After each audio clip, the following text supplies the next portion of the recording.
I woke up squeezed in a noisy crowd in Shiguan town, my head buzzing. Bit by bit, I realized I had traveled from modern times into the Chu dynasty and was now in the body of another man named Shi, a poor, useless fellow whose family had fallen from grace. Among the onlookers was Lu Zhigao, once a servant of my family, now someone who bullied me. We were gathered to watch officials sell prisoners. After years of drought and famine, selling captives was common, better than letting them starve or be sent to the army where they would die quickly. Most of the crowd argued over a big, strong woman, but my eyes caught someone else, a ragged, thin woman with pale, cold skin and beautiful features hidden under dirt. She stood straight and proud despite her misery, like a lonely pine in winter. I wanted her, but all I had was a pound of rice.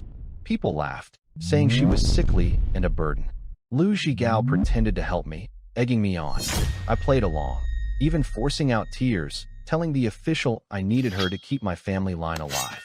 The official hesitated but finally agreed to trade my rice for her. She looked at me with cold, confused eyes, probably disgusted, but came along, better than being sent to the Western Gate Army. The villagers whispered that I was a fool for taking her. Lu Zhigao sneered behind my back, enjoying my supposed misfortune. On the way home, she walked ahead quickly, avoiding conversation. From my modern view, her tall, slender figure was like a supermodel's. Arriving at my home in the mountains, I saw how poor I really was. A broken, crooked hut, barely standing, with almost nothing inside except a rusty machete. She looked around and remarked on the poverty. I told her I'd find food in the back mountain and warned her not to wander, since the area had tigers and wild boars. She stayed silent, still cold, but I could tell she was already thinking of escape. Even so, I was satisfied. In my past life, marrying someone like her would have cost me a fortune. Now, with just a little food, I had brought home what I saw as a hidden treasure. I knew the first thing I had to do was feed us both, so I grabbed the machete and went into the mountains. Hunting here wasn't easy. After 2 years of drought, even small animals like rabbits were wary and hard to catch. Wild fruits and vegetables were gone too, but I found plenty of mushrooms and some kudzu roots. People here don't eat them, fearing poison, but I planned to cook them. The host's family had a little oil left, saved for rare occasions, so at least I could make a proper meal. The deeper mountains still had game, but tigers roamed there, and most villagers stayed away. That didn't scare me. In my past life, I was a skilled factory technician, good with my hands. This world was far behind in technology, with bronze weapons and no crossbows. I knew that if I built one, I could hunt freely. I collected wood for it along with my food finds and headed back. While I was gone, the woman I brought home washed at the stream. The dirt on her face came away to reveal flawless white skin, graceful features, and cold eyes. Even in rags, she looked like a noble beauty. She found a stone hoe, a sign of my poverty, and went to tend the vegetable patch. Lu Zhigao, my old family servant who now enjoyed mocking me, had come back from town and saw her. Shocked by her beauty, he grew jealous, regretting that he had helped me get her for just a pound of rice. When she warned him she had tuberculosis, he backed off in fear, but still plotted to humiliate her and make me suffer. By the time I returned, arms full of mushrooms, roots, and wood, I saw him at my door in his underwear, looking disgusting and calling to her. He mocked my ability to support her and said he didn't mind her illness if she went with him. My blood boiled. Life here was hard, but I wasn't going to let him take what was mine. This woman might not see me as anything now, but in my mind, I had brought home a treasure, and I would protect her and find a way for us to survive. When I came back from the mountains, I didn't expect to find Lu Zhigao at my door. Memories of his past bullying came rushing back. He looked me straight in the eye without fear and demanded my wife as if it were his right. I stayed silent at first, searching for something nearby, until I spotted a hoe. When he kept insulting me, I swung it hard at him. The first blow caught him off guard and sent him to the ground, his arm likely broken. He tried to threaten me, but I didn't care. I kept attacking, chasing him, punching his face until it was swollen and bloody. Then I took a sharp stone, pinned his hand, and smashed it, making him scream so loudly it echoed through the hills. He finally managed to break free and run, but I chased him for a while just to make sure he wouldn't come back soon. The woman inside had been washing by the stream earlier when Lu Zhigao had leered at her. She managed to run before he could touch her, but the fear stayed with her. When I knocked on the door to check if she was all right, she answered coldly, saying nothing had happened. I told her I'd make food, though she refused at first. I went to wash the mushrooms I'd collected. She was suspicious, warning that people had died from eating them, but I knew what I was doing. In this poor place, food was food, and I planned to use the oil the host's family had saved for years. I lit the clay stove, poured in the oil, and fried the mushrooms until the aroma spread through the air. From inside, I heard her stomach growl. She tried to hide it, but hunger was stronger than pride. When I told her to come eat, she hesitated, but I could tell the smell was already breaking down her resistance. I didn't know if she trusted me yet. Probably not. But one thing was certain. After today, Lu Zhigao would think twice before coming near my home again. And no matter how hard life here was, I wasn't about to let anyone take what I'd fought for. She clearly wanted to eat, but fear of poison and the instinct to survive made her refuse. She warned me that these mushrooms were deadly, but I knew better. I poured myself a bowl of soup, tasted it, and enjoyed the rich, wild flavor. In my old world, anything wild sold for a high price, so eating it now felt like a luxury. I told her not all mushrooms were poisonous, left her some food, and moved on to more urgent work, making a crossbow. After beating Lu Zhigao, I knew he wouldn't let it go. A crossbow would let me hunt and defend myself. Using mulberry wood, I worked until evening, the breeze whispering through the trees. The Zhuge crossbow slowly took shape in my hands. Inside, she fainted from hunger, then woke up surprised I hadn't touched her. She had seen too much cruelty on her journey to expect kindness from any man, and thought perhaps I'd died from poison. When she peeked outside, I was still working. At last, I finished a simple version of the crossbow. It lacked a metal trigger, but could still fire wooden arrows. Testing it, I managed a range of about 60 meters, enough for small game and defense. My mind raced with plans, buying cowhide for stronger bow limbs, bronze for arrows, maybe even smelting iron and forging steel weapons. She appeared then, dressed lightly in the moonlight, which made me pause, though I forced my thoughts back to the crossbow. She asked about it, and I explained. I told her I'd head into the mountains for more supplies, leaving mushrooms for her, and warned her to stay inside in case Lu Zhigao returned. When I asked her name, she refused to tell me, saying it was better I didn't know. I decided there was time to break through her coldness later and left. After I was gone, she dressed and went to inspect the tree I had used for testing. Seeing the arrows embedded deep in the trunk, she was astonished that wooden arrows could pierce it. She realized my bow was far more powerful than she had thought. The woman immediately had many thoughts flash through her mind. If my father's soldiers had such a bow, he wouldn't have been killed. How did this rural villager make such a bow and arrows? At first, she planned to escape at night when it was dark. But now, she was very curious about how sure he made his bow. So she gave up on running away. Suddenly, her stomach growled loudly. What made it worse was that Shi Yi's mushroom soup had been kept warm over a charcoal fire all along, filling the air with a tempting aroma. She was so hungry she pressed her chest to her back, unable to resist. She ran to the clay pot, opened the lid, and the delicious smell hit her face. Almost too much to bear. Is this really safe? No poison. The woman worried, recalling how the eunuchs in the palace had bled from the 7 apertures after tasting poisonous mushrooms, dying instantly. She was very afraid. One had even tried another type of mushroom, hallucinated, and laughed loudly, claiming he had ascended the throne. He even told the empress to serve him, but was eventually executed by beheading. Because of this, such fungi were banned in the palace. But the rural villager sure didn't seem to have been poisoned. The woman swallowed hard. To be cautious, she carefully picked a mushroom from the pot and slowly put it in her mouth. For a moment, the fresh aroma of wild mushrooms exploded on her taste buds. This, so delicious. The woman had been suffering during her exile, and suddenly taking a bite, she couldn't help herself. Her hungry stomach felt like it was bursting from this mushroom. She couldn't hold back anymore and started eating eagerly. She forgot about the earlier story of poisoning the illusionary poison. After a while, she even licked the ceramic pot clean. Burp. After setting down the pot, she patted her stomach. It's been a long time since I ate so much. She looked at the dark night, where she couldn't see her hand in front of her face. Thinking of the man from earlier that day, she dared not stay outside for long. After washing the pot, she quickly went inside her room. Following what Shi and she had discussed, she found a cellar and didn't hesitate to crawl inside to hide. Meanwhile, over at Shi's side, the distant mountains, under the moonlight, formed blurry outlines. They looked like a sleeping giant beast, quietly lying on the ground, with branches and leaves swaying in the breeze, making rustling sounds. When he entered the mountain, he met someone from the village, Wang Dahai. He was the best hunter in their village. Whenever he went into the mountains, he never returned empty-handed. He was the most skilled hunter in Shernyo village, always proud.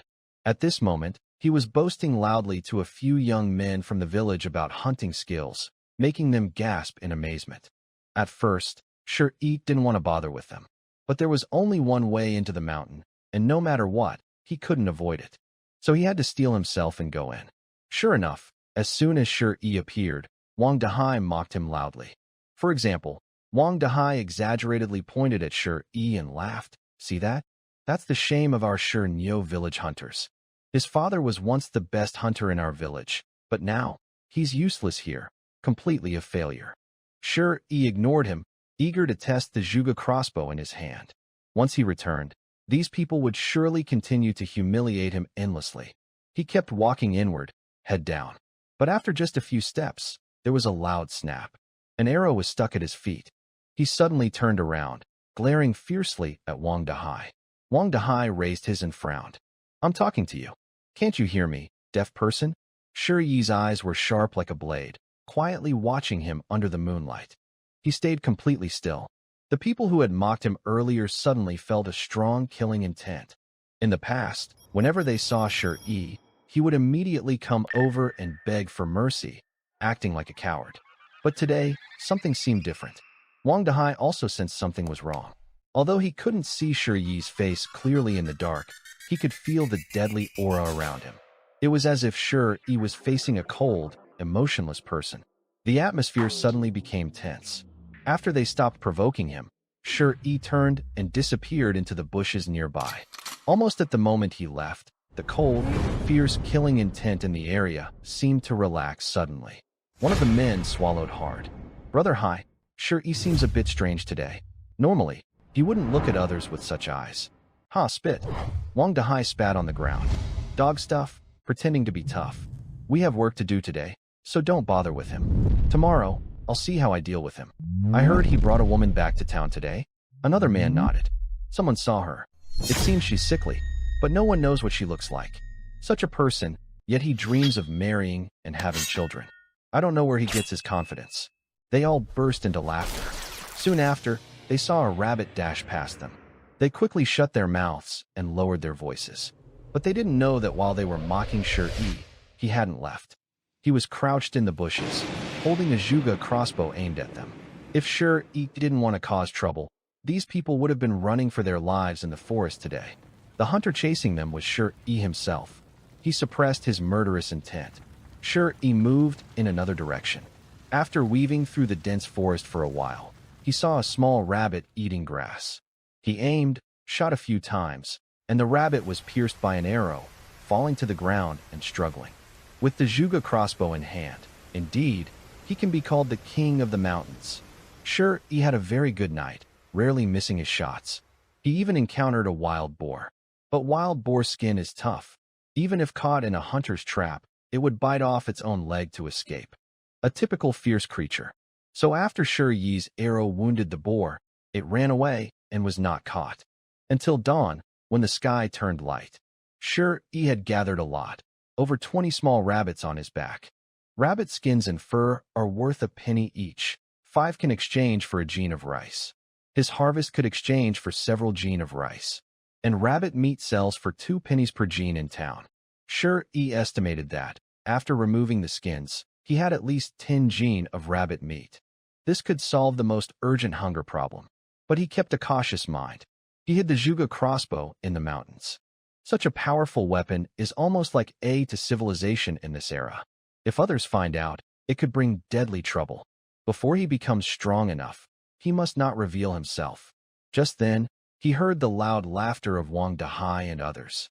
Brother Hai is amazing. It's clear you're the best at this. That night, Wang Dahai and the others spent the whole evening in the mountains.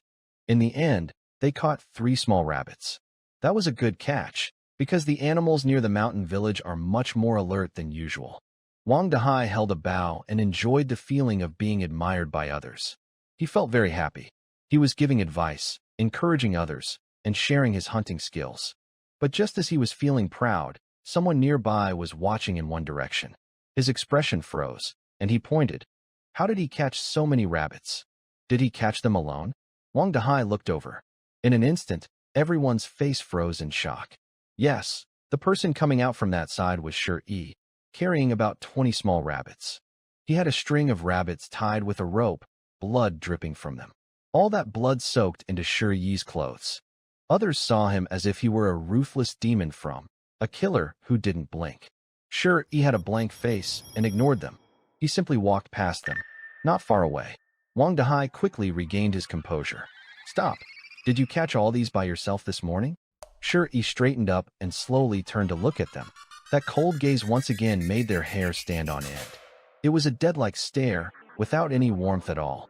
They immediately remembered how Shi looked at them under the moonlight last night. None of them dared to speak.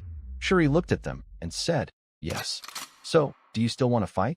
One person quickly replied, No, we didn't mean that. Then shut up and stop bothering me. Shi snapped, then turned and walked away. Suddenly, chaos erupted behind him.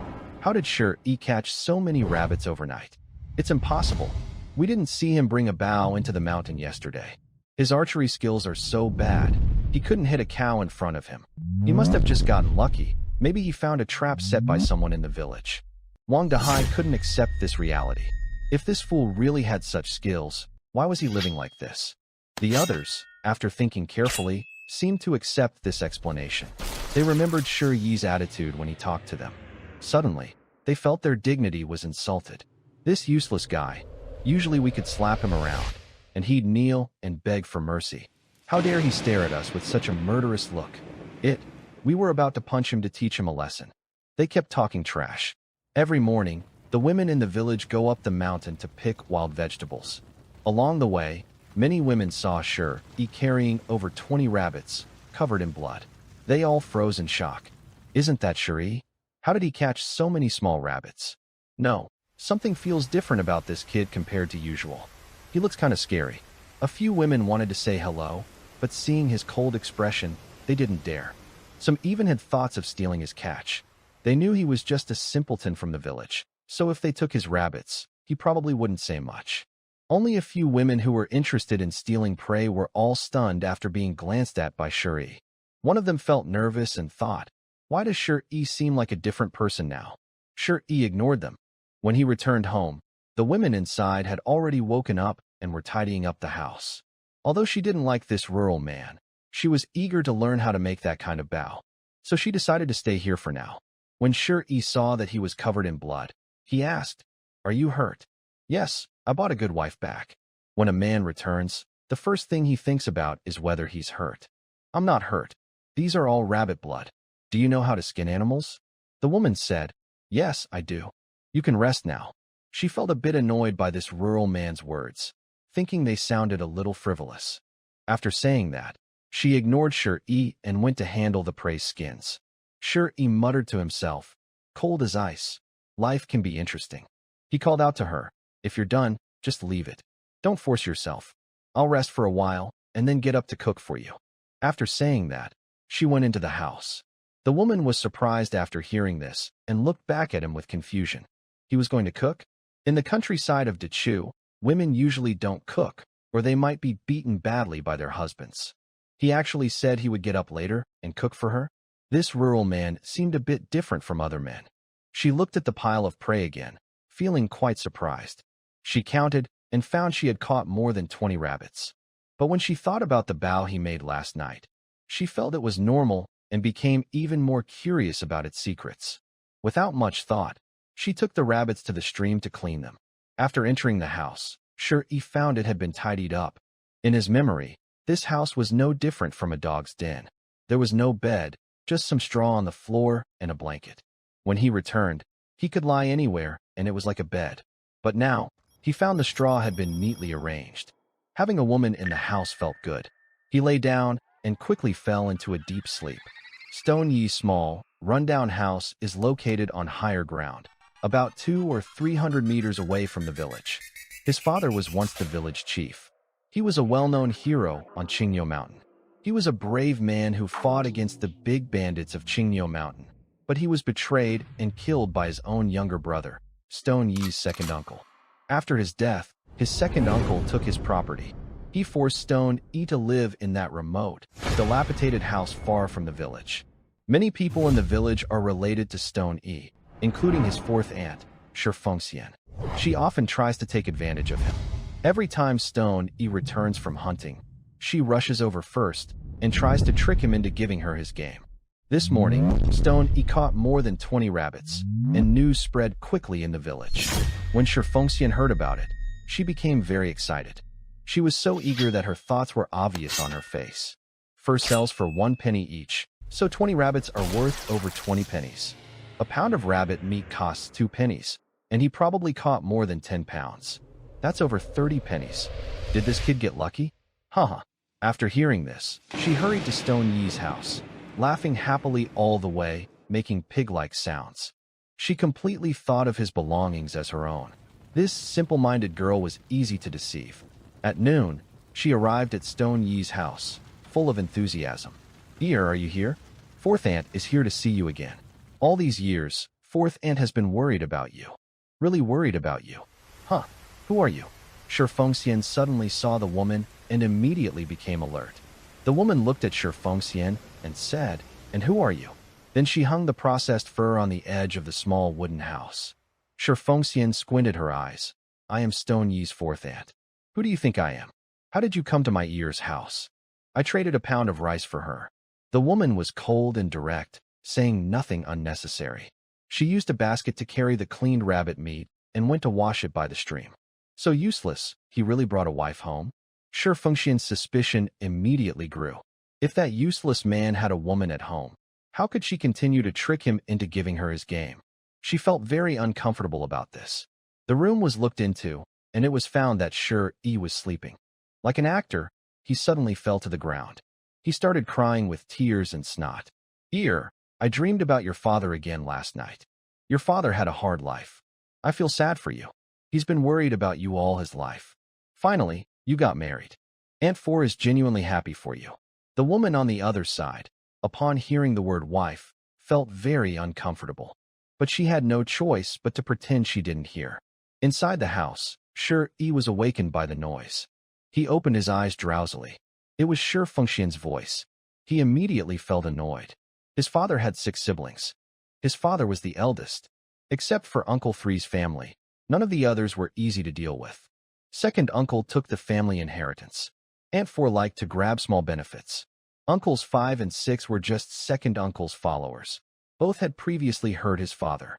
Being woken up by the noise made him a bit upset. He yawned and went outside, saying, "What are you howling about here? It's giving me a headache." When Shi Fengxian heard Shi Yi's words, she paused. She looked back and almost couldn't help slapping him. But then she saw the 20 or so rabbit skins on the side. She held back her anger. She looked like an elder and scolded him. "Child, how do you talk like that? What do you mean by howling?" Shi Yi looked at the woman washing rabbit meat by the water. She was beautiful, and just a glance at her back made him feel unexpectedly happy. He took a deep breath and asked, "What do you want to see me about?" Shi Fengxian, overwhelmed with emotion, started crying again. "Child, you finally have some success. Aunt Four is happy for you, but you just don't know how to live your life. Nowadays, people are starving everywhere. If your family has some copper coins, you should know how to save money, right?" "Yes, I do," Shi Yi replied with a smile. Shi Fengxian was a bit stunned, because normally, Shi Yi would be very sincere and look very touched. "Aunt Four, please take those hunted animals back and help me store them." But surprisingly, how did this silly boy answer? It took her a while to realize, "Oh, dear, those rabbits you caught yesterday in the mountains. Maybe fourth aunt can help you sell it. The money is kept with fourth aunt. After your children are born, she will also help you." Ask my wife and see if she agrees. Shi interrupted again and looked at the woman over there. Hearing this, the woman's face remained cold as ice, but inside she felt very annoyed. This rural man is really good at taking advantage of opportunities. She said nothing.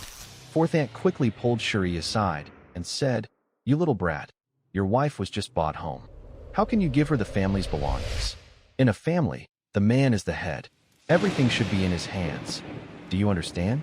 Shuri replied, "Is that so? But I think, since we live together, we should respect each other. Fourth aunt, my wife makes the decisions. You should ask her. Oh, by the way, fourth aunt, I've saved over 30 coins here at your place. Can you return it to me? From now on, my wife will manage the household." Hearing this, Shi Fengxian's face twitched involuntarily. A sly glint flashed in her eyes. In the past, whenever Shi caught prey, she would be the first to come and deceive her nephew, claiming she was helping him save money, but in reality, she took it home to spend on her husband and children. There was no real saving involved. After a moment of awkwardness, she said, "Well, I need to discuss this with your uncle." "Oh girl, what's your name?" This woman, who spent all day with other women in the village, was experienced in scheming and very cunning. After avoiding the topic, she moved over to chat with the woman nearby. On the wall, there were over 20 animal pelts and a few pounds of rabbit meat, making anyone who saw them drool. If I could bring them home, I wouldn't have to worry about food for half a month. She was determined to deceive and take them back, regardless of her face. Shi also wanted to see if this woman intended to stay here, so he deliberately tested her, letting her decide about the household's property. Shi Fengxian originally thought that this woman was bought by that fool, unfamiliar with her surroundings. Since she was their elder, she would definitely cooperate obediently. But unexpectedly, she came over just to seek loneliness. This woman was as cold as ice, ignoring everything from start to finish, quietly doing her work. Finally, unable to hold back any longer, he looked up and spoke. "Sorry, we are also starving. These things are earned through his hard work, exchanged for his life in the mountains. It's not right to let others keep them." Shi Fengxian paused briefly. He had been trying to build a good relationship, but the woman had been cold and indifferent, which annoyed him. Suddenly, he slapped the woman across the face. "What kind of person are you? Don't be shameless. Don't forget, you are bought and sold. This family doesn't have the right to decide for you." Shuri didn't expect this rude woman to be so fierce and to strike back. He was about to confront her, but unexpectedly, the woman remained still, emotionless, and slapped him back with the same force. "How dare you?" Shi Fengxian was stunned. In the village, women listened to their mother. No one would dare to hit her. She quickly raised her hand to hit back, but just as she was about to strike, Shi suddenly grabbed her arm from behind. "Try hitting my wife again." Shi Fengxian was confused and turned around, asking, "You little brat, do you even know what you're saying?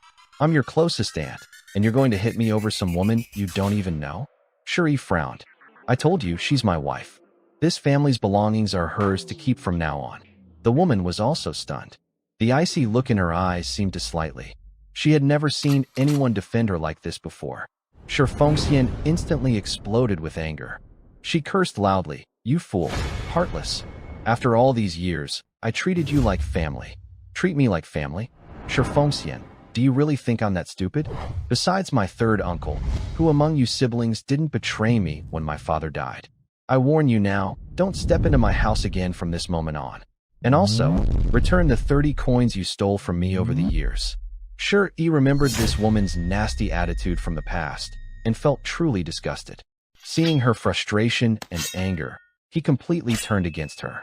She tried to steal a chicken but failed and wanted to take some rice in return, but she couldn't do it. She decided she didn't want to stay here any longer. After pushing away Shuri, she was so angry that she trembled and pointed at him. Fine, are you so capable now? Shuri, you disrespect your elders. I will ask your second uncle to discipline you." She said this angrily and then walked away. As she walked, she angrily patted her chest to calm herself and muttered, "Oh heavens, is this kid possessed by a ghost? He's so annoying, he even dared to hit me. Just wait. I'll have your second uncle deal with you." "Huh." Shi spat behind him, showing his clear dislike. The woman had just been defended by Shi, which seemed to touch something inside her. But she quickly masked her feelings and silently continued washing her things. Shi also knelt beside her, looking at the 5 red fingerprints on her face. Does it hurt? The woman said nothing and kept washing her fur. It doesn't hurt? Still, she didn't reply. Shi felt a headache coming on. Even in his past life, he had never met such a cold woman. He shook his head and reached out to place his hand on her head. The woman paused, her body instinctively trembling. Because since she was a child, besides her father, no man had dared to get so close to her. What are you doing? The surrounding air seemed to cool significantly. You do have a slight fever. Open your mouth, Shi said. What are you trying to do? The woman's anger was starting to rise. When I was 3 years old, a child, and someone told me to open my mouth, I just did. Stop all that nonsense. Open your mouth when I tell you. Hurry up, no more talking. Shi suddenly became very stern. The woman was overwhelmed by his repeated commands, but her small cherry-like mouth still opened, full of frustration. Shi was a common man. Anyone would be attracted to a beautiful woman. So when she opened her mouth, countless thoughts flashed through his mind. Why are you swallowing your saliva? The woman realized something was wrong and spoke up. Shi snapped back to his senses. Is your throat uncomfortable? No more nonsense. The woman slightly frowned. She had just started to feel some goodwill towards Shi. For a long time, no one had defended her like this in front of others. But just now, Shi's action of swallowing saliva immediately dampened her good feelings. She felt that this rustic country fellow was just a flirt. From the moment I first saw him in the town, it was like this. But I still opened my delicate little mouth. Shi washed his hands, pressed his finger inside his mouth, and looked at his tongue. Sure enough, I said it's just a silly cough. Because he pressed his tongue, the woman felt uncomfortable in her throat. She instinctively closed her mouth. The moment she closed her mouth, Shi's hand just happened to pull back. Clack! A strange sound was made. Suddenly, the atmosphere became awkward. The woman was very annoyed, feeling that this country bumpkin was doing it on purpose. She looked at him with even more disgust, took some cleaned animal pelts, and got up to hang them out to dry. Shi felt very embarrassed. Why was it always so unlucky? He quickly followed behind her. How long have you been coughing? Sometimes I cough. The woman didn't want to waste words with him. Just thinking about his fingers earlier. This flirt, with so many tricks. It was disgusting and outrageous. He actually put his finger in my mouth and made a sound. Shi responded, let me see if this thing works. He wasn't thinking about anything special. He went to the side. In this era, common people were extremely poor. You could see people in the village so hungry they had no choice but to lie by the water and drink to fill their stomachs. Even the bark on the mountain had been eaten clean. But on the other side, due to different beliefs, there were many things they dared not eat, and these unappetizing things were widespread. For example, was one of them. Wild grew nearby. Shi dug up some and also picked a lot of green-looking plants from the grass near the creek. First, for cooking, he heated a pot, added oil, and threw in the slices. The woman watched in amazement. What is this country bumpkin trying to do? How can he eat such wild things? But it smells really good. But this country bumpkin wastes too much. With his way of cooking, he probably won't last many days with that oil. Gurgle, gurgle. Her stomach was growling again. Yes, as a modern person reborn into this world, how could he care about oil and such things? He didn't feel guilty at all. If the people in the village saw this scene, they would probably scold him as a spendthrift. Because most families in the village boil water and add a small amount of pig fat with chopsticks to make soup. But this rural man surprisingly uses so much oil to cook a dish. He is not someone who knows how to live well.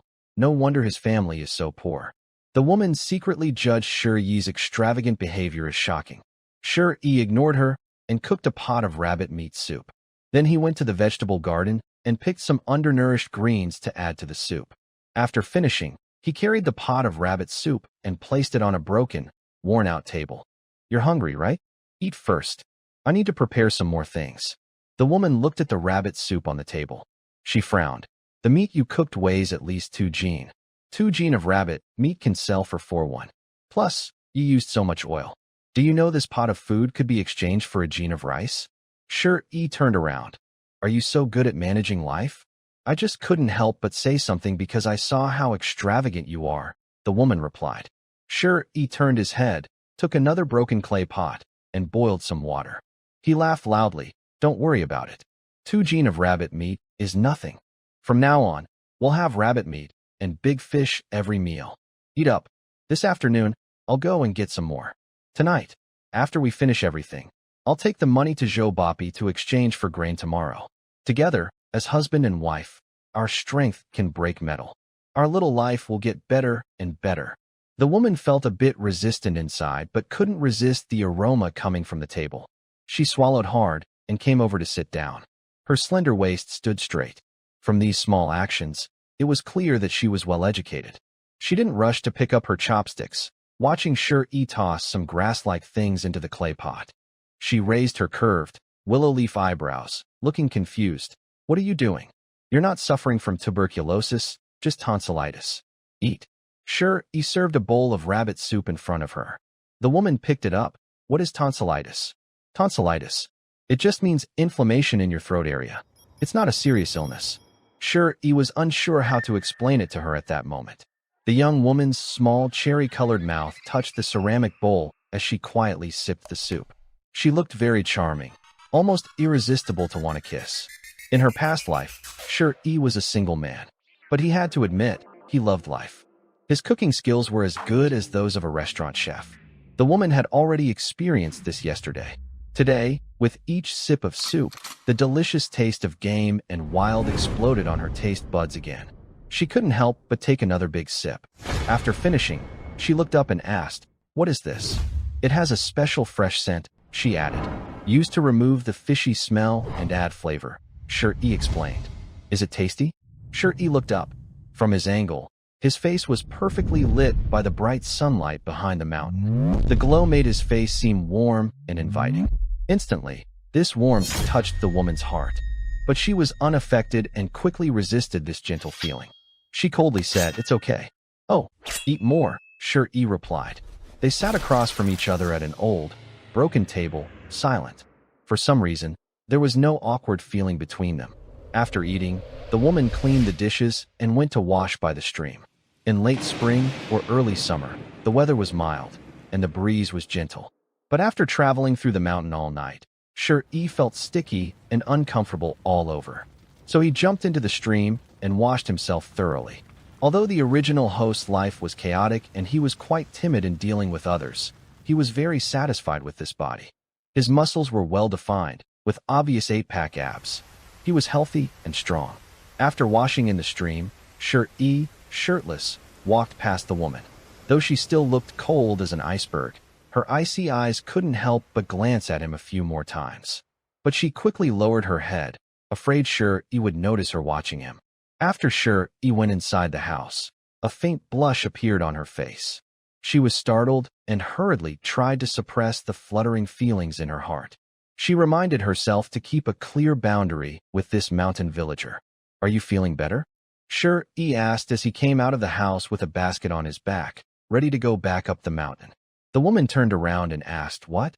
Is your throat feeling a bit better? Does it no longer hurt when you swallow?" Stoney asked. The woman had just eaten and then drank the herbal medicine soup that Stone-E had prepared for her. She had been busy tidying up inside and out, so she hadn't paid much attention. Now, hearing Stone-Yi's reminder, she felt a slight shock in her heart, because she truly felt much better, and the pain in her throat had eased quite a bit.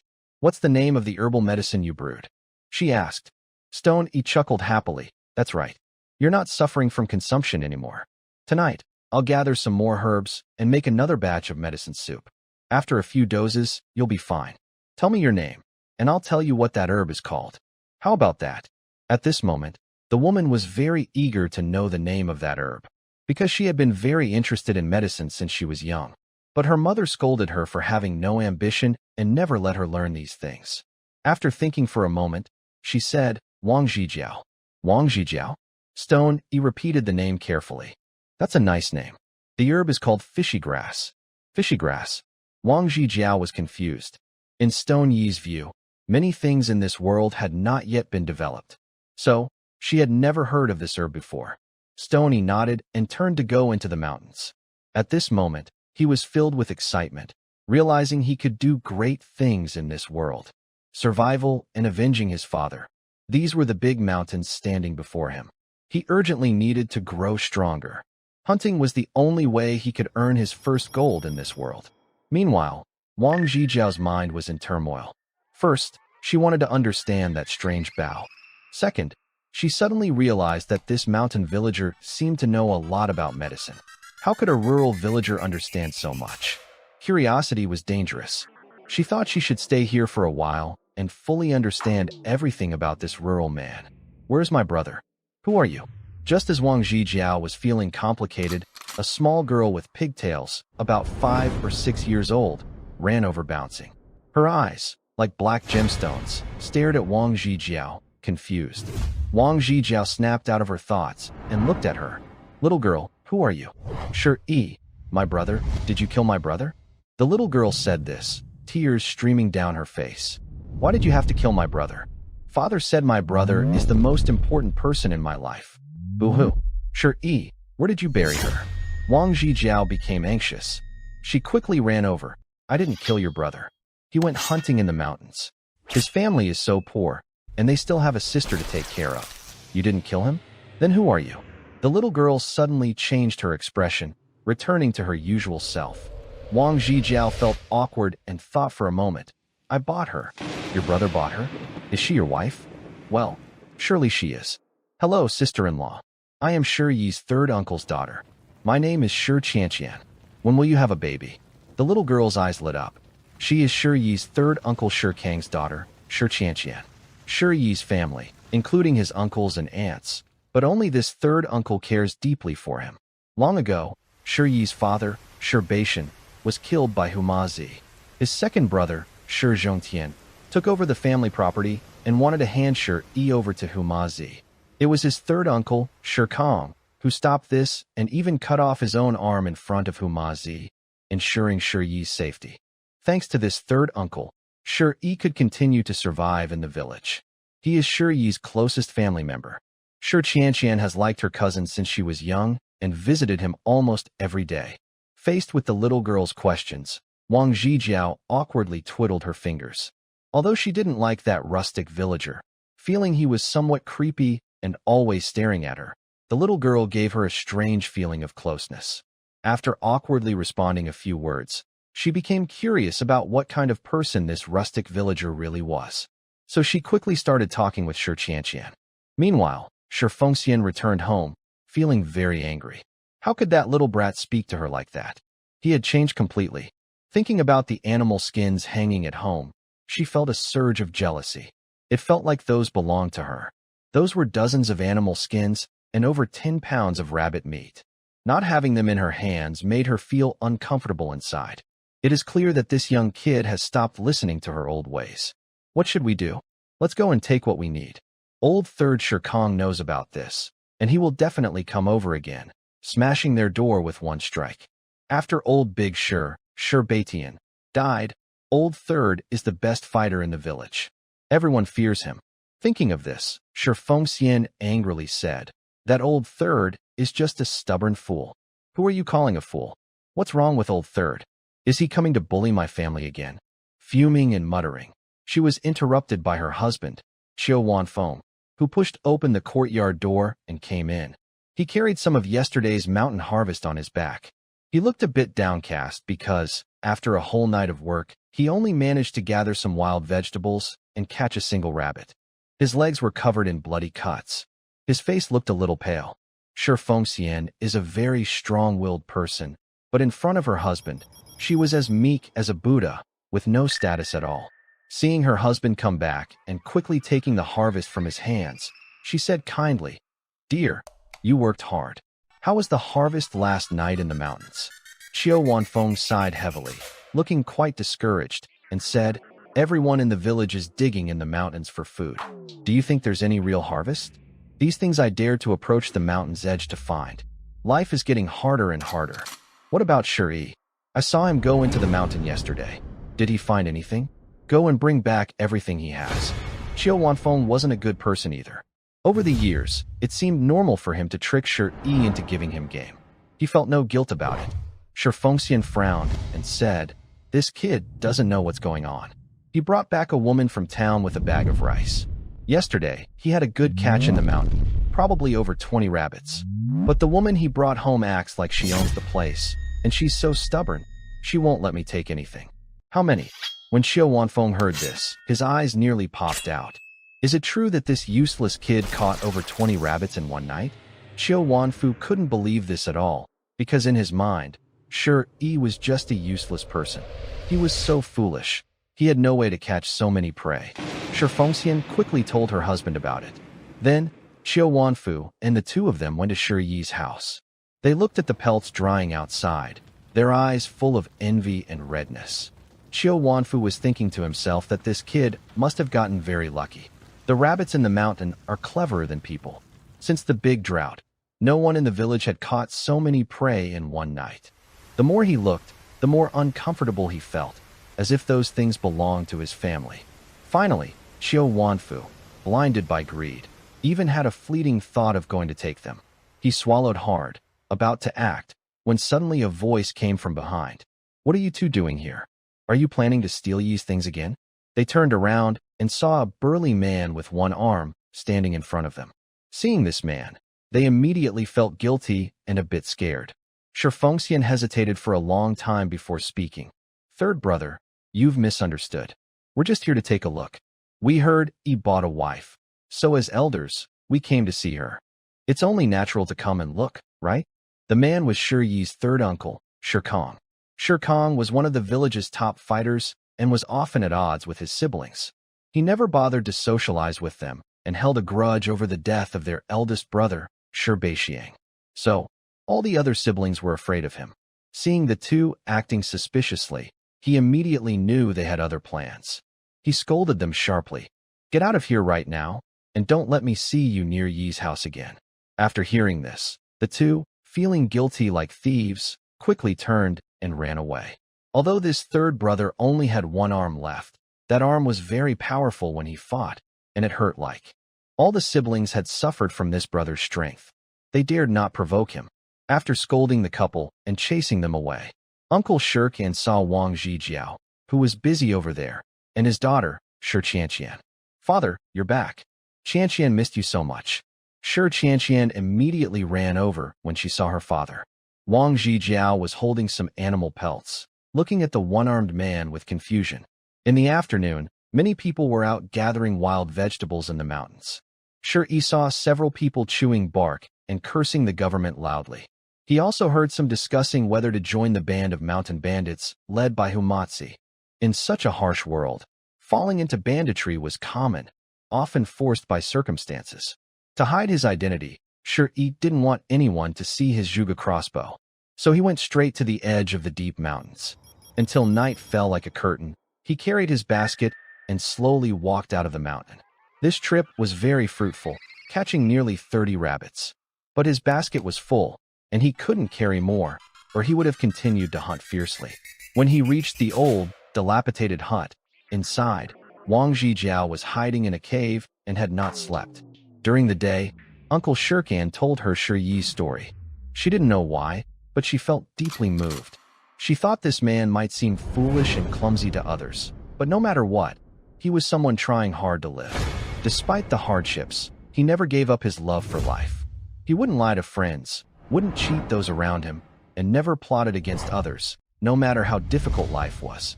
In this brutal era, such pure-hearted people made her feel a little sad. At the same time, she was worried he might be attacked by wild animals in the mountain. She also wanted to learn his strange bow-making method and some medicinal knowledge from him. So she kept waiting patiently. When she heard some movement outside the hut, she immediately crawled out of the cave. "I was worried that someone might come to bother you while hunting in the mountains," she said. "Fortunately, you're safe." Shi Yi felt relieved when he saw Wang Zhijiao. Wang Zhijiao remained cold and silent, taking the basket from him. He said, "Today your third uncle came over and made arrangements for the family. He asked you to bring the animal pelts to Mr. Song's house tomorrow to find him. He said he could sell them for a better price." Third uncle? When this name was mentioned, a wave of warmth appeared in Shi Yi's memory as the original host. Various memories flooded in. especially the time when Huma Zi stormed into the village, and third uncle cut off his own arm to save him, kneeling in humiliation and begging for mercy. He took a deep breath and nodded, saying, "All right. Later, leave 3 rabbits for my aunt to deliver. My aunt will protect you in the village once she knows you're my wife, so I can go out and handle affairs without worry. I'm not your wife, please understand that. In the pot, I made some rabbit soup in the way you cooked during the day. Go and eat it. I'll handle these hunted animals." Wang Zhijiao disliked this word, and the good impression Shi built in her heart during the day instantly disappeared. After saying this, she went to wash and deal with the animals. Shi didn't mind. He thought to himself, "I just like women with character. That's what makes it interesting." He looked downstairs and found everything was tidy. The animal pelts were especially cleanly processed. Over in the vegetable garden, the soil had been turned over. She's quite a practical woman, though a bit aloof. Sure, he was very satisfied inside. When he tasted the vegetables in the pot, his eyes lit up because he had improved the flavor quite a bit. This wife, bought with a pound of rice, he liked more and more. After eating, they went back to busy themselves together. They worked until late at night. Sure, he was a normal man. He had many inappropriate thoughts about Wang Zhijiao, but he was definitely not a lecher. For a woman like Wang Zhijiao, he had plenty of time to slowly win her over. That night, he did not enter the shabby little wooden house. After a night passed, he first prepared some food and put it in a pot. Then he carried the pelts and rabbit meat he had processed the day before in a basket. He headed to the town at dawn. Mr. Song was one of the prominent families in the town. His estate had a red gate and over 30 rooms. There were more than 20 household guards. Third Uncle Shi Kong, though only with one hand remaining, was still very skilled. He had been working as a guard at Mr. Song's house. He received 10 jin of rice each month. After waiting for a while at the back door, Uncle San, Shi Kong, came out. "Good boy, you really surprised me. Did you set up a rabbit nest in the mountains?" "Uncle," Shi respectfully called out, because his life was saved by Uncle Sen using his own arm. Shi Kong walked over, patted his shoulder, and said, "Come on, I've already talked to Steward Wu. Furs sell for 2 coins, meat for 3 coins. Remember to watch people's faces and act accordingly. Next month, the Song family will hire some household servants again, and I've informed Steward Wu. With a steady income, my family and wife can be supported. That girl I talked to yesterday afternoon, although she's cold, she's polite and well-organized at home. She's a good girl for everyday life." Uncle San, like a typical elder, kept nagging in front. Sure, he carried a basket of mountain goods on his back. Looking at his empty sleeve behind him, deep inside, he harbored great hatred for Huma Zi and the traders in the village who betrayed his family. But he endured silently.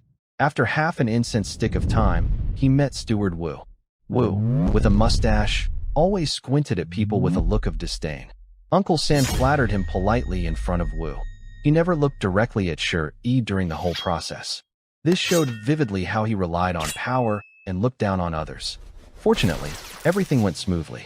In the end, Shi exchanged 24 rabbit skins for 68 coins, and the rabbit meat he brought back yesterday afternoon, 30 jin in total, for 90 coins.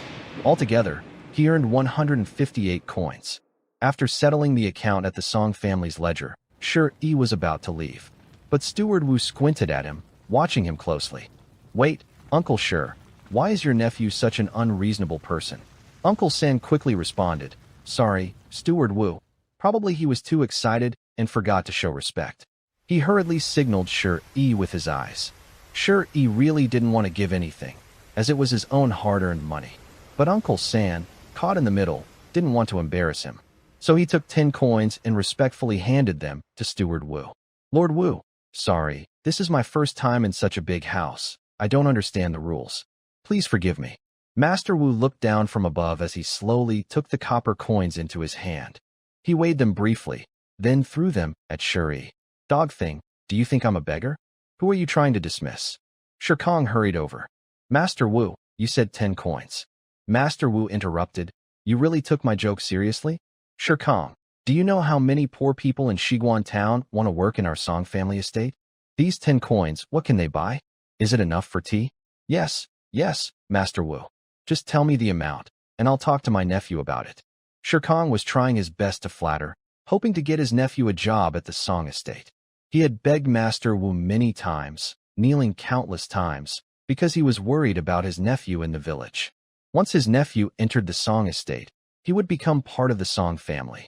Huma Zi from Qingnyo Mountain wanted to challenge Shi, but he had to think carefully. It was like trying to give his nephew a protective charm. Master Wu was sure these two relatives were asking for favors. He looked at the copper coins in Shi Yi's hand, a greedy glint shining in his narrow eyes. 120 coins, I can agree to let your nephew into the Song estate. Huma Zi from Qingnyo Mountain is a notable person, but in front of my master, he's nothing. Once you enter the Song estate, you become part of it. Huma Zi is fierce, but even a fierce dog must obey its owner. Naturally, he wouldn't dare to harm you. Sure, he was furious when he heard this. This steward was not only greedy for money, but also subtly trying to put him down. He couldn't help but feel angry. But he also realized how social hierarchy worked in this feudal society. If you are poor and powerless, you deserve to be humiliated. Shirkong also looked worried. Master Wu, my nephew just got married. He needs money to survive. Can you help us? With someone like him, even getting married is a problem, Master Wu sneered. If you don't pay, then leave. Stop making noise here. I don't have time to waste on you. After saying that, Master Wu left immediately. Sure, he wanted to speak, but Shirkong quickly pulled him away. They knew how temperamental Master Wu was. Outside, sure, he couldn't help but curse, dog-like bully, greedy and insatiable. Eventually, I will deal with you. Hearing this, Shirkong looked at his nephew as if he didn't recognize him. Here, what's going on? Sure, he took a deep breath, suppressing his anger. It's nothing, Uncle San. We won't give money, but it shouldn't affect you, right? It's fine. I was personally hired by Master Song. He's just a steward. Usually, he scolds me a few times, but he can't really kick me out of the Song household. However, I didn't expect Steward Wu to be so bold and demanding. Thinking of this, Shirkong felt annoyed and squatted on the ground. In recent days, he had been restless. Actually, this happens every month during these days. Because in a few days, Huma Zi from the mountain will come to collect the monthly payment from their village. Huma Zi is the boss of Qingnyo Mountain. Everyone from Qingnyo Mountain has to pay him monthly. If they don't, they risk losing their heads. The authorities never interfere. Every time Huma Zi comes to the mountain, he secretly plans to kill his nephew, Shirkong, because he is Shi Batian's son. If he kills your father, and you become successful someday, won't you come back to seek revenge? He has only survived so far because he keeps draining his family's resources and paying the monthly fee. A few days ago, he heard a rumor in town. It said Huma Zi had been dreaming every night about his older brother, Shi Batian, coming to seek revenge. So, Huma Zi has already decided to kill Shirkong. This is also why he desperately wants to get Shi into the Song household. Shi saw him squatting on the ground in silence. He also sat down and asked, Uncle San, what's wrong? Here, maybe you should take this money and run away with that girl. Leave Qingnyo Mountain. Uncle Shirkong felt very uncomfortable inside. He had a close relationship with his older brother since childhood. He only had a daughter, so he always saw Shi Batian's son as his own. Now, suddenly telling Shi to leave him felt like his own child was leaving him. It made him feel very uneasy. Shi didn't understand and asked what was going on. Shirkong couldn't hide it anymore and told him everything he had heard in town. Shi frowned tightly. Survival was already a crisis, but he had just earned a little money, and life seemed to be improving with hope. Now, another life-and-death crisis had appeared.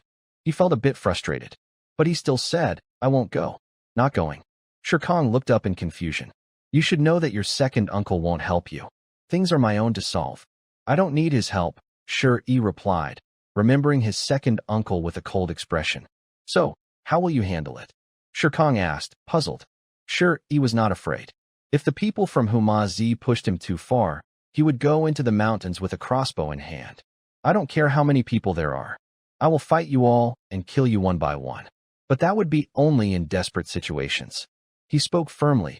Third uncle, I have a plan. I want to ask who else in town is in the fur business. What are you planning to do? Shirkong looked at him with curiosity. Shi said, the prices at Zhouba Pai are too low. I don't want to sell to him anymore. I see. Shirkong thought for a moment. Recently, a new shop opened in town. You might want to ask there. But that shop isn't run by locals, and they've been pushed around by a few wealthy families in town. You could. Shirkong, where are you? Come here quickly. Just then, housekeeper Wu inside shouted at Shirkong. Master asked you for 10 jin of rice a month, not to serve as a saint. Come in and work right now. Shirkong didn't dare to delay. He quickly stood up. Here, third uncle has to go now.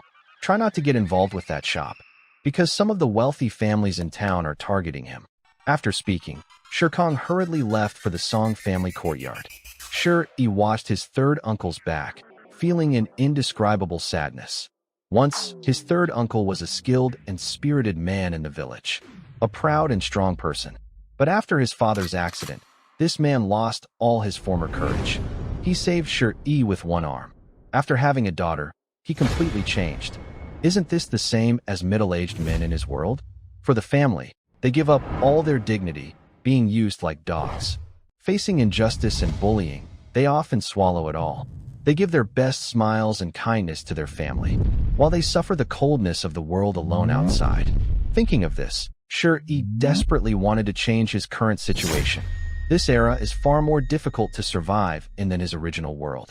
After leaving here, he found the trading company his third uncle mentioned.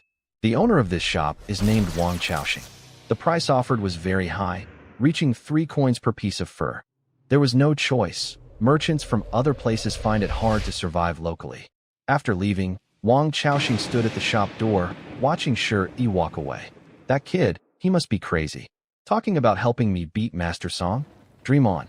He didn't take it seriously, just glanced at a few merchants and officials over there. He felt inexplicably annoyed. Bah, teaming up to bully a stranger like me? What's that about? Come on, fight me one-on-one if you dare. Meanwhile, Shi, after gaining some money, immediately bought supplies in town. He bought 10 jin of rice for 50 coins. Then he saw some fried dough on the roadside and bought a few. It cost him half a copper coin for a round trip. He didn't dare to spend recklessly, still needing to save some for future use. On the way back, he kept planning. Hunting isn't a long-term solution, because the wild animals with meat in the mountains are nearly extinct. Even with the Zhuge crossbow, if there's nothing to hunt, what can he do? While shopping in town during the day, he noticed which businesses were the best. First, the grain shop. Hardworking common folks buy in small amounts, a pound or 2 at a time. The shopkeeper almost sells by the grain. In a drought year, grain is as valuable as gold. Zhou Bapi monopolized the town's grain trade, so he couldn't interfere. The next day, he went to the pork shop. In this world, people eat lard. He recalled the memories of his original host. There are no plant-based oils. Grain and oil are always the most important items, no matter the era. He also thought about making some modern products like soap, but the townspeople are poor, and only a few wealthy families' young ladies and gentlemen can afford such things. There's little profit in that. So he considered extracting plant oil. If he remembered correctly, there are hills full of tea trees. Tea seeds can be pressed into oil using traditional methods. First, he needed to become wealthy himself before gradually expanding. Jijiao, I'm back. At noon, Shi returned carrying a basket of supplies. However, as he climbed up to the small wooden house and approached the shallow creek nearby, he saw his second uncle, Shi Zhongyun. He was sitting in front of a broken table, accompanied by his dog, Tuizi Lu Zhigao. Wang Zhijiao sat quietly across from him. The atmosphere was a bit heavy. When Lu Zhigao saw Shi, he instinctively backed away, but his eyes still showed a teasing glare. After Shi's father passed away, Shi Zhongtian took over Shi's family property and became the leader of Shiniu village. He was the boss in the village, speaking with authority and not allowing anyone to challenge him.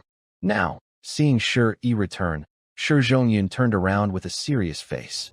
Come here, I have something to tell you. This is typical of Shi Zhongyun, who always speaks in a commanding tone to everyone in the village. Shi slightly frowned, no longer showing the usual respect he had for his second uncle. He placed the supplies aside, and then approached holding 2 oil cakes soaked in paper. He said to Wang Zhijiao, "My third uncle takes good care of me. I sold some fur and rabbit meat for a good price.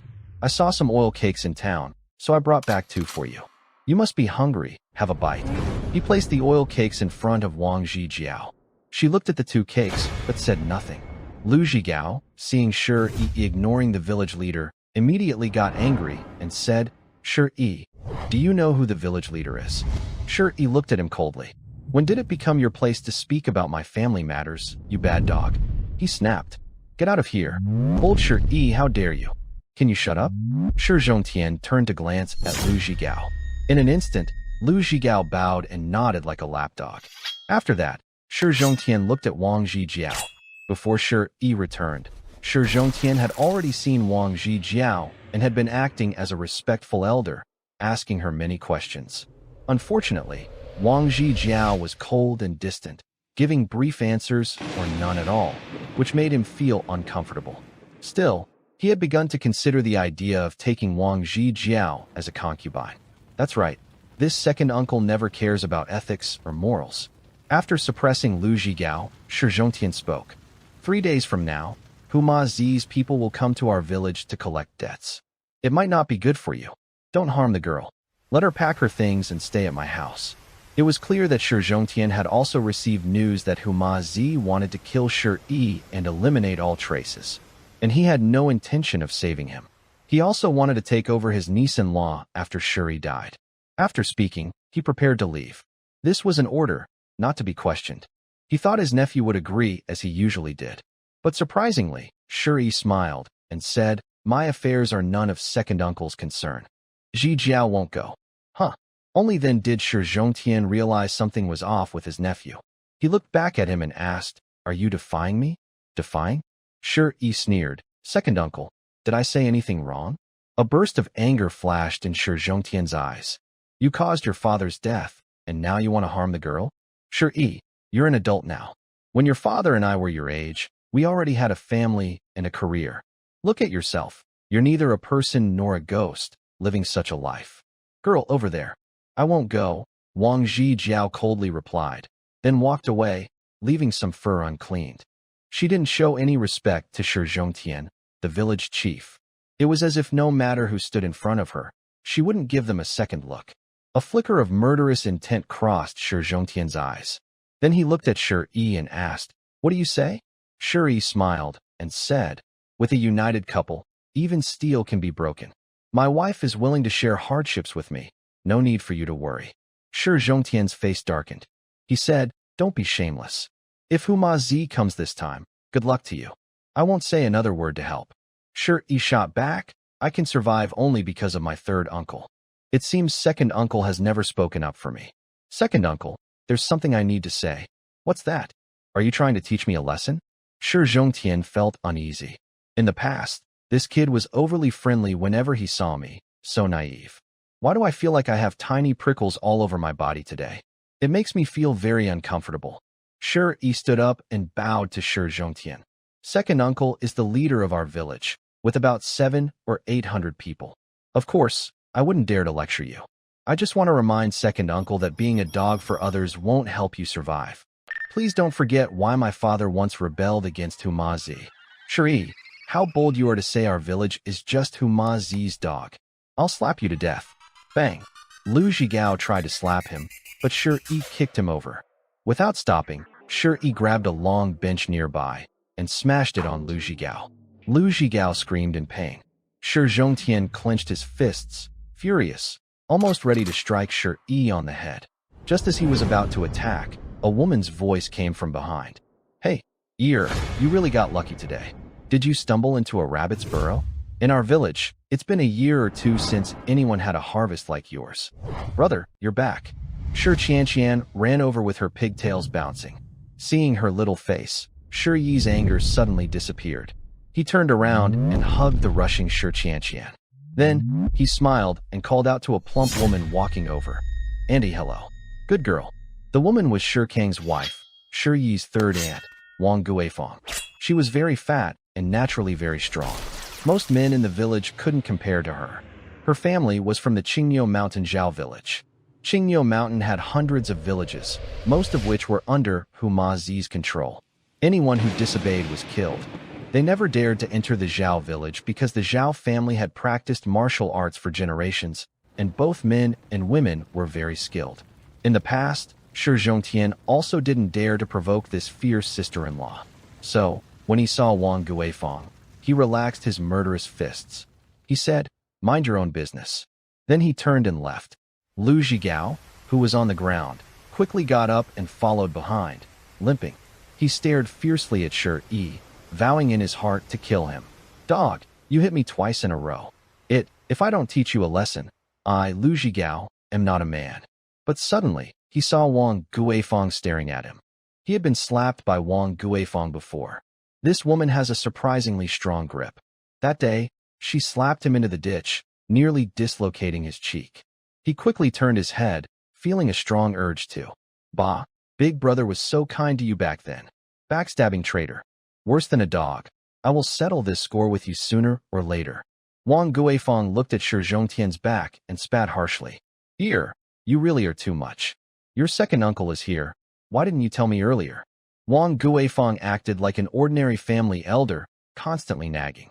Although this person had no relation to him in his previous life, it made Shi Yi think of his deceased parents from his past life. In his past life, he was lonely, feeling like the whole world had excluded him. A long-lost warmth from family slowly grew in his heart. Plus, the feelings he had for Wang Guifeng in his original host's heart. Shi Yi smiled and said, "Thank you, Auntie." "Thank me?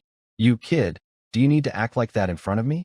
Also, Zhi Jiao, later go to Annie's place and pick some bean seeds. Auntie will teach you how to plant." "Okay, thank you, Auntie." What surprised Shi Yi was that Wang Zhijiao had been cold and distant since she entered his house. Now, she was talking to his aunt. As soon as she finished speaking, Shi Yi's sister, Shi Qianqian, suddenly broke free from him and ran to Wang Zhijiao. "Sister, are you going to wash the fur? Qianqian will help you." "Okay, come here." Although Wang Zhijiao looked very cold, her eyes seemed much warmer now. Although the two had only known each other for a day or two, Shi Yi always felt that something had happened to Wang Zhijiao, a vague feeling he couldn't quite describe. Then, Wang Guifeng talked to Shi Yi about the sesame seeds. This was what she was most worried about. She and the third uncle hoped they could just run away. But Shi Yi asked back, "What will you do if I leave?" It was the third uncle who cut off his arm in front of Humazi and made a guarantee. "Then Humazi let me go. Now I am running away. Won't Humazi attack your family?" Third uncle always brags that he works as a guard at the Song family. Humazi wouldn't dare hurt him. But if Humazi goes berserk and kills someone, will the Song family stand up to him for third uncle? Hearing this, Wang Guifeng lost her temper. She slammed her hand on the table. "You reckless kid, why won't you listen? Our family has nothing to do with you. You better pack your things. Back then, I and your third uncle promised your mother that we would make sure you survive. If anything happens to you, Wang Guifeng's voice choked, and tears welled up in her eyes. Shi Yi knew Wang Guifeng's character well. Even the second uncle was afraid of her. In the village, her voice was louder than anyone else's. Years ago, the village was often bullied. His father stood up to lead everyone in resisting Humazi. But suddenly, the second uncle betrayed them, leading the villagers to turn against his father. Since then, Humazi targeted their village, demanding double the usual tribute from them. The villagers started blaming Shi Yi's father, saying he caused trouble and brought Humazi's wrath on them. After his death, the third uncle brought his parents' bodies back. They were buried in the village's ancestral graveyard. But that very night, the villagers dug up the bodies and threw them outside the village on the stone path. It was the third aunt and third uncle who, with Shi Yi, used a cart to drag the bodies back into the village. At that time, the second uncle schemed, trying to stop them.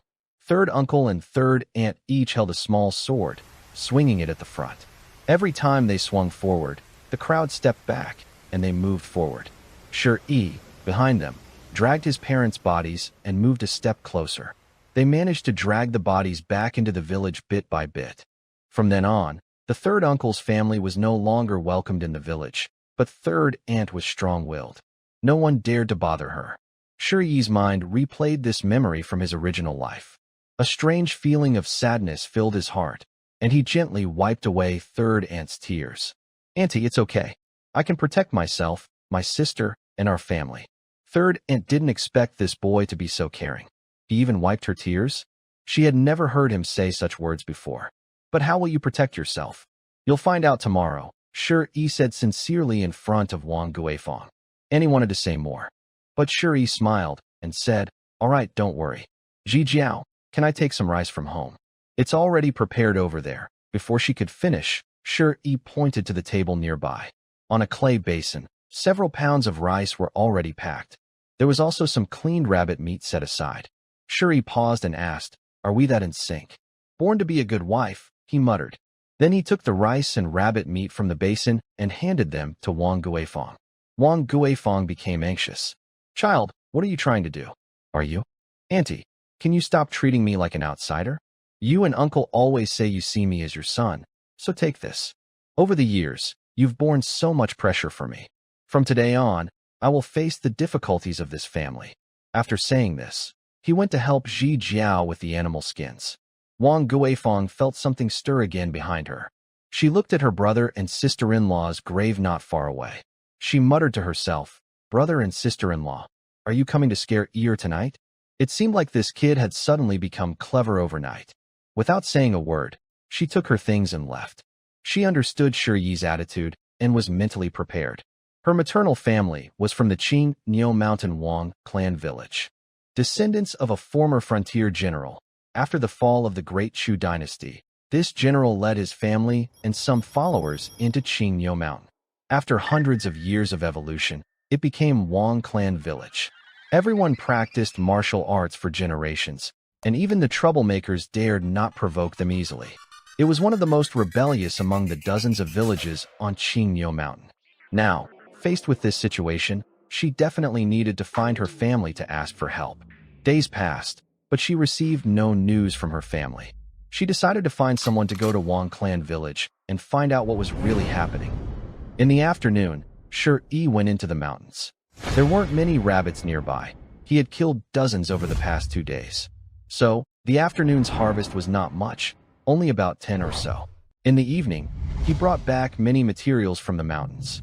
At dusk, a very strong young man came to their house, holding 2 cow horns. He looked worried and said, "Brother E, please don't tell anyone I gave you these. Otherwise, my dad will beat me to death. I'm a bit confused. What do you want the cow horns for? Also, you really found a wife?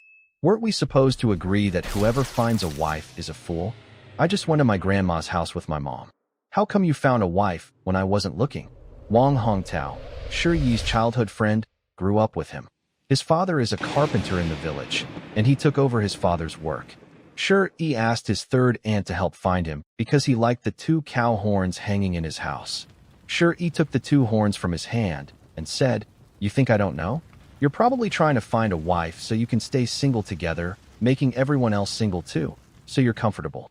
Wow, Brother E, don't you feel guilty? That day, you were clearly upset and insisted we pray to the sky god, saying that anyone who finds a wife would be struck by lightning." Wang Hongtao kept talking nonstop. Shi felt a headache coming on. Growing up wearing only 1 pair of pants, how could he not know this guy's personality? He's like a poison in the village, so unpleasant even street dogs would frown at him. He ignored him and went to the side with the cow horns.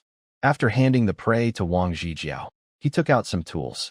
He said, "Brother, Humatsi wants to kill me." In an instant, Wang Hongtao suddenly became quiet. After a moment of silence, he looked serious. "To with Humatsi, that dog. So why are you still hesitating here?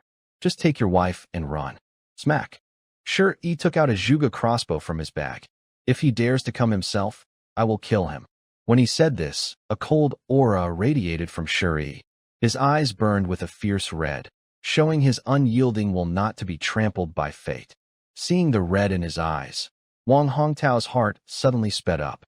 "Brother E, you're not joking with me, right? You really want to kill Humatsi? You know how many brothers Humatsi has around him." Bang! Bang bang bang. Before the words finished, Shi fired several small wooden arrows from the Zhuge crossbow at the tree. 2 of them were stuck firmly in the trunk and didn't move. Wang Hongtao was stunned, staring hard at the Zhuge crossbow in Shiyi's hand. After all, Shi was a carpenter. He was very sensitive to all woodworking tools. "Do you think I can use this to kill him?" Shi looked up coldly. Gulp. Wang Hongtao swallowed hard. "What kind of bow is this? I've never seen it before. It's a crossbow." "A crossbow? What's that? Let me see." Wang Hongtao eagerly took the Zhuge crossbow from Shi and examined it. After studying it for a while, He couldn't help but praise. Brilliant, truly brilliant. The wooden parts are clever, and the person who made this must be a genius. Brother E, where did you get this thing? At this moment, Sure E was carefully cutting open a cow horn, peeling it. I made it myself. You made it yourself? Yes, Hong Tao, I need your help with something. In the village, help me collect some fish bubbles. Why do you need fish bubbles? Don't ask so many questions. Just help me gather them. It's not convenient for me to go door to door in the village. Oh, all right. I'll help you collect them, Wang Hongtao said, preparing to leave, but then turned back quickly. His voice grew sharper and a little tense. You just said this bow was made by you? Nonsense. Sure E continued polishing the cow horn. No. How did you come up with this idea? Wang Hongtao instinctively looked at the two arrows stuck in the tree, his hair standing on end. He thought to himself, when did Brother E become so clever? I just took a nap and learned a skill from a person named Zhuge, so I called it Zhuge Crossbow. That's possible? Wang Hongtao couldn't believe it. But this thing was real in his hand, tangible and real. He was a woodworking expert. The more he understood about woodworking, the clearer he saw the secrets inside.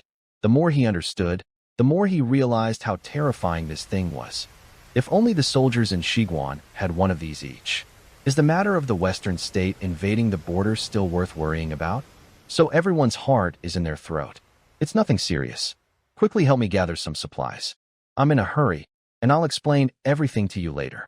Sure E is a modern person living in peaceful times. He would never have committed murder in his past life, as killing is not tolerated in modern society. But now, he has traveled to a brutal, cannibalistic era. If you don't kill, others will kill you. To survive, you must fight back with violence. He is an outsider in this world, and survival is his only goal. Anyone who tries to stop me from living, I will make them die. Wang Hongtao felt a strong, murderous aura emanating from Shuri. He shivered unexpectedly. What's wrong with Brother E? Before, whenever he heard that Humaizi's people came to the village, he would run to the mountains to hide. He wouldn't dare resist at all. But today, he even wants to fight back. He looked at the Zhuge crossbow on the table. His heart was pounding. He thought, maybe he really could fight back. He didn't know what Sure E was planning with the fish bubbles, but he wanted to try. He turned around and ran to gather fish bubbles in the village. After he left, Wang Zhijiao came over carrying a basket. Humaizi has over 500 men. Resisting and killing people is foolish. Even if you have this bow, it won't help. I know, Shuri said, busy sharpening a piece of ox horn. Then why do you still want to resist? Wouldn't it be better to hide like Aunt Sen said, or to take me away? Wang Zhijiao asked. Run? Shuri replied. Where can I run to? In this drought year, there's nowhere safe. Everywhere is a land of cannibals. Wang Zhijiao fell silent after hearing this. She was exiled from the capital to this border area. What she saw was exactly what Shuri described. She had even seen people eating human flesh. But in the imperial palace of Kyoto, the officials kept reporting to the new emperor that the country was peaceful and the harvest abundant. This great Chu dynasty was rotten to the core. Thinking for a moment, she then asked, Do you have a grudge against second uncle? Yes. Is it a deep one? A few years ago, Humaizi wanted to increase the monthly payments for the village. The village was already suffering greatly, and my second uncle, along with some other key villagers, encouraged my father to resist Humaizi. They formed a group, but when they encountered Humaizi, my second uncle was afraid and betrayed my father by kneeling down. As a result, my father was killed by Humaizi. Not only him, but almost everyone in the village, except for a few families, held grudges against me. Sure E spoke expressionlessly. Wang Zhijiao stared at Sure E and suddenly remembered her parents' death. Deep inside, she was overwhelmed by Sure Yi's words. Honestly, they are both unfortunate people. After a moment, she asked, So, do you insist on killing Humaizi? Of course, Sure E replied simply. All right. After you kill Humaizi, tell others that it was your second uncle who sent people to do it, Wang Zhijiao said, then picked up her basket and stood up. Huh. When Sure E heard this, he looked at Wang Zhijiao with surprise. This wife he bought for just a pound of rice was definitely not simple from the start. Sure enough, he sensed that behind her beautiful face, there was another side, one with a heart capable of destruction. Seeing his reaction, Wang Zhijiao slightly frowned. She thought to herself, How could a simple village farmer be so cunning? She coldly said, "Take your time to understand." Just as she was about to leave, Shi spoke again. "We really are a perfect match made in heaven. Let's go together." Wang Zhijiao paused. "Can you understand what I'm saying?" Shi continued to work on the thin piece of cowhide in his hands. He was already very skilled at it. "One is my father's killer, and he deserves to die. Another is someone who betrayed my father at the last minute. When Huma Zi's knife comes into the village to kill people, I, Shi, wouldn't even frown. You probably don't think I'd use this bout to destroy Huma Zi's bandit hideout, do you? I'm not that foolish." Wang Zhijiao's eyes brightened a little. She didn't expect this simple villager to be so clever. But soon, her expression turned cold. "It's good that you understand. I hope you survive." Wang Zhijiao didn't want to die, because she carried a deep-seated hatred for her entire family's slaughter. As soon as Shi dies, she will definitely take the Zhuge crossbow from his hand and leave. It's not because she's cold and heartless, but because she bears a deep hatred. Living has long ceased to be her own life. In her eyes, there is only hatred and coldness. Nothing else can easily enter her heart. After speaking, she carried a basket and went to work elsewhere. Wang Hongtao also collected many fish bubbles and brought them over. This guy simply cannot understand what Shi is doing and keeps talking nonstop. But Shi ignores him completely. He processes the fish bubbles, boiling, crushing, grinding, and steaming. He extracts fish bladder glue. Then he begins to modify the Zhuge crossbow in his hand. He needs to modify it for two reasons. First, rabbits near the mountains are very few now, but there are many wild boars. However, these creatures have thick skin and tough meat, making it hard for the original Zhuge crossbow to pierce them. He needs to increase the crossbow's power. Second, the previous crossbow was good for hurting but had limited range. So, he needs to improve its shooting distance. At night, Wang Hongtao also took some money and went to other farmers' homes in the village to buy a lot of beef tendons. The first step was to modify the bowstring. The second was to attach processed cow horn leather to the bow, increasing its tension. He worked until the dog was guarding the gate at the hour of the dog, around 9 to 11 p.m., and the modified Zhuge crossbow was ready. He measured distances carefully in the yard. He calculated that the effective range of the crossbow reached an astonishing 100 meters. Since he didn't have iron arrowheads, Shi replaced the arrows with more flexible bamboo. He coated the bamboo arrows with fish bladder glue and dried them, making each arrow more powerful when shot. Finally, to test the crossbow's combat effectiveness, he pulled Wang Hongtao and sneaked into the nearby mountains. The wind brushed their faces, carrying the damp, decayed smell of the forest. The moonlight filtering through the branches above was like water, and the grass nearby was filled with the sounds of insects chirping. Soon, they saw a wild boar digging the soil for food not far away. Wang Hongtao, upon seeing the boar, immediately grabbed Shi and tried to leave. "Brother E, that's the wild boar that dug up the people in the village. Let's not provoke it. We can't beat it. Quiet." At this moment, Shi looked at the wild boar and felt a bit nervous and trembling. The creature was huge, much larger than a normal wild boar. It probably weighed over 300 kilograms, something he had never heard of in his previous life. In his past life, he made and sold crossbows and bows, mainly to hunters, so he knew how to hunt wild boars. But the crossbow he had now didn't have steel parts, so he wasn't sure if it could kill such a big animal. "How much do you think we could sell this wild boar for?" he asked. "Brother E, are you crazy? Can we really measure this wild boar in copper coins? It could be dangerous." Wang Hongtao was very shocked and hurriedly warned him, thinking, did Brother E get hit on the head? Hunters in the village would run away as soon as they saw this wild boar turn around. This was a dangerous animal. "Stop talking nonsense.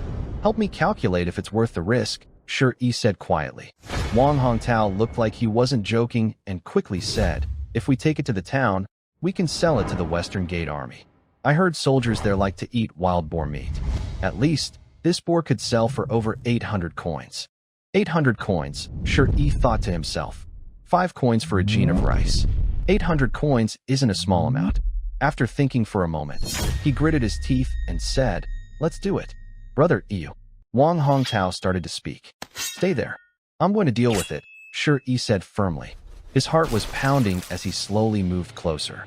He remembered that his old clients said the best way to kill a wild boar was to aim for its eyes. First, because the boar wouldn't see who shot it, so it wouldn't find the attacker after being hit. Second, because the eyes are the most vulnerable spot. Wang Hongtao tried to go over and pull Shuri back, but suddenly the boar looked directly at them. They quickly dropped to the ground. The boar was so big that its gaze was very intimidating. This creature, over 300 gene, was so strong that even a tiger would struggle to take it down. Shuri lay on the ground, slowly inching closer. He had experience from his previous life as a skilled craftsman in this kind of work. His archery skills had once won him a provincial championship. He was confident in hunting. Carefully, he took out his Juga crossbow and aimed at the boar's eyes. Bang, bang, bang. 3 shots in a row. The bamboo arrows shot through the night, piercing the dense forest and grass, flying swiftly toward the wild boar at the dock. Squelch, squelch, squelch. 3 arrows, and all of them hit this wild boar. 2 bamboo arrows went straight into its eyes. In an instant, the boar let out a loud, sharp squeal. It struggled on the ground for a moment before turning and running into the dense forest. Sure, he wouldn't let it escape so easily. This was a valuable prize worth hundreds of coins. He suddenly jumped out of the bushes and chased after it. Wang Hongtao quickly shouted, "Don't chase. Brother E, the mountain at night isn't safe." But before he finished speaking, Sure he leapt over a bush and disappeared into the forest. Wang Hongtao hurried over, but Sure he was already gone. He called out a few times, but got no response. After a while, he suddenly remembered how accurate those 3 bamboo arrows had been. 2 of them went directly into the boar's eyes, without missing. The 3rd arrow missed slightly, but still lodged in the boar's nose. He looked at where Brother E had just been crouching, about 30 to 40 meters away, even in the dark. He was amazed. Wow, I never thought Brother E could shoot so accurately. When did his archery become so terrifying? Wang Hongtao was very unsettled. He kept pacing around. Staring at the seemingly impenetrable forest, he clenched his teeth. Still feeling uneasy, he rushed inside to look for him. Even the most experienced old hunters near Qingyou Mountain wouldn't venture too deep into the forest at night. Wang Hongtao searched inside for 2 or 3 hours, until dawn's first light appeared in the east. He was alone, feeling a lump in his throat and his eyes turning red. He returned to Shi Yi's small wooden house. Wang Zhijiao woke early. She found many small fish in the shallow stream behind the house. She remembered that her father loved to eat these small fish with wine. Every family gathering in the hall involved drinking and singing patriotic songs. Today was her father's Memorial Day. Wang Zhijiao got up early, carrying a basket, and was fishing in the stream. From afar, Wang Hongtao spoke, "Sister-in-law, I'm sorry. Brother, he probably got into trouble in the forest." Wang Zhijiao looked back in confusion. What kind of trouble could he have gotten into? Wang Hongtao sat heavily on a stone by the stream, his nose tingling with emotion. He couldn't hold back anymore and pounded his chest hard. "I told you not to hunt that man-eating pig." That Wang Dahai saw that beast and was so scared he almost peed his pants. But he didn't listen. "My brother Yi's life is so hard, really." As he spoke, Wang Hongtao struck his chest even harder, crying uncontrollably. Wang Zhijiao frowned slightly, but listened quietly. His behavior made her feel deeply. In a world where people sometimes hurt each other, this man was willing to risk his life for his brother, showing true sincerity. After hearing this, she looked at the vast mountains. Should I go find him? A ripple of hesitation stirred in her heart. Although they had only been together for a few days, she felt a kinship with Shuri. They both refused to accept their fate and wanted to fight against it. Most importantly, this mountain man had been very quiet and reserved around her these days. Wang Zhijiao, with her cold personality, didn't say much. She simply placed her basket in the corner and prepared to go into the mountains to find Shuri. But she had just taken a few steps when she saw, in the morning light, a figure carrying a huge wild boar walking down the mountain. Not far away, many villagers had come out of their houses, staring in disbelief. "Is that the man-eating pig from the mountain?" "Exactly. I saw it that day, and it knocked me flying far away. I almost got killed by that beast." "That's Shuri. How did he manage to hunt that pig?" Wang Hongtao, overwhelmed with grief and despair, suddenly stopped crying. He stood there stunned. "Sis, slap me. Tell me this is really Yaij? Wang Zhijiao looked at him coldly, but said nothing. She walked towards Shuri. Shuri quickly called out, Wang Hongtao, what are you standing there for? Come help. Wow, Yaij, it's really you. Hearing this, Wang Hongtao wiped his tears and rushed towards Shuri. Soon, news spread quickly through the village about Shuri Yi's successful hunt. And it was the man-eating pig he had killed. Many villagers started talking excitedly. After learning about this matter, Zhang Lixia, Shuri Yi's second aunt, immediately felt upset. She scolded at home, this little troublemaker. What good luck has he had these days? First, he raided the rabbit burrows and caught dozens of rabbits. Just a few days ago, he even caught the most fierce and fat pig in the mountain. No way. If he keeps getting better and stronger, and if someday he becomes more capable, what if he turns against us? Sure, Zhongtian went to drink with neighbors yesterday, so he wasn't at home. Meanwhile, the woman hurried to Shi Yi's house. At this moment, third aunt Wang Guifang brought out the cart. They all worked hard to try to drag the wild boar to town quickly to sell. A few people in the village looked at the boar meat on the cart with envy and jealousy. They probably thought it was worth hundreds of coins. Shi Yi, the most useless person in the village, was about to see his life improve. Several people even whispered among themselves, interested in the boar. A few wanted to come and take their share immediately. But because Wang Guifang was there, everyone was afraid of her, so no one dared to act.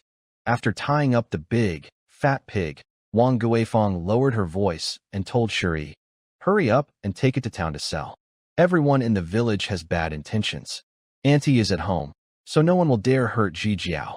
Hearing this, Wang Zhijiao felt a warm feeling grow inside her.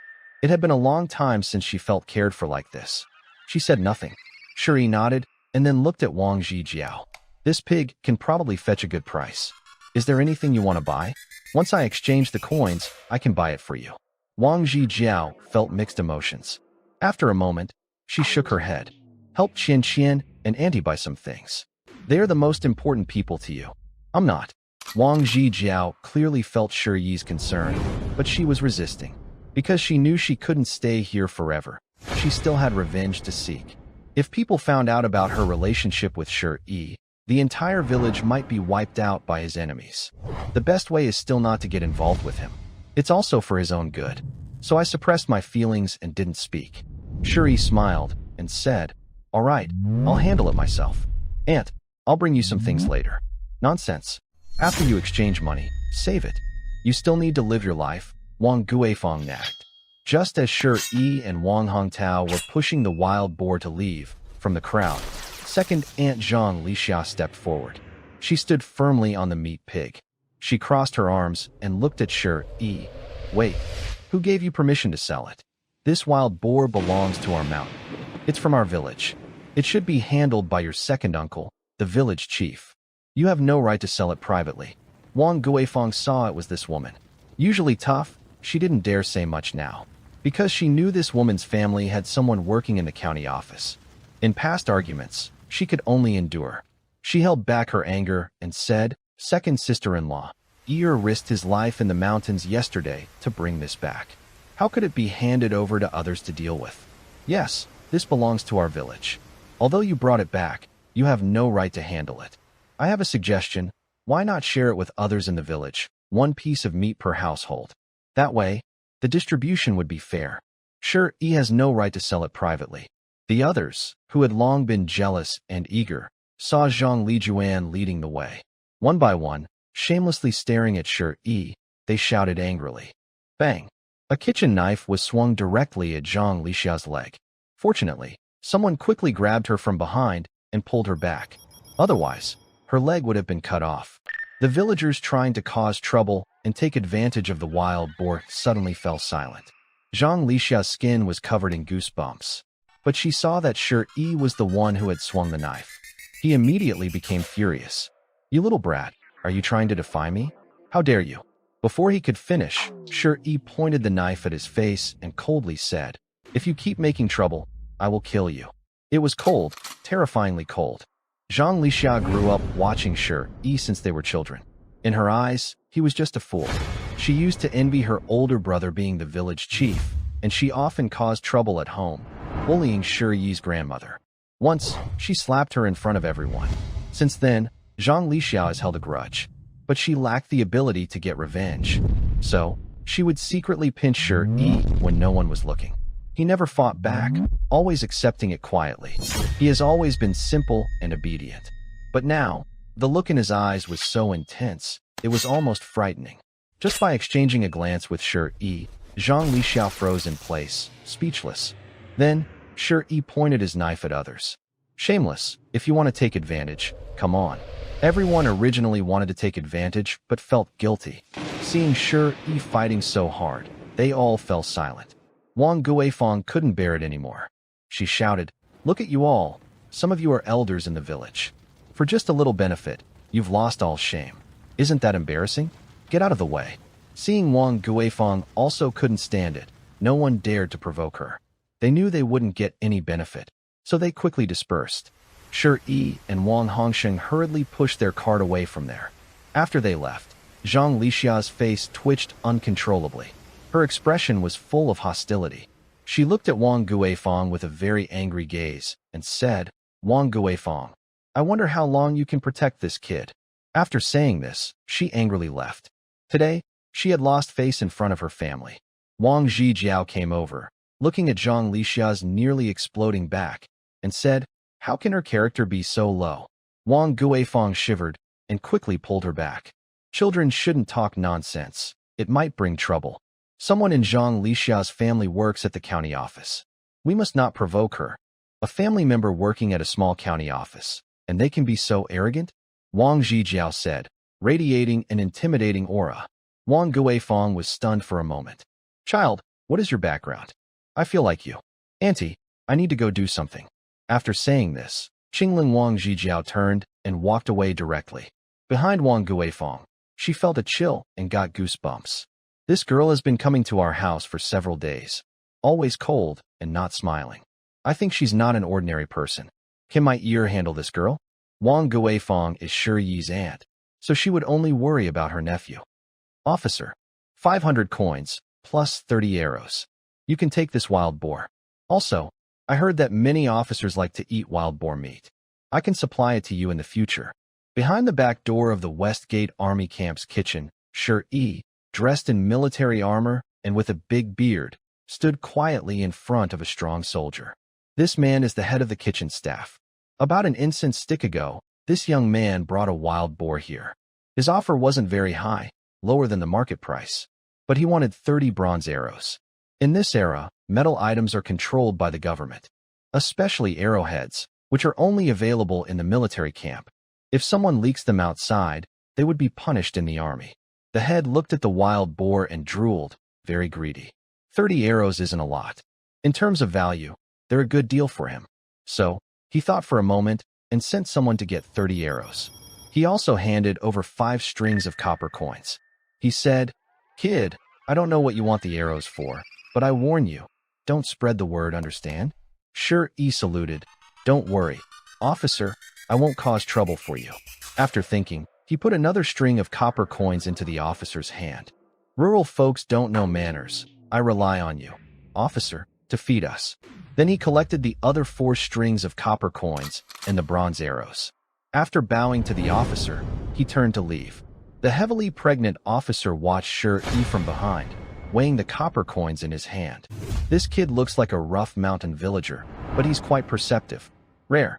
Usually, hunters bringing things to the military camp are afraid the officer might give less. They always keep an eye on the weighing. But this young man didn't look at him the whole time. Afterward, he happily gave a string of copper coins. It's not often seen. Stone, he made a note of it. After exchanging for the coins, Stone, he started buying many supplies in town.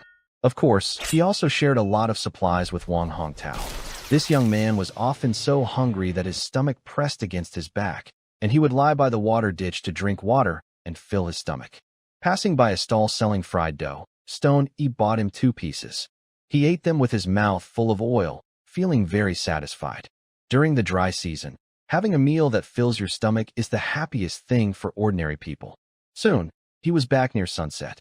The evening sun was like golden silk, softly shining on all sides of the village. Well-off families had smoke rising from their chimneys, drifting gently in the breeze. On the way back, Stone E and Wang Hongtao talked a lot, mostly about how they survived during these times. When they returned, Wang Hongtao was worried his mother might starve, as they had been eating bark for 2 days. He hurried home with the supplies. In front of the small wooden house, the sunset cast a golden glow. It looked like a dream, almost unreal. On the earthen stove beside the house, fragrant white rice was steaming, along with a stir-fried rabbit dish. The smell could be smelled from far away. Wang Zhijiao was working with it in the vegetable garden nearby. In recent days, the garden had been overgrown with weeds. She had tidied it into neat patches of soil. With the help of her third aunt, she planted some cucumber and chili seedlings. They also built a fence with bamboo nearby. The smell of farm life was everywhere. Stoney put down some supplies, then took a new pair of shoes and walked over to Wang Zhijiao. "Sit down." "Why?" Wang Zhijiao answered coldly. Stoney didn't care and pulled her to sit on a stone. Then he held her delicate ankle. Wang Zhijiao instinctively resisted. "You daring." She was freezing cold. But Stoney tightly held her ankle. "Don't move. I bought you a pair of shoes. See if you can wear them." Wang Zhijiao paused, then noticed the pair of cloth shoes beside him. She stopped resisting. Stoney ignored her. Sitting on the ground, he placed her foot on his lap. Wang Zhijiao's shoes were already very worn out. There were many blood scabs on her feet, showing what she had endured during her exile. The soles of her feet were thick with calluses. Shi slowly helped her take off her shoes and carefully cleaned the dirt from her feet. Afterward, as he put her shoes back on, he spoke. "I don't know why you were exiled," he said, "but from what I've observed these past few days, I think you might be the daughter of a noble family, because you have a proud attitude. More importantly, I can see you're not content with this poor mountain village and you're hiding many things in your heart. However, Wang Zhijiao, I want to tell you, in this harsh world, if you don't have your own strength, don't dream of impossible things." Wang Zhijiao fell silent. Her initial dislike for Shi, the rustic villager, faded quite a bit. Thinking back over these days, although Shi's gaze sometimes made her feel like he was a flirt, she also felt an inexplicable dislike. But did this man really flirt? If it were an ordinary person, after buying her, they would have done something on the first night. If she refused, she might have been beaten to death. Furthermore, in the Great Chu, where women are considered inferior, this idea was deeply rooted. From birth, women were taught to serve their husbands and take care of the family, whether they were noble or common. Learning music, chess, calligraphy, and painting was only to please their husbands. But this rustic villager seemed to always show her respect. Every time he went hunting and sold the game in town, he never bought anything for himself. Yet he always brought her small gifts. While she was lost in thought, Shi suddenly took out the copper coins he had exchanged today and placed them on her long skirt. He said, "I don't know if I will survive this time. If I don't, you should give some of these coins to my third aunt. And with the rest, you should leave here quickly." Wang Zhijiao's fragile body trembled slightly, but her expression remained cold. "Why not give it to her yourself?" After helping her put on her shoes, Shi looked at her stunning face and smiled as he spoke. "Very beautiful." After finishing, she looked up and said, "You probably know about my third aunt's personality. I would never go to her myself. It would be best if I left her something after I die. Also, please tell her for me that I want to repay the kindness of their family in my next life." A heavy feeling grew in Wang Zhijiao's heart. She vaguely guessed something. "Are you planning to take the initiative?" Shi turned around and smiled. That smile touched Wang Zhijiao's heart because it was gentle. In these harsh times, such a smile was very rare. "You're so clever, what a pity. When I brought you back, I thought I would raise you happily, fatten you up, and have a few children so we could live a good life. Well, maybe I just don't have the luck for that." Shi didn't notice Wang Zhijiao clutching her dress tightly. In front of the small hut, the atmosphere suddenly became heavy. Shi waved his hand and said, "I won't talk anymore. I need to get ready." Then he went to the nearby water ditch. Since arriving here a few days ago, Shi had been busy every day. He was covered in mud and dirt, with no time to clean himself properly. So he jumped straight into the water. Wang Zhijiao stayed silent. She didn't know why, but suddenly she didn't want Shi to die like this. Not only because she still didn't understand the bow in his hand, but also because she realized that this mountain villager was very different from other men. There was a strange feeling she couldn't quite describe. Nearby, someone brought out the cooked rice and warm fried rabbit meat from the pot and placed them neatly on the table. Shi, covered in dirt and mud all day, looked like a different person after washing. He appeared a bit thinner, with very defined features. Wang Zhijiao looked at Shi and suddenly thought of her late brother. Her mood unexpectedly sank. She didn't want Shi to die like that either. Inside her heart, the ripples grew bigger. If things continued like this, those ripples around Shi might turn into a huge storm. But Shi still needed time. What she didn't know was that all of this was just Shi playing a little mind game in front of her. This guy knew everything. This woman is very cold and distant. Normal methods can't reach her inner feelings. So during meals, she gives a farewell-like warning. The supplies just bought her enough for several days. Remember, Humatsi is very fierce. Anyone who opposes him will be killed, and he will drag their body back and whip it in front of everyone. If my body is brought back and whipped by him, don't hesitate. Take the money I give you and leave immediately. From now on, forget about me. Since we are not truly married, it won't affect your future marriage. Wang Zhijiao feels very uncomfortable hearing this. She cares deeply about not wanting this mountain villager to die, but she is too cold and still holds onto her last bit of stubbornness, without showing her feelings. Tomorrow, Humatsi's men will come to collect the monthly payment, and it will also be the time they come to kill Shi. Shi plans to strike first. Tonight, Shi has been sharpening a bronze arrowhead. He has changed the arrowhead a lot. First, he made it smaller so it can fit on the Zhuge crossbow. Second, he added many barbs to the arrowhead, mainly to prevent the arrow from being easily pulled out, so the person hit would die painfully. He also wanted to add poison, but he couldn't get it in a short time. He worked busy until dawn. That night, Wang Zhijiao didn't sleep. She cooked a meal for Shi and made sure he ate well. The dawn was breaking, light shining through the darkness and reflecting on the small wooden house. After packing the arrows, Shi took out a new Zhuge crossbow he made last night. He handed it to Wang Zhijiao and said, "Although I don't understand much, I know you're very interested in the bow I have. I made a new one for you last night. You can study it yourself. You can also use this to defend yourself in the future. Remember, don't let others see it easily. If someone with bad intentions finds out, your life might be in danger. Life is tough, but you must live well." After saying this, Shi walked into the mountains with a determined, almost heroic stride, without looking back. Wang Zhijiao holds the Zhuge crossbow that Shi gave her. My heart felt very complicated. I didn't speak and didn't talk to Shi anymore. After Shi left, I quickly found a hiding spot. I secretly watched Wang Zhijiao's reaction. But unfortunately, she didn't even turn around. She took her crossbow and went toward the small wooden house. I felt a bit disappointed. Has she become so cold? Sure enough, climbing high peaks is difficult. I left feeling bored.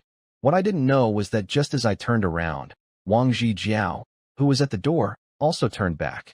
She was busy looking in the direction I was going and softly muttered, "Live well." Meanwhile, third aunt approached nervously. "Zhijiao, where is he? I just received news that Huma Zi's people will arrive in about an hour. Where is this child now?" Wang Guifeng was extremely worried. Because this morning, she received news from her family. Now, her family had caused trouble in their village because someone from their village had beaten a county official. So, the official brought many people to hunt down the bandits in their village. They couldn't send anyone to help them. Wang Zhijiao thought for a moment and said, "He went to the mountains to hunt this morning. Third aunt, before he went up the mountain, he gave me this money. He told me to keep it safe for him." Wang Zhijiao finished and handed all the copper coins Shi had given her to third aunt. Although Shi told her she could take half and run away, she didn't want to take advantage of Shi. She was already prepared. If Shi really died, she would take the rabbit skins and leave this place. That would be enough. Third aunt looked at the shiny copper coins and hesitated. "Is this the money from selling that wild boar?" Wang Zhijiao nodded, her eyes clear and shining like stars. Third aunt almost cried. This child has finally turned his luck around. I'm happy for his parents. But soon, she placed the coins into Wang Zhijiao's hand again. "You are the lady of this family. The family's money should naturally be kept by you. Why give it to me, your aunt?" A flicker of emotion crossed Wang Zhijiao's heart. She looked at her with confusion. Third aunt, I only traded 1 gene of rice for this, and we didn't have a formal wedding. Are you afraid I might run away with this money? 500 or 600 coins can buy over 100 gene of rice. In times of drought, 100 gene of rice can feed a family for a year. In the eyes of ordinary people, this isn't small money. Third aunt smiled and said, Child, even though I don't know where you're from, or what you've been through to make you so cold, I still advise you not to leave. I know our ear, he truly cares about you. Our ear has been kind and caring since he was a child. Don't women always hope to find a man who loves and cares for us? I believe our ear will definitely support you. Just keep this for now. If ear comes back, tell him to hide in the mountains. I'll prepare for the monthly payments. After speaking, third aunt turned and went home. Every time Humazi comes, every household must give 20 gene of rice or items of equal value. They pile these things in the middle of the village ground, then all kneel on the ground to welcome them. If someone doesn't kneel or refuses to give, Humazi and his men will use their knives to kill. They treat human life as worthless. Wang Jiaoer was deeply moved by third aunt's words. First, she realized that Shi truly cares for others. She remembered when Shi just returned and helped her change her shoes, especially when he treated the blood scabs on her feet. Suddenly, she thought of her father's gentle gaze when he looked at her mother, so tender. This man, after these days of being with him, she saw his hard-working side, his fight against fate, and his cleverness. He could turn some wild foods from the mountains into delicious dishes, and even craft unheard-of crossbows and bows. Second, third aunt's words, though simple, are true. When her parents died, didn't they also tell her to forget hatred and live well? Deep inside, Wang Zhijiao's feelings stirred again. She looked at her Zhuge crossbow in her hand. She packed her things, then left the house. She went after Shi. Regardless of the situation, she did not want this man to die so suddenly and unexpectedly. On a rocky path leading into the deep mountains, the sound of a galloping horse echoed. Several men carrying large machetes were riding quickly along the rocky trail. They continued until they reached the area near Xinyu village. Then, a few of them stopped. They dismounted from their horses and went to the side to urinate. The leader laughed roughly and said, If only there were young women here for us to play with. The others also laughed loudly. Fifth brother, Xinyu village is right ahead. There are young women inside. Just take one when we get there, isn't that easy? Exactly. It's just young women. On Xinyu Mountain, we can take whichever girl we want. Who would dare refuse? They laughed arrogantly. The leader looked toward Xinyu village and couldn't help but shiver. He looked at the broken fingers on his hand, feeling a lingering fear. A few years ago, he came to collect a debt. He also had his eye on a young woman from Xinyu village. He originally planned to steal her away, but suddenly, the village chief, Shiba Tian, led people to resist. Those broken fingers were cut off by Shiba Tian. He quickly spat in frustration. Everyone shut up.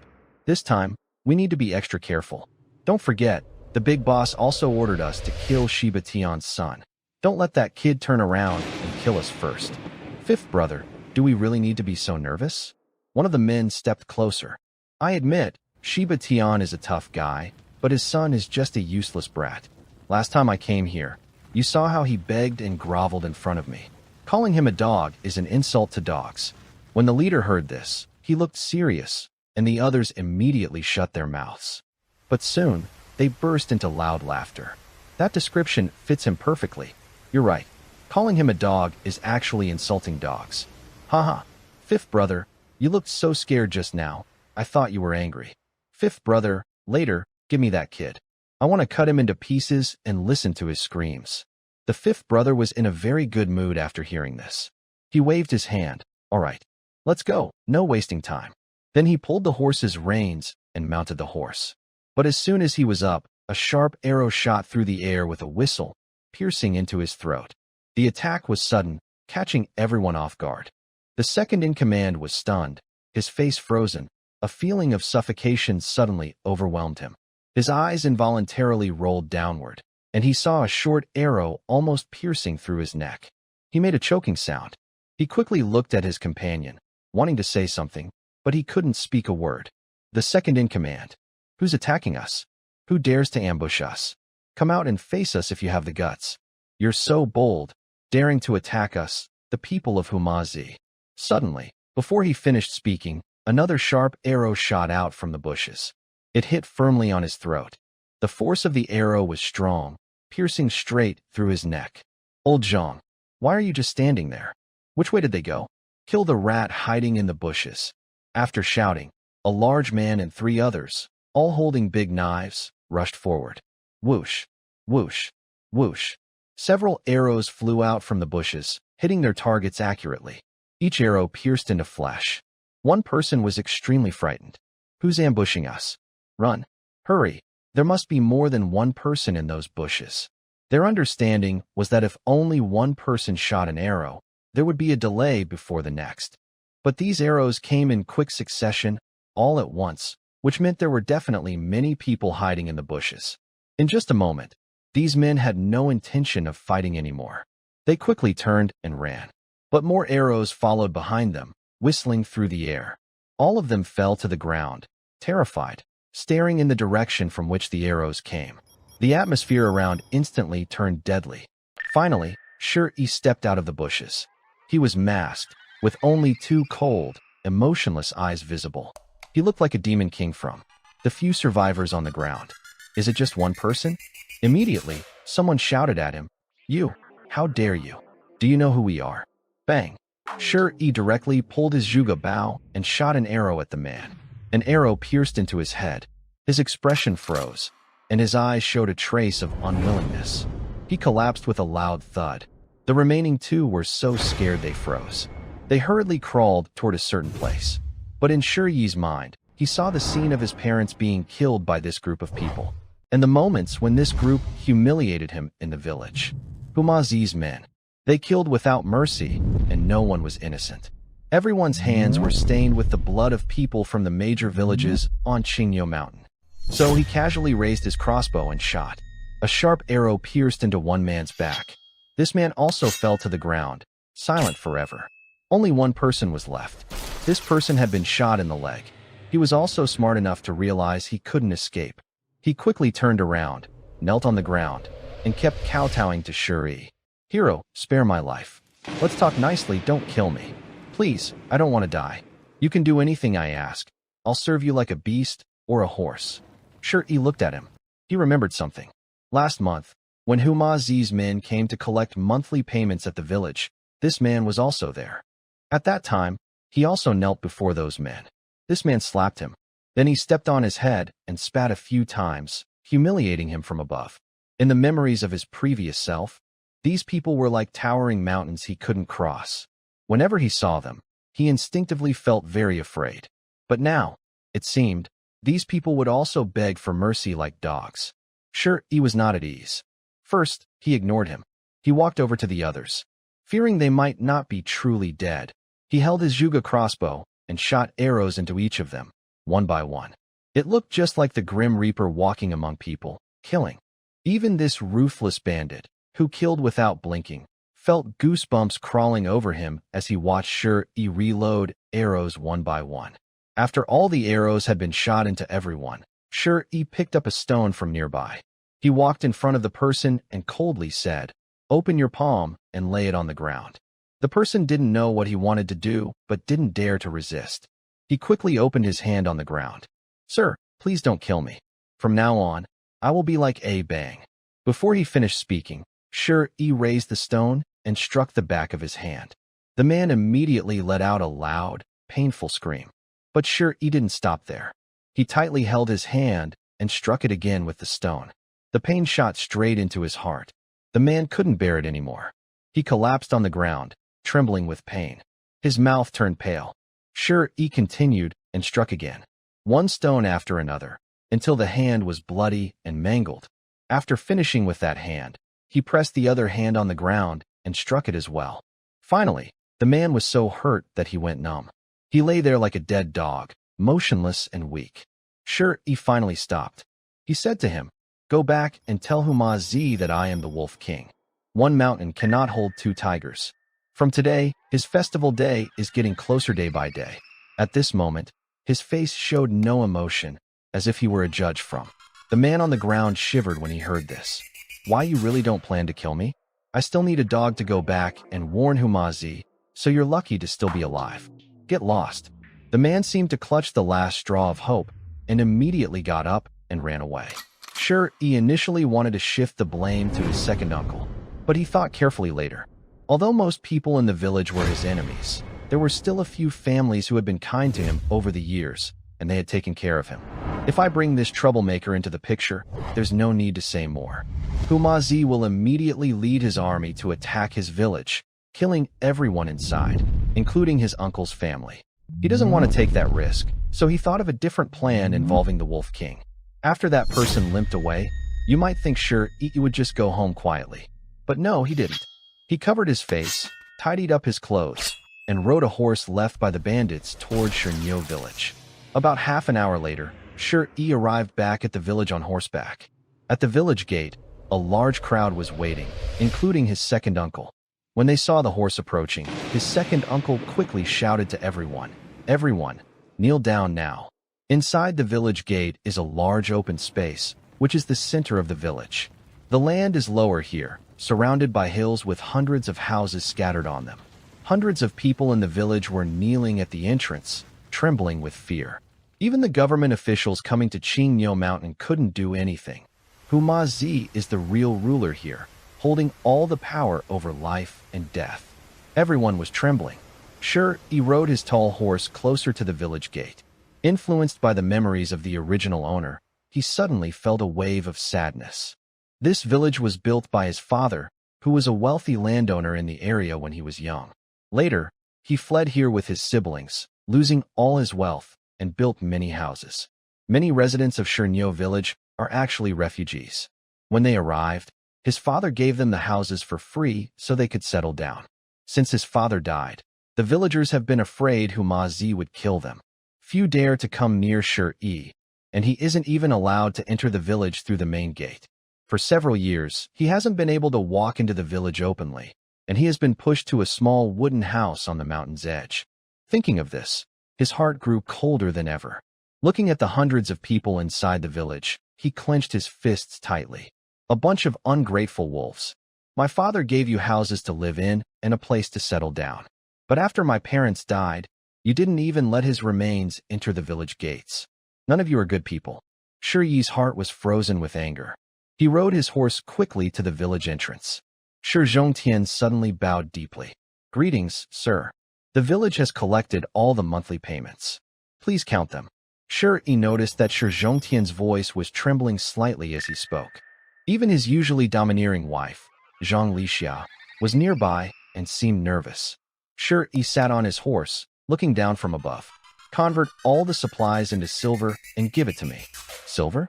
Shi Zhongtian looked confused, raising his head to look at Shi on the horse. But what greeted him was a whip. A sharp. The whip struck his face. Immediately, Shi coldly said, "Did I tell you to talk back?" Shi Zhongtian quickly bowed and begged, "Sorry, sir. Sorry, I was wrong. Please give me some time, sir. I will go home and get the silver."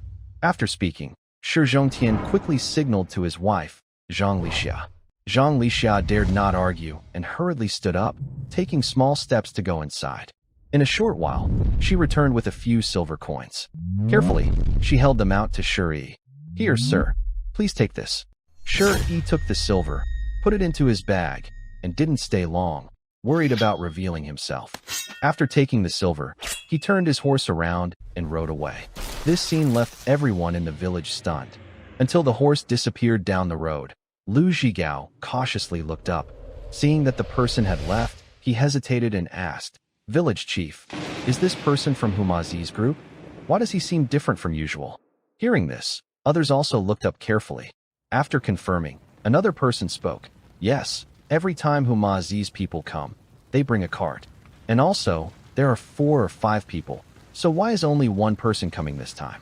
Not only that, why does this person refuse to take any food? Chief, could we have been tricked?"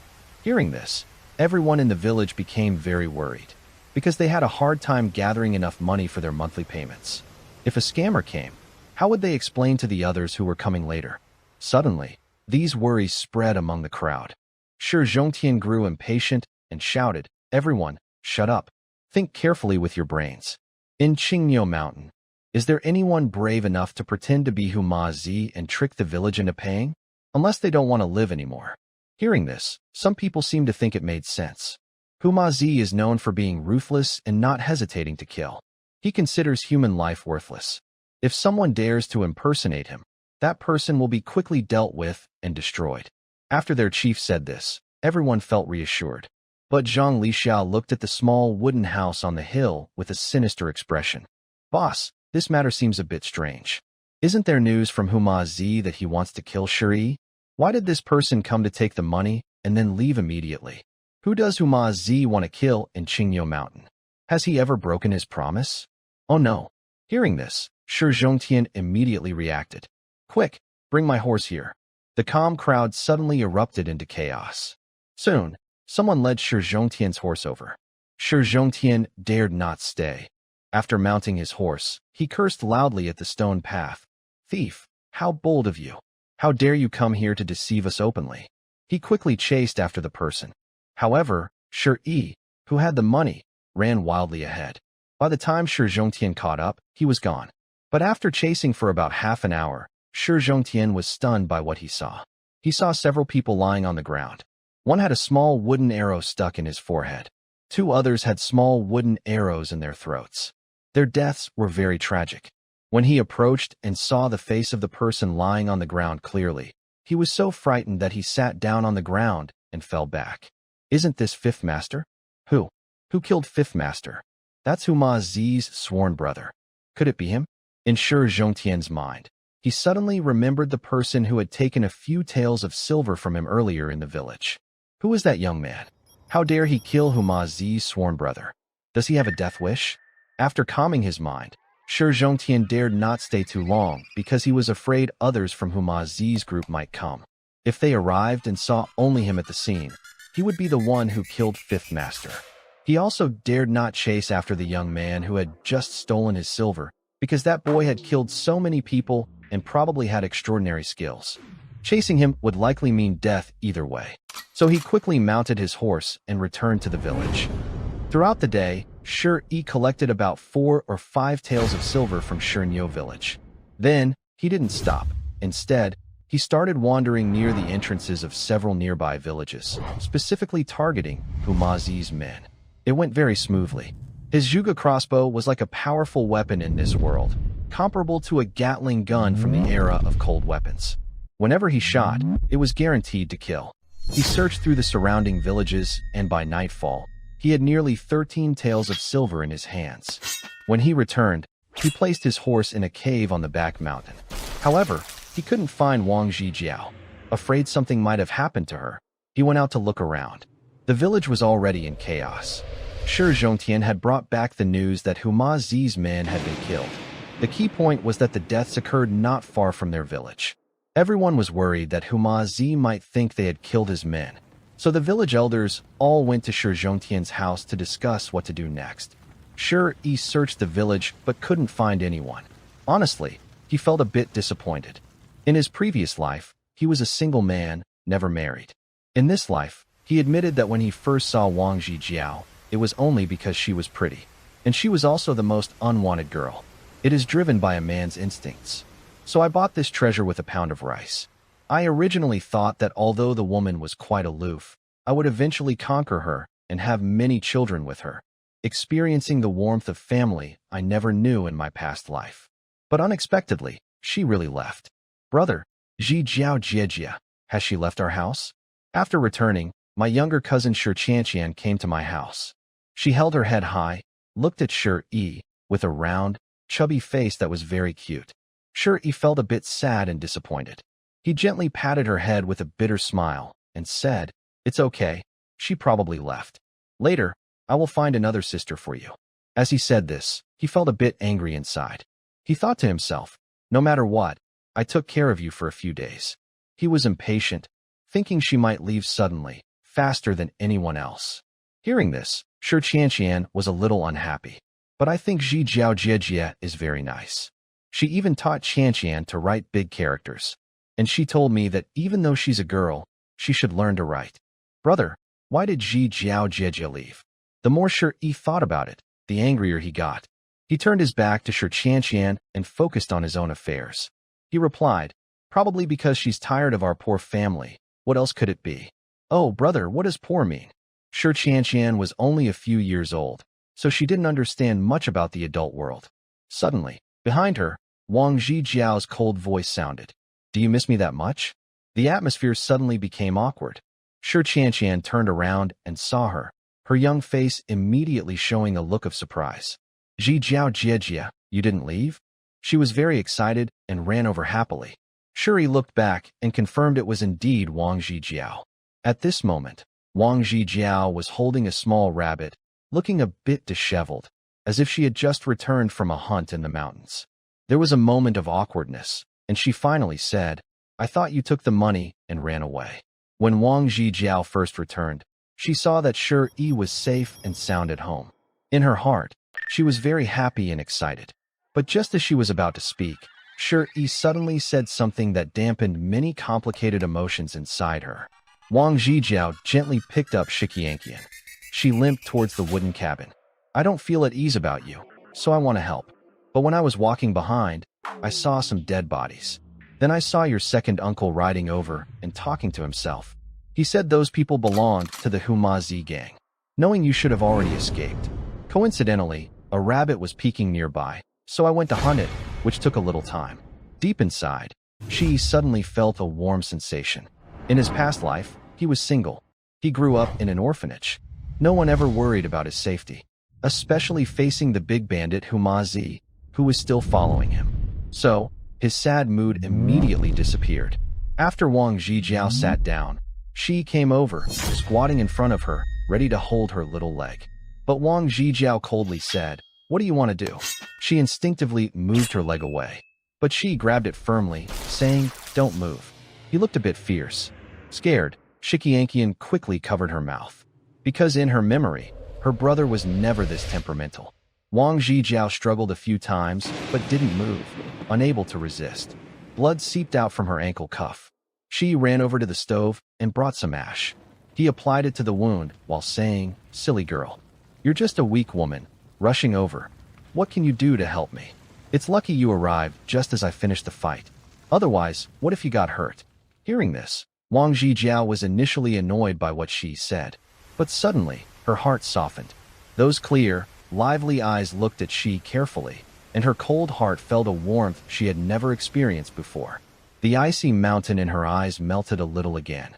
Although she still looked cold, she looked at her little leg. It was a wound caused by a mountain stone while chasing a small rabbit. It had been bleeding all the way back. What surprised her was that after she covered it with ash for a while, it actually stopped bleeding. So she was very surprised. "Do you understand medicine? Why can ash from plants stop bleeding? What's the medical reason?" What Shi didn't know was that Wang Zhijiao had a natural talent and strong interest in medicine since she was young.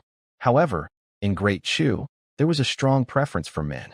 Men were considered the main half of the world. Even though she was born into a noble family, she could only learn music, chess, calligraphy, and painting. So her parents didn't let her get involved in other things. But she secretly learned quite a bit anyway. Shi carefully helped her treat her wound. Ash from plants is alkaline, and alkaline substances can quickly stop bleeding. But there's also a risk of infection. Alkaline and infection? Wang Zhijiao couldn't really understand these modern words. She thought Shi was strange. During the few days she stayed in the village, she met some villagers and learned a little about Shi from their words. But after actually spending time with him, she realized he wasn't as foolish as people said. In fact, he was very wise, and his wisdom was beyond what most men had. Especially when she went to catch that little rabbit today, using the bow and feeling its power, she saw how strong it was. Shi carefully helped her with the scar. What made Wang Zhijiao feel even warmer inside was that Shi also helped her fix her pants and shoes, then washed his hands nearby. When he came back, he said, "I can't explain everything to you all at once. I'll tell you more slowly in the future. Come here, be good, open your mouth." At first, Wang Zhijiao felt very uncomfortable, especially when Shi put his finger in her mouth. She wanted to scold him for being rude because, since she was young, no one had ever dared to behave so intimately with her. But this time, She somehow opened her mouth without resistance. She was even surprised herself. Shiyi's finger pressed her tongue and looked inside. Much better now. You've been coughing a lot these past 2 days. Keep drinking the herbal water, and you'll get better in a few days. She wanted to say she was too thin and needed to gain some weight, but when she looked down, her feelings were overwhelmed by the powerful, flowing sensation. The delicate branches and ripe fruits gave her a very strong visual impression. He swallowed the words stubbornly along with his saliva. Wang Zhijiao didn't think much about it. She looked at him and asked, "Do you know a lot about medicine?" Shiyi replied, "Just some basic knowledge." "Basic knowledge? What do you mean?" Shiyi felt a bit overwhelmed, but looked at Wang Zhijiao's eager expression. He also sensed that beneath her icy exterior, she had a shy and sweet side. He guessed to himself that being cold and aloof wasn't her original personality. Maybe she changed because of some big trouble at home. He smiled and said, "Just some everyday knowledge." "Oh, then, can you teach me?" The chief doctor of the Great Chu Palace once praised Wang Zhijiao. He said she remembered everything and understood herbs easily. Unfortunately, she was a girl. Her parents didn't allow her to learn before. But now, Wang Zhijiao couldn't hide her desire to learn about these things. Shiyi said, "You really want to learn?" "Yes." Wang Zhijiao's eyes shone with eagerness. Shiyi thought for a moment and said, "All right, starting today, I will teach you." "Good. Then I'll go cook," Wang Zhijiao said as she tried to stand up. But Shiyi pressed her shoulder gently. "You rest, I'll do the cooking." He patted Xiao Now, who looked a bit silly, on her head. "Big brother will make rabbit meat for you." Hearing there was meat, Shi Qianqian drooled happily. "Really, big brother?" Shiyi tousled her hair and said, "From today on, our family will eat meat every meal."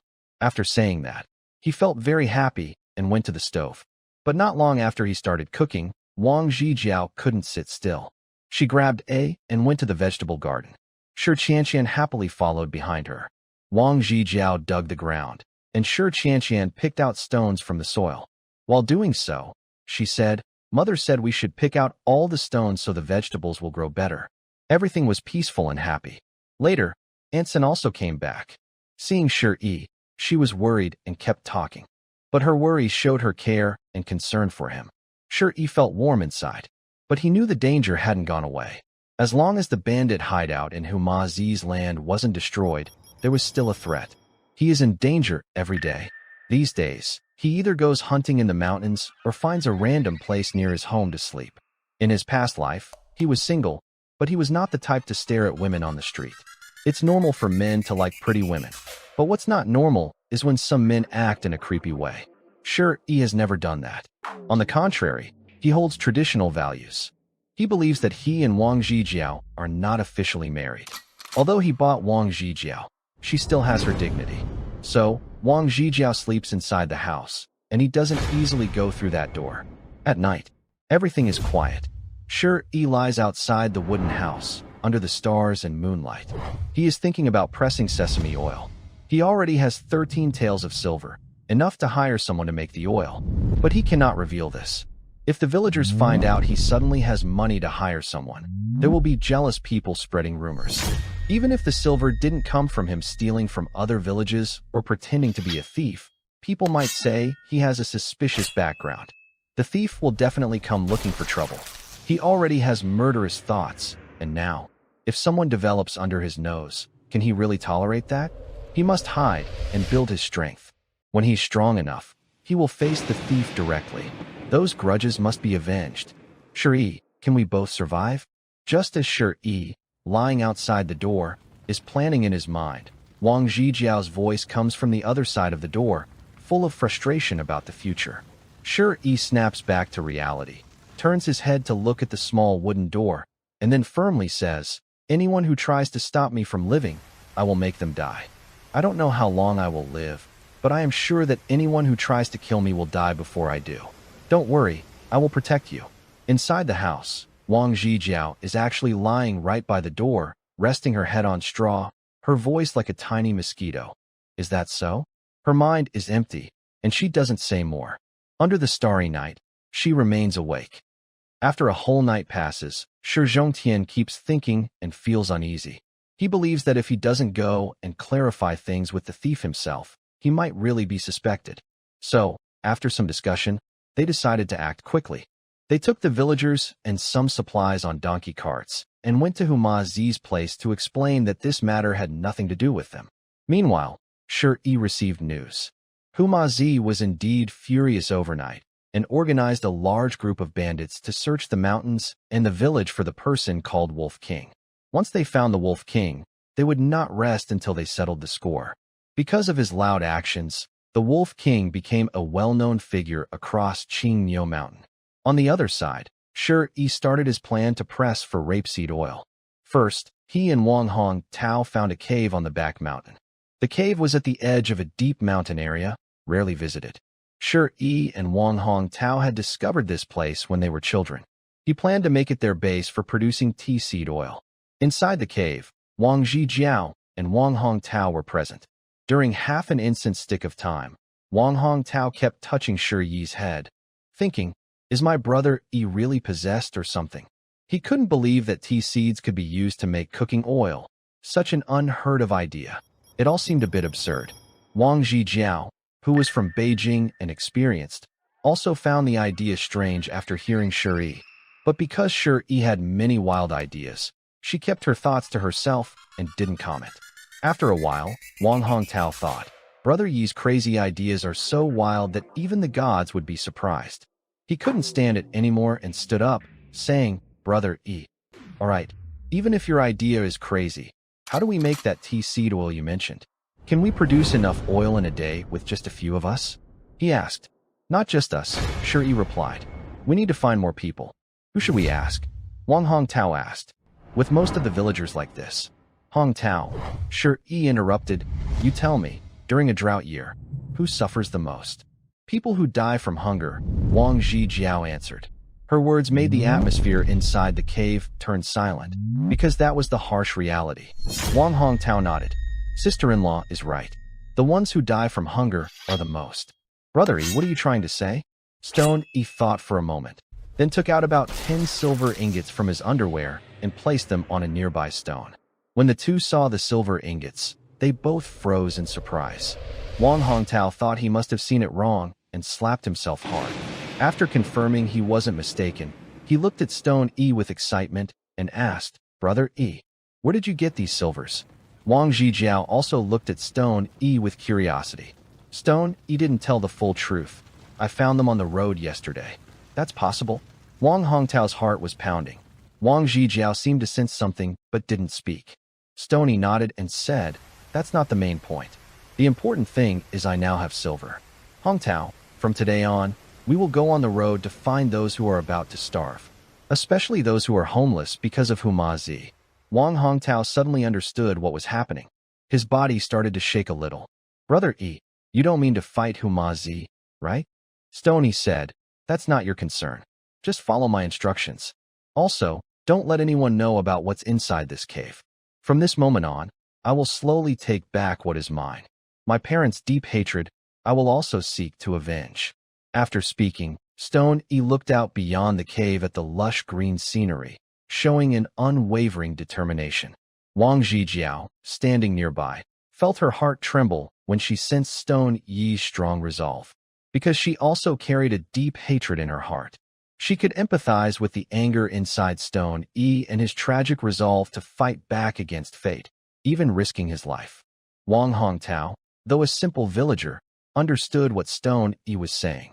After discussing for a long time, Wang Hongtao left the cave. Although he doubted what Stone E planned to do, he thought, if Brother E can really succeed, then maybe we can stand tall from now on. His passion was ignited. After he left, Wang Zhijiao, who had been silent, looked into the distance with her clear eyes filled with complex emotions. After a long while, she softly asked, "Are you hurt?" Wang Zhijiao is a very clever person. When she saw Shi take out the 13 taels of silver, she already guessed what was happening. She thought that Huma Zi and his people were probably killed by Shi. Deep inside, she was actually impressed by Shi's quick and decisive actions. It was strange. Shi was not from this world. When he bought Wang Zhijiao, it was only because she looked very beautiful. In the past few days, The two of them had not sat down quietly to share their thoughts openly. Yet, Shi always seemed to find a sense of understanding with Wang Zhijiao. Now he realized she probably guessed what was going on. He thought to himself, this girl is really smart and clever. He smiled and said relaxedly, I am not hurt. As for anything else, don't ask. Starting today, this place will be our secret base. We will continue to live in that small wooden house, just like before, okay? Wang Zhijiao nodded after hearing this. Although she looked cold, she clearly showed a hint of trust. That was exactly what Shi wanted. Then, the two of them tidied up inside the cave. When they went down the mountain, it was already evening, with the sunset casting a red glow over Qingniu Mountain. Coincidentally, as they descended, they met Uncle Shi Zhongtian. He had been with Huma Zi all day, nearly risking his life because Huma Zi insisted that someone from their village had killed him. He was whipped more than 10 times, his head bruised and purple, before Huma Zi finally let him go. He was in a very bad mood. At that moment, he suddenly saw Shi and Wang Zhijiao coming out of the mountain. Seeing Wang Zhijiao's stunning beauty, his possessiveness grew even stronger. When he looked at his useless nephew, he was filled with anger. He thought, what right does this useless guy have to own such a beautiful girl? In the past, Shi would have come over to bow when he saw him from afar.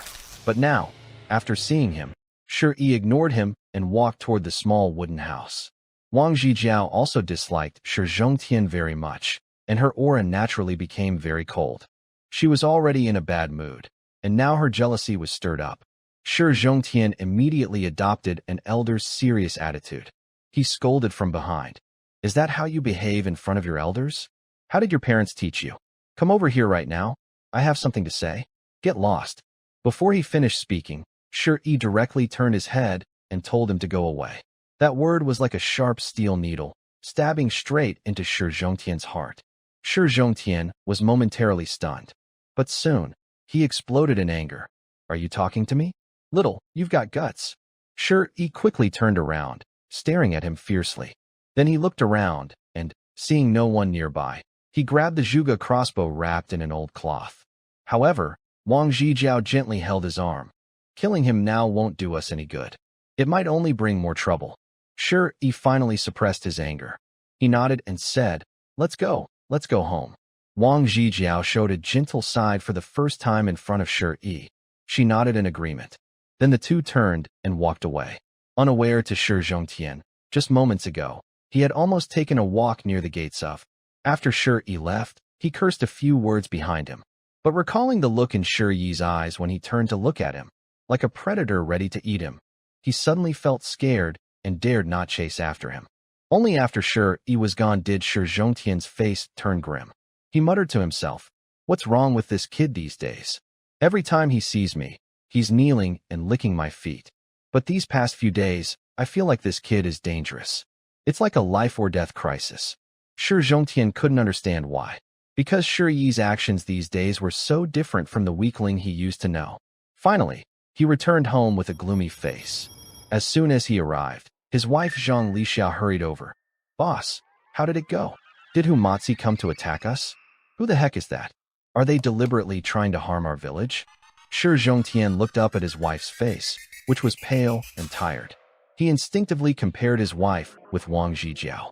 This comparison immediately made him very angry. His attitude was also not good. Doubling the monthly payment. Huma Zi is just making excuses to hurt our village.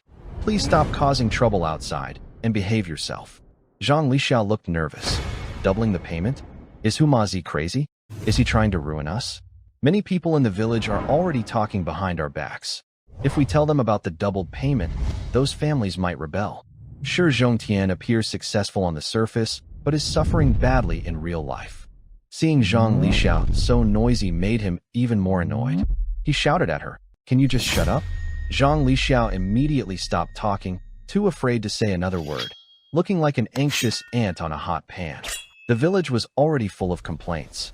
If they said Huma Zi wanted to double the payment again, those families would definitely cause trouble, blaming the village chief for being weak. What should we do? Thinking hard, Zhang Lixia suddenly remembered Shi. Angrily, she said, "Head of the village, can we increase Shi's monthly payment a bit? That little rascal is living quite well now." He even brought back a wild boar the day before yesterday. After selling it, he didn't pay a single coin. Isn't that unfair? Shi Zhongtian's eyes lit up when he heard this. You've just reminded me of something. He called out loudly to the outside.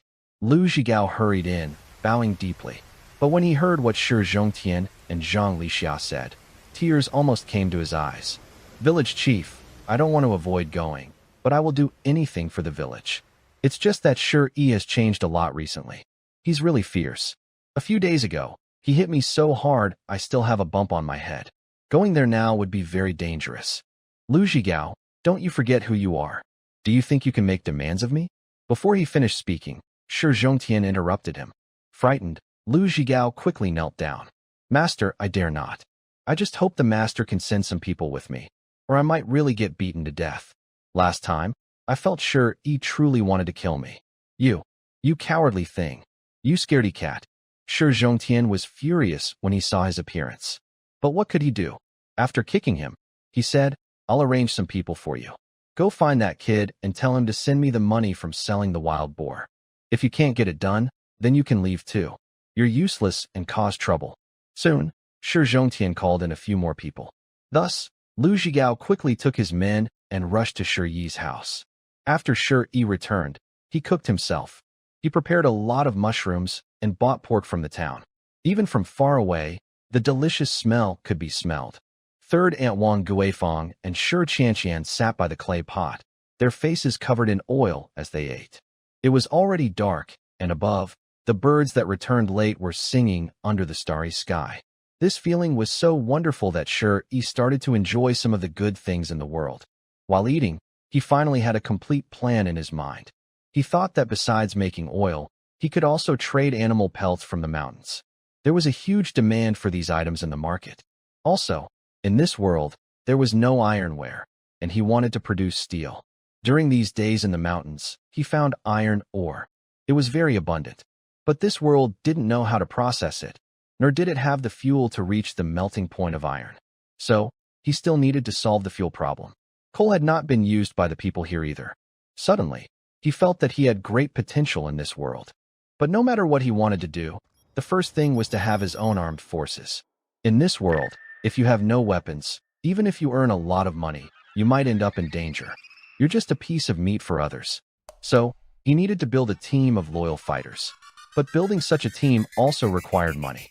Right now, getting silver was the most urgent. While eating, Third Aunt suddenly shouted in a certain direction, Get out here, you sneaky person.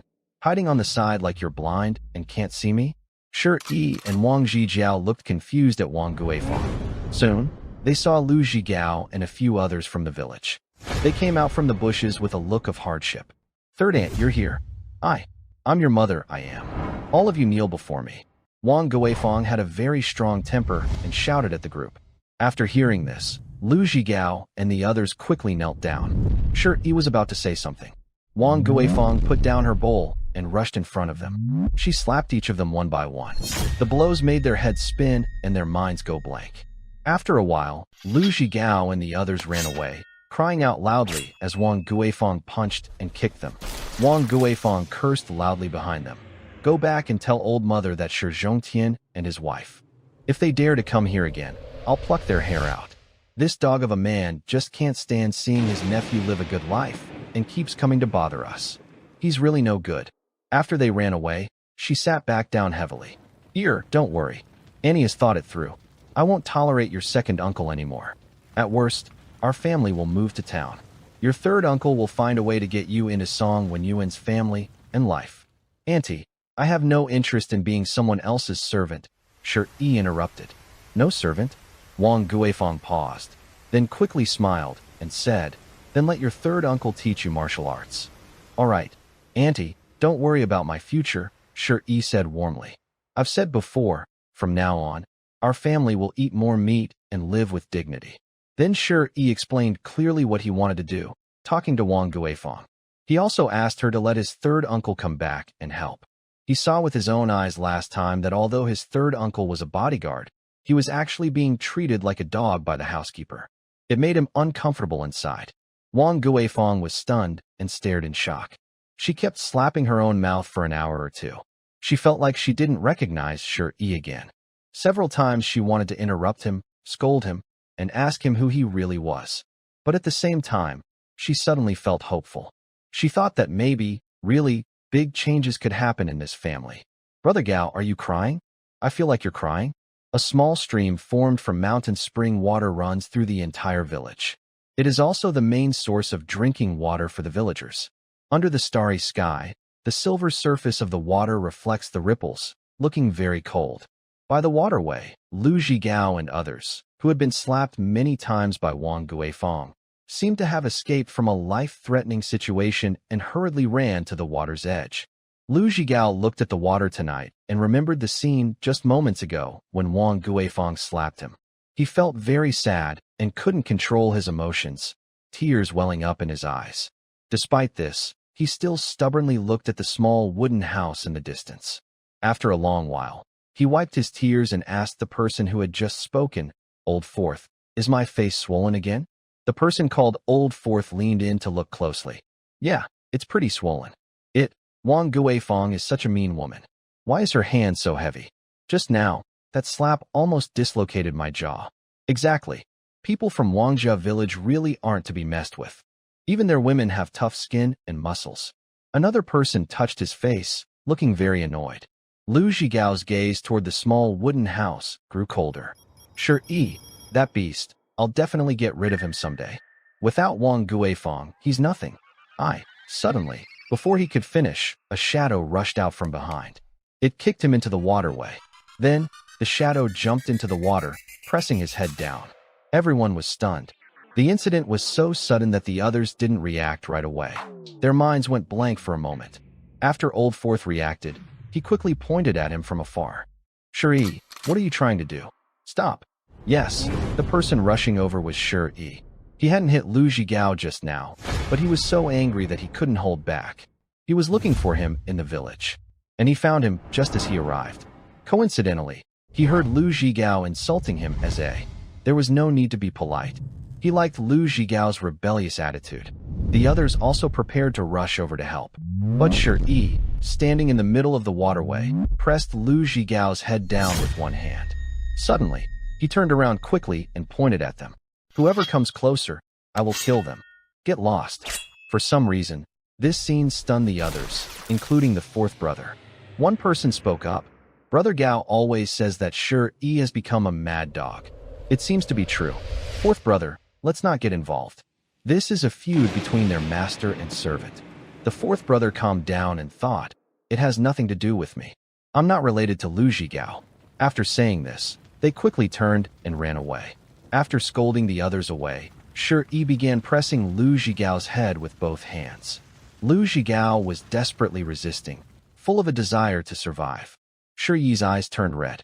For a moment, he actually wanted to kill this guy, but his rational mind told him he couldn't kill the dog now, or he would alert others. Finally, he grabbed Lu Zhigao's hair and pulled him up. Ugh! Lu Zhigao finally could breathe, like a drowning dog being grabbed by Shuri. He felt overwhelming fear inside. Shuri, did you just want to kill me? Slap. Shuri slapped him back and coldly said, call me young master. Young master. Lu Zhigao was trembling all over, his pores showing his fear of Shuri. He shouted loudly, let me go? Sorry, I promise I won't appear in front of you from now on. You know, I am just your second uncle's dog. Everything I did was forced on me by your second uncle. Shuri ignored him. He dragged him ashore. This guy was quite sensible and quickly knelt down. But Shuri grabbed his hair and swung his leg bones a few times to loosen them. Then, he harshly slapped the guy's face, paying attention to every detail. Lu Zhigao was stunned. He was already swollen from Wang Guifeng's slaps. He was about to get hit again. The pain made him howl like a wolf, as if standing in the dark, sunless depths of. After Shuri slapped him about 10 times, he finally let go. The guy only felt dizzy and weak, lying on the ground, gasping for air. Shuri squatted in front of him. Starting tomorrow, if I see you anywhere near my house again, don't say I killed anyone. You're a treacherous dog who betrayed your master. I've shown mercy by letting you live this long. Do you understand? Why, yes, I understand. I won't bother you anymore, young master, Lu Zhigao replied tearfully. Shuri then asked, why did you come to my house today? What do you want? Lu Zhigao cried. It's your second uncle. He was cheated at Huma Zi's place. Then Huma Zi asked our village to pay extra monthly because he found out about the wild boar you hunted. So he wants you to give him the money. This scoundrel. Hearing this, Shuri frowned and looked toward a large house in the distance. This house was built by his father. It was the biggest house in the village, with 9 rooms, and had always been occupied by Shi Zhongtian. After staring at it for a long time, he muttered, "Just wait. I won't let you live much longer." After saying that, Shuri left. Lu Zhigao's hair stood on end. He only realized what was happening after Shi Yi had gone. He struggled to sit up, looking at Shi Yi's distant figure. He swallowed hard and thought, this little brat, does he want to take revenge on his second uncle? For a moment, he trembled with fear. One night later, Wang Hongtao moved very quickly. Nowadays, outside, many people were starving or begging because food was scarce. Some places had even started eating human flesh. When people are starving to the limit, they'll do anything for a bite to eat. No matter who they used to be, they'll abandon their dignity and follow anyone who offers food. So, yesterday he carried some biscuits and just wandered around the town. Soon, he brought back over 20 people. In the following days, Shi Yi and his group stayed mostly in that cave. They cut down trees, and dozens of people worked together to build things. Wang Zhijiao took 2 girls and spent every day gathering tea seeds in the mountains. After a few days, inside the cave, everyone gathered around the tools Shi Yi had directed them to make. Everyone looked very nervous.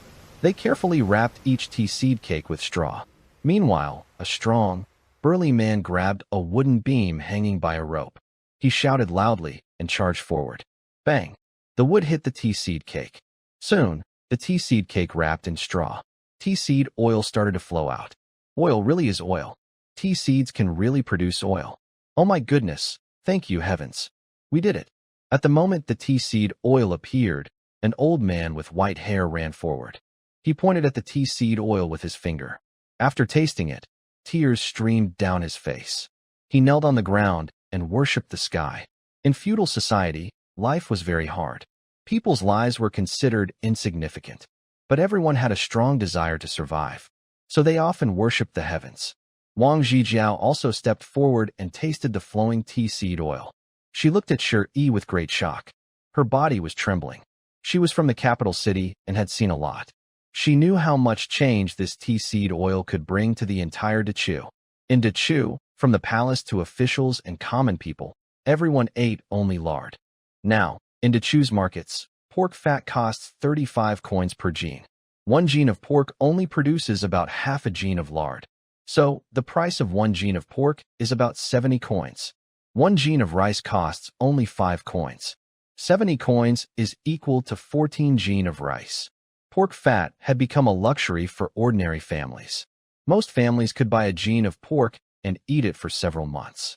They would make soup by boiling vegetables and water, then add a little pork fat with chopsticks.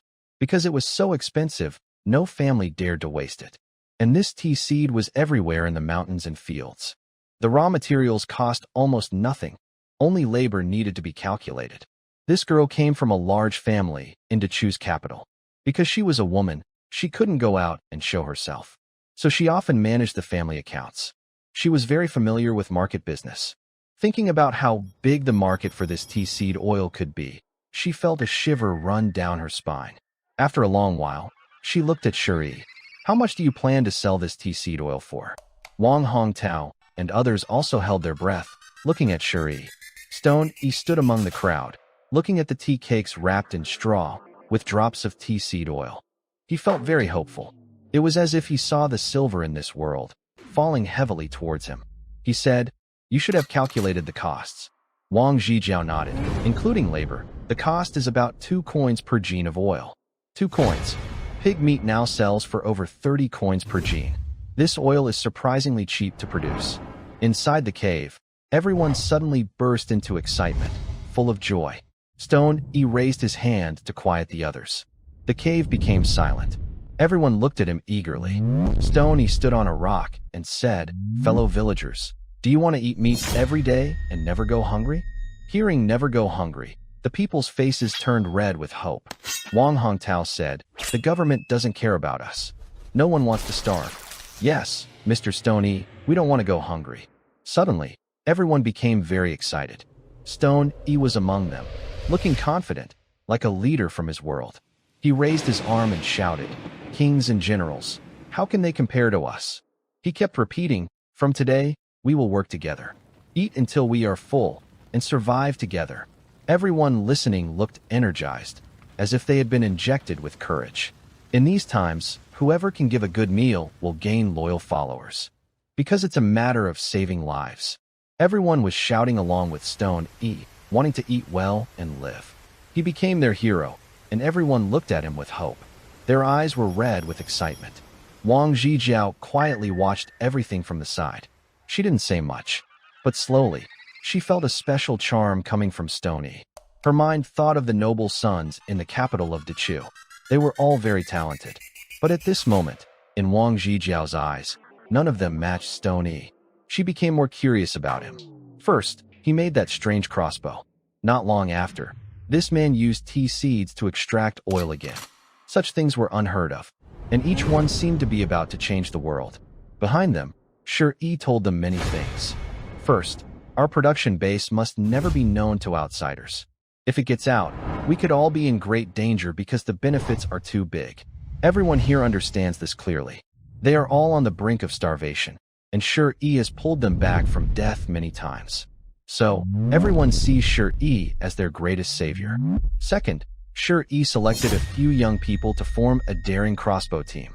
Until now, Wang Zhijiao, who had been quietly listening, suddenly felt Shi's big ambitions. It turns out this man isn't just content with surviving. Her heart inexplicably became excited, like finding a small light in a dark night of hatred. Although very faint, she was extremely moved. Half an hour later, Shi's motivational speech ended. Inside the cave, dozens of people started working enthusiastically on production. Shi called Wang Hongtao outside and told him many things. The main idea was, "I will teach you how to make crossbows. You are a carpenter, so from today, you don't need to do anything else. Just focus on making crossbows for me. Do it quickly, because once our tea seed oil sells well, some people will come to trouble us. We must have our own armed forces to protect ourselves." Shi had already discussed this with Wang Hongtao long ago. So Wang Hongtao patted his chest and said he had no problem. After that, Wang Hongtao didn't dare waste time and hurried off to do his work. After he left, Wang Zhijiao approached and said, "Don't sell it at the market yet." Shi's eyes brightened and looked at her. "Why?" Wang Zhijiao explained, "There are several wealthy families in town with complicated relationships. They all have connections with the local officials. If they find out about this oil, they will definitely come to kill us and steal our formula. So, who do you think I should sell it to first? I can't just not sell it. I need to make money to support you," Shi said with a smile. In the past, Wang Zhijiao might have been a bit resistant. But unexpectedly, at this moment, when Shi said this, a warm feeling rose in her heart. The icy mountain in her eyes had melted halfway, but she still remained as cold as ice as before. Can be sold to the Western Gate Army. The world is cold and harsh, corrupt officials run wild, and the court is full of eunuchs and chaos. Even so, the border of Great Chu remains peaceful because the border troops are guarding it. I hope they can eat well and defend our homeland. Also, military procurement usually involves buying large quantities, which can save us a lot of extra costs. Furthermore, if we trade with the Western Gate Army, it can help you build connections within the military. This will be very beneficial for your future. I want to say, we are in perfect sync, thinking the same thing. Do you believe that? In the gentle mountain breeze, Shi smiled kindly as he looked at Wang Zhijiao. Wang Zhijiao paused and asked, "What do you mean by perfect sync? By the way, have you already thought about your way out?" Shi looked at Wang Zhijiao, and the more he looked, the more he liked her. In his past life, women's appearance and intelligence were often inversely related. Especially women like Wang Zhijiao, who are delicate and fruitful. People usually call them big-breasted and not very smart. But he found that Wang Zhijiao was much smarter than others. In this feudal society where men are superior to women, a woman with such strategy is rare. He chuckled and said, "I never do things without a plan. The situation inside the village is complicated. Stay here until I return. I can rest assured about your safety." After speaking, Shuri left. He and Wang Zhijiao had good understanding. Early in the morning, he thought about supplying goods to the Western Gate Army. No matter the era, as long as you successfully integrate into the military circle, it's like having muscles on your body. So he planned to visit the Western Gate Army again, find that hothead, and have a good talk about tea seed oil. He also knew Wang Zhijiao's cold personality. She wouldn't respond to his concern. But he was wrong. After he turned and walked dozens of meters down the mountain path, Wang Zhijiao, standing tall behind him, quietly said one word. Okay. Until she watched Shuri disappear into the dense forest ahead, Wang Zhijiao turned and entered the cave. She now saw hope for revenge in Shuri.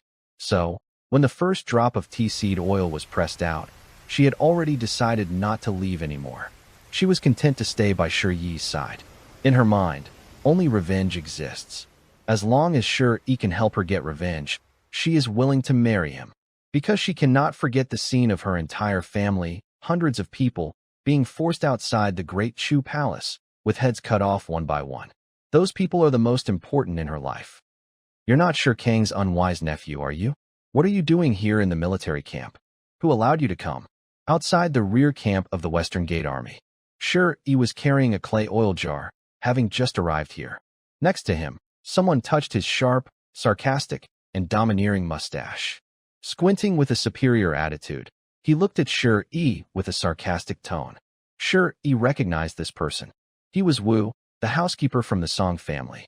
There was another person beside him, also holding a clay oil jar. He probably understood what was happening. He didn't want to cause trouble with this person, especially since his third uncle still depended on the Song family.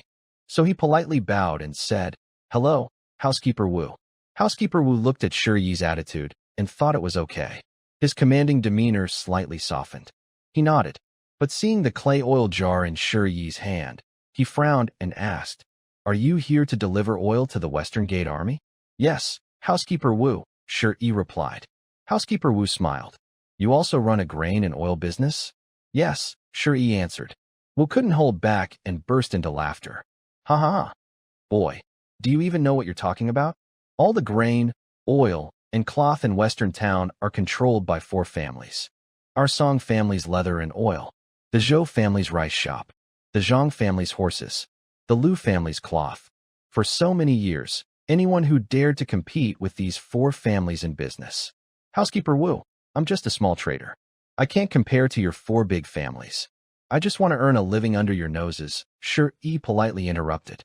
"That's good to know," Wu said unhappily, his condescending attitude reaching its peak again. In his eyes, Shuri was like a stray cat or dog, completely insignificant. Just giving him a glance was a blessing for Shuri, earned through his ancestors' good deeds. Just as Wu was about to say more, the person from the last campfire scene stepped out. He spoke up and said, "Housekeeper Wu, bring your things in so I can see them." Housekeeper Wu looked down on Shuri, but in front of the military officer, he was just a submissive dog. The confident attitude from before quickly changed into flattery. He took small steps and hurried over to the officer. "Sir, are you well these days?" The officer frowned slightly, probably not liking him. But he still responded politely, "Go inside, don't waste time. Now, the supplies are running low, so don't waste time," Wu housekeeper quickly added. However, the officer's gaze suddenly shifted to Shuri. He looked at him for a moment. It reminded him of the clever boy who once brought wild boar meat. He smiled. "Young man, why are you here?" When he said this, Wu housekeeper's eyes nearly popped out. He thought to himself, how does this boy know the officer from the Western Gate Army? The officer seemed very familiar with him. Wu housekeeper didn't dare speak, only trembling with surprise. He couldn't understand it either. Shuri quickly stepped forward and bowed. "Sir, I brought some special oil from our mountain to show you." "Special oil?" The officer looked at the ceramic oil jar in Shuri's hand with curiosity.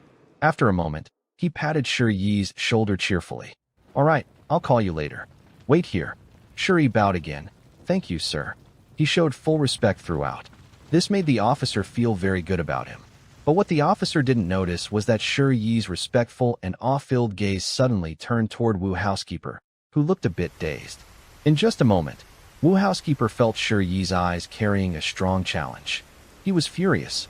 This kid, last time at the Song family estate, acted like a dog from start to finish. Just now, too. Now, what does he mean by looking at me like that? Before he could react, Shiyi's expression suddenly changed to a strange smile. Wu housekeeper felt humiliated by Shiyi. He immediately got angry and said, "Kid, do you believe I'll gouge out your eyes?" The officer turned around in confusion. He saw Shiyi had returned to his cautious and careful attitude. He suddenly became angry and shouted at Steward Wu. "Why did you gouge his eyes?" Steward Wu, visibly upset, replied, "Master, that young man provoked me just now." He turned to look at Shiyi. Shiyi lowered his head and said, "Master, I am a humble villager. I dare not be disrespectful." He saw Shiyi's appearance. He turned and shouted, "Did he provoke you? Are you crazy? Your Song family is so proud. Someone just looked at you, and you think they are provoking you. Then you want revenge? Do you really think your Song family controls everything in Western Shu? A small steward like you is so arrogant." With a thud, Steward Wu was just a dog of the Song family. He dared not offend the military. Seeing Firehead so angry, he quickly knelt and kowtowed. "Master, my Song family has no such intention. Please, look into this clearly. The Western Shu army is protecting our homeland. Without the Western Shu army, I fear the common people would have been wiped out by the Western D. My Song family." "Enough, your words are annoying." Firehead looked disgusted. "Old dog, watch your words outside from now on. Bring me what you have." "Yes, yes, yes, master." Steward Wu, feeling scared, broke out in sweat on his forehead. He got up and wiped his sweat nervously. But inside, he was furious and annoyed. He felt like Shiyi was playing him. So he glared fiercely at Shiyi. Meanwhile, Shiyi just stared back calmly, a mocking smile on his face. He silently mouthed to him, "Old dog." Strangely, Shiyi didn't make any sound, but his mouth movements made Steward Wu understand perfectly. Almost losing control, Steward Wu almost attacked Shiyi. But the master's attitude earlier made him hesitate. He could only swallow his anger like bitter old dog dung. No matter how uncomfortable he felt, he had to hold it in and digest it. His hand trembled as he pointed at Shiyi. "Little brat, wait and see. When I come out, I'll kill you. Wild villager, what right do you have to be so arrogant in front of me? You're asking for trouble." He nervously carried a clay oil jar into the military tent. Today, he was here to deliver a sample of oil. He couldn't afford to be careless. Most of the supplies for the Western Gate Army were provided by local noble families. The oil had been supplied by the Song family for many years. But now, due to a severe drought, the Chu court was giving less support to the border troops. This time, the border soldiers asked the Song family to lower the price of pig fat. There was no choice. The Song family had to find new sources of pigs. Recently, they brought back a batch of pigs from the Western D region. People there didn't eat pork, so the prices were very low. Because they needed to change suppliers, the army wanted to check the quality of this oil. If it was good, the Song family would supply this batch of pig fat in the future. Today was especially important. Everything was going smoothly. Although the military leader didn't like the dog, as long as the oil was good and the price lowered, that was enough. Inside the tent, the military leader pointed at the pig fat and tasted it. "Manager Wu, what price does your young master Song plan to sell at?" Manager Wu saw that the leader wasn't being difficult and quickly replied, "General, in the past, we sold it for 65 coins per gene. This oil," the master said, "without the Western Gate Army, there would be no support for our Song family. We must do our best, even risking everything, to support the soldiers defending the border. So, we are offering this oil at 60 coins per gene to support the border troops." When the leader heard this, his face darkened. He knew about the batch of pigs the Song family had brought back from the Western D region. There were rumors among traders that the Song family bought the pigs for only a few dozen coins per gene, very cheaply. He had thought that the Song family would also significantly lower their costs. But they only lowered the price a little. How could that be? Are they treating us like beggars? But he couldn't say anything, because the Song family had indeed lowered their prices. And he knew the Song family had connections above him. He didn't dare to offend them. He frowned and asked, "Manager Wu, are you sure this is the lowest price?" Manager Wu looked bitter and said, "General, we are supplying without any profit. Please investigate thoroughly." Since it had come to this, the leader was at a loss for what to do. At that moment, someone outside stumbled in. looking very nervous as they hurried over. They whispered something softly into Huodo's ear. Huodo was caught off guard and started coughing violently. Then, in disbelief, he looked at the person and said, "Is that really true?" "Boss, it's true. Right now, we've brought him into the kitchen to try out. And there's a tea aroma. All right, let's go now." Huodo became anxious and quickly got up, running out without even greeting Steward Wu. Steward Wu was confused and wanted to ask what was happening, but Huodo had already left the camp. The servant was nervous and asked, "Steward Wu, are the Western tribes attacking? Why is Huodo suddenly so tense?" "Ask me, ask who else." Steward Wu felt uneasy. The servant didn't dare to speak further. Steward Wu muttered to himself, "Could it be that some family in the city is trying to interfere?" He started feeling worried. Inside the kitchen, in front of a large pot, Shi was stirring with a spatula. The tall gol, clay pot, was sizzling with fragrant oil, a fresh aroma mixed with tea scent that was very inviting and refreshing. It made people feel energized. When Huodo arrived, several dishes had already been prepared on the table. The people from the fire camp were tasting them and praising loudly. Just outside the door, Shi guessed what Steward Wu was here for. So, after they entered the camp tent, he quickly took out some money and bribed the guard at the entrance. He then went straight into the kitchen to cook. The people tasting the food found the aroma very appealing and asked, "What kind of oil is this?" Shi replied, "Tea seed oil." "Tea seed oil?" "Yes." "How is it made?" "Sorry, it's my family's secret recipe and I can't share it." "Oh, what's the market price?" 10 coins. 10 coins. Everyone was stunned. The 200,000 Western troops had very high daily expenses. The support from the Chu royal family was decreasing. The military was under pressure to manage their supplies carefully. Because of this, Huodo started thinking about ways to cut costs everywhere. However, the pig fat sent by Officer Song was slightly reduced by 5 coins per gene, offering little benefit. Currently, this new tea seed oil, never seen before, is sold for only 10 coins per gene. This greatly reduces the military's expenses. That's why people here are eager to recover the firewood. Once the firewood arrived here, they nervously looked at Shi and asked, "Young brother, are you sure it's only 10 coins?"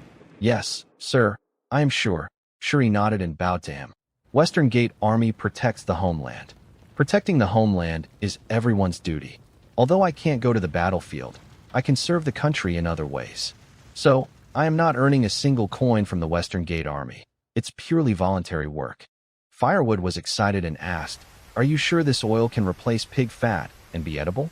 Shi made a gesture, inviting him to taste. "Sir, you'll know after trying." Firewood didn't dare to delay. He quickly scooped a bite of stir-fried vegetables into his mouth. In an instant, a burst of tea aroma filled the nose. It then exploded in the mouth, making him feel refreshed and alert. This flavor was completely different from pig fat. Firewood's mood suddenly became excited. He carefully tasted again and confirmed, "Is it really only 10 coins per gene?" "Yes, sir. I told you protecting the homeland is everyone's duty. Providing supplies to the army and making a profit, that's like inviting disaster, like lightning striking the family tomb on a thunderous day." Shi looked determined. Those who didn't know might think he was about to grab a sword and rush to the battlefield to fight the Western Diao people. Such loyalty and patriotism. Firewood and others were so moved they almost cried. This would greatly ease the pressure on the kitchen. Firewood quickly asked, "How much can you supply each day?" "You should know, a force of 200,000 consumes a lot daily." Shi thought for a moment and said, "Initially, the supply won't be large, maybe around 50 gene a day. But I promise it will increase daily until it meets the entire army's needs." "Good. Start with 50 gene and increase later. Be quick. My 200,000 soldiers need at least 2,000 gene of oil daily." Firewood was in a good mood and explained little by little. Shi looked a bit stunned listening, because he thought that the daily oil consumption of the Western Pass Army would be at least 10,000 gene. Unexpectedly, a force of 200,000 only used 2,000 gene of oil. This is something a modern person cannot understand. It shows that during a severe drought, ordinary people are suffering. Life in the army is also difficult. But Shi couldn't figure out why. Now, during wartime, why is the supply of grain and oil to the border troops so low? From this, He inferred that something must be wrong with the capital of Great Chu. Suddenly, Shi also felt some sympathy for the soldiers of this era.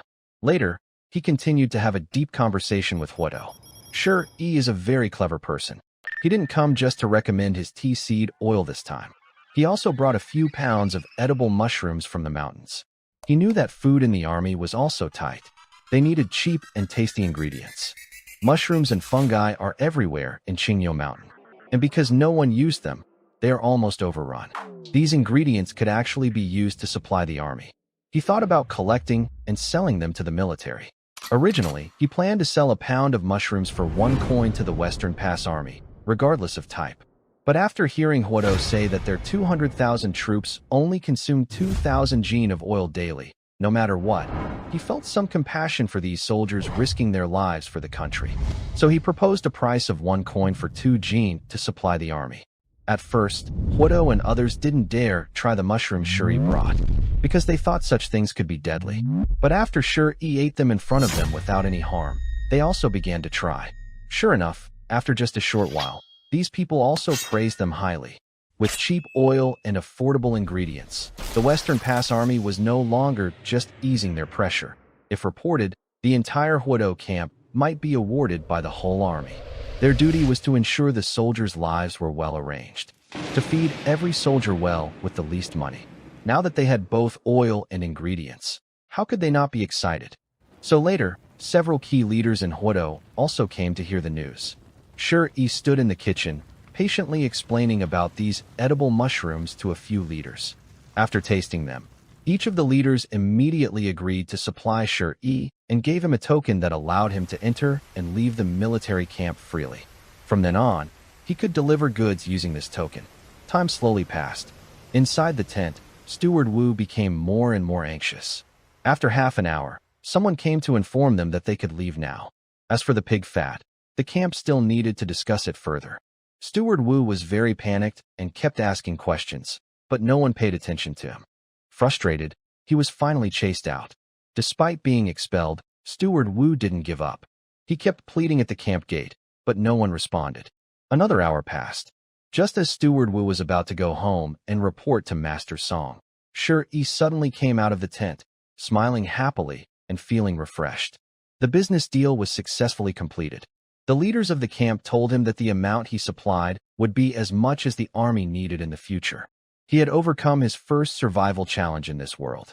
As a key supplier of supplies to the Western Gate Army, he would also be protected by them. Of course, he kept some secrets and didn't tell others where his cooking oil was produced, because one must always be cautious. Sure, he didn't know exactly what the upper management of the Western Gate Army looked like. He knew that camellia seed oil could change this world. The potential profits behind this product were enormous. He wouldn't foolishly reveal everything to others. After leaving the tent, he saw Steward Wu nearby. Ignoring him, Shi prepared to leave. But Wu, noticing Shi's confident stride, couldn't hold back. He stepped in front of him, blocking his way, and said fiercely, with a sinister look, "Kid, tell me honestly, are you secretly ruining my family's business with Master Song? What did you do?" He could only lift his head and say, "Your family's business has nothing to do with me. I don't know what you're talking about. You still insist on being stubborn, demanding I slap you a few times before you'll honestly tell the truth, right?" Housekeeper Wu was in a bad mood. Thinking about Shi's multiple provocations just now, he couldn't hold back anymore. He started to roll up his sleeves. Shi saw he was about to make a move. In a flash, he slapped Wu's face with a loud, clear sound. The slap was quite strong and caught Wu off guard. Without any warning, Wu staggered to the side and took a moment to steady himself. Compared to the burning pain on his face, Wu felt more insulted by the slap. He looked at Shi in disbelief. He never expected this wild man from the countryside to dare to hit the respected housekeeper of the Song family. His mind was slow to react, and he covered his face, looking at Shi. "Little brat, how dare you hit me? Did you really hit me just now?" Bang! Before he could finish, Shi slapped him again. "Who else but me would hit you? That old servant, always acting like he's powerful. I've disliked you since the last time at the Song family estate. Just wait, I'll beat you to death." Wu's housekeeper saw that this guy not only didn't get scared, but was actually getting more aggressive, swinging more punches. He was so angry his voice cracked, sharp with rage. "You little thief. I am the housekeeper of the Song family. Do you know what will happen if you hit me?" Shi rushed forward and slapped him across the face again. "I'm just a wild kid from Qingyo Mountain, barefoot. What, afraid because you're wearing shoes? This is the biggest joke in the world. It's like reversing the heavens. Old servant, if you've got the guts, don't run away from me." Shi chased after Wu, hitting him on the street. The guards and soldiers at the kitchen door were stunned. Their jaws almost dropped to the ground. After a while, one of them pointed at the young man chasing Wu and said, "That young brother was polite and modest at the door just now. Why is he like this now?" Another swallowed hard and said, "I don't know either," and so on. Shi publicly slapped Steward Wu in the street. That day, the whole town was in an uproar. The four big families are hated because they look down on people's lives, and the poor in town all despise them. But the servants of these families are even more hated because they often bully others in town. They are like typical vicious dogs. Many common people, upon hearing this, felt unexpectedly happy. They thought, where did this righteous hero come from? Saving the people from harm. At first, Shi tolerated this old servant because he was worried about affecting his third uncle. But after leaving the camp, he couldn't hold back anymore. Because he had already negotiated the business in the army. "My business is settled, and my third uncle will follow me to enjoy a good life. Would I still care about so many things?" So he kept hitting the old servant, showing off his bold and proud manner. However, third Uncle Shirkong was very upset. At this moment, he was already on his way back to the village, cursing loudly. "Steward Wu, you old dog. I knew you didn't like me from the start. You want to drive me out of the Song family, but why make such a ridiculous excuse? You're claiming that my ear hit you. My ear was raised by me with great effort. I don't know his personality. He's honest and straightforward. How could he do something like hitting someone in the street? Old dog, from now on, I, Shirkong, will have nothing to do with you. I'm so angry, and you even falsely accuse my ear." Yes, after Shi slapped Steward Wu many times in the street, Wu returned to the Song family with a swollen face. The first thing he did was bring a group of servants and throw Shirkang's belongings out of the Song house. He knew Shirkong still had people in the Song family, but after his nephew was beaten like that, if others saw it, would they still be fair? So Wu was completely crazy. On the way, Shirkong cursed loudly, but inside he felt heavy-hearted. In these harsh times, survival pressure is greater than anything. He had lost a steady income, and what about his family? After his eldest brother died, he always considered Shi as his own son. He originally thought that working in the Song family for a few more years would let him save some money. When Shi's child is born, as the elder in the family, he can still help Shi. Now, he is no longer working as a guard. The second person in the village has once again become a troublemaker. He has been targeting Heir all the time. What should this family do? Shirkong feels very heavy-hearted. When he reaches the door of his home, it is already late. He suddenly takes a deep breath and thinks, maybe I should learn from Humazi too? Gather a group of people and become outlaws? That might be the only way. He also thinks about how to explain to his wife and children that he was driven out by the Song family. After making his decision, he goes home. But after calling at the door for a while, he sees no one. Where did they go? At this time, Gui Fong and the children should be resting at home. Or has something happened? He feels nervous because Humazi's people were killed, and Humazi went crazy. He knows about Humazi's group searching the mountains for someone. He is worried something might happen.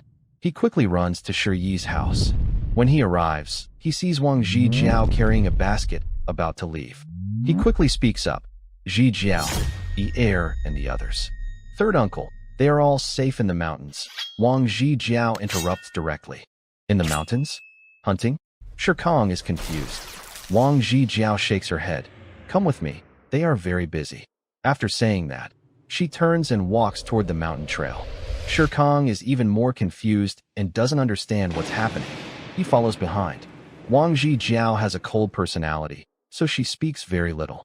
Shirkong, behind her, keeps talking, acting like a usual elder in the family, planning the future for Shi and Wang Zhijiao. He says, after your child is born, I'll have your aunt take care of him. He also says, once we save some money, we'll arrange a wedding for you. Although Heir bought you back, since you've entered our family, you are part of the Shi family. As long as there is food in our family, you will have some too. Others have things you don't, but our family will try to give you what you lack. Wang Zhijiao has not spoken all along, but inside she feels a warm glow. Suddenly, she remembers her relatives at home. Aren't the elders around her just like this? Sometimes, I talk a lot, and it can be quite annoying. But when I think about it carefully, I feel a strange warmth. It's just that they are all gone now. The forest is quiet, and the night is calm.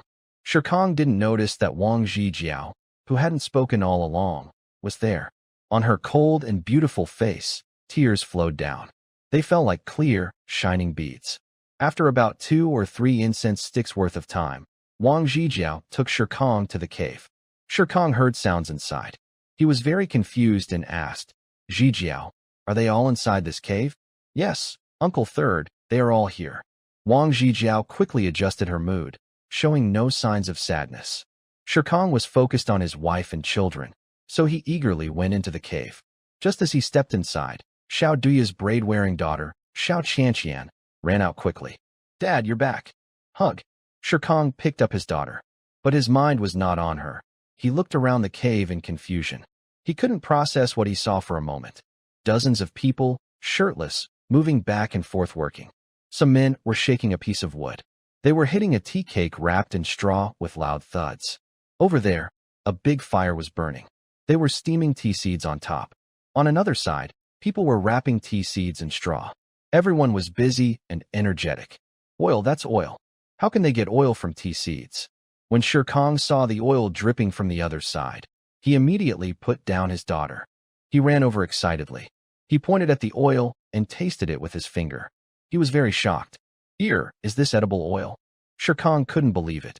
In these times, grain and oil are very valuable, worth more than gold or silver. Shikang was a guard in a big house, and the Song family mainly produced cooking oil. He knew very well that if they could make edible oil, the future would be very bright. Most importantly, this oil was pressed from tea seeds, which are everywhere in the mountains. This oil could be produced repeatedly and in large quantities. Shuri came over and smiled, saying, Yes, Uncle Third, come here. Let me explain it to you. Okay, you tell me everything clearly. You kid, how did you manage to cause such a big problem without saying a word? After speaking, he quickly pulled Shuri to the side. Soon, the uncle and nephew arrived at the side. 1 incense stick burned away. 2 incense sticks burned away. As time passed, Shikang's expression became more exaggerated. Sometimes he opened his mouth wide. Sometimes he showed a shocked face. Sometimes he couldn't help but put his hand on Shuri's forehead. He was checking if his nephew had a fever. This was really surprising. In these days, his nephew had given him many strange and surprising feelings. He had never seen anyone change so much in one night. Did he suddenly become enlightened? How did his nephew come up with this way of pressing tea seed oil? That's why he kept asking himself this question. Shuri, on the other hand, said he was dreaming. He dreamed of a fairy who told him these things. It's unlikely he would say, I came from a highly advanced society in another civilization. If he said that, Shikang would probably quickly think he was possessed and call a priest to perform a ritual, to see if he was bewitched. But no matter what, seeing is believing. After suppressing his shock inside, Shikang's nose twitched, and the tears came suddenly, like a grown man crying. Seeing this, Shuri quickly said, Third uncle, what are you doing? We were talking nicely. Why are you suddenly crying? Shikang wiped his tears and said, You don't understand anything. I feel hope for this family now. Do you know what your father was most worried about when he passed away? He was afraid that your honest and simple nature would make it hard for you to survive. But now, you've found your way. Shuri listened and fell silent again. Then Shikang opened his heart and told him everything he had thought about on the way back. He originally planned to bring his nephew's wife and a few others from the village to band together and become bandits. But now, he didn't need to do that. However, he quickly added nervously, the grain, oil, cloth, and silk in Shiguan town are all controlled by the 4 big families. Any outsider wanting to run this kind of business in Shiguan town will be attacked and robbed midway. Here, we've extracted the oil. Where should we sell it? Hearing this, Shuri showed a mysterious smile. Uncle, if I supply this oil to the Western Gate Army, do you think the 4 big families will dare to attack us? It's not that Sure E is overly confident, but he looks down on the so-called four big families from his heart. It's a harsh truth. In my world, I grew up under the red flag, feeling the glow of the proletariat. I'm not afraid of a few villagers in a small town in your world. You are like mountains that the common people here can't cross. But in my heart, you're nothing. He's not arrogant. It's because as a reborn person, he doesn't belong to this world. He comes with the eyes of God. I can be polite to people in your world, but that doesn't mean I see you as important. A few villagers from this town. Sure, he definitely doesn't take them seriously. Military. Have you contacted the military? Shere Khan was once again surprised. He felt his nephew had given him too many surprises. Sure, he nodded. Shere Khan kept asking questions eagerly. Until the end, this guy in the cave burst into a wild smile. Ha ha, old Wu, you kicked me out of the Song family, but little did you know, I found a way back home. My nephew's actions now will eventually replace you, the Song family. Old dog, I will see for myself how you bow and scrape before me. While saying this, Sure E sensed his third uncle's frustration nearby. Although their levels of civilization are different, the essence is the same. Middle-aged people's survival pressure is greater than the sky. The village doesn't allow him to survive, so he can only submit to the wealthy landowners. Butler Wu is like the management in his world, exploiting and humiliating him. For the sake of his wife and children behind him, those who should have had great ambitions are worn down and have no temper left, enduring everything silently.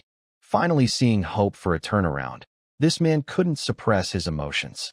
Sure, he was about to say something, but Shere Khan suddenly yelled, "Error, do you know?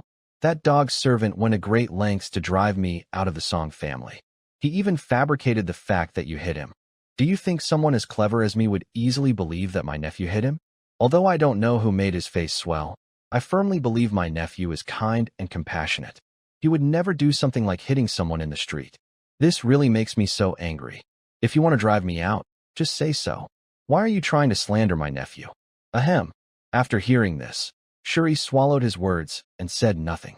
Feeling a bit awkward, he said, "Third uncle, let's not get involved in this matter. Just believe one thing. No one in our family will go hungry. Not only will no one go hungry, but I will also make sure more people are well fed. Yes, from now on, our lives depend on the master." While Sure E was speaking honestly, an old man nearby couldn't help but get excited and spoke up. His words ignited everyone's emotions in the scene. Suddenly, everyone working inside became very excited. Under this wave of enthusiasm, Sure E felt a strong urge to give an inspiring speech.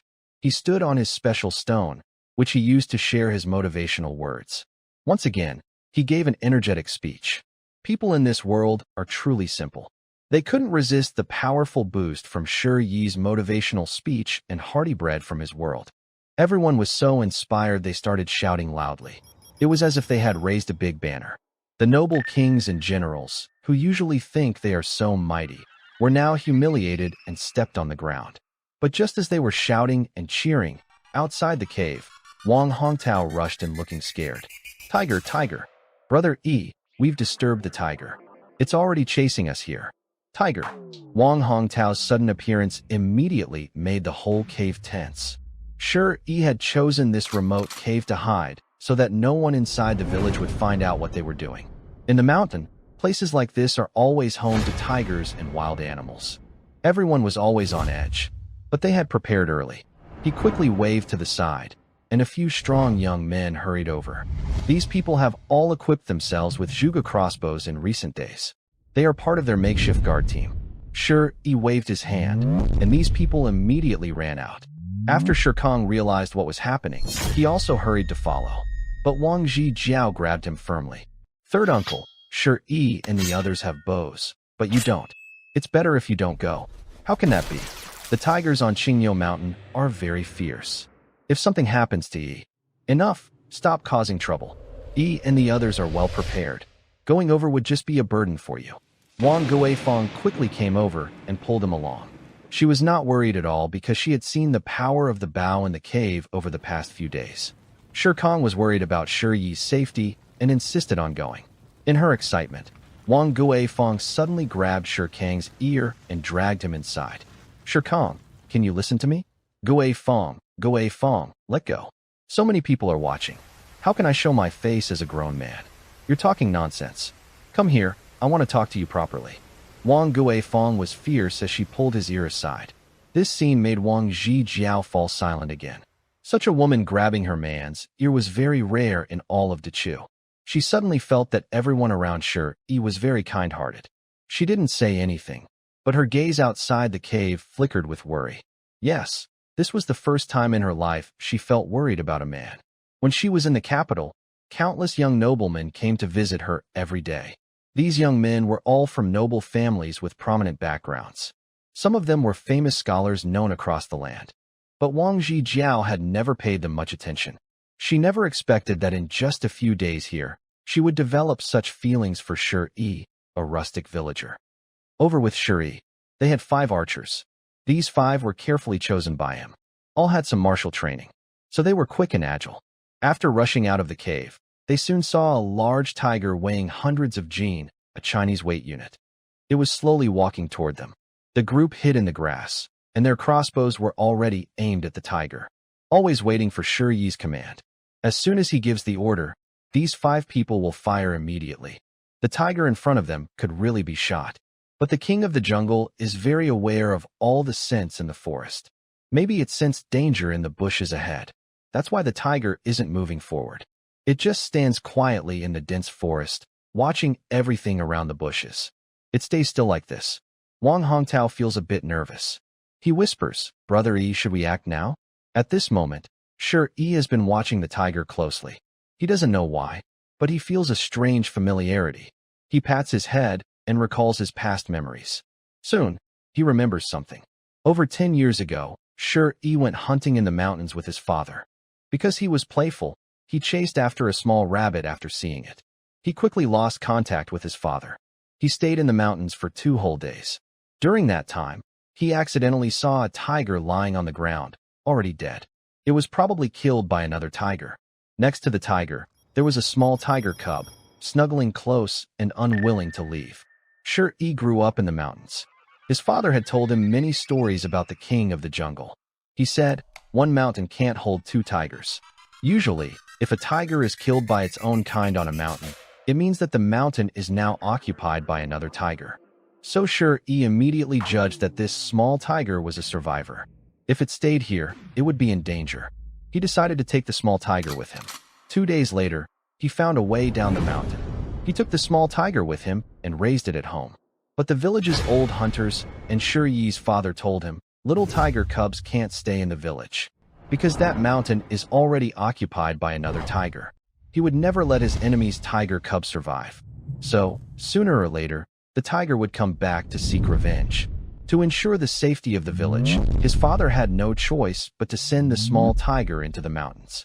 However, what he didn't know was that after he sent the little tiger inside, it didn't go far and turned back to the edge of the village. Perhaps it sensed that the people in the village wouldn't allow it to enter, so the little tiger stayed nearby. During those 2 years, Shi couldn't bear to part with the tiger cub after finding it. He took the cub into a cave. Whenever he went hunting, he would save some food to feed the tiger cub. At some point, the tiger cub suddenly disappeared. After that, it never appeared near the village again. He didn't think much of it anymore. Now, as he looked at the tiger cub, he suddenly remembered those times. There was a strange feeling of familiarity. He stared at the tiger cub closely. Sure enough, it was the same. Back then, the tiger cub in the village had been injured on its head. Its head was hurt, and there was a patch of skin without fur. And this tiger indeed had a scar on its head. What a coincidence. Sure, he felt a bit nervous. They both stared at each other for about an incense-stick's time. The more he looked, the more he believed it was the same tiger. He slowly stood up, touching a nearby stone. Wang Hongtao saw his movement and became anxious. Brother E, what are you doing? Sit down quickly. If that thing pounces, none of us can handle it.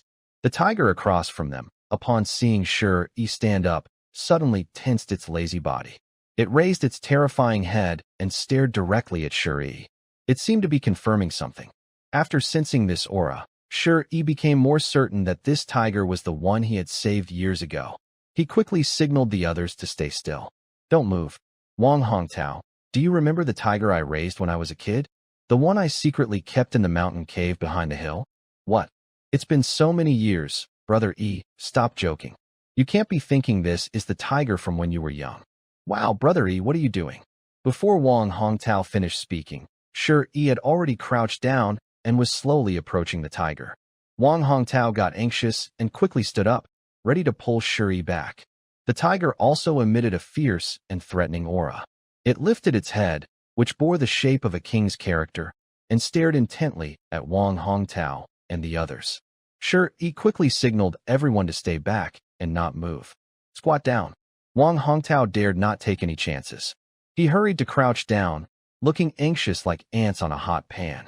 He cursed, Brother E, that's just an animal. Even if it's the tiger you raised back in the day, after so many years, do you think it still remembers you? But he didn't dare to act rashly. Seeing Shi E ignoring him, he became more anxious and told the others, what are you all waiting for? Aim at that animal. If it moves, shoot it immediately. Got it.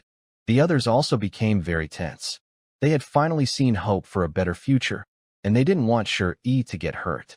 Shi E slowly approached the tiger step by step. As he got closer, the scar on the tiger's head became clearer.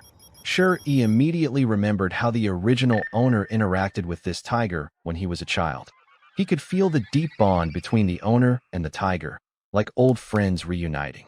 Who would have thought that after so many years, this tiger was still alive? The forest atmosphere was tense and oppressive. The tiger, true to its title as the king of the mountains, exuded a powerful presence that almost crushed the surrounding trees. Because of the tiger's presence, the nearby animals had probably all fled. Even the chirping of birds overhead had disappeared. Shi E continued to approach the tiger step by step. The tiger's head slowly lowered. The fierce, wild aura was gone. Seeing Shi E coming closer, the tiger also moved slowly, approaching him. Big Flower? Shi E tentatively called the tiger by its name. With a puff, the tiger exhaled, seemingly confirming that this was indeed its original owner. When Shi E reached out his hand, the tiger squinted its eyes, just like when it was a cub beside Shi E. Shi E felt a surge of emotion. Is it really you? He placed his hand on the tiger's head. The tiger looked very content, rubbing against Shi Yi's leg. Wow, it really is Big Flower? Wang Hongtao was stunned when he saw this scene. As for the other people nearby, they were also staring in shock at the scene. One person, with trembling lips, looked at the tiger and appeared very gentle in front of Shi E. He stammered, only someone chosen by the king can tame a tiger. When the others heard this, they became excited and started discussing. In the feudal society, with low technology and very simple thinking, people often used superstitions to explain things they couldn't understand. What Shi E didn't know was that, in this world, the tiger is considered the king of the forest. Adult tigers have never been known to be tamed by humans. The only rumor was that the founding emperor of Dechu had tamed one. Many people in Dechu believe that only someone chosen by the king could be defeated by the king of beasts. Now, they thought Shi E was such a person. Shi E paid no attention to the discussions behind him. He kept interacting with Dahua. It was clear that Dahua had defeated many opponents over the years and had many scars on his body. After about an incense stick's worth of time, Dahua suddenly turned and walked into the forest. But after a few steps, he stopped and looked back at Shi E. Shi E was confused. Are you asking me to come with you? Dahua seemed to understand human speech and nodded. This shocked everyone behind them even more. This was not what they expected. What else could it be if not a command from the king? Wow. The tiger actually understood what our leader was saying. Wang Hongtao was worried. Brother E, don't go yet. It might be dangerous. Shi E thought for a moment. You all go back first. I want to see what's going on. Dahua has been gone for so many years and suddenly appears here. There must be a reason. Shi E even guessed that Dahua probably sensed his presence and came specifically to find him. After saying this, he followed Dahua into the forest. At the moment they left, the others couldn't hold back anymore. They crawled out of the bushes, looking very excited and thrilled. They kept shouting that Shi E was truly the chosen one. But Wang Hongtao was more cautious and quickly stopped them. He had heard that saying before, but it was not something to spread around. After all, the Western Gate army was still nearby. If anyone claimed Shi E was the chosen one, they might come rushing over to destroy them. No one dared to speak recklessly, understanding the situation. But Wang Hongtao kept looking in the direction Stone Yi had gone, with a puzzled expression. God, has Brother Yi been struck by lightning these past few days? It feels like I don't really know him anymore. Sometimes, he looks like he doesn't belong to this world. There's a strange, unpredictable feeling about him. It's as if he could disappear at any moment, with no sense of reality at all. Maybe in the future, he won't really take us from Qingyo Mountain and start a new empire. Stone Yi originally thought that Daho might have encountered some danger. He was on high alert throughout the journey. As an experienced hunter, he knew that in dense forests, without marking the path, you might never return. He kept marking the trail as they moved. After about an hour of walking through the mountains, Dahu led him to a secluded valley cut off from the world. A clear, sparkling creek flowed gently through the valley. The mountain spring water shimmered like lively spirits, jumping among colorful, uniquely shaped stones, producing crisp, pleasant sounds. On both sides of the creek, wildflowers bloomed brightly, red like fire, pink like sunset clouds, white like snow. A gentle breeze blew, causing the flowers and water's reflection to sway softly, creating a dreamlike scene. Among the lush scenery, butterflies of various colors danced gracefully. Dahu wandered here, stopping now and then, sniffing the wildflowers along the way, experiencing a delicate beauty like a tiger smelling roses. Since entering this valley, Stone Yi had been observing everything carefully. In his past life, he had done many things, some knowledge, some skills, but he was only half expert in everything. Yet, in this world, that half knowledge was a powerful advantage.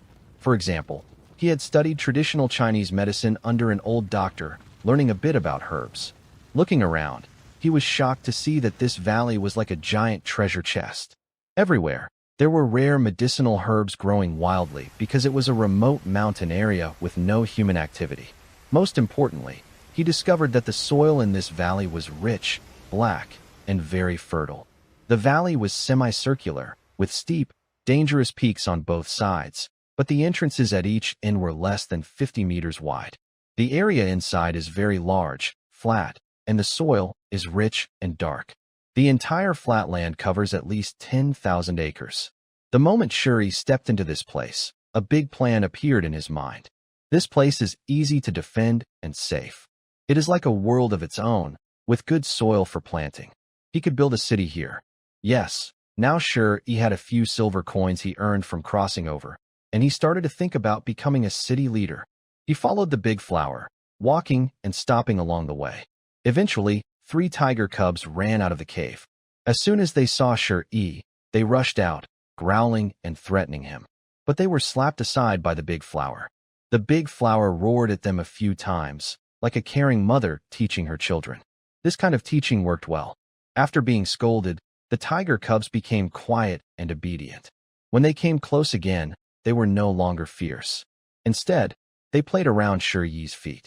Shuri crouched down and gently tried to pet their heads. The cubs didn't resist at all and seemed very friendly. Shuri looked up and asked, "Are these all your children? You called me here just to take care of your kids?"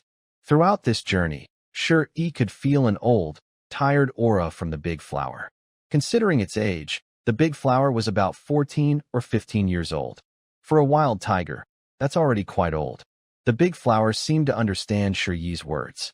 It walked over, squinting its eyes, rubbing its head against him, as if replying. For some reason, after seeing its reaction, a wave of sadness grew in Shuri's heart. He remembered the first time he saw the big flower. Back then, it was just as small as these little ones. Who would have thought that after many years, when he saw it again, it was facing death? A heavy feeling of sadness lingered in his heart for a long time. After a long while, he held the big flower's head and said, "I will take good care of them, just like I took care of you when you were young." The big flower understood and happily nuzzled against him. Just as Shuri was about to say something else, a loud roar of a tiger echoed from the entrance of the valley. In just a moment, the big flower brushed against something and stood up. Then, it stood in front of Shuri and let out a loud roar toward the valley. The 3 little tigers also growled defensively at the valley entrance. After a short while, a huge tiger appeared at the valley's entrance, causing all the animals in the valley to scatter in fear. The large tiger attacked fiercely toward them. Shi quickly took out his Juga crossbow. As he aimed at the charging tiger, the big flower suddenly leapt forward to confront it. Soon, the two tigers fought fiercely inside the valley. The three tiger cubs also tried to go over, but Shi waved them back. "You all stay here and wait," he ordered, then hurried over.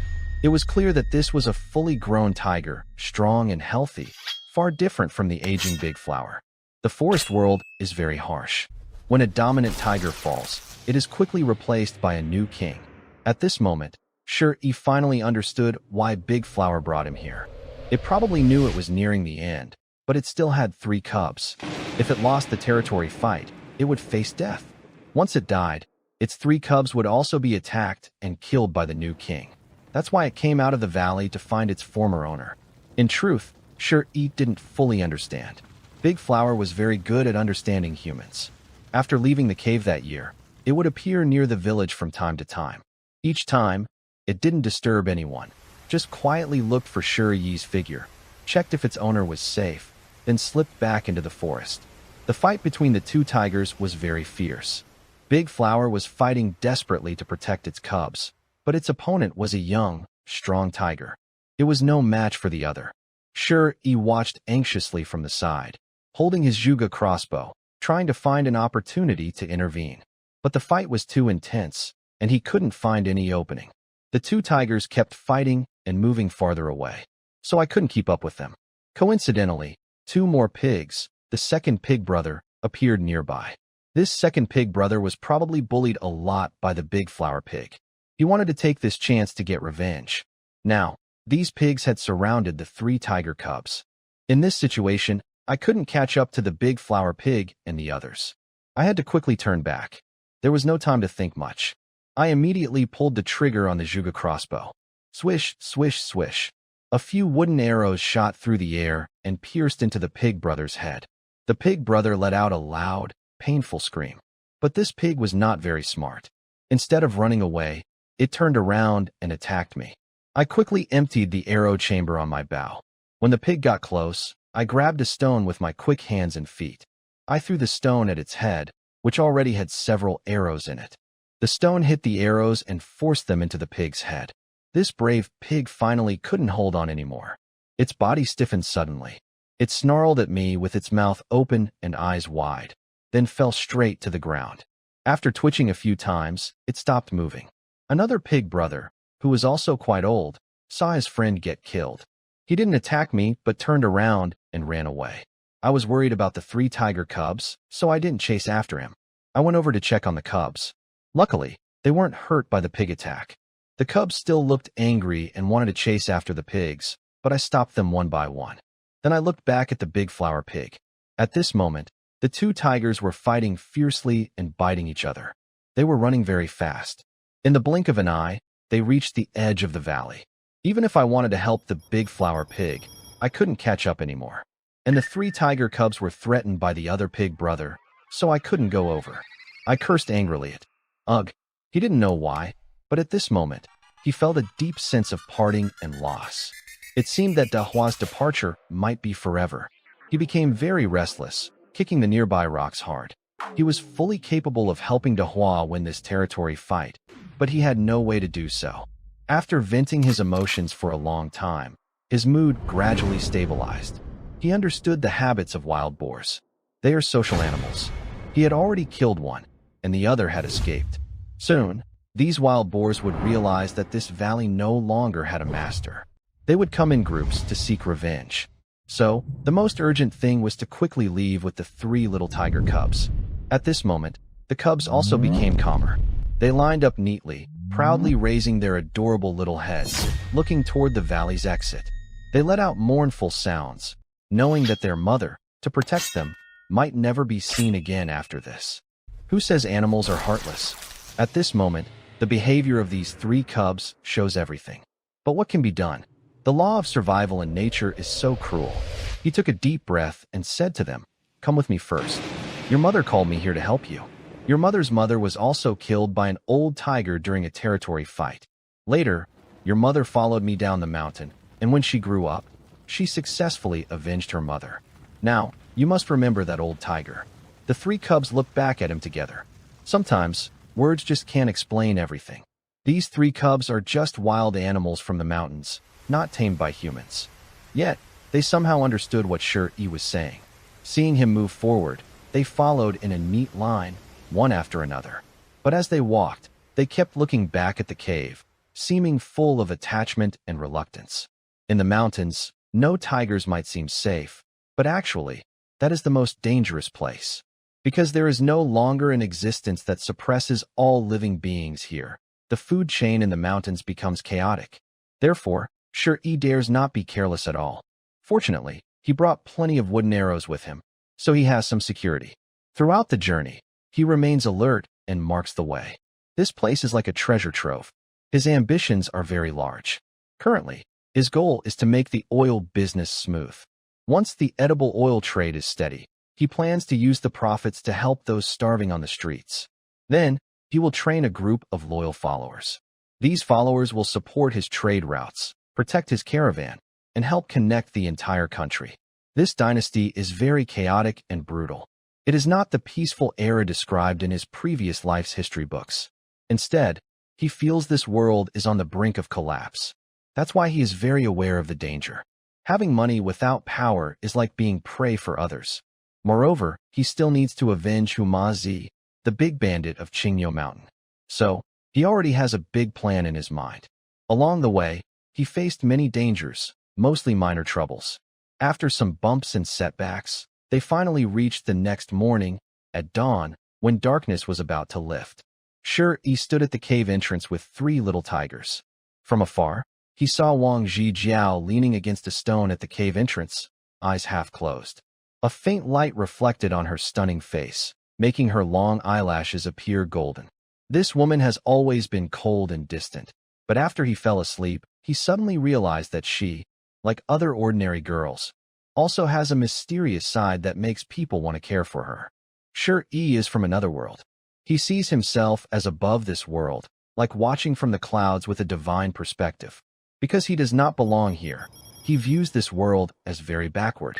He has no interest in the people or events here, apart from the memories of his original host. That's why he brought Wang Zhijiao back. I simply think this woman is stunning and beautiful. Out of a man's natural feelings, I bought Wang Zhijiao to be my wife.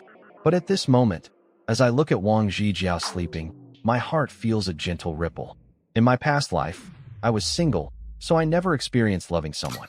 Now, my heart is strangely excited. In the early morning in the forest, there is a slight coolness. Shi takes off his coat and gently covers Wang Zhijiao. Although he moves carefully, Wang Zhijiao's delicate body clearly trembles a little. Then she quickly opens her eyes. Her big almond-shaped eyes have some red blood vessels, showing she probably didn't sleep well last night. When she sees it's Shi, her eyes flash with a hint of joy and excitement. But it only lasts a moment before she suppresses it. She coldly asks, "What did you encounter in the mountains yesterday? Why did you walk with that tiger? Don't you know it's very dangerous?" Shi smiles and says, "That tiger was raised by me when it was young. I know it well. Did you wait here at the cave entrance all night for me?" Wang Zhijiao answers coldly, "You're overthinking." Just after she finishes speaking, the three little tigers seem to like Wang Zhijiao very much. They run out from the nearby grass, circling her, their small heads rubbing against her legs. Wang Zhijiao is startled and looks at the three little tigers with disbelief. "Did you bring these from the mountain?" Shi feels a bit heavy-hearted. "Yes, the three cubs of that tiger from yesterday. They probably came to find me because they sensed their time was near. So they led me to a valley and brought back these three little tigers. Is the tiger about to die?" Wang Zhijiao looks at Shi with curiosity. Her eyes show a simple, innocent expression, making Shi feel like hugging her. It also makes him more certain that Wang Zhijiao wasn't always this cold and distant. She must have experienced a big family tragedy, which turned her into someone hard to approach. He smiles and says, "Yes. By the way, weren't you waiting at the cave entrance all night for me? You're overthinking again." After Wang Zhijiao finished speaking, she picked up one of the little tigers and went into the cave. However, as soon as she entered the karst cave, Shi Qianqian ran out. Brother, you're finally back. Sister Zhijiao waited for you outside all night. Mother couldn't call you in either." "Really?" Shi felt a little disappointed, but his mood improved slightly at this moment. He deliberately raised his voice and looked at Ji Jiao's nice back. But unfortunately, Wang Ji Jiao acted as if she hadn't heard anything and carried the little tiger into the cave. It's quite strange. This little tiger was seeing Wang Ji Jiao for the first time. Normally, it would be very hostile to humans. But right now, it was unusually gentle in front of Wang Ji Jiao. Are you really comfortable being cold and icy all day? Sure, he muttered to himself and didn't think much more about it. What he didn't know was that Wang Ji Jiao, as she entered the cave, looked anxious. Actually, she was also very curious about herself. Yesterday, after hearing Wang Hongtao say that sure he had gone with a fierce tiger, Wang Ji Jiao felt a strange sense of nervousness deep inside. Although she appeared no different in front of others and behaved normally, when night fell and everyone was asleep, she tossed and turned, feeling very uneasy. She waited until midnight, but sure he still hadn't appeared. So she decided to go into the deep mountains alone to find him. But she was very afraid of the dark mountains and didn't know which way sure he had gone. She sat at the entrance of the cave, staring at the road under the starlight, hoping to see Shi Yi's figure. At this moment, her heart was actually filled with turbulent waves of emotion. But she was used to hiding her feelings with coldness, so she looked icy and indifferent on the outside. Shi Qianqian didn't understand adult matters and kept asking her brother questions. Soon after, she ran into the cave to play with the little tigers. Inside the cave, Wang Hongtao and their third uncle saw Shi Yi return and quickly gathered around him. A large group of people sat beside Shi Yi, listening to him recount his strange adventure from yesterday. When the third uncle heard about the valley, his face turned very pale with worry. "Dear, could it be that you went to Yanwang Valley?" Yanwang Valley? When Wang Guifang heard these 3 words, she became very nervous. Sure, he recalled the memories of his original host, but he couldn't remember the words Yanwanggu at all. "Third uncle, what is Yanwanggu? Why have I never heard of it in the village?" Third uncle looked serious and also felt very nervous. He then explained the situation of Yanwanggu. The general story is this. Long ago, Shi Yi's grandfather, along with his father's brothers and some relatives from the same tribe, moved to Qingniu Mountain. When they first arrived, the area was all wild land, so they had to clear the land to farm. One day, they came across a valley, but the soil inside the valley was all black. It was very different from the yellow and red soil in other parts of Qingniu Mountain. Most importantly, they also found black soil on the mountain itself.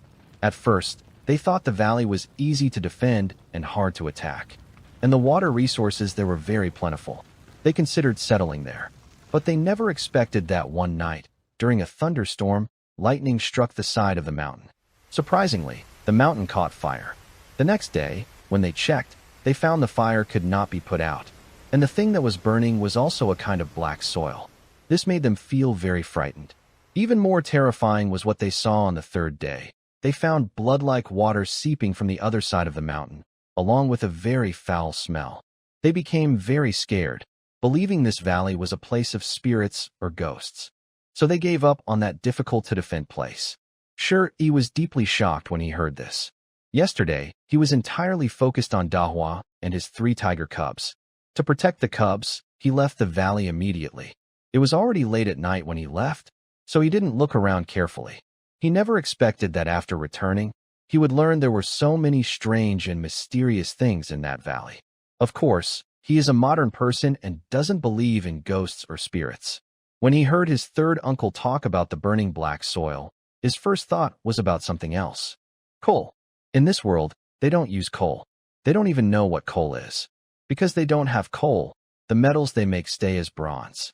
They lack the fuel needed to reach iron melting temperatures. Unexpectedly, there is coal in that valley. As for the bloody liquid that flows from the body and smells terrible, sure, he firmly believes it's not the blood of the king of. It might be another mineral, but he still needs to investigate. It seems he should find a time to go back to that valley. If there really is coal there, plus fertile black soil, abundant water sources, and flat, endless land, he could build his own city there. The more he thought about it, the more excited he became. In a feudal society with low knowledge, when his third uncle was talking about these amazing things, many people had gathered around, listening with amazement. Everyone was amazed. Only sure, he felt extremely excited inside, but no one paid attention to his expression. They just thought he was listening to strange stories, asking questions about the King's Valley. His third uncle spoke passionately, with tone and rhythm. During this, Wang Zhijiao also felt nervous. She never expected Shi to go to such a sinister place yesterday. Deep inside, she felt a wave of fear. But when she looked at Shi, she was confused. Everyone else felt terrified when they heard these stories, their scalps tingling. Why? Only Shi seemed very happy and excited. Soon, the food was ready. Everyone gathered to eat together. Their life was really very good. They had meat, vegetables, white rice, and most importantly, plenty of oil in the dishes. That's why everyone ate very happily. Shi sat alone at the cave entrance, holding his bowl. He looked at the distant green mountains, thinking about the valley. Wang Zhijiao also held her bowl and sat beside him. I asked, "Did you really go to that Yanwang Valley yesterday? Why didn't you feel scared when Uncle San was talking about these things?" Shi glanced at Wang Zhijiao. This girl truly has a kind of beauty that becomes more impressive the more you look at her. From a modern perspective, I really can't find any flaws in her. Seeing beautiful women always makes people feel happy, especially since she is the wife I bought, even though I don't truly own her yet. He smiled gently and said, I still need to find time to visit that valley. If my ideas are correct, we can leave here and settle down in that valley to develop our lives. Are you joking with me? Wang Zhijiao looked at him in surprise. She had never seen such a man. Someone who wasn't afraid even of the Lord of. That mountain can catch fire. That mountain can bleed. Just hearing about it makes people feel chills. Everyone would want to stay away from such stories. Why was he so excited after hearing them? It was so strange. Sure, he knew that superstitions and old beliefs are hard to erase from people's minds in this era, so he didn't want to spend too much time explaining. But suddenly, he remembered the herbs growing all over the mountain valley, and he thought about Wang Zhijiao's talent for herbal medicine. He looked up and asked, Do you want to learn about medicine? Wang Zhijiao stared at him blankly and didn't speak, because she couldn't guess what Shuri was thinking. If you don't say anything, does that mean you want to learn? Give me some time, and I'll prepare a herbal collection for you. Then you can study it carefully. Wang Zhijiao asked, Do you really understand herbal medicine? Sure, he thought of the book Compendium of Materia Medica. He chuckled and said, If I said I am a doctor sent from heaven, would you believe me? Don't forget, if it weren't for me, others might think you're seriously ill. After speaking, Sure, he picked a piece of ribs from his bowl and placed it in Wang Zhijiao's bowl. He smiled very gently and said, You're too thin. Eat more meat, gain some weight. Eat up. Everything felt natural and genuine, without any pretense. It all flowed so smoothly, just like that. This simple action once again deeply affected Wang Zhijiao's heart. She thought again of her father and brother. When they ate at home, everyone was so warm to him. But when they were in front of her, their heads were cut off one by one. She felt that the world had become cold. She also felt like she was just a walking corpse. No one would ever be that kind to her again. But now, this man once again made her feel human warmth in her despair. Her feelings were complicated, and she no longer spoke. The two of them sat quietly at the entrance, eating their meal. Like ordinary people's 3 meals and changing seasons, life was beautiful. Sure, E and his team had been busy making rapeseed oil for several days. So they had been deep in the mountains and hadn't appeared in the village. They worked day and night for 3 or 4 days. Finally, they finished hundreds of jeans of rapeseed oil. Transporting it was a big problem. But luckily, Sure E used the little silver he had left to buy 2 or 3 donkeys. That was all their assets. The jars of rapeseed oil were pulled out of the mountains by donkeys. They needed to deliver the oil to the army quickly because the agreed delivery time had arrived. All the men in the cave were very nervous. They feared the oil would be stolen on the way. So everyone took crossbows and set out to the oil into the city. These people were already on the edge of life and death.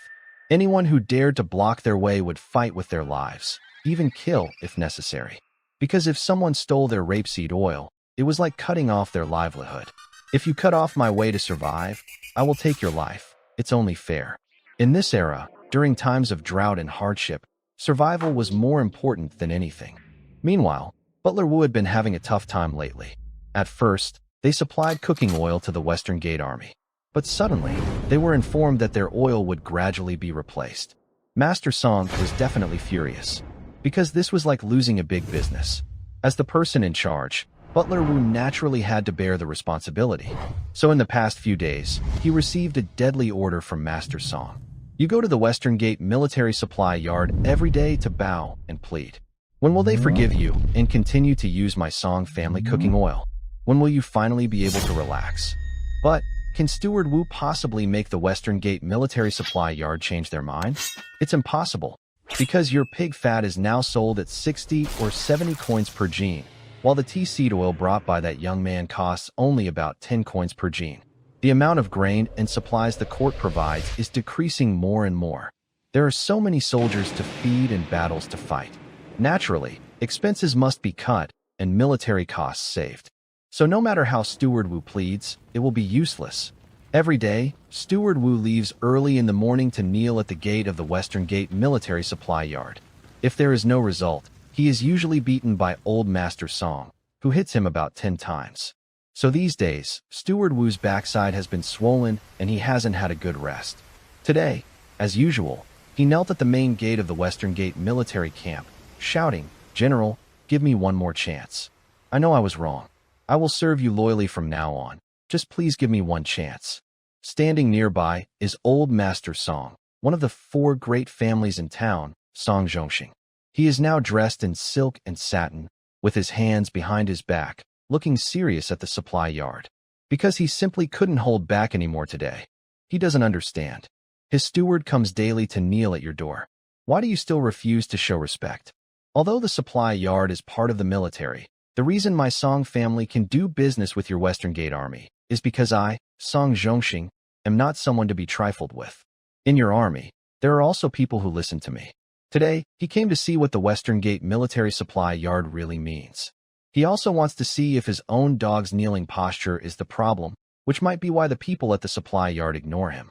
But now, looking at Steward Wu, he doesn't seem to have any issues. He has already been beaten into 2 swollen lumps. It's just that the people at the supply yard are refusing to show respect. After waiting a little while, a person who had interacted with Shi stepped out from the supply yard. Initially, like usual, he wanted to chase this old dog away, but when he saw the young Master Song dressed in fine silk, he held back. He knew that young Master Song had influence in their military. Holding back discomfort, I asked, "Does Mr. Song really need to come in person? If it's about the oil, please go back. We've already discussed this on our side, and the decision won't change." Mr. Song's face twitched with anger. He knew this kind of attitude. In the past, when they sent supplies, the other side was always picky. It had made him very annoyed for a long time. But he kept his anger inside. He smiled and asked, "Captain Qin, can we talk a bit more?" After hearing this, the other man's face showed some displeasure. He coldly said, "I have nothing more to say to Mr. Song. For the sake of avoiding trouble, let's just say what needs to be said here." Mr. Song's face immediately fell. This was clearly disrespectful. The atmosphere became tense. Just then, a sedan chair approached from the side. After it stopped, a tall man stepped out. His face was stern and serious. "Military food is very important. How can you, with unknown oil, give it to soldiers? Greetings, General Zhang." When the man stepped out of the sedan, all the soldiers at the entrance knelt and saluted, including the man from the fire camp. He felt a headache coming on. He knew Mr. Song's connections in the army. This was General Zhang Fuxing. Sure enough, when Mr. Song saw General Zhang, he straightened his back a bit. He stepped forward and bowed. "Greetings, General Zhang." Zhang Fuxing looked serious and commanding, with a steady presence. After nodding slightly to Mr. Song, he turned to the fire camp leader. "Qin Ditsai, do you have dealings or collusion with outsiders?" Hearing this, Qin Ditsai quickly knelt down. "General Zhang, I have no dealings with outsiders. Please investigate thoroughly. Since you have no dealings, why did you suddenly change the cooking oil in the camp? You need to give me a clear explanation." Qin Ditsai felt overwhelmed. He knew deep down that this matter was beyond his control. Mr. Song's influence in the army was strong.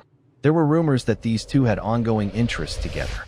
He was just a small officer in the fire camp. How could he resist a general? Furthermore, the Western Gate military was strict in discipline. If someone was suspected of colluding with outsiders, they would face severe punishment. This General Zhang had the authority over life and death. The official's forehead was sweating profusely. Seeing him silent, Song Yuanwei remembered the insult at the door earlier. He thought, "You, a small troublemaker, are acting so boldly in front of me. You haven't even urinated to see what you're worth." Thinking of this, he directly bowed to Zhang Fuxing and said, "Please, General Zhang, please investigate carefully. I have been diligently supplying the Western Gate Army with provisions, even selling everything I have to do so. But I was betrayed by someone trying to cause trouble for me, which is very disappointing." A nearby soldier couldn't stand it anymore and scolded him. "Song Yuanwei, please don't talk nonsense. Who is causing trouble? The price of tea seed oil is only 10 coins per gene, but your pig fat has already risen to 60 coins. My master only wants to save on grain costs for the army. What's wrong with that? Only 10 coins. Tea seed oil." Hearing this, Zhang Fuxing was greatly shocked. Not only him, but Song Yuanwei also froze in place. He instinctively looked at Steward Wu. Steward Wu looked worried and shook his head, clearly unaware of all this. Song Yuanwei suddenly felt anxious. This is simply nonsense. How can tea seeds be turned into oil? We are not talking nonsense. General Zhang, please come inside and see the oil. The soldier replied very respectfully, fearing that if this wasn't sorted out, everyone might lose their heads. Although he felt frustrated inside, what could he do?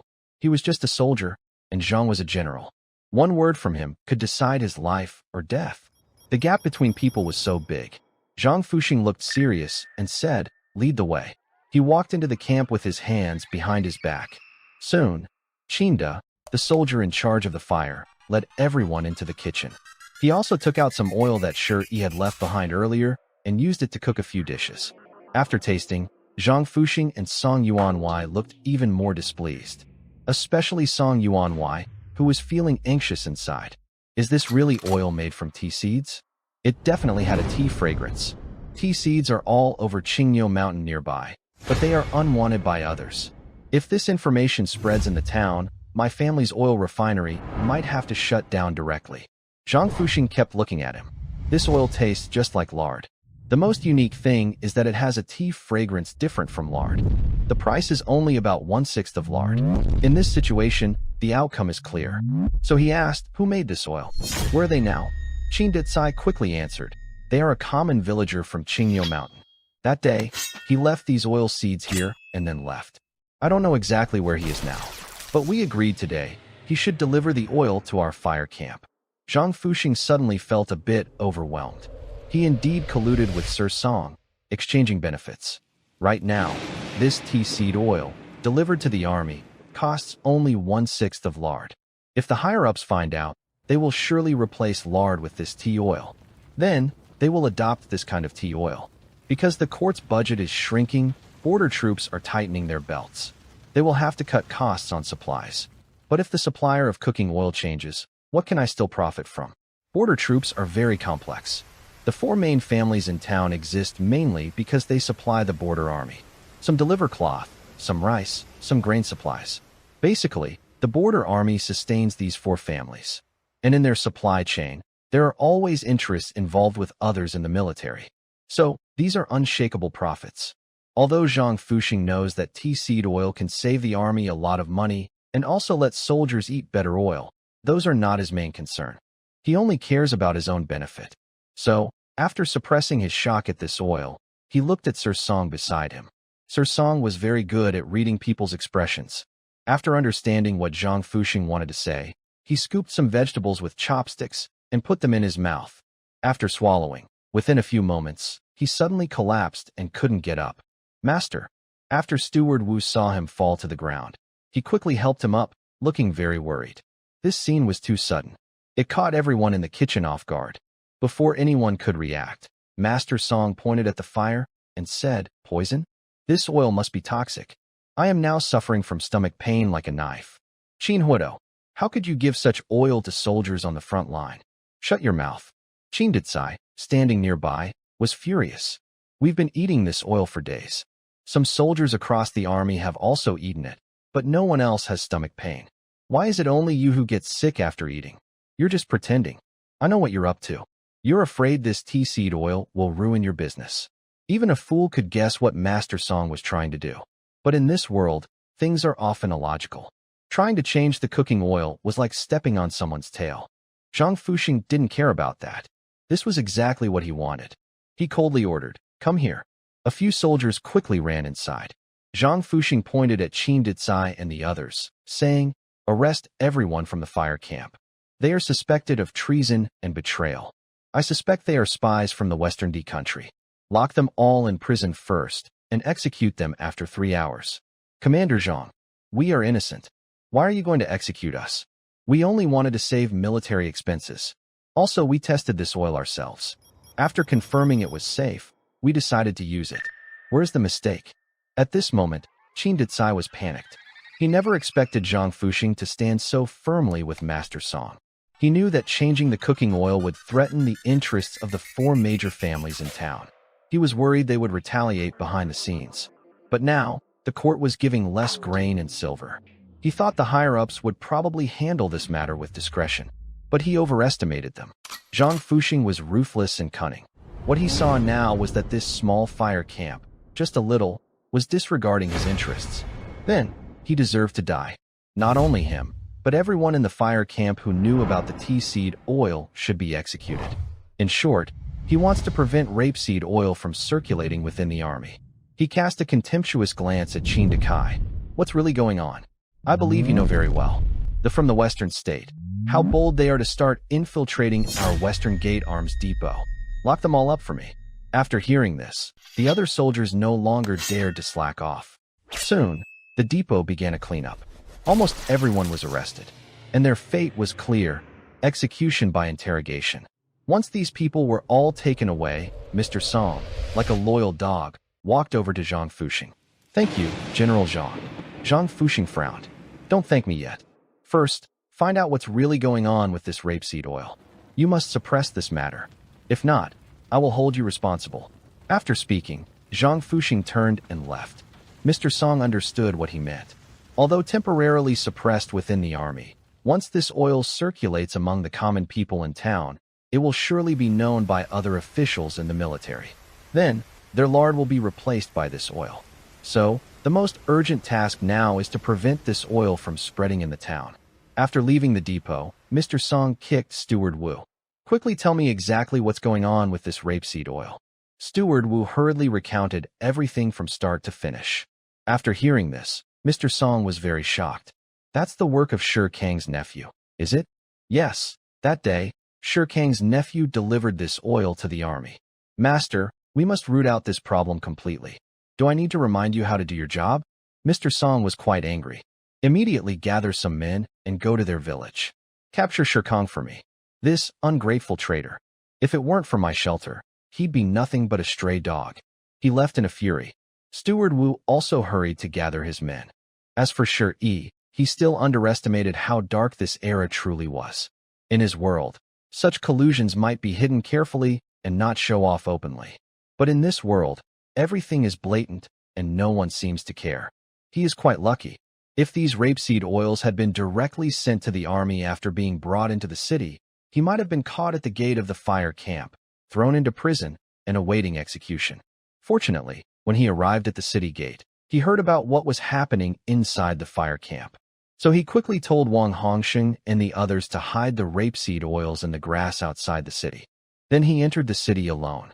His goal was very clear: Wang Ji trading firm. The owner was the outsider Wang Chaoxing, as mentioned by his third uncle. The fire camp people had all been captured and were about to be executed. Shi Yi suddenly felt that the 4 big families were controlling everything in this small town. But under such a powerful influence, they had no way to deal with Wang Chaoxing. This meant they must have some reason to fear him. After half an incense stick of time, he sat in the inner room of Wang Ji trading firm and told Wang Chaoxing many things with emotion and emphasis. Wang Chaoxing was a bit confused. The young man in front of him had come to him not long ago. He said he wanted to do business with him and could provide for sources. But a few days later, he suddenly came back and said he had a batch of cooking oil. What was this kid really up to? The key point was that the kid told him the cost of this cooking oil was only 8 cents. It was unbelievable. Shi Yi couldn't help but interrupt with a loud voice. "Kid, I, Wang Chaoxing, have been in the big Chu capital city. Do you think I'm easy to deceive?" Isn't the price of pork on the market clear enough? Your cooking oil costs only 8 cents. If you ask a 3-year-old kid outside, do you think he'll believe it? My oil isn't lard, it's tea seed oil. Wang Xiaoxing, why are you talking so much nonsense? If you don't believe me, you can come with me now and see for yourself. Sure, he also felt a bit dry in his throat because he realized that Wang Xiaoxing was just a stubborn fool. No matter how he explained, he couldn't make him understand. Wang Xiaoxing got angry. Just look, I want to see how you make this tea seed oil. Waiter, keep a good watch on the shop. So, he hurriedly followed Shi out of the small town. On the way, he kept scolding and complaining. He said Shi didn't seem like a good person. He was sure Shi wanted to trick him. This guy was also afraid of the wild villagers on Qingyo Mountain. He was worried about being robbed after leaving the town. So, he kept loudly emphasizing, I didn't bring any money. He felt a headache coming on. He sounded like a chatterbox, talking nonstop. He couldn't understand how someone so suspicious could do business. Finally, Wang Xiaoxing and Shi reached the outskirts of the city. In the bushes, he saw bottles and jars tied to the donkey. When he opened them, a strong tea aroma filled the air. All his doubts and suspicions instantly disappeared, replaced by intense tension. Especially when he looked closer and confirmed it was oil, he became serious. He used his finger to test the oil and tasted it for a while. His face showed shock and amazement. Is this tea seed oil? Yes. The cost of this oil is only 8 won. Exactly. Wow, how did you get oil from tea seeds? That's unheard of. Wang Xiaoxing stared at him anxiously, his mind roaring. 8 won. Only 8 won per gene, a Chinese weight measure, to buy edible oil. Thinking about this huge market made him feel dizzy. Sure, he didn't want to waste time talking because something urgent was happening. He had only met Qin Dekai, the firehead, once, but he believed he was an honest man. There were dozens of people in the fire camp. All of them had been thrown into prison because of this tea seed oil. These were dozens of lives, all because of him. He wanted to save them. First, I originally made a deal with the Shiguan military supply camp. I was supposed to deliver this edible oil to their camp today, but I didn't expect Song Yuanwei to find out and use his connections in the army. To prevent this oil from circulating in the city, he took over Song's business. So he plans to execute everyone in the fire camp. I want to save them. Second, if you can help me rescue them, I can give you the rights to this oil. From now on, I will give you 8 won per gene. How much you sell it for, who you sell it to, I won't interfere. I will also supply the army.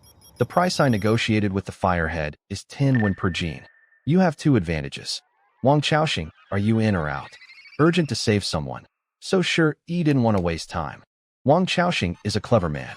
This dishonest merchant, upon hearing he was opposing Master Song, instantly became excited. Because in this town, he had been humiliated by those 4 trading firms. But he had never found a chance for revenge. However, he quickly realized something. He looked coldly at Shi. Boy, how do you know I have the ability to save the person you want to save? Just so you know, that person is General Zhang from the Western Gate Army, who was thrown into prison. Sure, he didn't waste words. All the businesses in this city, clothing, food, shelter, are monopolized by those 4 trading firms. As far as I know, anyone daring to compete with them for business risks being executed. Only your shop, with its sign almost falling apart, can still survive. I believe you must have some special skill. Wang Xiaoxing stared at this young man, feeling serious. This Qingyo Mountain is full of ignorant common folk. Yesterday, there was another rude villager who refused to weigh his goods at my stall, buying only a small amount. He even said I stole his weight, almost destroying my sign. Rude and vicious, but he didn't expect to see someone so thoughtful here. After a moment of silence, he looked at the oil. He made a decision. Helping you save someone is fine, but you must tell me how you make this oil. No, that's not negotiable. I won't compromise on this. Are you in or out? If not, I'll find someone else and not waste my time. Shi finished, showing he wouldn't talk further. Seeing his attitude, Wang Xiaoxing panicked. He quickly said, all right. No need for your formula. Just agree. Starting now, you must supply me with oil. One very important thing. You can't cooperate with those 4 trading firms in any way. Am I crazy? Why would I work with them? They'd love to see me dead. Just look at Master Song. As soon as I appear with my oil in town, he'll try to kill me. Do you believe it? He might even send people to my village to catch me. Deal. Wang Chaoxing felt happy after hearing Shi curse Master Song. He burst out laughing. Your words really make me feel happy and relaxed. Especially the word forceful. I really like it. Just wait for me. I'll go help you save someone now. Later, you can bring that oil directly to my stall. After saying this, he turned around and walked away. He almost jogged back to the shop. Once inside, he immediately pulled out a horse from the backyard. Mounting the horse, he galloped toward the Western Gate military camp. Soon, it was noon. In the eastern outskirts of Shiguan town, there was an open space. This open area was used specifically by the Western Gate army to execute traitors and prisoners. Dozens of Qinda's soldiers had all been brought here. They were very angry and upset. They cursed loudly. First, how could I possibly betray the Western state? Second, why not let me fight on the battlefield and die there? I can accept that, but dying in such a mysterious way, I just don't understand. Over there, Master Song was standing, looking at them with a mocking expression. This shows how cruel this era is. If you dare threaten my interests, I will kill you. And for a tiny benefit, even if many people die, they think it's worth it. They treat human lives as worthless. There were also many onlookers at the scene. Qinda's soldiers got along very well with the local people. So many villagers were talking quietly. Yesterday, Qin Huodo was just chatting happily with us and seemed very kind. His biggest dream is to enter the Western state capital. How could he possibly betray us? They spoke softly, afraid of being overheard and punished. The executioner in the army, holding a big sword, approached the dozens of soldiers. Qinda knew he couldn't escape now. He shouted to the sky, "The world is too dark. Lord Heaven, open your eyes. Look at what our great Chu has become. Mother, I'm sorry. I am unfilial. I will repay your kindness in the next life." After saying this, he raised his neck, ready to die bravely. The executioner raised his sword to his neck. With one strike, this life would end. But just as he was about to strike, at a critical moment, a swift horse galloped from behind the crowd. Spare his life. Brothers of the Fire Camp, all loyal soldiers of the Western Gate Army, the general has ordered, do not kill. Great general. Everyone gasped in surprise.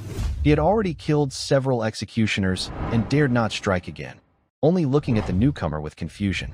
When the person reached them, he immediately produced a general's command token. Suddenly, everyone around knelt down. You really have skill to rescue someone so quickly. If you have this ability, why are you here being bullied by these for businesses? I truly find it hard to understand. In the afternoon, the matter was quickly settled. In the backyard of Wang Chaoxing's shop, after Shi brought his rapeseed oil into the backyard, he looked at Wang Chaoxing with confusion. Wang Chaoxing, proud of his reputation, said, "You're talking nonsense. Am I the kind of person who gets bullied? Where do you see me looking like I've been bullied? You and I have met twice. Didn't you feel a strong sense of authority from me during our first meeting? It's just ridiculous. Do you think I'd be bullied by these country bumpkins? Haven't you seen how I've been intimidating them?" Shi rolled his eyes, but he thought Wang Chaoxing seemed very cunning, yet also a person with a strong personality. "Hey, what are you doing?" Wang Chaoxing saw Shi roll his eyes, but said nothing. "What look is that? You country bumpkin. All right, we agreed that you only provide me with this oil. If I find out you're supplying others, don't blame me for turning my back on you." Shi snapped back to reality. "Don't worry, I keep my promises." Just then, a young shop assistant hurriedly ran in. "Shopkeeper, your brother has arrived. How did he come here?" After hearing this, Wang Chaoxing quickly tidied up his clothes. In a hurry, he looked back at Shi and said, "Be sure to watch your words and actions later, and try not to speak." Shi guessed that this was probably related to Wang Chaoxing's connections in the military. He naturally didn't dare to be careless. "Don't worry, shopkeeper Wang." Soon, all the shop staff gathered at the door. After a while, Shi saw a middle-aged man who looked confident but not overly proud, walking into the backyard with steady steps. His expression was serious. Everyone around him behaved cautiously and respectfully. When the middle-aged man looked at Shi again, Shi respectfully bowed to him. The middle-aged man's gaze briefly lingered on him before shifting to the tea seed oil. He then approached the jar of tea seed oil. He opened the clay pot. He tested it with his finger and tasted it a bit. His eyes showed a moment of surprise, which quickly disappeared. But he soon regained his composure and looked at Wang Chaoxing. Is this substance pressed from tea seeds? Wang Chaoxing dared not be careless. Brother, I can't be joking about such things. We've tried many times. It can completely replace lard. Brother, do you think this could be sent to the army? The middle-aged man's brow furrowed slightly. His commanding gaze once again fell on Shi. Are you the one who created this oil? Shi was sensible and looked at Wang Chaoxing. Wang Chaoxing gave him a signal. Shi bowed. Yes, I made this oil. Tell me the details. The middle-aged man didn't waste words. Shi explained everything honestly. He wouldn't reveal the exact method of making this tea seed oil, as it wasn't a high-tech secret. Anyone could copy it. Now he wanted to monopolize the edible oil market and defeat lard with tea seed oil. So he had to keep the production method strictly under his control. The middle-aged man became cautious about Shi, but Wang Chaoxing was clever. He immediately had his staff cook 2 dishes using this tea seed oil. After trying them, the middle-aged man was even more shocked. Gradually, he became interested in Shi. Like Wang Chaoxing, he saw that most people around here were rural folk. They were rough and didn't understand the etiquette of the 4 books and 5 classics. But Shi, in front of him, showed a different kind of courage for someone his age. Most people wouldn't dare look up when speaking to him. They would unconsciously flatter him, eager to please. Some would be very scared and nervous, speaking with trembling voices. But this young man in front of him, despite his youth, had a kind of bravery beyond his years. There was no fear at all. In the end, he even felt that this young man had no fear of others at all. It wasn't a lack of manners, but he was speaking to me as an equal. In a developed society, the hierarchy between people becomes clearer, especially regarding social classes. The poor find it hard to change their status in a lifetime. So, when people from different classes talk, their aura and demeanor are definitely not equal. But this young man's aura felt very strange to him. Gradually, his expression relaxed. After listening to Shi finish speaking, he looked at Wang Chaoxing. How much do you plan to sell this item for to the Western Gate Army? Wang Chaoxing's eyes lit up with excitement after hearing his brother speak. He almost blurted out, Brother, although tea seeds are found in the mountains, they are not rare. And they are everywhere. But the process to make them is very complicated, so the cost is high. But I am a man of Dechu. Even if I don't fight in the army, I have always had a strong patriotic heart. Enough, stop talking nonsense. The army has urgent matters. I can't stay here too long. Just tell me directly, what price do you plan to sell it for to the Western Gate Army?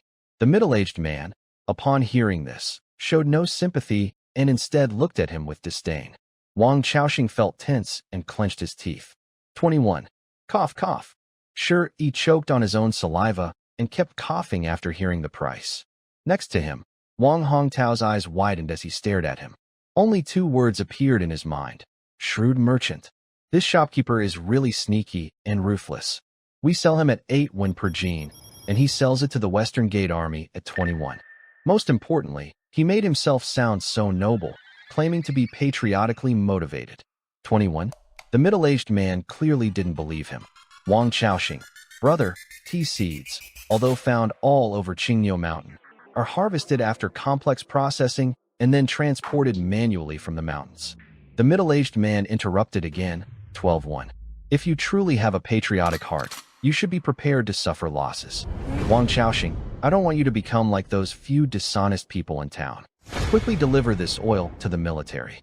From now on, increase the delivery volume. The military is currently very short of oil.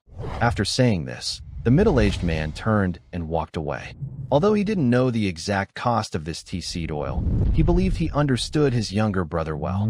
He thought that since his brother quoted 20 coins, he had already cut the price down to 12 coins, which showed that his brother didn't have much profit to make. However, he still blindly trusted himself.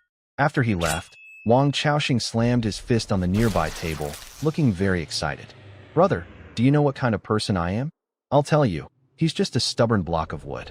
In official circles, everyone is rising through connections, and even their pets benefit. But my brother, this stubborn block of wood, has been in the military for so many years and hasn't gained any benefit for our family. Now, I can finally sell my stuff to the military through him. Sure, he looked at him with disdain. You're quite the shrewd merchant. Even though your brother bargained so much, you still sold it for 2 coins more. Wang Chaoxing didn't mind at all and laughed happily. Then, the two began to discuss the supply arrangements. They kept repeating one phrase: from now on, whatever you produce, I will buy. And I hope you can increase production. In this way, Shi finally secured a steady channel for his business. However, Wang Hongtao felt a bit unhappy. He always thought the price was too low. But Shi patted his shoulder calmly. Our tea seed oil has disrupted many people's profits. The gains are indeed big, but Hongtao, we need to have the strength to earn this money. This incident made Shi realize once again the importance of his own strength. Without your own armed forces, in this strict feudal society with clear class divisions, if you are just a troublemaker or a poor commoner willing to accept the exploitation of the social hierarchy, you can live peacefully. Because you can use your dignity to exchange for the right to survive. But once you want to live a better life, or even create something that could overturn the world, in this world, the social classes tend to focus all their hostility on you because you are not worthy of sitting at the table to eat. You can only accept exploitation by the upper class. This is why Shi was willing to give up a small profit to Wang Chaoxing in exchange for some protection. Before you have your own strength, you must learn to share benefits fairly. Along the way, Shi kept explaining to Wang Hongtao why he was willing to give up part of his profit. At first, Wang Hongtao didn't understand. Gradually, he thought Shi's words made a lot of sense. As they listened, he couldn't help but ask, "Brother E, I feel like you've changed completely. Like you changed overnight. What's going on with you?" Shi, walking with his hands behind his back, glanced at him and said, "Are you worried about your brother, but also hesitant to see him drive a luxury car?" "A luxury car? What's that?" Wang Hongtao looked confused. Shi ignored him. As they continued, Wang Hongtao kept talking nonstop. When they left the small town, suddenly many people appeared on the mountain path. Seeing Shi, they immediately knelt down. It was Qin Dicai and his men, who bowed deeply and said, "Thank you, hero, for saving us." Shi quickly rushed over and helped them up. "Qin leader, you must not do this," he said. "Why not?" Qin Dicai asked. "If it weren't for you, we might all be dead now," Shi replied. "Hero, from today on, we all follow you. Use us as you see fit." It turned out that after Qin Dicai and his men were rescued from the execution site, they were released immediately. Someone in the army was passing messages, claiming it was an order from the highest authorities. They were very surprised. Then they started asking around the neighborhood about Shi, who was carrying tea seed oil into Wang Chaoxing's shop. Everyone in the army knew about Wang Chaoxing's shop. It belonged to the family of a top officer from Shiguan army. They guessed what had happened. So, Qin Dicai and his men waited outside, standing by for Shi. After a while, Shi talked with them. Qin Dicai's intention was, "We have already offended the military authorities. The days ahead are unlikely to be easy. We have also seen through the darkness within the army. They don't want to waste more time in the military. It's better to leave the camp." But Shi gently advised them along the roadside. His message was, "No matter what, you still need to stay in the army. Even if you see the darkness, the wings of crows are black, but they can't cover the vast sky. This time, you survived, which shows there are still reasonable people in charge." Also, Shi talked to them about a partnership with Wang Chaoxing. He doesn't want Wang Chaoxing to control all sales channels in the army alone. Otherwise, he would become Wang Chaoxing's worker. Luckily, Qin Dicai and the others could help him build connections in the army. If Wang Chaoxing tries to monopolize everything and betray him, he will have a plan ready. Qin Dicai and the others listened carefully, though they really didn't want to go back. But given the current situation, since Shi needs them, they decided to stay in the army. Finally, Qin Dicai took a deep breath. "Good sir, I admit that when I first dealt with you, I only saw you as a rough mountain man. Of course, I also thought you were much smarter than most mountain folk. Maybe I was rude, and I hope you can forgive me." Shi is a modern person. If you confront him about class differences, he might bow his head because he's just trying to survive. But if there's no benefit for him, he would definitely slap you in the face and tell you off. He might even spit at you and say, "Get lost with your class talk. Don't try to mess with me." So, he doesn't really have strong class notions. He treats everyone around him with politeness and respect. That's why Shi's smile seems sincere. "Qin too, please don't say that. Without you, I wouldn't have found a way to survive. Let's not waste any more words. From now on, let's work together and make some money to enjoy life." When Qin Ditsai and the others heard this, they all burst into laughter. Then Shi left. After he went away, Qin Ditsai kept watching him from behind. At this moment, the setting sun is sinking westward, and a streak of evening glow bathes the world in light. Shi's silhouette looks like a saint dressed in golden armor. In the eyes of Qin Ditsai and others, he has an ethereal, otherworldly aura. There's a strange, hard-to-explain feeling. Someone nearby says, "Head Qin, this young man will surely be extraordinary in the future. It just feels like he's not from our world." There's a kind of indescribable feeling. Their words reveal the thoughts of others as well. Everyone else also expresses their opinions. Not only them, but Qin Ditsai feels the same. He takes a deep breath and says, "Brothers, we should think of ways to improve ourselves. Today's events teach us an important lesson. If you don't have power in your hands, you are just prey in front of others, with no control over life and death. I've realized that after returning to the army, I plan to go to the battlefield and never be a hothead again. What about you?" Someone responds, "What Head Qin is thinking aligns perfectly with my own ideas. Going to the battlefield to earn merit with blood, that's how we can improve in the army. Being a hothead all your life won't lead to success." For a moment, everyone agrees. After returning to the army this time, they won't go back to the fire camp. They plan to hang their heads on their belts and go to the battlefield to earn military achievements and gain status. In the village, Master Song is looking for someone to deal with Qin Ditsai, while also sending his servant Wu and some guards to Qingyou Mountain. Their goal is clear. They want to steal the pressing formula for rapeseed oil, and they must steal it. Master Song is extremely cunning. The moment he saw the rapeseed oil, he realized this thing could have a revolutionary impact in the future. If he controls the pressing method of rapeseed oil, he could even control the entire food oil supply of the Great Chu. So now, Master Song begins to indulge in a dream. The old servant Wu knows exactly what his master is thinking. Right now, he doesn't know what's really happening in the city. With a large group of guards, they rush into the village. As soon as they arrive, they slap Shi Zhongtian twice. "Are you the younger uncle of Shi?" Shi Zhongtian is stunned by the slap. "How can you explain this? Breaking the sky. Even if my relationship with him is bad, I am still his second uncle." I nodded. But this nod earned me 2 slaps from the old servant. "Do you know what your nephew did in town? How did he hit me?" Shi Zhongtian had no idea what had happened. He replied, "Impossible?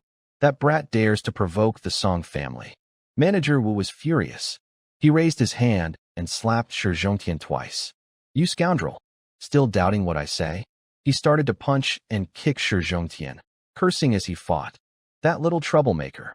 I wish I could kill him, eat his flesh, drink his blood.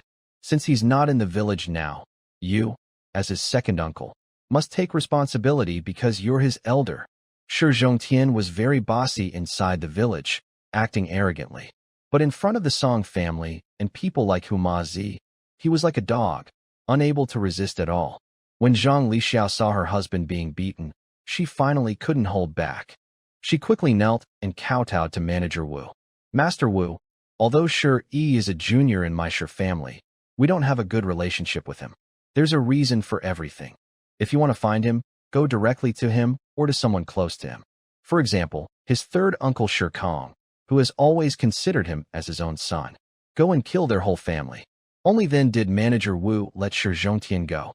He knew Shi Kong was Shi Yi's third uncle, but as night fell, he didn't have time to waste here. After beating Shi Zhongtian, he felt a bit relieved. He clapped his hands and said, "Take me to his house. This kid is really reckless. He even wants to cut off the Song family's finances. Cutting off someone's money is like killing their father. Today, I must make him die here." Cut off the Song family's finances? Shi Zhongtian and his wife were confused after hearing this. They hadn't seen Shi these days and didn't know what he was up to. Why did the Song family suddenly say such things? What did this kid do? They asked about it. But before the old servant arrived, he had been warned by Song Yuanwei. It was about not revealing the details of the tea seed oil. Once others find out, I'm afraid someone will come to steal the recipe. That's right. Master Song has the idea of taking it for himself. So, the old servant slapped him and said, Is this a question you should be asking? Take me immediately to his house. He is eager to go to Shi Yi's home to see if they have the recipe for making vegetable oil. Shi Zhongtian was drugged and nervous, so he quickly led the way. When they arrived at Shi Yi's house, they rushed inside to look around. Unfortunately, they didn't find the so-called recipe. Housekeeper Wu was furious. Thinking about how Shi Yi, a wild villager, had bullied him, he was so angry that all his hair stood on end. His voice trembled with anger. Where is that little brat now? I want to get rid of him. This is so frustrating. A wild villager, not even worth being a servant to a dog. After saying this, he turned and slapped Shi Zhongtian twice. Shi Zhongtian was hit so hard that tears almost came out. He thought, what the heck is going on? Does this have anything to do with me? But he dared not resist. He looked worried and said, Housekeeper Wu, this has nothing to do with me at all. I only have a name, and it's his second uncle. We don't usually talk, and I even have some conflicts with him. Don't say I want to kill him. I want to kill him too. We are all in the same boat. You don't deserve it. Housekeeper Wu was still angry and yelled at Shi Zhongtian. Shi Zhongtian quickly knelt down and didn't dare say another word. Actually, he often knelt like this. Some people in the village found it very frustrating. Although many betrayed Shi Yi's father years ago, some still felt unhappy. But they had to survive. Now, all the power was in Shi Zhongtian's hands, and they couldn't resist. During this drought, if they were driven out of the village, their families would be left to die on the roadside. So, they endured for their family's sake. At this moment, seeing Shi Zhongtian kneeling repeatedly, they clenched their fists. Inside, they cursed. Dog stuff. If only our former village chief were alive, no one would dare to insult him like this. But he only thought it silently. No one dared to speak out loud. Shi Yi's shabby house was really terrible. It looked like it could fall apart if the wind blew a little harder. But Steward Wu was getting angrier the more he thought about it. He looked down on others with a condescending attitude, staring at everyone. Does anyone know where he is? Most people in other villages didn't associate much with Shi Yi. Many of them often made sarcastic remarks behind his back. Naturally, no one paid much attention to his whereabouts. So when Steward Wu asked this question, everyone looked at each other, confused, shaking their heads. No one knew where Shi Yi was. Steward Wu was furious. This little brat. He's clever, knowing how to hide. Destroy this dog's den. After saying that, he naturally slapped Shi Zhongtian twice. Shi Zhongtian looked worried and said, Steward Wu, can you stop hitting me? But the old servant didn't care about that. Just as he was about to slap Shi Zhongtian again, a shadow rushed from behind, jumping high onto his back. It kicked him hard in the back. Steward Wu was caught off guard and fell forward, landing face down. He was silent. Everything happened so suddenly that everyone was stunned. But the shadow didn't let the old servant go so easily. After knocking him down, it stepped closer, grabbed his head, and pulled it up. Then it slapped his face twice. After the slaps, it grabbed a stone from nearby, pressed his wrist with one foot, and spread his palm open with the other hand. Using the sharpest part of the stone, it struck the back of his hand with a hard hit. Ah, it hurts. You little brat, how bold of you. Steward Wu's shrill scream echoed through the sky, resounding among the mountain peaks of the Qingniu mountain range. Bang! Shi Yi flexed his biceps and struck another stone onto Steward Wu's palm. And he hit exactly where he aimed, with great precision. Little brat, do you believe I bang? Animal. Bang. Bang, bang, bang. Shi Yi grabbed a stone and kept hitting. The butler Wu became numb from the blows. His eyes were so swollen, they looked like double circles. Seeing this, Shi Zhongtian finally realized what was happening. He hurried to stop Shi Yi, but Shi Yi suddenly turned around sharply. His eyes were like a fierce beast in the dark night. He stared directly at Shi Zhongtian and spat out one word. Get out. The others in the village looked at Shi Yi with shock. They never expected that Shi Yi would be so brave. He had beaten the housekeeper of Master Song and even scolded Shi Zhongtian. For a moment, they seemed to see a shadow of Shi Yi's father in him. Shi Batian was the boss in the village. No one could compare to him, not even a coward like Shi Zhongtian. Some of these people felt guilty, so when they saw Shi Yi's fierce look, they froze in place and couldn't speak. Shi Yi kept hitting stone after stone. He made the housekeeper Wu faint from the blows. Until his hand was bloody and useless, he finally stopped. Shi Yi threw the blood-stained stone aside. Then he looked coldly at the other servants of the Song family. He spoke sharply. Are you here to tear down my house? The others finally reacted. They hurried to check on the unconscious Wu. One of them looked up and said, Kid, you dare to hit the Song family's housekeeper? You have a lot of guts. Yes, you little. Shut up. Next to him, Zhang Lixiao was about to scold Shi, but Shi Zhongtian pulled her back and made frantic gestures. Zhang Lixiao understood immediately. She knew her husband wanted Shi to clash with the Song family.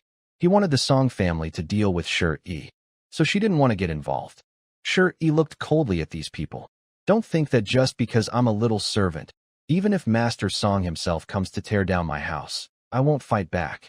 Haha, so arrogant, so arrogant. Wild rebel, your courage is sky high. Do you really think we wouldn't dare to fight you? One of the guards stared at Shi, but as soon as he finished speaking, another voice came from behind.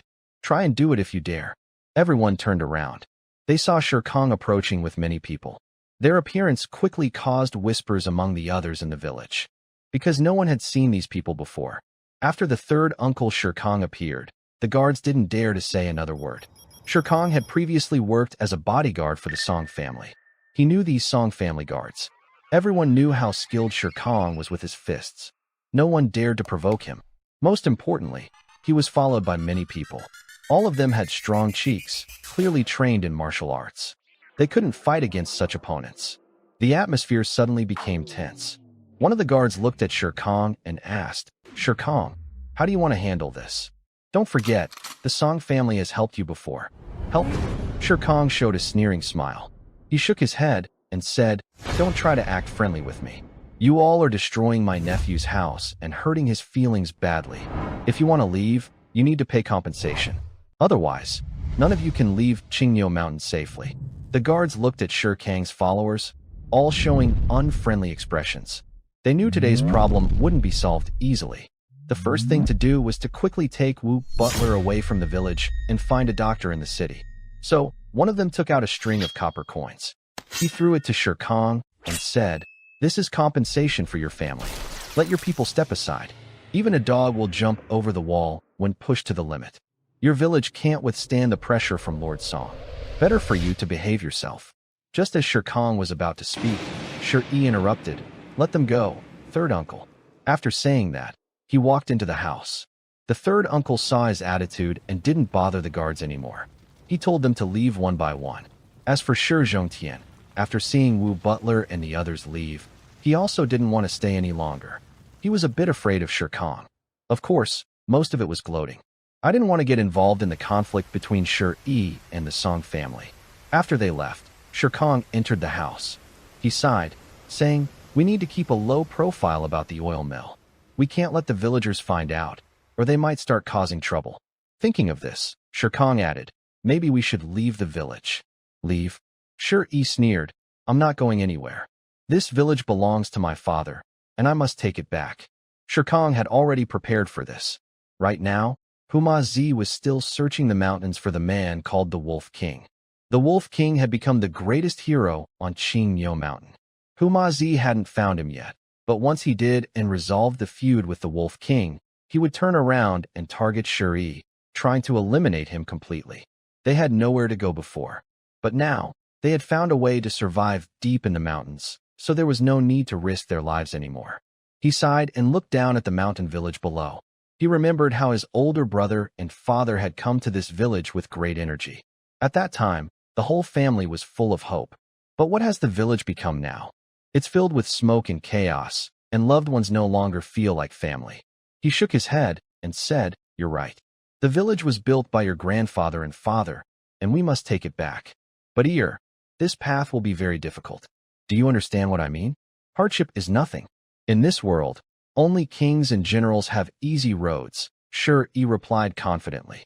Uncle Shirkong looked at his nephew and said nothing more. But inside, he felt a strong determination. Even if the heavens wanted him to die, he would live well. He thought to himself, I will survive no matter what. That night, in the town, inside the Song family estate, old Master Song shouted in anger. The entire Song household was tense. All the servants tiptoed around, afraid of making any noise. Finally, the master lost his temper. Manager Wu, with a swollen face, knelt on the ground trembling. Another hand was completely useless. He dared not say a word. The atmosphere was tense and heavy. After a long while, Mr. Song calmed down a bit. Sitting straight in a redwood chair, he stared at Steward Wu. "Are you saying that this troublemaker is about to declare war on me? Even Shirkong won't give me face?" Steward Wu trembled and said, "Master, he even hit us in front of Shirkong. This little servant has betrayed our Song family. If he hadn't appeared, we wouldn't have suffered such a loss today. Master, please stand up for me. I've worked diligently at the Song residence for decades, and I never thought I'd be betrayed by a mere servant. Even a dog should respect its master." Mr. Song's anger flared again, but he knew that now the only choice was to regain face. If he didn't, and this news spread to other families, would I still be able to stay in Shirguan Town? People fight for pride. Face is more important than anything. But he didn't want to personally get involved with this wild troublemaker, because that would be an insult to his status. What right does this mountain trash have to be my opponent? After thinking for a moment, he said, "Go find some outsiders to come here. Within 10 days, I want to see this kid caught and brought to my house. Remember, avoid the eyes of the Western Gate Army. Right now, he's supplying the military.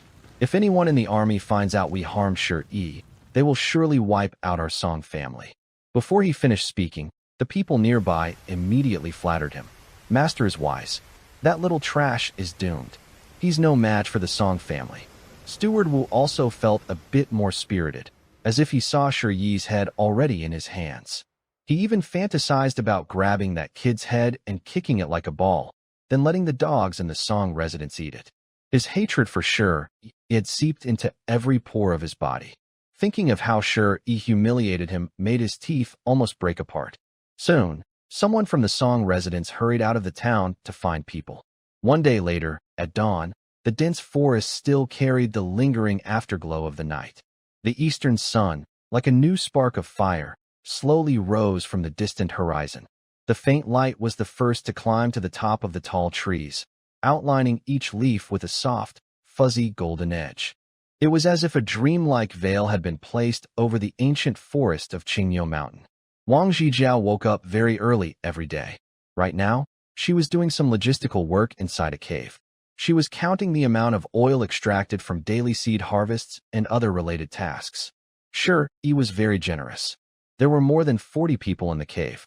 10 of them were responsible for picking tea seeds in the forest.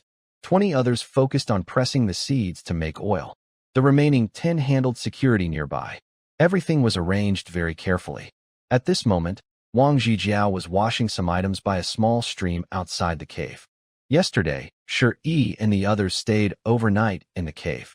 Shi believed that this oil workshop would eventually be discovered, even though it was deep in the mountains and rarely visited. That didn't mean it couldn't be found. So he thought it was best to move the workshop to a less obvious place, because that area was deep in the forest and considered by local villagers to be a path to the underworld. No one would dare to go there to explore. However, everyone inside the cave opposed this idea, especially Shirkong, who said, "If we go to that place, won't we be sharing a bed with the king of the underworld?" Although it was dangerous, it was still better than facing the underworld lord every day. Unfortunately, in a feudal society with low technology, many things they didn't understand were explained with superstitions. Sure, he found it very difficult to change their minds. He decided to find time himself to carefully explore that area. He was especially curious about the blood-like water and the black soil that could burn. If those really were iron, ore, and coal, it would be a huge treasure for Shuri, because this era was still in the Bronze Age. If he could smelt iron there in large quantities and produce high-quality bronze, or even steel, he would have the power to compete for dominance. In past dynasties, military strength often came from discovering large amounts of iron. But for now, he had to suppress these thoughts and wait. Stepping out of the cave entrance, she took a deep breath, feeling very happy.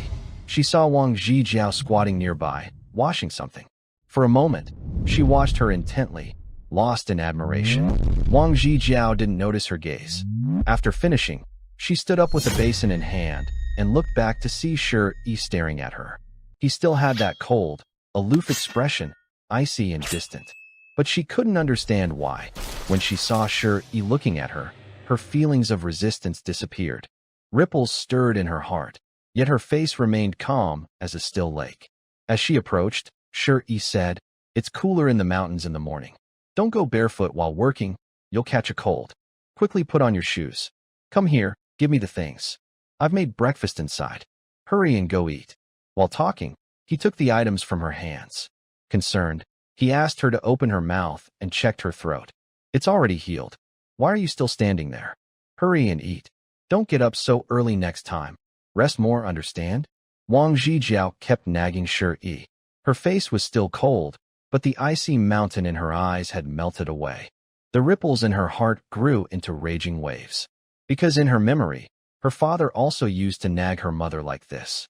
In Dachu, a society where men are dominant and women subordinate, such scenes were very rare. But she didn't show any reaction. After watching Shi hang up his clothes to dry, she entered the cave. Inside, dozens of people ate, drank, and went about their business. Their sleeping area was just a layer of straw. Wang Zhijiao sat on the straw, still unable to calm her restless mind. Suddenly, she felt a fuzzy sensation on her lower leg. Looking down, she saw two tiny tigers crawling over. Strange enough, these two little tigers were especially close to Wang Zhijiao and Shi Qianqian. They followed behind them all day long. Wang Zhijiao's mood eased a little. Just as she was about to pick up the two little tigers, Shi Qianqian came over holding a book. "Big sister, my brother can actually write now. That's so strange. Quick, look, does my brother know how to write characters? He can write." Wang Zhijiao was a bit surprised. Because, in her understanding, Shi had never attended a private school, even for a day. How can someone who hasn't attended a private school learn to write? After taking this book from Shi Qianqian's hands and opening it, I couldn't help but cough loudly. Even the cold and distant Wang Zhijiao was choked and coughing at that moment. "This isn't writing," I concluded after a moment. Shi Qianqian scratched her little head and said, "I told you, my brother is always talking to himself. How can he write characters? Then, sister, what is he drawing on this paper?" "Drawing?" Wang Zhijiao looked curious. She looked carefully, but just by looking, a hint of surprise flashed across her face. This, although it doesn't look like writing at first glance, it looks more like some claws of a bird or animal. But closer inspection shows these are actually some characters. He hasn't attended a private school, so how can he write? She felt puzzled. She kept looking. As she looked, Wang Zhijiao's usually cold body started to tremble. Because what Shi had written was about medicinal herbs and their uses, and it was about herbs not used in this world. Suddenly, she remembered what Shi had told her some time ago about teaching her about medicine. But she hadn't paid much attention at the time. She never expected he actually knew these things. But why does he know so much? Everyone in the village said he used to be a fool. He was very simple-minded, always smiling when bullied, never fighting back. But during the time she spent with Shi, she realized this man was not as useless as others said. He showed wisdom that most men couldn't have. He could make such a bow and arrow. He could extract oil from rapeseed. Now, he was studying medicine so deeply. What kind of person is he really? Wang Zhijiao held this book with mixed feelings. Shi Qianqian saw her silent, and, with her small head tied with bean sprouts, peeked out from under Wang Zhijiao's arm. "Sister, why are you not talking? Are you crying because my brother's drawing is so ugly?" Wang Zhijiao snapped out of her thoughts, her eyes filled with love. She patted her head gently. "It's okay, go play. I'll look at his strange drawings." "Oh, okay. Then I will go play with Laifu and Wankai." Woof. Wankai and Laifu are the names Shi Qianqian gave to these two little tigers. The two tiger cubs clearly didn't like their names and immediately showed their displeasure by baring their teeth at Shi Qianqian. But unfortunately, resisting was useless. Shi Qianqian raised her hand and slapped them. After slapping one tiger, she grabbed both cubs by the back of their necks and lifted them up. She scolded them firmly. "What are you doing? You're snarling at me. Are you unhappy? If you're not satisfied, I'll teach you a lesson."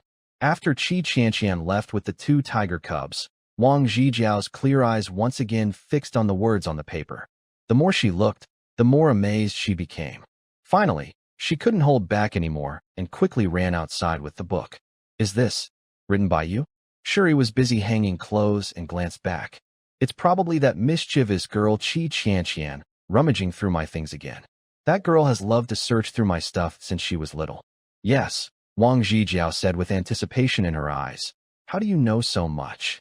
Sure, he made a joke. I dreamt of many immortals passing down their teachings. Zhuge Nu is taught by a Mr. Zhuge.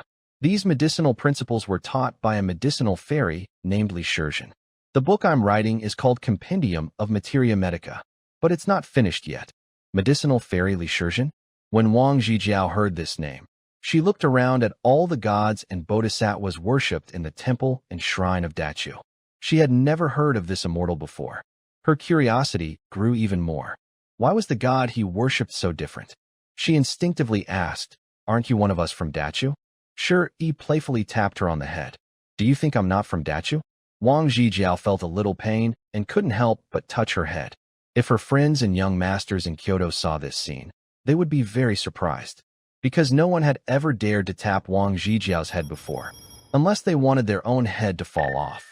Most importantly, Wang Zhijiao didn't resist or feel uncomfortable at all. On the contrary, she showed a gentle and playful expression. This was her true nature. Shuri knocked, then felt a bit regretful. "Sorry, does it hurt?" Wang Zhijiao shook her head. "When will you finish writing this book?" Shuri laughed loudly. "Give me a few more days, and I'll give it to you once it's done. From now on, you should focus on studying pharmacology. Let's go." These days, Huma Zi will definitely cause a big fuss in the mountains. Let's try to stay inside more. Let's head back. Wang Zhijiao didn't say much, just nodded and followed. During the following days, Huma Zi started doing evil deeds. He gathered many people and went around killing in Qingyo Mountain. His men would come to the village every day. Each time, they would hang up Shi Zhongtian and whip him harshly. While whipping, they would curse. "Shi Zhongtian, I usually see you like a lapdog, but I never expected you would dare to play tricks with our boss. Tell me, are you really the Wolf King?" Shi Zhongtian's tears almost ran dry. "Boss, do I look like the Wolf King? I'm really not. I wouldn't have the guts." But Huma Zi wouldn't believe him. Every time he said so, he would be whipped even harder. "Are you still trying to deny it? You must be the Wolf King." So, for a while, Shi Zhongtian hardly left his bed. Since that day, Shi Zhongtian was forced to send people into the mountains every day to find the so-called Wolf King. He had no time to focus on Shuri. This gave Shuri some breathing room, and the oil workshop's productivity increased a lot. That day, Shuri shouted slogans inside the cave. Inside the cave, dozens of people were present. Wang Zhijiao, Wang Hongtao, Wang Guifang, and his wife, Xiao Qianqian. All of them stared wide-eyed at Shuri standing on a large rock. At this moment, Shuri stood on a big stone, resembling a character from his world who makes big promises and gives motivational speeches. He passionately shouted, "We must stay alive. We must eat plain rice. If heaven won't let me live, I will make heaven die. If earth won't let me be born, I will make earth perish. Come September 8th in autumn, after my flowers bloom, all other flowers will be destroyed." An inspiring fragrance fills Chang'an. The entire city wears golden armor. The people below are excited and full of energy. Sometimes they make a strong gesture to add more power to what they are saying. They also shout out the poem that Shuri just recited. "Waiting until September 8th in autumn, when my flowers bloom, all other flowers will wither." Wang Guifang, watching Shuri stand confidently and lead the crowd with passion, looks at Shikong nearby. "Master, why don't you slap me? Is this still our eat? I feel like he's possessed by a spirit. Is he planning to start a rebellion? I feel like he's about to rebel." Smack. Before she finishes speaking, Shikong tilts his head and slaps himself hard. "This kid, I feel like he's becoming more unpredictable. When did he learn to write poetry? Zhijiao, did you teach him this poem?" In this era, uneducated poor people writing poetry is like a pig climbing a tree, rare and unlikely. Scholars and farmers are completely different classes, living in different worlds. Anyone who can write a few big characters in this remote countryside is considered a literary genius. And doing poetry is even more advanced. They can only think that Wang Zhijiao changed Shuri, because now they also suspect that Wang Zhijiao is not an ordinary girl. Her family was falsely accused and ended up in this border mountain area. "Waiting until September 8th in autumn, when my flowers bloom, all other flowers will wither. The whole city wears golden armor." Wang Zhijiao feels deeply moved by Shi Yi, her heart pounding with excitement. Her body trembles. Staring at Shi Yi on stage, her hair stands on end. She gets goosebumps all over. But soon, she remembers her father and uncles from last autumn, doing reckless things like moths to a flame. This poem reflects that day, the fallen leaves, and the city of Dechu.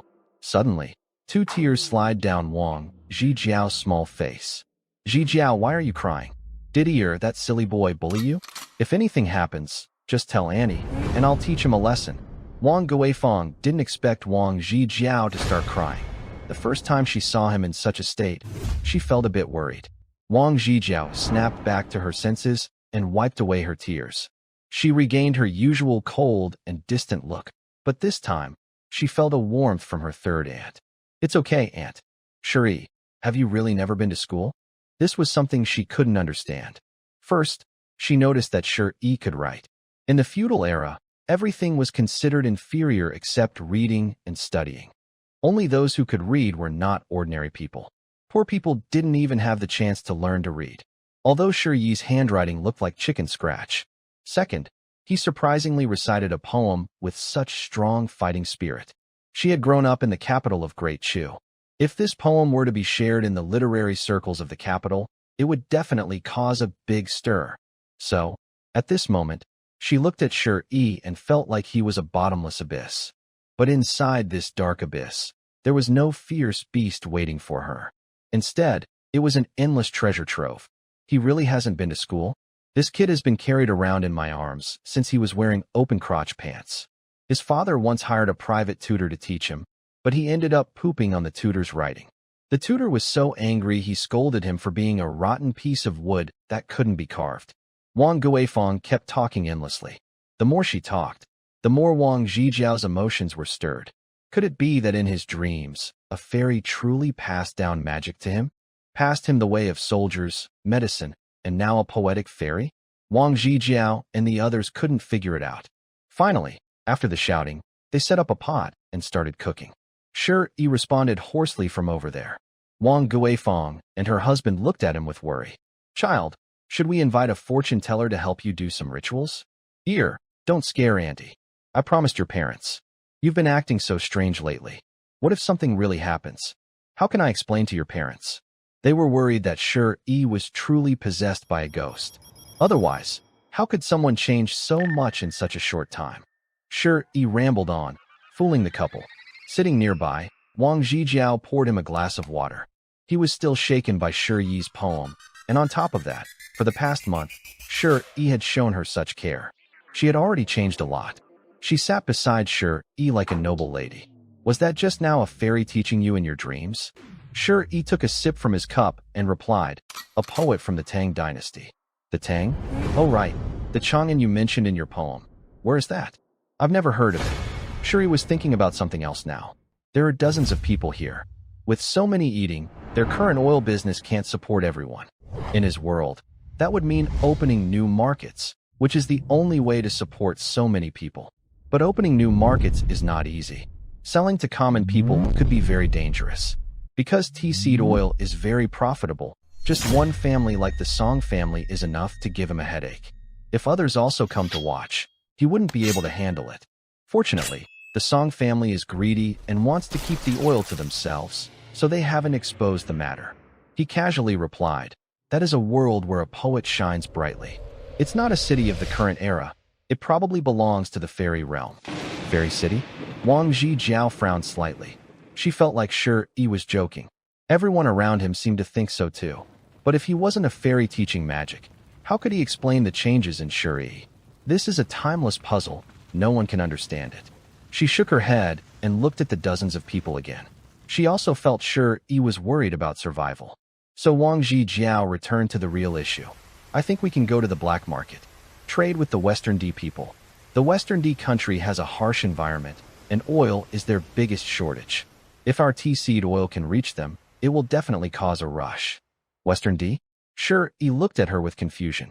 Wang Zhijiao nodded and explained little by little.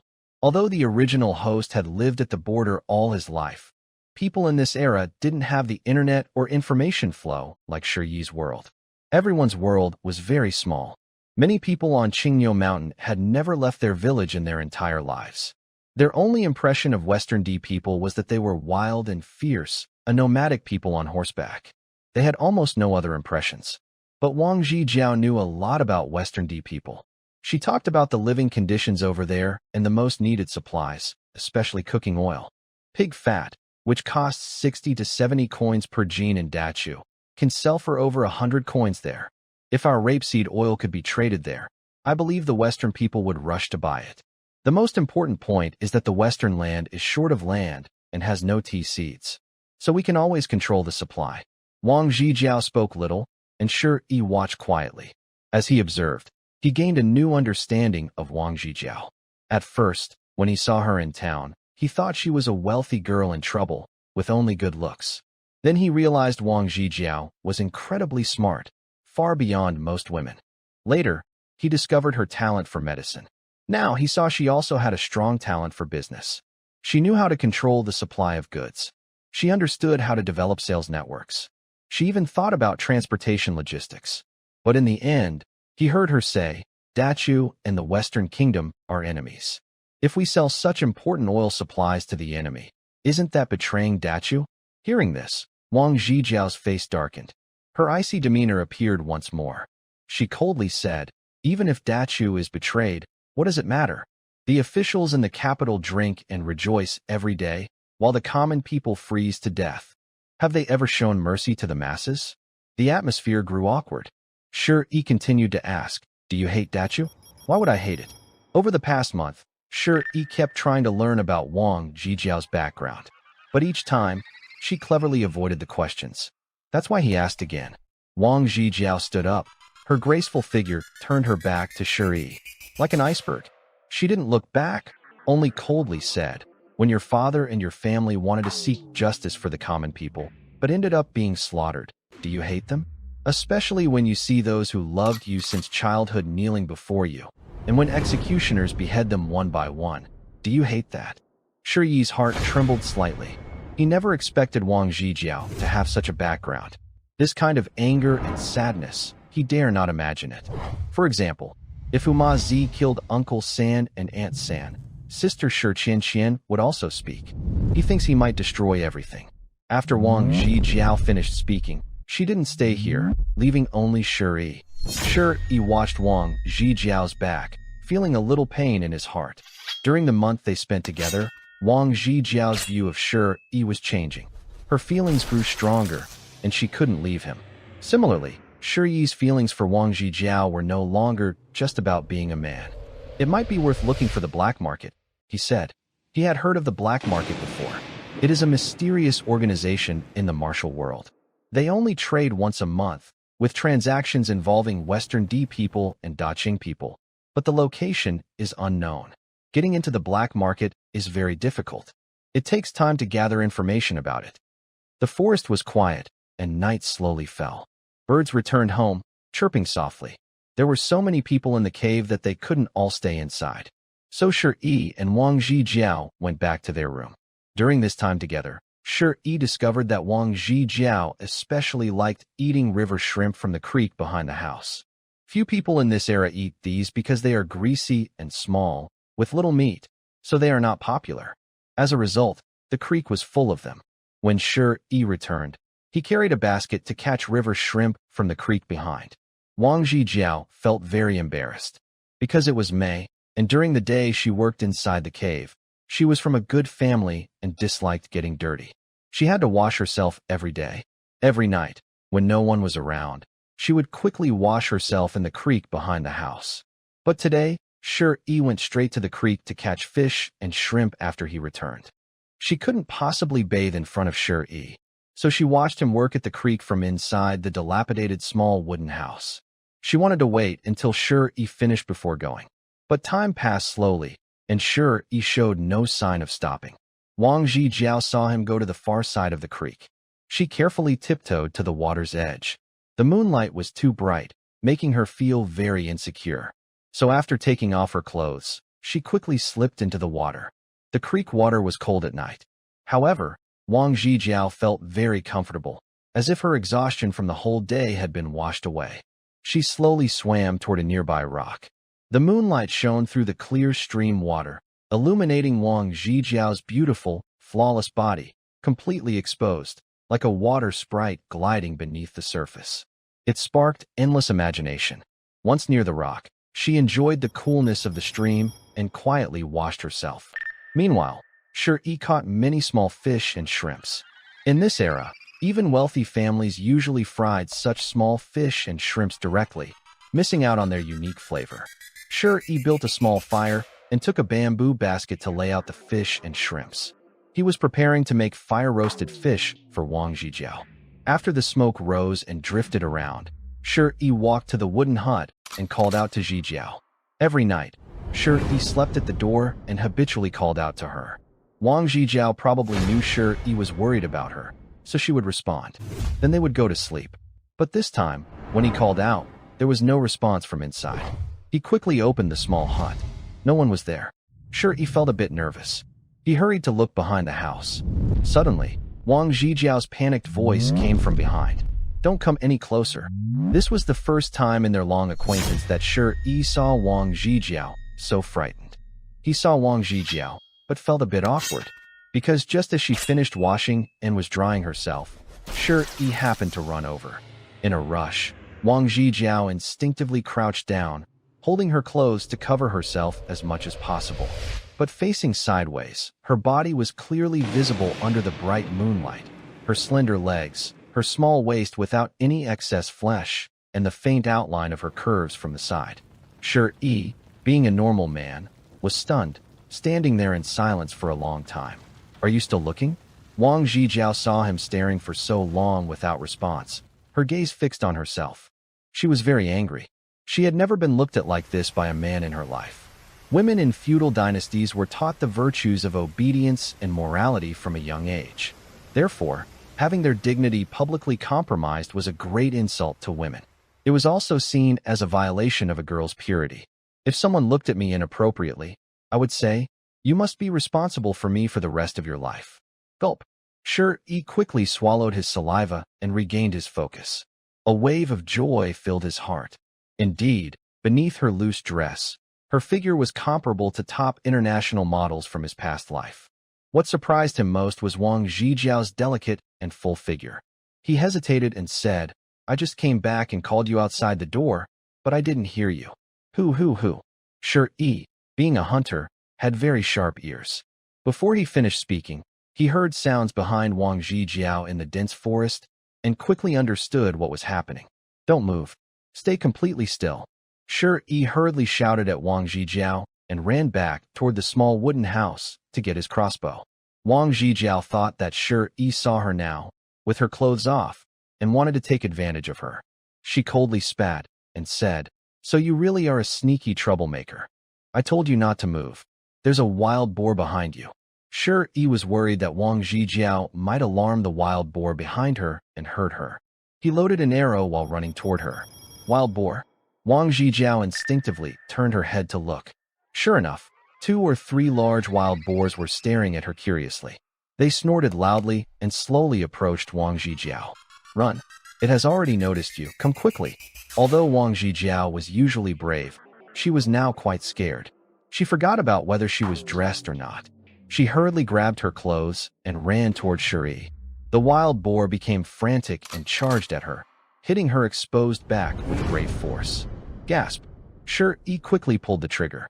An arrow shot through the night sky and pierced into the wild boar's body with a thud. But the wild boar became even more aggressive. Wang Zhijiao ran very fast. After reaching Shi, she heard him say, "Go into the house quickly. Don't come out. You don't need to worry about this." Wang Zhijiao didn't reply, still frightened by the sudden appearance of the wild boar. But this girl was different from others and had already calmed her mind. After rushing to the small cabin, she quickly put on her dress. With a strong and brave attitude, she grabbed a kitchen knife nearby and ran toward Shi. Yes, she wouldn't let Shi face the wild boar alone. However, when she arrived, she found Shi already holding down the boar in the water. The others had run away. "Give me the knife." The boar was struggling fiercely, and Shi was having a hard time holding it down. Wang Zhijiao jumped into the stream. Shi quickly reached out to take the knife. But Wang Zhijiao didn't hand it to him. Instead, she walked quickly to Shi Yi's side and stabbed the boar in the neck. The boar let out a loud, painful squeal, and its limbs twitched a few times in the water before going still. Shi Yi stared at her in a daze. But as he looked, he instinctively glanced at Wang Zhijiao's chest. Wang Zhijiao had just hurried over wearing only a loose gown because she was worried about Shi Yi. Now, her chest was exposed just the same as before. The scenery was so beautiful, with gentle curves, breathtaking. Wang Zhijiao noticed Shi Yi's gaze. She quickly pulled her clothes tighter across her chest and said, "It's dead." Then she turned and walked away. She was wearing too little, so she wanted to go back inside and fix her clothes quickly. Shi Yi awkwardly said, "I'll help carry it up. You can roast the wild boar tomorrow, and the leftover meat can be sent to the oil mill.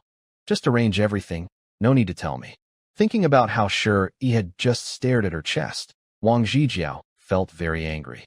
She thought, "I helped you kill the boar with my knife, and you took the chance to look at me, and you just stared without moving. You really are a lecher." The more she thought about it, the more upset she felt, and she stomped her foot. Shi Yi knew Wang Zhijiao misunderstood him again. He shook his head helplessly. Although the situation was quite dangerous just now, they had managed to catch such a big wild boar, which was a fortunate gain. After dragging the boar ashore, Shi Yi processed it overnight. As for Wang Zhijiao, she went into the house and didn't say a word afterward. Of course, she was very afraid that Shi Yi might become overly aggressive. After all, she had just been seen without clothes. Who could guarantee that this had not awakened the man's wild side and endless desires, and that he might act on them? So, after entering the house, she firmly closed the door. Although she felt some fluttering in her heart towards Shi Yi, it was not enough for her to be willing to give herself to him. After waiting for a while, she looked through in the door and saw Shi Yi dealing with a wild boar, and he did not seem to be planning to come into the house to do anything inappropriate. She relaxed a lot. She was wearing a damp, long gown. Once she was sure Shi Yi wouldn't come in, she hurried to find her undergarment and pants. She looked around but couldn't find them. Suddenly, she remembered the scene earlier, which made sense. It seemed her undergarment and pants had been washed away by the stream. For a moment, Wang Zhijiao looked as she should. She sat on the ground feeling very worried. What should I do now? She thought. I only have this one piece of clothing. She buried her head between her knees, feeling very annoyed and constantly blaming herself for being careless. Later, after a night passed, Shi Yi's voice came from outside the door. Wang Zhijiao, looking a bit exhausted, crawled out of the straw bed. She rubbed her eyes and replied, "I'm fine." "Oh, then get up quickly. Come with me to the town," he said. "I've prepared breakfast." "Thank you." Wang Zhijiao once again realized she was unharmed and felt a bit guilty because she had misunderstood Shi Yi again yesterday, thinking he might act inappropriately towards her. But it turned out she was safe through the night. Shi Yi's voice was no longer outside. She looked at her bare legs and felt a bit helpless. She tried to cover herself as best as she could before stepping outside. Outside the small wooden house, there was a broken wooden table with 3 dishes. One was stir-fried mushrooms topped with chopped wild scallions, looking very appetizing. Another dish was the wild boar meat she had caught last night, skewered on a bamboo stick, roasted until crispy, sprinkled with chili flakes and chopped scallions. The third dish was her favorite, river shrimp stir-fried with green chili peppers from the vegetable garden. After Shi Yi saw her come out, he carried the prepared meal. "Eat early, and then we'll head to the town to buy some things." Gulp. Wang Zhijiao couldn't help but swallow her saliva. She knew Shi Yi's cooking skills, and he always managed to create flavors she had never tasted before, and they were especially delicious. Whenever Shi Yi cooked, Wang Zhijiao couldn't stop drooling, but she held back. After sitting at the table, Shi Yi placed a bowl of steaming white rice in front of her. He handed her a skewer of pork. "Try it, and see if you like the flavor." His smile was gentle, especially with his neat, big white teeth. It made him seem fresh and cheerful. Wang Zhijiao didn't speak, just nodded. She took a small bite. It was crispy outside and tender inside, with a spicy taste mixed with the delicious flavor of wild boar meat, creating a unique flavor that exploded in her mouth. She couldn't help but eat 2 more bites. Then she looked at him curiously. "What did you put in it?" It smells really good. Shuri smiled slightly. Human. Human? What is that? Wang Zhijiao asked even more curiously. Actually, Shuri discovered this in the morning. He found this world very strange. In his world's history, human was something that came from abroad later. But this morning, when he was washing pork by the creek, he found cumin everywhere. So he got the idea to make roasted pork. Shuri pulled a piece of cumin from nearby and explained it to Wang Zhijiao. She listened very carefully. She never expected that adding a little of this during roasting could make the meat so fragrant. She also liked mushrooms and had already eaten some. Next was smoked fish, which surprised her even more. She found that these tiny fish had a smoky flavor. They were also very tasty and her favorite. So she followed Shuri and asked how to make these smoked tiny fish. Shuri explained step by step. Watching Shuri, Wang Zhijiao suddenly felt a strong sense of connection. It was as if this man always knew how to harmonize with her soul. In the early morning, her mood was complicated, and she didn't say much. Of course, she occasionally adjusted her clothing. In the past, she could rely on her apron to cover her chest, so it didn't look too obvious from the outside. But now, without the apron, she felt like her chest might somehow be exposed. She felt very worried, and she also sensed that Shuri had noticed her discomfort. As Shuri talked, he suddenly looked at her legs and asked, where are your pants? Why are your calves bare? Wang Zhijiao's face turned red, because under her long shirt, she was truly unadorned. This was the first time she blushed in front of Shuri, feeling shy and embarrassed like an ordinary girl. But she quickly adjusted her attitude and coldly replied, that kind of question is very impolite. Understood. Shuri probably guessed what was going on, noticing her clothes and the bloodstains from yesterday on the wild boar she had killed. He said, the business at the oil workshop can only supply the army for now, because if we sell outside, we might be targeted by the Song family. And since the army's needs are limited, we need to find other ways to make money. I understand that food must be eaten one bite at a time, and progress takes steps. We can't rush. Wang Zhijiao also knew this truth. Moreover, starting today, we must be more discreet to survive. The Song family wouldn't dare to attack them because the army's supplies were protected. Anyone who dared to interfere would face death. But they also couldn't be too obvious. If they dared to sell to other common people, it would cut off the Song family's income. And Song Yuanwei would definitely try to come and steal the formula or even harm them. Plus, their current output could only reach this level. Although the profit was large, the expenses inside the cave were also high. Unless they increased production and sold to more customers, they could earn more silver. Shuri nodded and said, next, I plan to start a fur business. Can you help me then? Wang Zhijiao looked up in confusion, but she didn't ask further because she felt that this man could accomplish anything in an unexpected way. She nodded and said, okay, good girl. Shuri smiled and patted her head. Eat quickly. We'll go to town. I'll help you make a few clothes first. Afterward, he went to gather the fish they had roasted over fire. This was the first time in Wang Zhijiao's life that someone outside her father and brother had patted her head. Ordinary people wouldn't dare do such a thing to her. Queen Zhaoer was once again surprised, realizing she felt no dislike at all. She thought about last night and the misunderstanding with Shuri, feeling even more guilty. An hour later, they arrived at the town's fabric shop.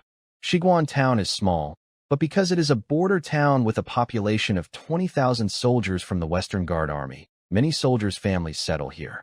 Trade and commerce are active, making the town quite prosperous, comparable to their county town. The fabric shop in the town center is a busy place. Shuri took Wang Zhijiao there. There are many types of fabric. Linen and cotton are the most common among ordinary people, as they are the cheapest and hardest for common folks to afford. There are also a few silk and satin fabrics, mostly seen by wealthy young men and women dressed in fine clothes. Shuri originally planned to go straight to the silk fabric area with Wang Zhijiao, but she pulled him back. Just earn some silver. Don't waste it, she said.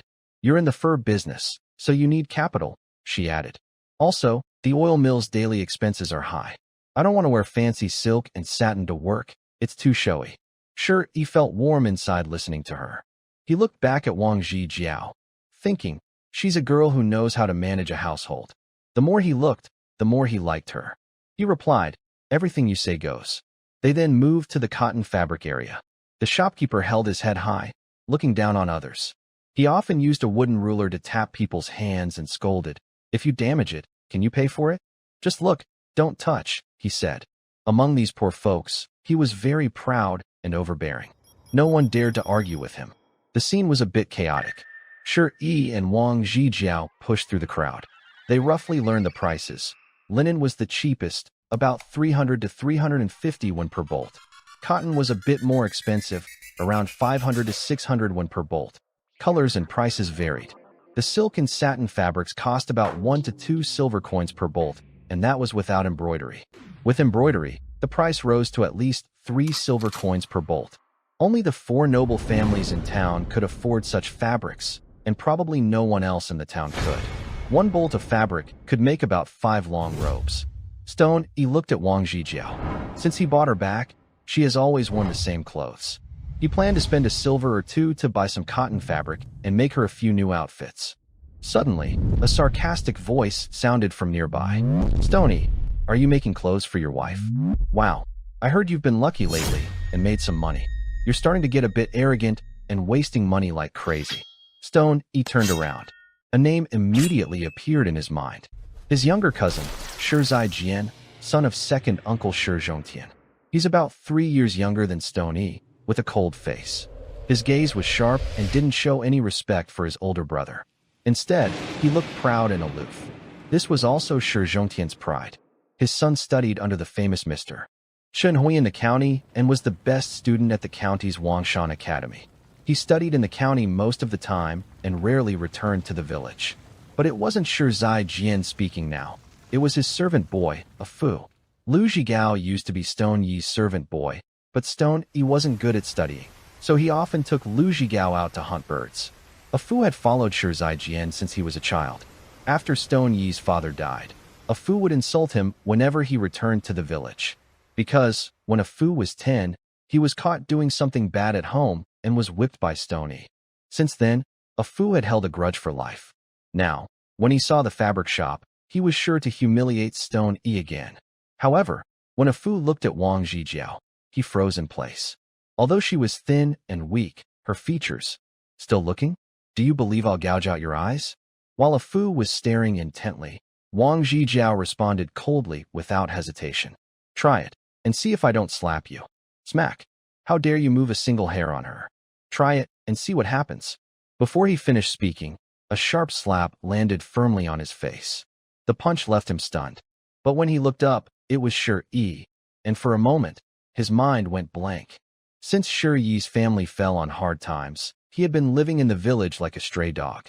He never fought back or argued. Now he was actually hitting me? He immediately prepared to fight back, but was interrupted by Shi Jian's cold voice. "Ah Fu, how many times have I told you? A dog biting you on the street, and you want to bite back?" Ah Fu covered his burning face and quickly turned around. "Young master, I'm sorry, I lost control of my temper. I feel ashamed of my behavior." Shi Jian's eyes were narrow and triangular, just like his mother's. Even though he wore scholar's robes, his skin was fair and he looked delicate, with a strong scholarly air. But if you looked closely at his features, they had a cold, distant feeling that made people uncomfortable. He ignored Ah Fu. He looked at Shi Yi with a dismissive gaze. Then he turned to Wang Zhijiao, feeling a shock in his heart. Even in the county, he had never seen such a beautiful girl. Of course, he was proud and aloof as a scholar, so he didn't show his inner feelings. He pretended to be instructive. "Miss, this useless person has ruined his own parents. Recently, he's only been surviving by luck in the mountains, but that doesn't mean his luck will last forever. You'd better stay away from this troublemaker, this bad omen. I don't know you, and I'm not interested in your advice. Please don't bother me. Thank you." Wang Zhijiao didn't hesitate at all and turned her head away. Throughout, she completely ignored Shi Jian. Her dismissive attitude made his false scholarly arrogance look extremely embarrassing. The pretense Shi Jian was putting on was like being pushed down from the sky and unable to get up. He felt uncomfortable and suffocated. He had never seen anyone more proud and aloof than him. Young but pretending to be mature, his heart was no different from ordinary people. So, Wang Zhijiao's cold attitude almost exposed his true nature. Soon, He turned his gaze to Shi, ready to show some anger. But Shi was just as cold as ice. Get lost, you disrespectful little brother. Thinking you're a scholar, but all you've learned is pig's waste, a red-painted toilet. Good-looking, but useless. After saying this, he took his cloth to the shopkeeper to pay. Stone finally couldn't hold back anymore and stared at Shi. He was so angry his face turned bright red. But many people around were watching. This time, he passed the provincial exam and became a recommended scholar, just after the top rank.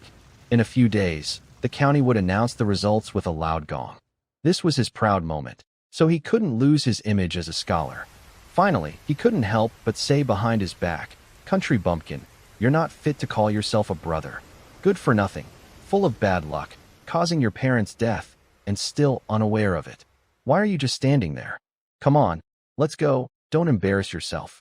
After saying this, he scolded Afu and turned to leave. Afu saw his master was already very angry, so he quickly followed, flattering him. After they left, Shi and the other person paid for the fabric. He bought 2 pieces of cloth, one for Wang Zhijiao to make clothes, and the other to make one outfit each for her 3 uncles and their family. When they left the fabric shop and walked on the street, Shi looked at Wang Zhijiao's lower leg. "Wait, what's wrong?" Wang Zhijiao looked at Shi with confusion. Shi didn't say much. He squatted down. Last night, Wang Zhijiao's pants were washed away by the creek, so now her leg was exposed. But in this era, women were very conservative. Walking outside, she absolutely couldn't show skin. So before leaving home, Wang Zhijiao found some torn cloth strips and wrapped her legs little by little. This way, the hem of her long skirt wouldn't reveal that she wasn't wearing pants. Now, the wrappings had loosened. Shi simply squatted down, and many people nearby started pointing and whispering. In a feudal society where men are above women, a man squatting in front of a woman to help her tie her legs was unheard of. Many people scolded Shi for losing face as a man. But Shi was from the modern world and didn't believe in male superiority, so he didn't care at all. Although Wang Zhijiao was from a noble family, she was well educated. She had been taught to serve her husband and take care of children since she was young. This was the first time she saw a man helping her tie her legs. She looked at Shi carefully and thoughtfully tying her legs, and a warm feeling flowed in her heart. After Shi untied the cloth, he saw red marks all over her legs from the tight wrapping. He looked up angrily and asked, "Why did you tie it so tight? Does it hurt?" Wang Zhijiao paused, feeling the sincerity in Shi's words. He was no longer the cold, distant person of the past, but an ordinary girl. "I was afraid of falling, so I tied it tightly. Next time I tie it for you, don't make it so tight, or blood won't flow properly, and it's bad for your leg." "Oh, okay." Wang Zhijiao naturally showed her gentle, well-mannered side, like a young lady from a good family. It had been a long time since she had acted like this. After finishing, Shi tidied her skirt and stood up. "Do you still want to ask about that ungrateful person earlier?" Wang Zhijiao was still thinking about the scene just now, when Shi helped her fix her dress. She simply nodded. Within her cold face, there was a hint of innocent kindness that made people feel sorry for her. Shi carried the cloth. He said, "Shi Zhongtian used to be lazy and careless, and our family was in a very bad situation. It was mainly my parents who helped him. He used money from my parents to pay for his schooling and teachers. Without my parents, he's nothing. Before, my cousin was like a dog in front of me, and after he took over our family assets. Now he's successful and has been accepted as a student by the county's prominent Qin society, which has always been a source of pride and confidence for Shi Zhongtian and his wife." "Qin society?" Wang Zhijiao asked curiously, "The one who took the imperial exam top 15 years ago, but then gave up officialdom?" Do you know him?" Shi turned to look at her, feeling more and more that Wang Zhijiao was hiding many things in her heart. Wang Zhijiao nodded. Most people spend 10 years studying just for fame. But after passing the imperial exam, Qin society abandoned fame and fortune, took nothing, and naturally caused a big fuss in the capital. "I've heard about it." "I see." Shi smiled. "Let's go. That's a scholar's matter. We should focus on living our own lives." Wang Zhijiao followed behind, lost in thought. She kept glancing at Shi, recalling the poem he wrote. She also remembered him saying he dreamed of the great Tang's poetic master. Could she also aim for some fame? Although the provincial exam had already ended, if some academy was willing to recommend her, she might have a chance to participate in next year's imperial exam. She asked, "Do you want to try?" Shuri paused. He looked back at Wang Zhijiao's serious face, then burst out laughing. "Do you think I look like a scholar?" In the end, studying is just about wanting to get a small official position in the court. Once you have a position, you can use your power to make some money. Having money makes life easier. I prefer to skip all those complicated steps and do business to earn money. Isn't life better that way? Wang Zhijiao felt a bit dizzy from Shi Yi's words, thinking it was a clear truth. She almost fell into a trap, but she quickly shook her head. "You're wrong. The most important thing is that you will have power. With power, you can change things." "Power?" Shuri chuckled. "Is your power greater than the emperor's? Even the most influential prime minister in the court is just a dog in front of the emperor. Spending your whole life just to be a dog for the emperor? Sorry, I have no interest in that. Besides, I already passed the local exam. How can I participate now? Let's go home. I can cook some of your favorite dishes, and we can live peacefully in these mountains. Isn't that good?" Shi Yi ignored Wang Zhijiao. Her mind echoed with Shi Yi's words. Spending a lifetime just to please one person, to be that person's dog. What a shocking and extraordinary statement. His mind is different from ordinary people. But Wang Zhijiao always felt sure you shouldn't stay only in these mountains. Following behind, she seemed to have made a decision. At noon, they returned to the village. Wang Zhijiao was gentle and went to wash rice and vegetables to cook. Shi carried the cloth to the village tailor, Aunt Chun. Aunt Chun had always made clothes for their family. She was one of the few in the village who didn't turn against them after their misfortune. After Shi was sent to that small wooden house, life had been very hard. Aunt Chun usually made clothes for others and kept some scraps of fabric secretly. She would use these scraps to make clothes for Shi and deliver them. She often felt sorry for Shi Yi's unlucky fate and cared for him. But today, when Shi carried 2 bolts of cloth to Aunt Chen's house, she scolded him for a long time. Hunting in the mountains depends on luck. You, kid, need to take things slowly. And you even bought a wife. Just earned some money, and you spend it so extravagantly on new clothes. How will the days go by in the future? Shi felt the warmth of Grandma Chun. He responded little by little. Finally, Grandma Chun gave up trying to persuade him. She asked, "What kind of clothes do you want to make?" Shi used a stick to draw on the ground little by little. Honestly, at first, he planned to make modern-style clothes, like a tight skirt or a very short skirt for Wang Zhijiao. He thought her figure would look even better in such clothes. But then he remembered how conservative society was in this era. If a woman dressed like that outside, she might be taken away or worse. So he held back. He drew some clothes based on contemporary women's fashion, but it would still take a few days to make these clothes. Right now, Wang Zhijiao didn't even have a pair of pants, only loose clothing, which was not good. Yes, this guy actually cared for Wang Zhijiao in a small, protective way. He didn't want her to be uncomfortable when working, so he decided to make her some underwear first. Under the oil lamp, as Shi drew the design for women's underwear, Grandma Chun was stunned. She stared at Shi with wide eyes. "You, kid, I've watched you grow up, and I never thought you'd be like this. Can these pants be worn? They're so small. And this underwear, it would be better as a belly band. What kind of clothes are these?" "Just 2 pieces of cloth." Shi felt a bit overwhelmed. He thought he was already being very conservative. In his world, many female friends had worn very little clothing. He quickly explained for a while. But Grandma Chun always felt she couldn't make such things. If others found out she made women's clothes like this, she'd lose face. There was no choice. Shi had to do it himself. So he kept working at Grandma Chun's place until evening. Wang Zhijiao had been in the village for a long time, but hadn't wandered around much. She was either busy tending the land and planting vegetables near her small wooden house, or working at the cave. Shi told her to keep the cave a secret and that they should visit less often. Her third uncle was there, so she didn't need to worry too much. That's why she didn't go there today. At noon, she waited but saw Shi hadn't come back for lunch. "This afternoon, I dug a small mound of earth behind the little cabin and planted some cucumbers. I still haven't seen Shi come home. So, after cooking dinner, I kept the food warm in a clay pot. Then I went to Grandma Chen's house in the village to look for Shi. In the village, The people who took the provincial exams announced their results with drums and gongs. This was a happy event for everyone. Since the afternoon, someone had slaughtered a pig, and many tables were set up in the square. Everyone was chatting happily and laughing.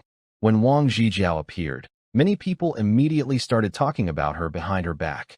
Most of these comments were unkind and cold. A few days ago, Shi caught a wild boar and didn't let anyone else in the village get a share. Also, his shabby little cabin often smelled like cooking oil. Everyone in the village was jealous. So, they didn't look kindly at Wang Zhijiao. They all frowned and glared at her, whispering unkind words. However, many men stared at Wang Zhijiao with dreamy eyes. Although she was thin and weak, she was very beautiful. But some people also scolded her. She's pretty but useless, a decorative flower that can't work in the fields or turn the mill. Sure, he was also foolish. He brought home a woman who couldn't do any work. What good could that do? Wang Zhijiao endured countless cold words and whispers. She was spit on while walking along the official road, but didn't mind, and she ignored their cold remarks. She kept walking straight ahead, her face cold as she pushed through the crowd. Finally, she reached Grandma Chen's house. Before knocking, she heard Grandma Chen complaining inside. "Can you take your sewing kit home to mend your clothes? Don't sew these kinds of clothes here. It makes me shiver just looking at them. Hey, look at you, still smiling. Shi, weren't you once someone with a thick skin? How did you come up with these clothes and pants?" Wang Zhijiao was puzzled. What kind of clothes is he making? Just as she was about to knock, the door opened. Shi was standing right there. They looked at each other, and Shi was momentarily stunned. "Why are you here?" Wang Zhijiao said. "I came to find you because you didn't come home for lunch. What are you doing?" After speaking, he looked at Granny Chen inside. Granny Chen was sewing clothes and muttered disapprovingly about Shi. Shi smiled shyly and said, "I'm making pants and clothes for you. Let's go home." "Oh," Wang Zhijiao replied with a puzzled heart, but she didn't think much more of it. She followed behind Shi. The two of them once again crossed the village. The villagers pointed and whispered about them. Now, the village was lively with noise, but only the two of them seemed to be ignored, as if the village had abandoned them. But they paid no attention. Only after they left did Shi Zhongtian sit at a table, staring tightly at Wang Zhijiao. His brow was furrowed, and he looked increasingly upset.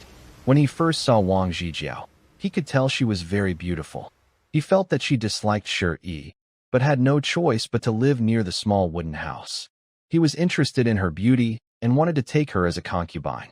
But within a few days, he saw Wang Zhijiao closely following Shi. It was clear she was starting to accept him. This made him very jealous inside.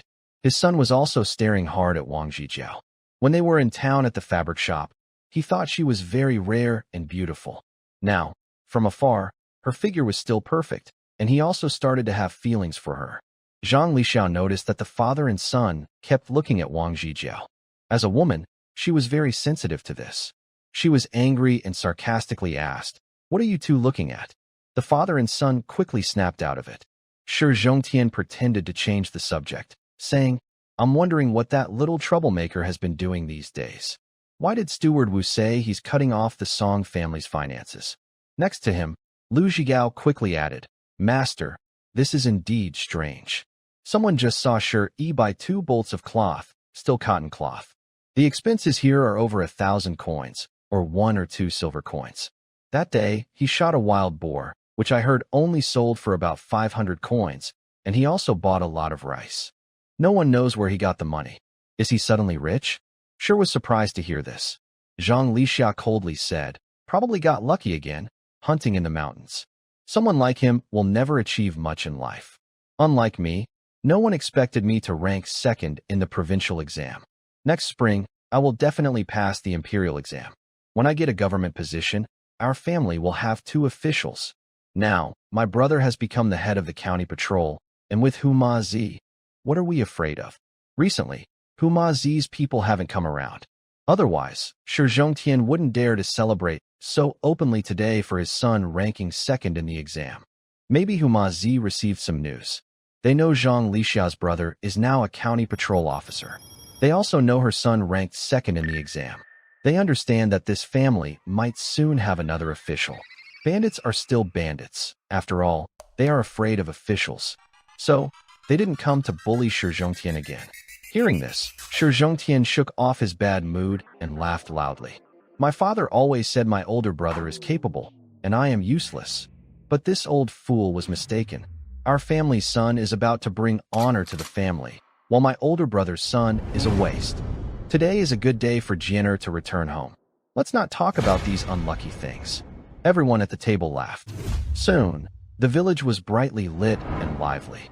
Night fell. Compared to the lively village, Shi Yi's home was quiet and cold. Only Wang Zhijiao in the small wooden house was a bit angry. At this moment, she was inside, fingers hooked around a pair of triangular pants made by Shi Yi. Her face showed anger. How could he make me wear such pants? She also remembered the underwear Shi Yi made for her. It was just 2 small pieces of cloth. What could they cover? He made so many for me. No wonder Grandma Chun disliked him. But it's still better than being completely exposed under a long skirt all day. After much inner struggle, she finally suppressed her anger and put them on. Strangely, after putting them on, she felt quite comfortable. Her old undergarments used to chafe, and long pants felt hot. But now, none of that was there. Zhijiao, come out to eat later. I'm going to fetch water. Shi Yi's voice came from outside. Wang Zhijiao composed herself and opened the door. As soon as she stepped out, Shi Yi, holding a, smiled. There are wild boars near the place where you bathe, and the water is shallow elsewhere. I don't feel safe. Recently, when I had free time, I dug a trench to bring water here, so you don't have to be so afraid. Wang Zhijiao looked toward the stream. The water wasn't very deep, just over her ankles. At night, she could only squat in the stream to bathe, with her whole body exposed, which made her nervous. So she only went to the deeper part of the stream near the big mountain. After the wild boar incident, she definitely wouldn't go there again.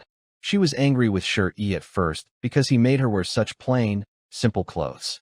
But hearing Shi Yi say that, her anger disappeared completely. She accidentally saw the blood from the needle on Shi Yi's hand. A man doing clothes for a woman, it must have been difficult for him, and it didn't seem like he had any bad intentions. Feeling a bit guilty, she asked, "Does it hurt?" "It doesn't hurt. A country bumpkin's skin is thick. A few don't matter," Shi Yi replied with a very infectious smile. Especially that neat row of big white teeth. Whenever he wanted to be gentle, he could easily reach into Wang Zhijiao's heart. Wang Zhijiao felt the warmth from Shi Yi, like the early May sun overhead, and a gentle, unhurried breeze. It made her feel warm inside. The icy mountain in her heart finally shattered. Her guilt grew stronger. And that pair of pants you made, isn't it a bit big?" Shi Yi asked. A faint blush appeared on Wang Zhijiao's face. "Yes, it's a bit big. Plus, it's a little tight in the groin." "Huh, that doesn't make sense." Shi Yi looked worried. Wang Zhijiao quickly said, "It's okay. It's quite comfortable, and I don't feel so hot anymore. I'm going to the vegetable garden." After saying that, she hurried off, clearly a bit flustered. Shi Yi was confused. He was thinking about how to improve the pants and how to divert water. The simple wooden house, in May, was surrounded by blooming flowers. Shi Yi dug a hole beside the house with his and filled it with many colorful stones. After that, I dug a water channel from the stream all day to bring water over. The land on that side of the vegetable garden is slightly lower. This is a special bathhouse that Shi Yi built just for Wang Zhijiao. The water inside definitely can't be stagnant. He also dug a small water channel to the vegetable garden. This way, Wang Zhijiao can water the vegetables without much effort by fetching water from the stream. Wang Zhijiao is a very smart girl. Although they rarely spoke during the day, she understood everything Shi Yi did. She looks like she stepped out of a painting. Sometimes, Shi Yi felt tired and would sit on a dirt mound, glancing at Wang Zhijiao. Seeing a beautiful girl is refreshing and can clear the mind. He felt this peaceful feeling. He also sensed that Wang Zhijiao's heart was gradually warming up to him. This made him feel motivated with a sense of purpose. In the evening, the water pool for Wang Zhijiao was finished. At first, Shi Yi just thought of digging a simple water hole that could just cover Wang Zhijiao. But as he worked, he became more meticulous. A water hole alone wouldn't be enough. It should be outdoors. Wang Zhijiao would still go in and out without clothes. Someone in the village had already taken notice of Wang Zhijiao. What if someone came to peek? Only I should be the one watching. So, in the afternoon, he cut a lot of bamboo. He built a simple shelter over the water hole. Then, he made a small corridor just wide enough for one person, leading to one side of the small wooden house, with a small door. This way, Wang Zhijiao can go straight from the small wooden house to the water pool for bathing. Even if she goes in and out without clothes, she won't have to worry about being watched. Do you think that's all? Sure, he still had a bit of romantic ideas. He collected many colorful stones from the water and paved the corridor with them. At night, Wang Zhijiao finished cooking dinner. She called out, and Shi responded. Just as he finished, Wang Hongtao hurried over, stumbling. Brother Yi, something bad has happened. Wang Zhijiao looked at Wang Hongtao with confusion. But Shi told her, you go inside first. I need to talk with Hongtao. Okay, you eat and talk. I'm not hungry, Wang Zhijiao said sweetly and obediently. Wang Hongtao paused, looking at Wang Zhijiao with confusion. Since Wang Zhijiao came to their village, she had always been cold and distant. This was the first time he saw her like this. Shi interrupted him, saying, come over and tell me what happened. Wang Hongtao snapped out of his daze and quickly went over with him. As for Wang Zhijiao, once she entered the room, she saw a faint glow coming from the other side. Especially when she walked into the shelter carefully built by Shi and saw the colorful stones under the oil lamp, her heart completely sank. A man had built a small bathhouse for her because she couldn't bathe easily. Inside, everything was neat, bamboo walls sealed tightly, and the ground was covered with clean stones to keep her feet from getting dirty. Small details reveal a person's heart. Besides her brothers and father, was there any other man who treated her this way? In the world of Dechu, where men are superior to women, such kindness was rare. A man treating a woman like this was almost unheard of. So Wang Zhijiao squatted by the water basin, listening to the flowing water, and thought of her brothers and father. Tears welled up in her clear, big almond-shaped eyes. Once, her entire family of hundreds of people had fallen one by one before her. She felt no grief. Her heart was as cold as an icy mountain. She had been exiled, endured scorn and bullying. Luckily, her cough was mistaken for a wasting disease, so others kept their distance, which helped her survive. She had never cried before. Now, under Shi Yi's careful care, Wang Zhijiao's heart, which had been broken for over a year, finally collapsed completely, uncontrollably.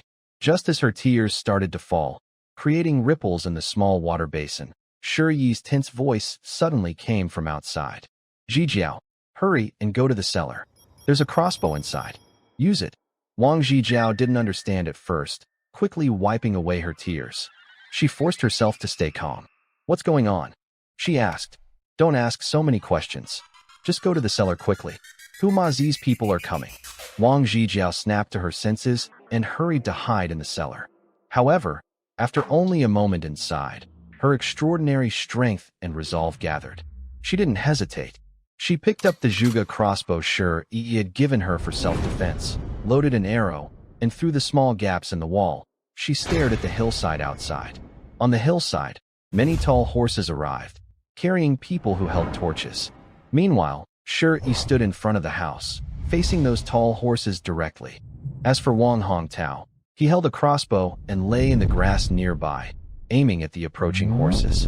Zhijiao knew that bandits had come. Without any thought of retreat, she aimed her crossbow at the people coming down from the mountain. Because just a second ago, in her emotional breakdown, she made a firm decision. She would go down with this man. Her heart felt the warmth of Shi Yi. She was becoming more and more attached to him. In this kind of scene, she would never leave Shi Yi alone. Outside the house, the lights were bright. The tall horses finally arrived at Shi Yi's house with a loud clatter. Shi Yi recognized them. They were from the Hu Ma-zi bandit gang, led by the second-in-command, He Lao-chi. He was also the man who had cut off his father's head with a single sword. Shi Yi knew these bandits were cruel, and behind them, Wang Zhijiao was there. He couldn't fight them alone in the mountains, so he had to hold them back and fight. When He Lao-chi approached, Shi Yi acted as if he was very scared and immediately bowed down. Greetings, second master. Smack. As soon as he finished speaking, He Lao-chi's whip struck Shi Yi's back. Wang Hongtao, nearby, aimed at He Lao-chi's throat, ready to shoot. But Shi Yi, bowing and lowering his head, quickly shot a glance at him. Wang Hongtao clenched his fists, holding back his frustration. Sure, he took out a string of copper coins from his inner pocket. Second master, recently I've been lucky hunting in the mountains. This is my gift of tea money to show respect. Hey Lao Chi, sitting on his tall horse, looked down at him with disdain. He retracted his whip. He signaled to someone nearby with a glance. A bandit jumped down from his horse and came over to take the copper coins from Shi Yi's hand. He looked at Shi Yi fiercely as he left. Then he turned back and handed the coins to He Lao Chi. He Lao Chi took them, weighed them in his hand, and lazily, with a hint of killing intent, asked Shi Yi, "Have you seen any suspicious people around the camp recently?" Shi Yi pretended to be very scared and bowed again. Second master, I haven't seen anyone suspicious. Black Lao Chi frowned and looked again at the house behind him. The atmosphere was tense. Inside, Wang Zhijiao was even more nervous. Shi Yi was afraid these bandits might rush into the house. He quickly spoke, "Second master, I just want to stay alive. Please, give me a way out. Don't worry. As long as I find something in the mountains, I will honestly give it all to you," Black Lao Chi replied. Next to him, a man laughed loudly. "Look at this dog, just like always. I heard you've been lucky in the mountains recently, catching wild boars and selling some copper coins. Now you have a few copper pieces in your pocket, feeling confident and a bit proud. Master, please don't say that. I never dare to," Shi Yi said, trembling. "I just want to stay alive. I never care about anything else. I've been a dog in front of you all my life." He kept begging as usual. Black Lao Chi frowned at this, losing patience. He waved his hand. "Let's go. There's no need to waste time on this dog." He pulled the reins and rode away. The others didn't say much, just gave Shi Yi fierce looks as they left. But after Black Lao Chi and his group left the village, one person felt uneasy. He caught up with Black Lao Chi and said, "Second brother, I think Shi Yi is a bit strange." "Why do you say that?" At this moment, Black Lao Chi was worried about the village's affairs. Today, he was investigating the Wolf King nearby. He happened to pass by Shernyo village and remembered what the big boss had told him. The big boss said that Shi Zhongtian's brother-in-law was now the head of the county patrol. His son also ranked second in the county exam. They warned not to provoke them in the future. But Black Lao Chi didn't believe it. He saw the village was drinking and eating meat. So he entered the village. Sure enough, Shi Zhongtian was proud now, no longer acting like a dog in front of him. He was even sarcastic and disrespectful. This made him very unhappy. Then he thought of Shi Yi. Just want to check on Shi Yi's house. So, he was a bit distracted now. The man beside him spoke. Shi Yi's attitude this time, when he saw us, is no different from usual. But he didn't kneel this time, even though he was begging. Black Old Seven heard this and pulled on the reins, stopping the team. Just moments before, he had been focused on Shi Zhitian. He truly overlooked this detail. He turned to look at him and asked, "What do you want to say?" The man quickly replied, "Second master, do you think this kid is really planning revenge?" The group of bandits fell silent. Then one of them laughed loudly. "Just him? Forget it. Even a dog has more fighting spirit. Probably he was scared when he saw us earlier." "Exactly, what are you talking about? Just him? Even if he has revenge in mind, does he have the ability? I could on him and kill him. Does he have the skill to seek revenge?" They all burst into laughter. The man felt frustrated and wanted to argue, but he seemed to find no words.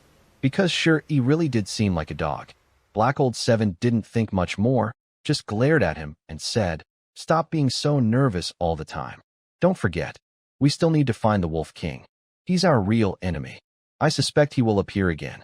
Don't waste your energy on such a useless person." After speaking, he led everyone away.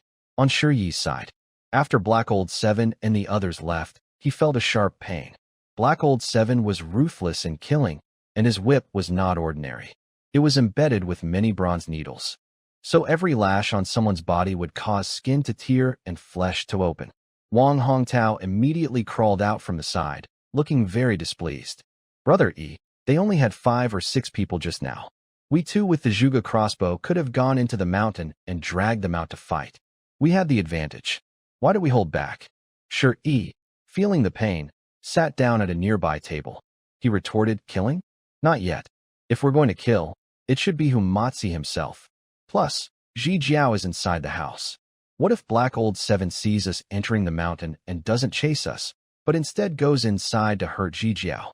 At that moment, Wang Zhijiao just happened to come out holding some herbs and bandages. Earlier, inside the house, when she saw Black Old Seven's whip strike Shi, her heart trembled. It felt as if it was hitting her, making her feel inexplicably uncomfortable. Now, hearing Shi speak like that, Wang Zhijiao's mood trembled again. He was enduring, because he was afraid that He Lao Qi would hurt me. He didn't speak. He walked up to Shi. Wang Hongtao, feeling very frustrated, called out to his sister-in-law. Wang Zhijiao said nothing, carrying something as she walked over to Shi. She took off Shi's coat for him.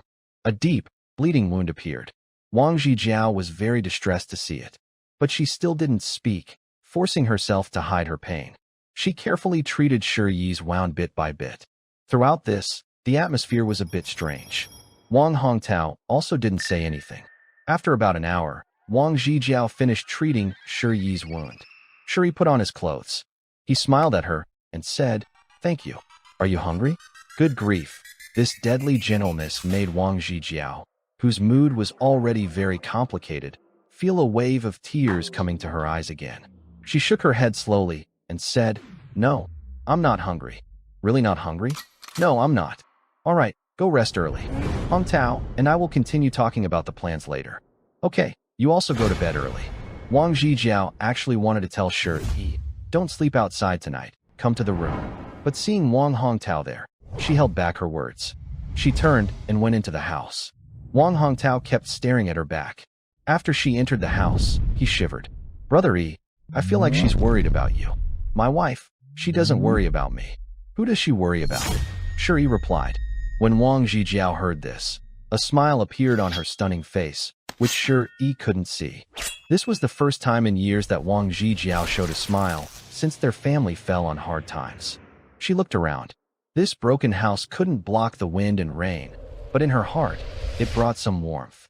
In the following days, Shi learned about that night. He also knew that Huma Zi's people, because a talented scholar from the village who ranked second in the county exam, dared not come to collect the monthly payments anymore. Shiniu village, because of Zai Jian, changed its fate. Zai Jian became a benefactor in the entire village. This is the power of a scholar, as Wang Zhijiao said. A small second-place scholar in the county exam could bring such big change to this remote place. This deeply moved Shi. In the days that followed, Stone left the village. Wang Hongtao built a small wooden house next to Shi's home, so they could look out for each other. Shi did not stop him. He was worried that Wang Zhijiao might be harassed, and since he still needed to work for his family's future, he couldn't always stay by Wang Zhijiao's side. So he went to the cave nearby and brought 4 people with him. Each person was given a bow and arrow and stayed in a cave behind Shi's house. They took turns watching the small wooden house in shifts of 12 hours. If anyone bothered Wang Zhijiao, these people would shoot secretly to protect her. The oil from the rapeseed inside the cave couldn't be made openly. After paying wages, it covered the living expenses of dozens of people inside. Every day, Shi earned about 50 to 60 coins. After the last incident, Shi was very careful and could only manage his business quietly. As for the people inside the cave, their loyalty to Shi was at its highest. He had saved them from starvation and danger. Anyone who dared to harm Shi would face serious trouble. During the drought years, it was very hard to survive with such work. Over time, Shi and Wang Zhijiao's feelings grew closer. Although they hadn't yet confessed everything, they also didn't need many words. They became more in sync with each other. One evening, a gentle breeze carried the smell of earth from the mountains. They sat in front of the house, eating and talking. As they listened, Wang Zhijiao looked up and said, "We've been very careful about the oil business. But if you want to do fur trading, I'm afraid Mr. Song will get very angry and cause trouble. Have you thought about that?" Shi held his bowl and replied, "The oil business has too many limits. It restricts me. The profit is too small, so I need to find another way to build my strength. This time, we'll try some new ideas. Even if Mr. Song finds out I'm behind the scenes, he'll have to accept it. Can you tell me what you're planning to do?" Wang Zhijiao asked nervously, worried about Shi. By now, she had become quite dependent on him. Shi thought for a moment and decided to keep her guessing. "You'll find out when the time comes." Wang Zhijiao saw he wouldn't say more, so she didn't press him. She was thinking about talking to him later that night. Last time, she wanted to tell Shi not to sleep outside the house at night. But Wang Hongtao's sudden appearance, which was an obstacle, made her hold back. Later, she calmed down. She realized they weren't married, and Wang Zhijiao, being well-educated for her age, valued the virtues and morals more than her own life. She thought it was not good for them to stay in the same room. So, for a while after that, she kept struggling in her mind. Until now, she finally understood. She decided to stop worrying about these things. During these hard times, the two of them depended on each other. Why care so much? She was also afraid that one morning, when she opened the door, Shi would be gone, never to be seen again. After thinking for a long time, the young girl finally spoke. Maybe you should sleep outside tonight. Brother Yi, something bad has happened. Sure enough, Wang Hongtao's voice interrupted again. Shi also grew tense. What now? What's going on? Always making a fuss all day long. Wang Zhijiao wanted to say something, but held back. Instead, she felt resentful toward Wang Hongtao in her heart. Wang Hongtao hurried over, out of breath. I talked to them, and some families are willing to work with us. Get lost. I thought Huma Zi was back, Shi said angrily. But then he asked, do they really agree? Wang Hongtao looked at the fish boiling in the clay pot over the fire. These fish were caught by Wang Zhijiao in the stream behind during the day. The broth was thick and white, and the fish were rolling in the soup, making it look very tempting. Wang Hongtao didn't rush to reply to Shi, but swallowed hard. Older sister-in-law, can you help me serve some rice? In the past, Wang Hongtao always arrived exactly at mealtime because he loved eating the dishes Shi cooked. He liked strange and unusual recipes he'd never seen before. But they were so delicious, like at Grandma's house. Usually, Wang Zhijiao didn't mind and quietly helped him serve rice. But today, she wasn't in the mood. She put down her bowl and said coldly, if you want to eat, do it yourself. I've had enough. You can eat if you want.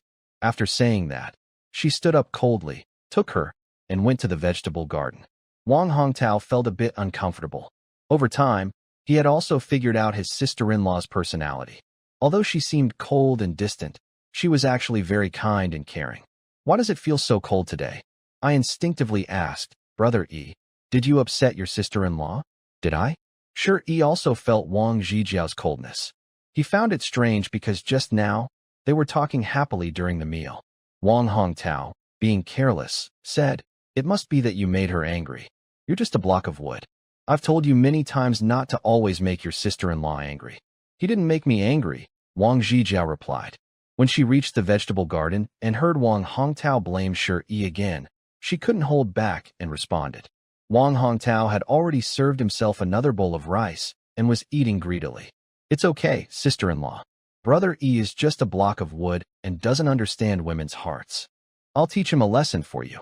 Wang Zhijiao realized she couldn't explain and didn't bother. While hoeing the land, she muttered, why did you explain? Really? Shi's mind was focused on the superficial stuff. All right, let's not go off topic.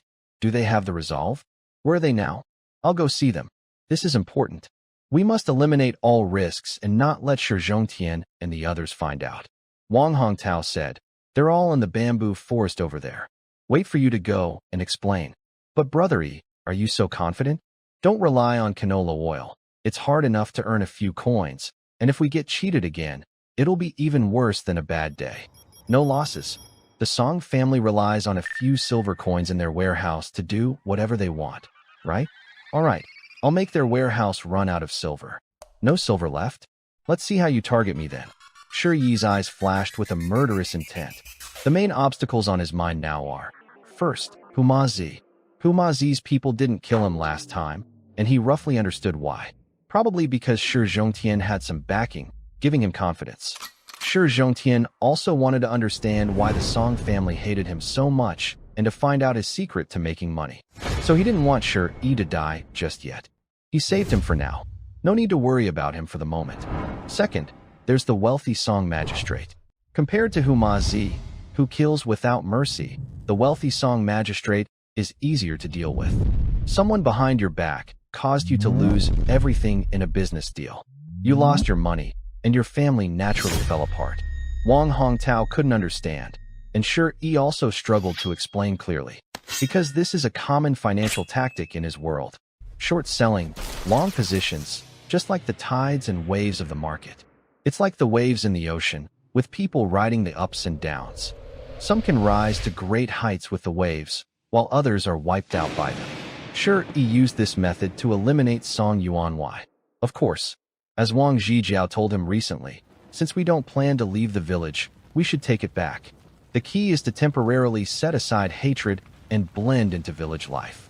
Then, find like-minded people, and through them, gradually infiltrate the village and weaken your second uncle. Make your second uncle lose the support of the people and finally drive his family out. That's why Shi is growing more fond of this girl. She is very smart. Her mind is sharp, even though she is brave. Isn't this what his world calls going among the people to build a base of support?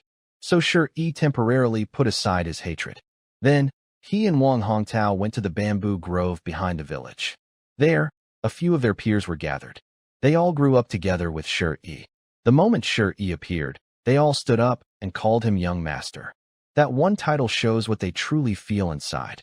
Although Shi's family fell on hard times, they still see him as the young master, just like before. But in the village, Shi Zhongtian was overbearing, and Shi's four aunts' family wouldn't allow anyone to help Shi. They didn't dare come too close. But now, they couldn't stand Shi Zhongtian's weakness anymore. Because of his weakness, Shiniu village became a joke on Qingniu Mountain. So they no longer cared about Shi Zhongtian. Shi talked with them in the bamboo grove for a long time. There was no choice. His method of riding the tides of the market, buying low and selling high, was well understood in his world. Thanks to the rise of short videos, ordinary people now knew about the tricks of the rich. But no one in this world had heard of such tactics. Without exaggeration, Shi casually brought over a well-known business tactic from his world. In this world, it is like a powerful weapon, capable of dominating everything. This is what cross-world travelers call a dimensionality reduction attack. I've said a lot. Finally, one person spoke. Young master, although I don't know what you want to do, I will follow your instructions. Yes, I am the same. I feel so frustrated.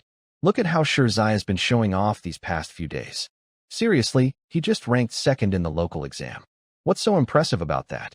If it weren't for our clan leader's past trouble, my young master has achieved much more than that in his studies. Hearing this, Shi's face turned red. Wang Hongtao, straightforward as always, said nearby, "Stop talking nonsense. Brother E isn't the type to focus on studying. Once, he even spilled a bunch on his teacher's rice paper. Get lost." Shi kicked him. "Spilling doesn't mean I can't study. Stop wasting time. Shi Zhongtian is probably watching us. We can't stay here too long. Just do as I say later." Wang Hongtao grinned shamelessly. Then they began to seriously discuss their plans. "Second brother, we need to keep a close eye on Shi. I feel like this kid is a bit strange." In the clan, at Shi Zhongtian's house, Shi Fengxian was stirring trouble at Shi Zhongtian's place. Recently, she had been observing Shi. Almost every meal, she saw Shi eating plain rice with some meat and vegetables. Now, she had bought 2 bolts of cloth and made several outfits for the wife he brought home. She calculated that their expenses had already far exceeded what they earned from selling that wild boar. But how was he living so extravagantly? Where was the money coming from? She felt very uncomfortable about it. This little brat used to earn money and give it to her. Now, he didn't give her a single coin. It felt like the money he spent every day wasn't his own, but hers. Shi Zhongtian also noticed this problem. At mealtime, Shi's small wooden house was filled with smoke and the aroma of meat. Every meal was just plain rice. This is unbelievable. Even the county magistrate wouldn't indulge in such lavish eating and drinking. I increasingly believe this young man must have some secret source of income that I don't know about. Frowning for a moment, she asked, "Fourth sister, do you think his parents left some treasure in the mountains for him? Also, the third brother and his wife rarely appear in the village. Where have they gone?" Shi Fengxian felt even more worried. "Second brother, I've been trying to find out, but unfortunately, I haven't heard anything. What are they secretly doing? This little troublemaker. She dares to ignore my orders." Shi Fengxian used to think she could control Shi easily, but now he was out of her reach. Recently, her husband's harvest has been poor, and their home is struggling. Seeing Shi eating big fish and meat every day makes her feel terrible. Thinking of this, she hesitated and asked, "Second brother, could you lend some money to our family? Recently, the harvest at Wanfishu has been bad, and Humazi's monthly payments are too high. Our family is running out of food." Borrowing money again. Zhang Lixia quickly stepped forward. "Shi Fengxian, do you think our house is your granary? All these years, whenever we run out of food, you just come over. I'll ask you, you've borrowed so much silver and grain. Are you even managing? I tell you, I won't lend you a single grain today. Do you really think our family is easy to deal with? My son is studying in the county. We don't have silver to support him. Get out." The relationship between Zhang Lixia and Shi Fengxian wasn't much better, mainly because Shi Fengxian loved to take small advantages. Shi Fengxian felt very annoyed inside. But what could she do? In the past, she could trick Shi, that little brat, into bringing some game home to help the family. Now, he wouldn't even let her see a single rabbit hair. Every morning, the family had to wake up, light a fire, and cook breakfast. She could only endure the humiliation, frowning as she said, "Sister-in-law, we're just seeking help because we have no other way. We're close relatives, and if you don't help us, where else can we find a way? Just lend us a few jin of rice to get through this tough time, and we'll pay you back later. What do you think?" Zhang Lixia was not so easily convinced. She immediately began criticizing Shi Fengxian, hurling all kinds of insults. She scolded her so harshly that Shi Fengxian almost lost her temper several times. But for the sake of a few pounds of rice that could save lives, she had to swallow her shame. Finally, Shi Zhongtian couldn't stand it anymore. He scolded Zhang Lixia a few words, then sent a servant to the kitchen to bring over some rice, which he gave to Shi Fengxian. He also said, "Fourth sister, I'm not criticizing you, but your family should start relying on themselves. Can we rely on the second brother forever? The second brother's small business is already hard enough." Yes, I understand, second brother. Don't worry, I will remember your kindness." Shi Fengxian quickly responded, clutching the rice. But inside, she was cursing. "Your family business? How shameless you are. If it weren't for our father and eldest brother working hard here, who do you think you are? Just being a dog for Humatzi and taking over our eldest brother's estate. If you hadn't taken over our eldest brother's property, your family might be worse off than mine." She left, enduring the intense humiliation. But just as she walked away, not far from there, she saw Shi carrying some rice and pork at Aunt Chen's door. Aunt Chen was pushing him, saying, "Child, keep some for your family to eat. Look how thin Ji Jiao has become. Keep some for her at home so she can eat more and gain some weight, and maybe have a baby soon. Auntie is already so old, and she's useless. No need to waste food." Soon, she saw Shi give Aunt Chen a large bag of rice, at least 10 pounds, and a big piece of pork. He also scolded Aunt Chen, saying, "Take it, just take it. No need for so much nonsense. I have a big bag of rice here. Don't worry, we have enough to eat at home." He forced the supplies into Aunt Chen's hands. Aunt Chen stood at the door, staring at Shi Yi's back, feeling very happy inside. She muttered, Young master is finally making something of himself, earning enough to eat. Life is getting better. Can you see this from heaven?" She wiped away tears. Shi Fengxian watched this scene with wide eyes, especially when she saw Shi carrying a large bag of rice and holding several pieces of pork. Under the afternoon sun, the pork looked shiny and oily, with a mix of red and lean parts. It made her saliva uncontrollably drool. Looking at the 2 pounds of rice she had gained through her own sacrifice of dignity, she felt deeply disappointed. That little brat, what has he been doing all this time? Where did he get so much money? Normally, after selling that wild boar last time, he should have spent all that money. But since that day, he's been eating plain rice and pork every meal, trying new ways to cook them. Even his father wasn't as extravagant as him back then. Shi Fengxian couldn't take her eyes off the large piece of pork in Shi Yi's hand. So she followed behind him like a dog chasing a bone, unable to leave. Soon, she arrived at his small wooden house. Wang Zhijiao was washing rice. When she saw Shi coming back with so many things, she immediately put down her work and hurried over. Buying so much at once might make others in the village jealous. "I know it's okay. I'll carry it all," Shi said with a smile. "These will be shared with others later." Having a woman at home felt wonderful, and she was incredibly beautiful. Shi felt very fulfilled. Is this the meaning of working hard in life? Between Shi and Wang Zhijiao, only the last barrier hadn't been broken. Every day, they worked from sunrise to sunset, just like ordinary couples. Wang Zhijiao no longer thought about escaping this place, because she found hope in Shi. She knew this man would eventually leave the mountains. After Shi carried the things into the small house, Wang Zhijiao followed to tidy up the supplies. Suddenly, Shi asked, "Are you used to wearing those pants and clothes?" Wang Zhijiao immediately understood and was surprised he asked this. Though her expression remained cold, her eyes showed obvious panic. "Why, yeah, it's fine. What's wrong?" Shi reached into his bag and pulled out a few pairs of underwear and shirts. "Last time, you didn't have pants, and Granny Chen refused to sew clothes for me, so I sewed some myself. My sewing is terrible, but this time, I asked Granny Chen to help me make some, and they're better. From now on, you can wear these." Wang Zhijiao was speechless. She thought to herself, is he addicted? Wouldn't it be better to make normal pants? Always making me wear these kinds of clothes and pants. After taking them, he said, "They're very cool to wear, but your sewing isn't very good, and they feel a bit tight." He put them aside. Shi laughed loudly. "These few shouldn't be a problem anymore. I'm going to cook," he said and left the room. Whenever he was at home, he usually didn't let Wang Zhijiao cook. Half an hour later, a few shiny, well-cooked dishes were placed on the old wooden table outside. Wang Zhijiao added 2 bowls of steaming rice. The rice grains were full and clear, making anyone's mouth water.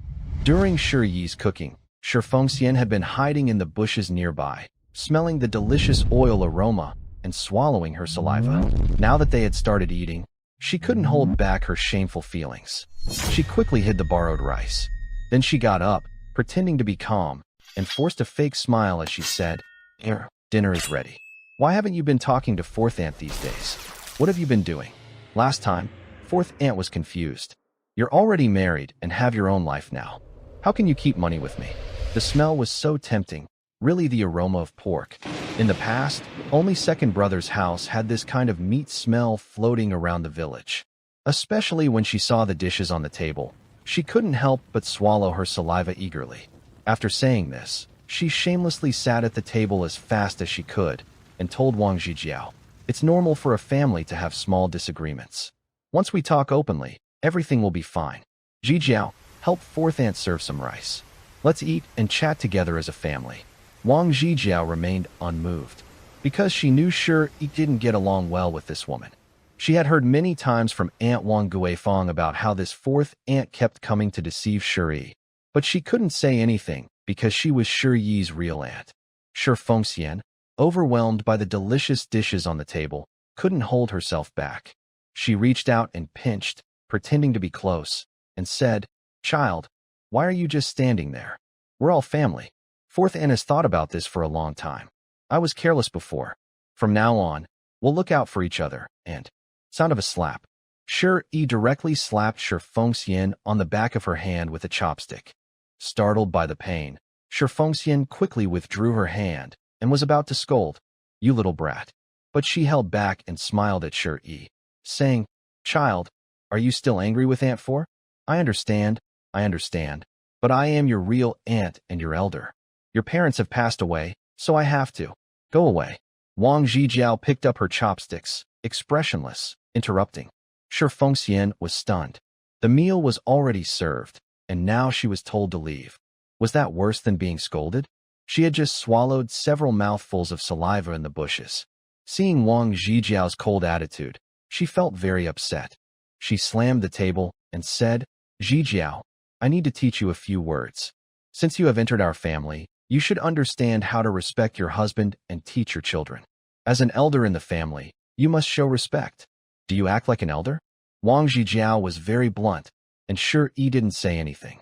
But that chopstick hitting Shi Fengxian's hand was enough to show the attitude. She naturally wouldn't have a good attitude. Shi Fengxian was stunned at first, then almost got angry to death. A wife bought for a pound of rice, entered our family, and dared to treat me, her elder, like that? She immediately slammed the table again and said, Don't you care about her? A woman who is not disciplined. What does that say about our Shi family?" Shi still didn't speak. Wang Zhijiao frowned tightly. You have no right to teach me the proper conduct. Don't embarrass yourself here. The plain rice in my house was earned with Shi Yi's life. You have no right to eat it. By this point, it was clear she was too shameless to stay any longer. She stood up to leave. After a few steps, she suddenly started yelling at Shi Yi. Little brat, you didn't let go, did you? Silent as always. Seeing your own elder being humiliated by this terrible woman, and you say nothing? You, what do you want to do? Little, are you trying to kill your own aunt? That's right. Shi Yi, who had been silent all along, suddenly stood up, grabbed a nearby, and swung it at Shi Fengxian.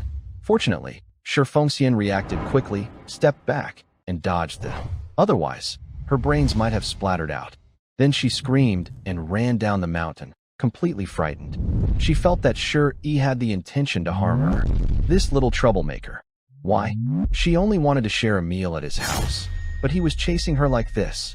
Fortunately, Shi Yi didn't chase her far. In the end, she cursed, if I see you step into my house again, I'll hit you with A and turn you into a memorial tablet. Then she returned. Shi Yi's sudden outburst was too shocking. This caused Wang Zhijiao to be completely stunned. She looked at Shi Yi walking back, feeling confused. Just moments ago, Shi Yi, who seemed ready to fight and had a fierce look, suddenly turned gentle when facing Wang Zhijiao again. He approached her and gently touched her head, saying, "Did I scare you? Let's keep eating. Later, Hong Tao will bring others over. Please share the rice and pork with them. I need to go to the cave nearby." Wang Zhijiao nodded. She didn't know why, but recently, Shi Yi liked to show affection by patting her head. Every time he did, she could feel the warmth of his hand easily. This feeling made her more and more fond of him. She obediently nodded, okay. Then she naturally picked up a piece of spare rib and placed it in Shi Yi's bowl. Eat more. Shi Yi was a bit surprised. He looked at Wang Zhijiao with some confusion. This was the first time she had taken the initiative to serve him food. Soon, Shi Yi scooped a large piece of braised pork and put it in her bowl. Old Aunt Chun was just scolding me for making you too thin. Put on some weight, or she'll keep nagging. Okay, Wang Zhijiao said softly, biting the red braised pork delicately with her pretty little mouth. They ate quietly. Just as Shi Yi finished eating and was about to go to the cave, Wang Zhijiao, who had finished cleaning the dishes and was about to wash them by the shallow stream, suddenly said, "Tonight, you sleep at the door. I don't feel safe, worried something might happen to you. From now on, you should sleep inside the house." Huh. Shi Yi turned back and looked at Wang Zhijiao squatting by the stream, her back facing him. She seemed fine, but her heart was pounding wildly, and her face was red. This was the first time in her life she had to dong to a man to sleep in the same room. She was also afraid he would refuse. If he refused, it would be very embarrassing. She didn't know that Shi Yi had already thought about it. He replied, "Is it convenient?" Wang Zhijiao whispered, "It's convenient." She was too shy to speak openly about this matter. In feudal times, women followed strict rules, and men and women had clear boundaries. Although the two had already developed feelings for each other, Shi Yi thought that it wasn't strange for a man and woman to sleep in the same room. After all, this wasn't his world. He also couldn't understand how much psychological pressure it took for a woman to let a man stay in the same room. Seeing that she didn't answer, Shi Yi was worried she might change her mind. He quickly said, "Well, the weather in the mountains is hot during the day, but it gets very cold at night. Then don't change your mind. I'll go over to the cave first." Wang Zhijiao still didn't speak, quietly washing the dishes with her head bowed. The stream was clear and bright, shining with early summer light. The sparkling water reflected on her beautiful little face. There was a fresh, innocent feeling about her. Her face showed a rare shy smile, and she mumbled softly, "Fool." After Shi Yi returned to the cave, he started working hard. The oil produced on this side was increasing more and more. Over at Shiguan Army, Wang Chaoxing warned him that he couldn't completely eliminate the people for now. Song Yuanwei had a connection with the military, with benefits exchanged. So if he wanted to replace all the pig fat with his oil, Song Yuanwei might act desperately. He needed to balance things carefully. Every day, Wang Chaoxing sent about 100 jin of oil to the army. Shi Yi sold the oil to Wang Zhongxing at 8 coins per jin. 100 jin cost 800 coins. Inside the cave, the workers' skills were becoming more and more skilled. Plus, about 10 more people had joined. So, They could produce at least 300 gene of oil daily. Now, there were about 50 people in total. Shuri promised them he wouldn't let them go hungry. So, everyone was allocated at least 1.5 gene of rice. Vegetables were easy to find. There were many tasty mushrooms in the mountains, and the oil was homemade. 1 gene of rice cost 5 coins, meaning each person would spend 7.5 coins just on rice. The total daily cost for 50 people on rice alone was 375 coins, but they only earned about 800 coins each day. So, Shuri really needs to find new markets now. Otherwise, just scraping by for a meal doesn't mean much. Third Uncle Shirkong is also a bit anxious, because they are producing too much oil every day, and the cave still needs a lot of tools to store it. Shuri and he discussed this for a long time. Shirkong suggested, maybe we should reduce production? But Shuri shook his head, saying, we can't cut back on production. As for sales, I will find other ways. The uncle and nephew talked for a long time. Besides the issue of production, Shuri also repeatedly warned Third Uncle to hide everything here well. He felt that now Shi Zhongtian was also watching them. If this place gets exposed, they might face deadly danger. Shirkong knew this very well. When they left, it was already nighttime. Shuri thought to himself that he still needed to listen to Wang Zhijiao's advice. He planned to visit the black market in Shiguan town. He had heard of this black market before. The Western Di Kingdom and the Great Chu dynasty had been at war for over 10 years, always enemies. The two official countries did not trade with each other, but that didn't mean there was no private contact. So, a black market appeared in the border area. According to what he knew, the black market here was controlled by a group called the Black Dragon Society. It had no fixed location or schedule. Usually, when the Black Dragon Society decided it was time, they would notify traders about the black market. At the right time, these traders, carrying the society's tokens, would go to the black market to trade. So, you needed a recommendation to get the Black Dragon Society's black market access. With the large daily production of tea seed oil, it could be circulated and sold through the black market. And all transactions were done in secret, only checking the goods, not the identities. He could boldly carry out trades this way. Down the mountain path, Wang Hongtao and others arrived. These young men were all from the village. When they saw Shuri, they immediately knelt before him. Young master, from today, our lives are yours. Shuri quickly helped them up. One of them, with tears in his eyes, said, my family hasn't tasted rice for 4 or 5 days. We've been eating bark. Young master, today you let our sister-in-law share the pork and rice with us. It's like saving us. Yes, young master. Sorry. Over the years, we knew you were being bullied. But although we were angry, we dared not speak out. It's really frustrating. A group of people was talking with Shuri. Shuri quickly said to them, every family has their reasons for being helpless. I never blame you. The important thing is that from now on, each of us must stand tall and live with dignity. I will assign some tasks. Let's hurry to the town to gather information. The others came back to their senses. Shuri plans to bring down the Song family. Relying on rapeseed oil is no longer realistic, because the Song family already knows it belongs to him. If he dares to put the rapeseed oil on the market, the Song family might act desperately and try to harm him. So, he can only start from the Song family's resources. This time, he doesn't just want to control the entire West Gate town's resources. He also wants to ruin the Song family completely. He didn't go home that night. Instead, he went to the town with these people. After one night, they arrived at a tea house in the town, a place where many merchants gather. Although the official Chu dynasty and the Western Di do not trade directly, there is a small country called Lu Yu to the east, about 100 miles away. So, these two countries still have trade relations. Because of this, many merchants often gather at this tea house. Inside the tea house, Wang Hongtao, pretending to be from Lu Yu, suddenly stood up with others in disguise behind him. He cupped his fists and said to everyone in the tea house, everyone, I am the heir of Lu Yu. I need your help with something today. Many people looked at him with confusion. When everyone's eyes turned to him, Wang Hongtao looked sad and angry, saying, Western Di bandits are so shameless and heinous. Wow, just one phrase, Western Di bandits, hit everyone's hearts in the room. Some people cheered immediately, and the atmosphere became lively. After that, Wang Hongtao continued, Western Di bandits are exploiting our weak Lu Yu country. They want to cut off our supply of resources.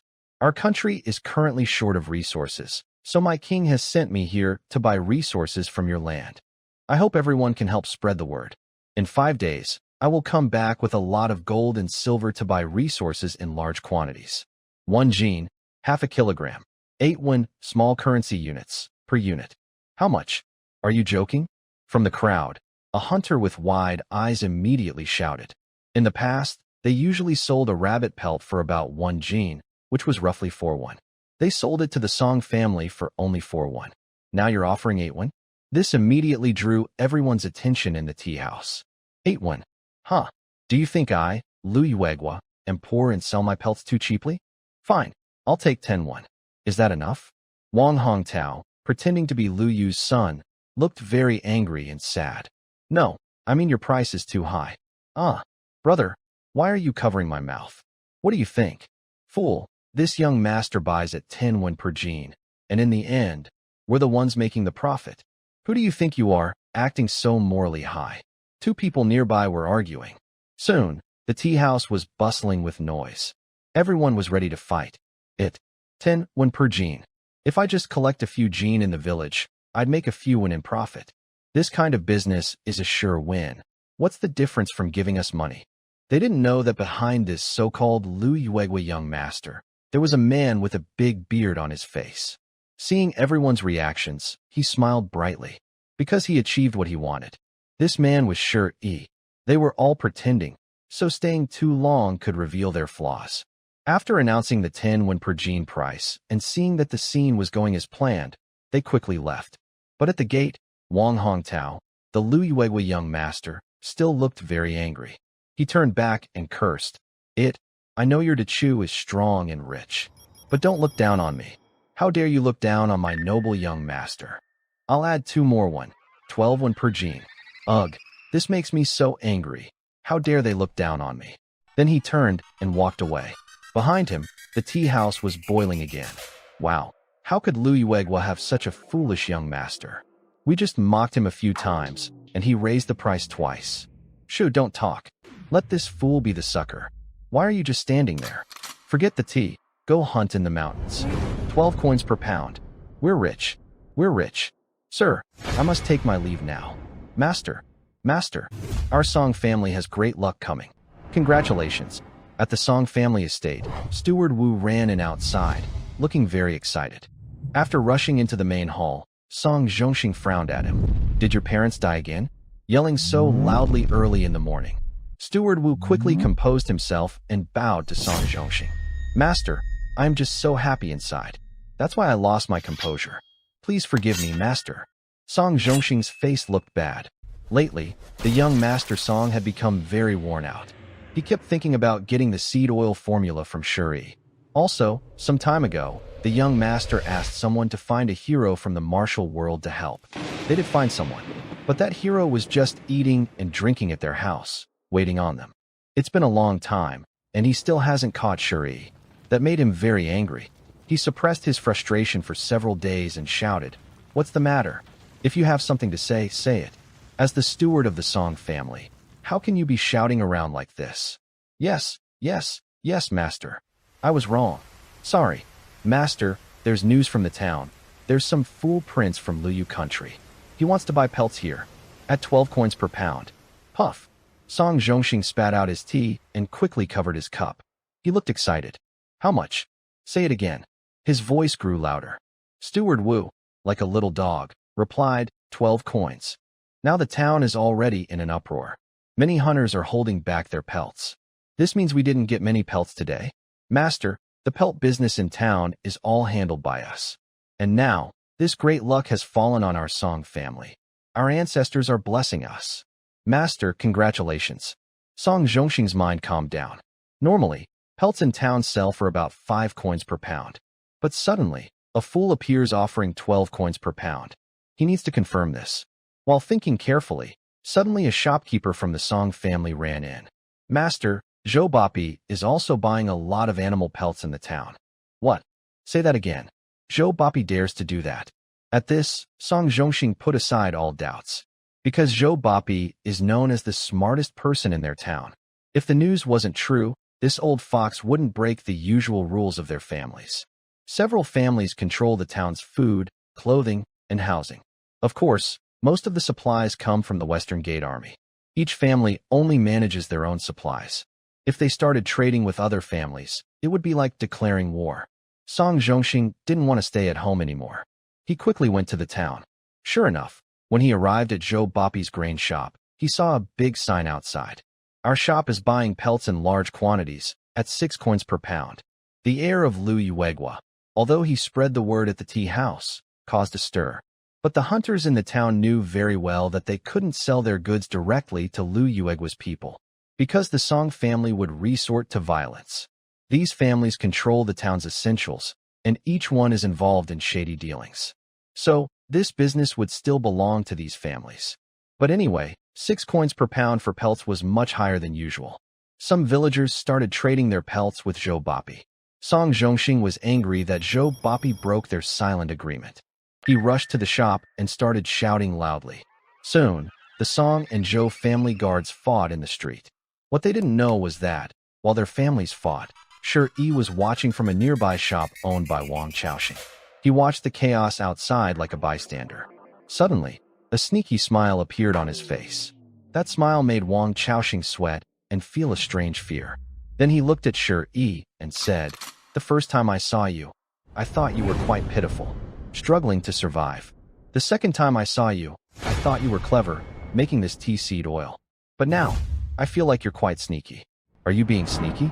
Stone E replied directly. "I sell you rapeseed oil at 8 coins per gene, and you quote 20 coins to your brother.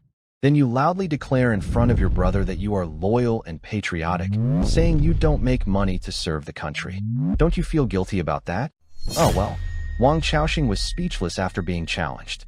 Quickly changing the subject, he said, "I already know my brother's character. He would definitely bargain hard.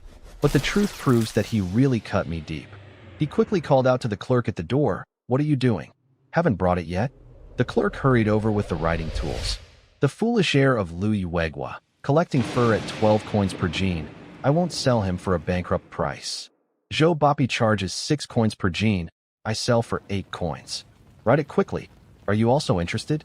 Stone, he didn't expect Wang Chaoxing to be interested too. Of course, with such big profits, who wouldn't want to join? Wang Chaoxing urged the clerk, "What are you waiting for? Hurry up." But Stone E quickly said, "If you want to ruin your family over this, go ahead and join. I won't stop you." Wang Chaoxing regained his senses. "Wait, Brother Stone E, what do you mean by that?" Stone E certainly wouldn't tell him that he's secretly scheming behind his back. He just said, "Are you sure about the identity of the heir of Lu Yu? Calm down, don't get involved. This matter isn't as simple as you think." Then he started to make up stories in front of Wang Chaoxing. As Wang Chaoxing listened, cold sweat ran down his back. After about an incense stick of time, he looked at Stone E in shock. "You mean, behind this, there's someone trying to target the Song family, deliberately spreading rumors?" Stone E didn't want to continue this topic. He just smiled and said, "Everything is just my guess. You can judge for yourself. Also, can you help me think of a way regarding the black market of the Black Dragon Society? We have a large stock now that we haven't sold, and there's probably nowhere to store it." This was the main reason Stone E was sitting here today. Wang Chaoxing said, "That's not too difficult. Give me 2 days, and after 2 days, I will give you the token. By the way, Brother Stone E, are you sure about this for trade?" Stone E stood up. "Brother Wang, don't worry. If my guess is right, we might make a big profit from just a small amount. But you need to stay calm. All right, I'm leaving now." After saying that, Stone E patted his and left. Making a big profit? Wang Chaoxing looked at Stone Yi's back with a strange feeling. It was hard to explain, a weird feeling. The shop assistant nearby hesitated and asked, "Shopkeeper, are we still accepting skins?" After a moment of silence, Wang Chaoxing waved his hand. "No more accepting. Something feels strange. Let's wait and see." "Yeah, I also think it's odd, not normal." The assistant agreed. Over at Stone Yi's place, when he came out, wow, Zhou Bapi and Song Zhongxing had already started fighting seriously. Their guards were fighting fiercely, but no one could win. Song Zhongxing and Zhou Bapi even personally joined in. "You poke my nose, I grab your hair." "Hey, not bad, Zhou Bapi. Did you secretly practice?" "Uft, do I need to secretly practice?" I've been here since I was born. When did you ever fight me in town? They kept arguing, neither willing to back down, both fighting harder.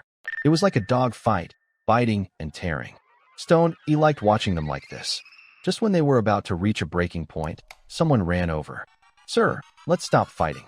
Don't let others take advantage of us. Zhang's shop is also starting to accept skins. Really? What did you say? They quickly stopped fighting. Before they could react, someone else came and said, Zhang's family is also accepting skins now. In the town, just during the day, the usual rules were completely broken. The guards of the four families looked at each other with angry red eyes. Yesterday, the four lords were drinking tea together, saying they must work together, protect their interests, and be friends forever. But in just one night, the four lords ended up fighting fiercely on the street, causing chaos. This is the power of a time traveler. They can bring a strategy from decades later and use it here to create a thunderstorm of chaos in this feudal era. Sure, he watched them from a divine perspective throughout. He wanted to finish this task quickly. So, during the following days, he didn't go home and stayed in town day and night. On the first day, the four families fought fiercely. But unexpectedly, someone soon interfered, raising the price of fur. On the second day, the fur price was pushed up to 10 coins per jean. On the third and fourth days, the fur prices soared, reaching 12 coins per jean. You might think it ended there, but it was far from over. A few days later, the prince of Luyue Kingdom angrily cursed in a tea house. Why? Do you look down on me, the prince? Don't try to deny it. You do look down on me. I tell you, I have plenty of silver. I'll buy it 18 coins per jean. 10 days later, my silver will arrive here. I will use silver to crush you. The town erupted in chaos. Even Humazi's men, upon hearing the news, rushed to him and said, Boss, maybe we should stop robbing and start doing fur business? Humazi punched and kicked them in response. The fur market in town had already become incredibly inflated. It wasn't until 7 days later that the four families finally stopped fighting among themselves. A few elders, with bruised faces, sat together, each refusing to accept the other. In the end, Zhang Kenjun arrived. He immediately said, Sell all your fur to the Song family and stop fighting. If anyone disobeys, I think you won't need to do business in the army anymore. The other families, hearing this, knew the matter was settled. If they didn't listen, Zhang Kenjun would surely take action against them. Thus, the four families reached an agreement. They sold all their fur to the Song family at 12 coins per jean, a total of 100,000 jean. The Song family spent 1,200 taels of silver. Since they were just wealthy townspeople, 1,200 taels was a huge expense for the Song family. They even mortgaged some shops and assets to other families. The other families were quite unhappy because they had just received the news that the heir of Luyuegua has already agreed to sell at 20 coins per jean. Because of this, the Song family is about to undergo a complete change. But what can be done? No one dares to speak against Commander Zhang. Behind them are members of these families, sending the furs stored in their warehouses to the Song family's storage. Meanwhile, a few days later, Wang Chaoxing brought Shi a token from the Black Dragon Society. He also received a notice.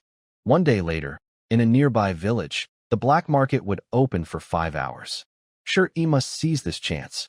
Thinking about the time, it has been about 10 days since he last went home. He dared not be careless, so he stayed in the city to manage this situation. Of course, although he didn't return home, he kept sending messages and supplies, grain, oil, rice, to Wang Zhijiao through his people. Wang Zhijiao didn't know exactly what Shi was doing, but she understood there must be a good reason for him not to come back. She also started planning for Shi's future. She still wanted him to participate in next year's imperial exam. In these chaotic times, if you lack power, you are just a piece of meat in someone else's mouth. So, under the protection of a man named Ergo, she went to the county town. The county was much more prosperous. Finally, Wang Zhijiao arrived at the gate of Wangshan Academy. This is the academy where Shi studied. Also the residence of the former top scholar Chen Huilao, who later abandoned official life and became a recluse. She didn't know if she could meet Chen Hui. At the gate, she took out a poem she wrote the day before, the same poem Shi shouted in the cave out of excitement that day. She found a place nearby, took out a small seal she treasured, stamped it, then approached the academy gate. She gave some coins to the guard. The guard immediately waited, a bit bitter, saying, "Old master rarely sees visitors, young lady. You might be disappointed." Wang Zhijiao smiled and said, "It's okay. Just pass these things to him. If the old master refuses to see me, I will leave on my own." Since she had said so much, the guard at the gate couldn't refuse anymore. He told her, "Miss, please wait here for a moment. I will go inform the master." "Thank you." After politely replying, Wang Zhijiao sat down beside him. However, as soon as she sat, Ergo, sitting nearby, immediately looked alert and focused in one direction. "Older sister-in-law, it's nice to see you." Wang Zhijiao sat upright, her back straight, her legs together. It was clear she was well-educated and from a noble family. Her clear eyes looked over calmly. Unfortunately, Shirzai Jian also happened to be looking in her direction. At this moment, Shirzai Jian was wearing a long robe from Wangshan Academy. This robe was a symbol of pride within the academy. Anyone wearing it, even local guards used to bullying others, would avoid them, because these guards respected their future prospects. No one knew if one day, among them, a top scholar might emerge. Offending these people could threaten their own safety later. Moreover, other locals would look at them with envy. This led most students from the academy to feel a strange sense of superiority. Now, Shirzai Jian thought he had misread her, but after realizing the truth, he approached her. "Why are you here?" Ergo looked wary. Wang Zhijiao only gave him a cold glance and ignored him. She was from the capital city. Many talented scholars and prodigies had bowed to her. She never paid much attention to them. As for these county students, she didn't care at all. Seeing Wang Zhijiao ignoring him, Shirzai Jian's jealousy grew stronger. Recently, he had tried to flirt with Wang Zhijiao several times in the village, but she was too cold and didn't even look at him once. He had almost given up. Then he learned that she and Shi did not share a room. Usually, Shi slept outside, while Wang Zhijiao stayed inside. He thought Wang Zhijiao must come from a very humble background. She was not suitable for him, a second-place student at Wangshan Academy. But Wang Zhijiao was very beautiful and still in good health. He thought about making her his concubine, so he had not given up hope on her. "Do you want to come see our academy?" Stone suppressed his anger and tried to stay calm. "Soon," he said, "the academy is not a marketplace. Not everyone can enter freely. You need someone to take you in. Come, I will take you inside." "No need," Wang Zhijiao replied coldly, not wanting to waste words with him. Stone's face showed some embarrassment. This person is very impatient. After all, he is young and somewhat successful. A few compliments from others have made him a bit arrogant. He doesn't see himself clearly. Being rejected by Wang Zhijiao in front of others, who were watching nearby, made him lose face. He couldn't hold back and snapped, "Wang Zhijiao, are you really so shameless to reject me like this? Don't you see what kind of low status you have? I would consider you important and even take you into the academy, but that's already giving you a lot of face. You're ungrateful. Without me, do you think someone of your low status could get into the academy?" Li Dog couldn't hold back anymore when he heard this and was about to attack. But Wang Zhijiao stopped him with her gaze. She came today to seek a future for Shi, not to argue. Making a big scene would only backfire, so she chose to ignore him. Wang Zhijiao, who sees through the coldness of the world, wouldn't be easily disturbed by others' words. Seeing her still looking ahead and refusing to give him even a glance, his anger grew hotter. Just as he was about to lose his temper and further humiliate Wang Zhijiao, suddenly, a voice came from the entrance of Wangshan Academy. "Greetings, sir." Stone and the others turned around quickly after hearing this. At the gate stood an elderly man with white hair, hands behind his back. This is Chun Hui, a former top scholar of the Great Chu dynasty and a respected figure in the literary world. Although he lives in seclusion in the county, his reputation is very great. He holds an important position in the literary circles of Great Chu. "Respectfully, sir." Wang Zhijiao also stood up and quietly looked at Chun Hui.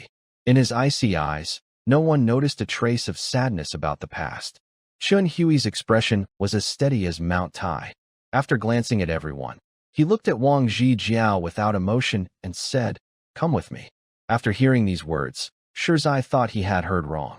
Not only him, but everyone at Wangshan Academy's gate was confused and deeply shocked as they looked at their dean. The dean has a proud personality. Last year, the new county magistrate kept trying to visit him, but he ignored him.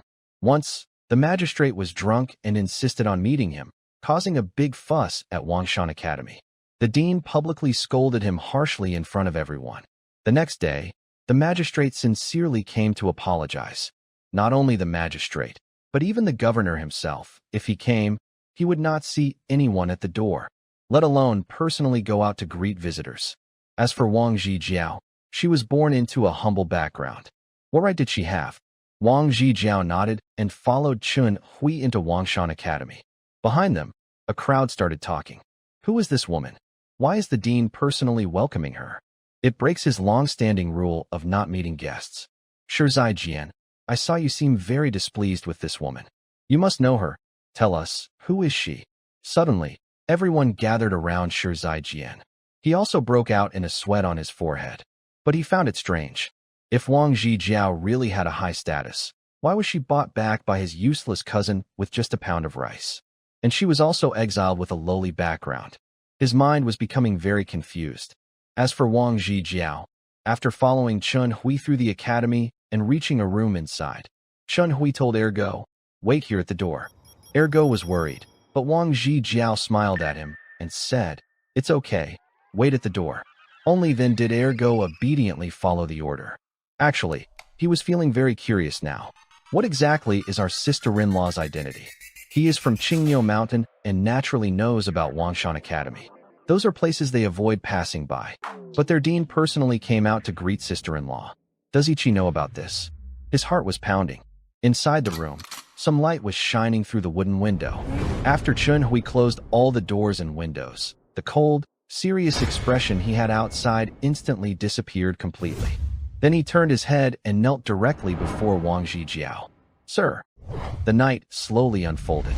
It made this world more mysterious, but also brought unknown dangers. 5 miles east of the small town, there was an abandoned village. At this moment, under the cover of night and dense forest, the place was brightly lit by candles. Many people were walking around the village. A blue stone path led forward. On both sides, there were piles of goods, and people dressed differently were talking with vendors. But everyone's voices were very soft, as if afraid of disturbing the outside world. This was the black market organized by the Black Dragon Society. No matter the nationality or status, only silver and goods mattered here. That was the rule. Anyone who broke the rules would not be allowed to survive past the next day, according to the Black Dragon Society. Most people here wore masks, because everyone was doing business on the edge of danger. Whether they were discovered by the official authorities of the Western State or the Great Chu State, they would lose their lives. In the middle of the 50-meter road, masked members of the Black Dragon Society patrolled. They rode tall horses, wielding large swords, their figures stretched long under the flickering lantern light, full of a deadly aura. Wang Chaoxing carefully warned nearby, "Remember, the most taboo thing here is to ask about someone's identity. Don't ask questions. Don't stare into anyone's eyes. Just discuss prices and trade. Once agreed, pay and deliver. And don't worry about being cheated, because the Black Dragon Society won't let anyone cheat here." Hearing this, Shi couldn't help but glance at the Black Dragon Society member riding a tall horse nearby. He thought to himself, this martial guild is quite unique. Of course, this also suggested that the Black Dragon Society must have strong influence in both countries. Otherwise, how could they be hunted by both nations? The Black Dragon Society member Shi was staring at immediately turned his head when he noticed Shi looking at him. Shi quickly bowed in respect. Wang Chaoxing was so frightened that his hair stood on end. He hurriedly bowed. "Newcomer, I don't understand the customs here. Please forgive me." The man immediately looked at Shi coldly. "Don't stare at anyone here, or you might invite deadly trouble. Do you understand?" Stone bowed his head and said, "Thank you for the reminder." A few members of the Black Dragon Society pulled on their reins and left. After they left, Wang Chaoxing wiped his sweat. "Brother Stone, I just reminded you, and you. Cough, forget it. Remember, don't be curious about anyone. We only deal with business." "Sorry." Stone looked around, feeling somewhat confident. Then, guided by Wang Chaoxing, they finally arrived at a small courtyard. Inside, several people were waiting. In the middle sat a middle-aged man, who looked like a Western D person based on his clothing. Next to him, others looked very alert and carried a dangerous aura, watching the two entering. All of them had their faces covered, so their expressions were hidden. After entering, Wang Chaoxing kept bowing and greeting people along the way. Finally, he approached the middle-aged man. He waved to Stone E, signaling him to come forward. Stone E didn't say a word. He placed the clay jar he was holding on the table. A man picked up the jar, looked at it, sniffed it, and then touched the tea seed oil inside, tasting it. Although masked, their expressions showed surprise. From the look in their eyes, it was clear they were very shocked. Then, they brought the oil to the leader. After tasting it, the leader stood up excitedly, staring intently at Stone E. Price: 20 coins per gene. Before Stone E could speak, Wang Chaoxing quickly interrupted. 20 coins. Are you sure? Wang Chaoxing patted his chest. I never speak nonsense. How much do you have? The leader asked again. Stone E replied, currently, we have about 1,000 gene in stock. I'll take it all. Before Stone E finished, the leader decisively agreed. The Western D country is very complex. They are a nomadic nation made up of several tribes. These tribes are not very united and are not tightly connected. Some tribes have plenty of oil, and pork is very cheap there. But to get silk, fine utensils, and other goods from the Great Chu, they sell all their pork cheaply to Chu merchants. After earning silver from these merchants, they import silk, fine utensils, and other items. However, some tribes are very short of oil. This particular tribe, led by their chief, is one of them. The price of 1 gene of pig fat has been sold for over 100 coins. But the oil in front of us, though costing 20 coins, is considered very cheap in their eyes, almost like a bargain. So, the chief has no hesitation at all. Afterward, he added, from now on, whenever you have supplies, you can trade with me through the Black Dragon Society. I need supplies regularly. Supplying regularly is no problem, but the price won't be this low. Shi Yi smiled politely and spoke to the chief, very humble and discreet. Wang Chaoxing was worried Shi Yi might be too honest and reveal the real price. He quickly signaled to him with his eyes, meaning, the Shidi people are easy to deal with. Don't foolishly lower the price, or you'll end up losing out. But he hadn't finished his thought.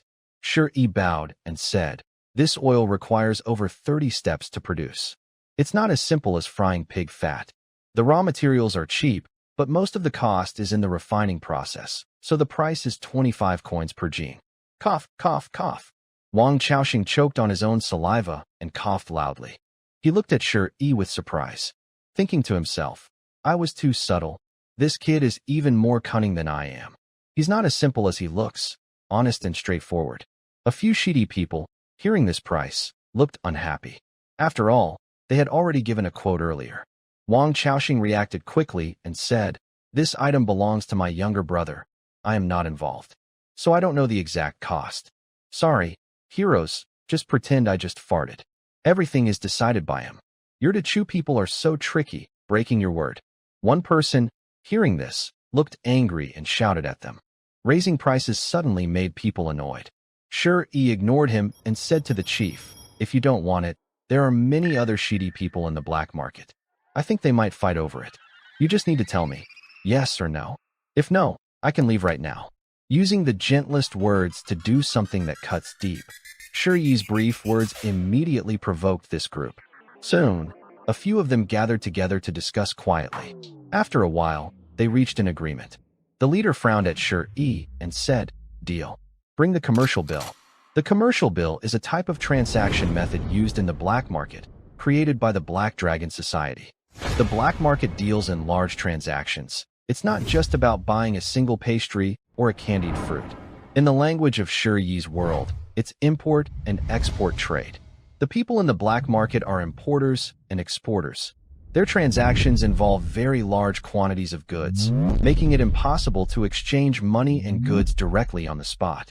Also, transporting such large amounts of goods could expose their black market dealings. If exposed, everyone involved could be in serious trouble. To avoid this, the Black Dragon Society blocked the most important part of the transaction, money and goods. They act as an intermediary platform. In any city with a Black Dragon Society black market, there are hidden warehouses where the goods are sent. They also have banks where buyers deposit money. After sending the goods to the warehouse, the seller can go to the bank with the commercial bill to withdraw the money. Then, the Black Dragon Society delivers the goods to the location specified by the seller, avoiding prying eyes. Additionally, the society takes 40% of each transaction as their fee. This is why Wang Chao directly quoted 20 coins, because most of the profit went to the society. He didn't expect Shi to be even more ruthless. Although the society took a large cut, they avoided dangerous conflicts between the trading parties. Many people still desperately wanted to join the black market. The Black Dragon Society was also a product of two rival nations. The subsequent transactions went smoothly. Shi signed and stamped the documents. He also planned to regularly deliver their rapeseed oil to the society's warehouses. The leader would then deposit the money into the society's banks across different locations. The transactions were mediated by the society, so the parties didn't need to meet directly. This effectively opened a channel for Shi to fully absorb the surplus oil from the oil workshop. It continued until dawn on the eastern horizon. Shi and Wang Xiaoxing left the black market. They sat at a noodle stall in town. One of them ordered a bowl of noodles. Around them, many raggedly dressed people sat weakly in the corner, staring at the food on the stalls. They were starving and looked very thin. Shi couldn't bear to see this scene. Wang Xiaoxing, sitting across from him, seemed to guess what he was thinking. Don't be foolish. One bowl of noodles can't change their fate. Don't waste your money. Shi understood what he meant, but he still called the stall owner over. The owner was surprised when he heard this. Young master, are you sure? Because Shi told him he wanted to buy all the noodles from the stall and give them to these poor people. Shi took out a string of copper coins and handed them to him. One bowl of noodles can't change their fate, but among them, some might be close to starving to death. This bowl of noodles might save their lives, and they could live a few more days because of it. Not dying, just living. Doesn't that mean changing their fate? While saying this, a man dressed in rough cloth and linen caught his attention. The man looked about 50 years old, with a square face and a unique aura different from ordinary townsfolk. He stared at Shi for a few moments, and then said, "In a world where people eat each other, there are still such extraordinary young people." Wang Xiaoxing smiled bitterly at Shi, then also took out a string of copper coins. "You make a good point. That counts as me too." The two looked at each other and then burst into laughter. After that, they didn't stay long. Shi hadn't been home for many days and was worried about Wang Zhijiao's safety. As for the town's minor affairs, they had become a hot topic. The Song family had started consolidating control over the town's fur trade. In a couple of days, once all the furs were in the Song family's hands, Shi planned to spread rumors to drive down the fur prices. When the prices dropped to a very low level, he would buy a lot of fur quickly. Then he would come out to clarify the rumors and make a big profit. All he needed now was one thing: to make the so-called Lu Yu, the young master, disappear as soon as possible. So, the town cannot stay anymore. On the other side, they need to quickly deliver the stock inside the oil workshop at the cave to the designated warehouse of the Black Dragon Society to complete the deal. They plan to recover the silver and prepare for a fur market sweep. There are many more things to do later. As for the middle-aged man who just paid attention to him after they left, he looked at the scene of poor people holding bowls of noodles and crying deeply. He felt very touched. He took out a silver ingot from his pocket and handed it to the shop owner. "Starting today, I will cover all the noodles on your stall for 5 days. Serve these noodles openly to these poor people." The shop owner thought he had heard wrong. Before he could finish speaking, the middle-aged man stood up and left. "What is happening today? Why does it feel like everyone is so kind?" The shop owner looked at the middle-aged man's back, feeling very curious. He weighed the silver in his hand. He felt this person was probably not an ordinary person, because the silver they usually see is broken silver, dull, and ugly. But wealthy families keep their silver in ingots because they have more silver. Someone who can handle silver ingots is definitely not an ordinary person. Feeling curious, he looked over to see if there was any mark of a wealthy family. Suddenly, the words Imperial Treasury appeared before his eyes. The moment the shop owner saw these two words, he was so frightened that he immediately knelt down with a thud, bowing and kowtowing to the middle-aged man in rough clothes and cloth. Because this silver came from the royal family of the Great Chu in the capital, anyone carrying such silver must be a royal person. The mood of returning home was very excited and tense. Shuri enjoyed this feeling very much. In his previous life, as a single person for decades, he ate and drank alone. Over time, he didn't even want to go home after work, because going home meant being alone again. But after rebirth here, with the growing understanding with Wang Zhijiao, Shuri felt like he had found a new purpose. He was so worried that Wang Zhijiao might have an accident that he almost ran back home. Wang Hongtao and others also came back with him. Until the sunset sank and the red clouds filled the sky, they finally returned home. Wang Zhijiao had already come back from the county. She didn't know that Shuri would return today. After eating, I took and tidied up some vegetable soil nearby. This time, I went to the county and bought some tomato seedlings. Because Aunt Sen told me that Shuri really liked tomatoes. It's the right season to plant them, and soon we will be able to enjoy them. Little Niz is also subtly putting Shuri in her heart. She will find ways to satisfy what Shuri likes. From afar, Shuri called out to Zhijiao. Wang Zhijiao thought she heard him wrong. That stunning, captivating face turned around. Sure enough, she saw Shuri, carrying various supplies, standing behind her. His smile was full of sunshine. Especially under the glow of the sunset, it felt like a dream. Quietly, it warmed your heart. Wang Zhijiao's body was visibly trembling, excited. Because Shuri hadn't come back for many days, she was worried something had happened to him. At first, if Shuri didn't come home all night, Wang Zhijiao felt nothing. She had already given up hope. Nothing in this world mattered to her anymore. Her only obsession was revenge. Later, Shuri's presence stirred ripples in her heart. As long as Shuri didn't come back, she would stand at the door, gazing down the winding path, hoping to see that familiar figure. Until one day, whenever Shuri returned, little Niz couldn't hide her excitement. But no matter how her heart thundered, she kept her face calm like a still lake. This time, when she saw Shuri at the gate, carrying many supplies, smiling brightly in the sunset, she couldn't hold back and ran over. In front of Shuri, she no longer felt cold as if she were an icy mountain. Instead, she carried a hint of her natural sweetness. Are you tired? She reached out to take the supplies from Shuri, but Shuri smiled and said, tired? Not at all. How has the family been these days? Yeah, everything is fine. The cucumber seedlings in the vegetable field have sprouted. I'll go cook now. After reaching the door, Wang Zhijiao hurried to prepare the meal. He hadn't been home for several days. It felt like this home was becoming more and more like an ordinary little house. There was no in front of or behind the house. On a mound of soil in the vegetable garden, Wang Zhijiao carefully planted various seedlings, full of life. A gentle evening breeze from the back mountain blew in, dispersing the heat that had settled over the small wooden house in early summer. Watching Wang Zhijiao busy with her chores, her mood also lifted. Wang Hongtao's house was not yet finished, so he was not staying here for now. This guy was also worried that his old father might go hungry, so he had already returned to his own home with Shuri halfway through. The people living at the foot of the mountain were so quiet that only Shuri and Wang Zhijiao's voices could be heard. The two sat in front of the small wooden house, quietly talking about what had happened to each of them during their time apart. But as Wang Zhijiao listened, she couldn't help but ask, the price of furs is already so high. How can you buy them? The profit margin is very small. Besides, we don't have enough silver at home. How can this business go on? This was something Wang Zhijiao didn't quite understand. She also didn't understand why Shuri pretended to be from Lu Yu's people and deliberately inflated the prices. Wasn't he just helping the Song family make a profit?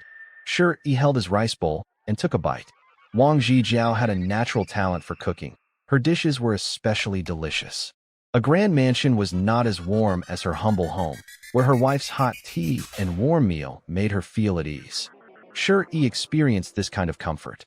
I do this to make the Song family sell their furs at a high price, even if they have to sell everything, he explained. Once they've gathered all the furs in Shiguan town, I'll start shorting the market and drive the prices down. When the prices are as low as cabbage, I'll buy them at the lowest price. Then I'll spread good news to raise the fur prices again and sell high. After many ups and downs, there will only be two possible outcomes. First, the Song family goes bankrupt. Second, I, Shuri, make a huge fortune. Wang Zhijiao listened intently, fascinated.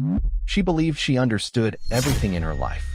Even the most complex classical texts in Kyoto, she could understand at a glance. But every time she talked with Shi, he would say words she had never heard before, leaving her confused and struggling to understand. So she couldn't help but look up and ask, "What do you mean by more and empty?" At that moment, the distant coldness of her icy demeanor was gone. It seemed more like Shi's true little wife, a little fangirl. Shi felt very pleased inside. So he explained to Wang Zhijiao, bit by bit, the methods of short selling and long selling. Wang Zhijiao finally understood a little.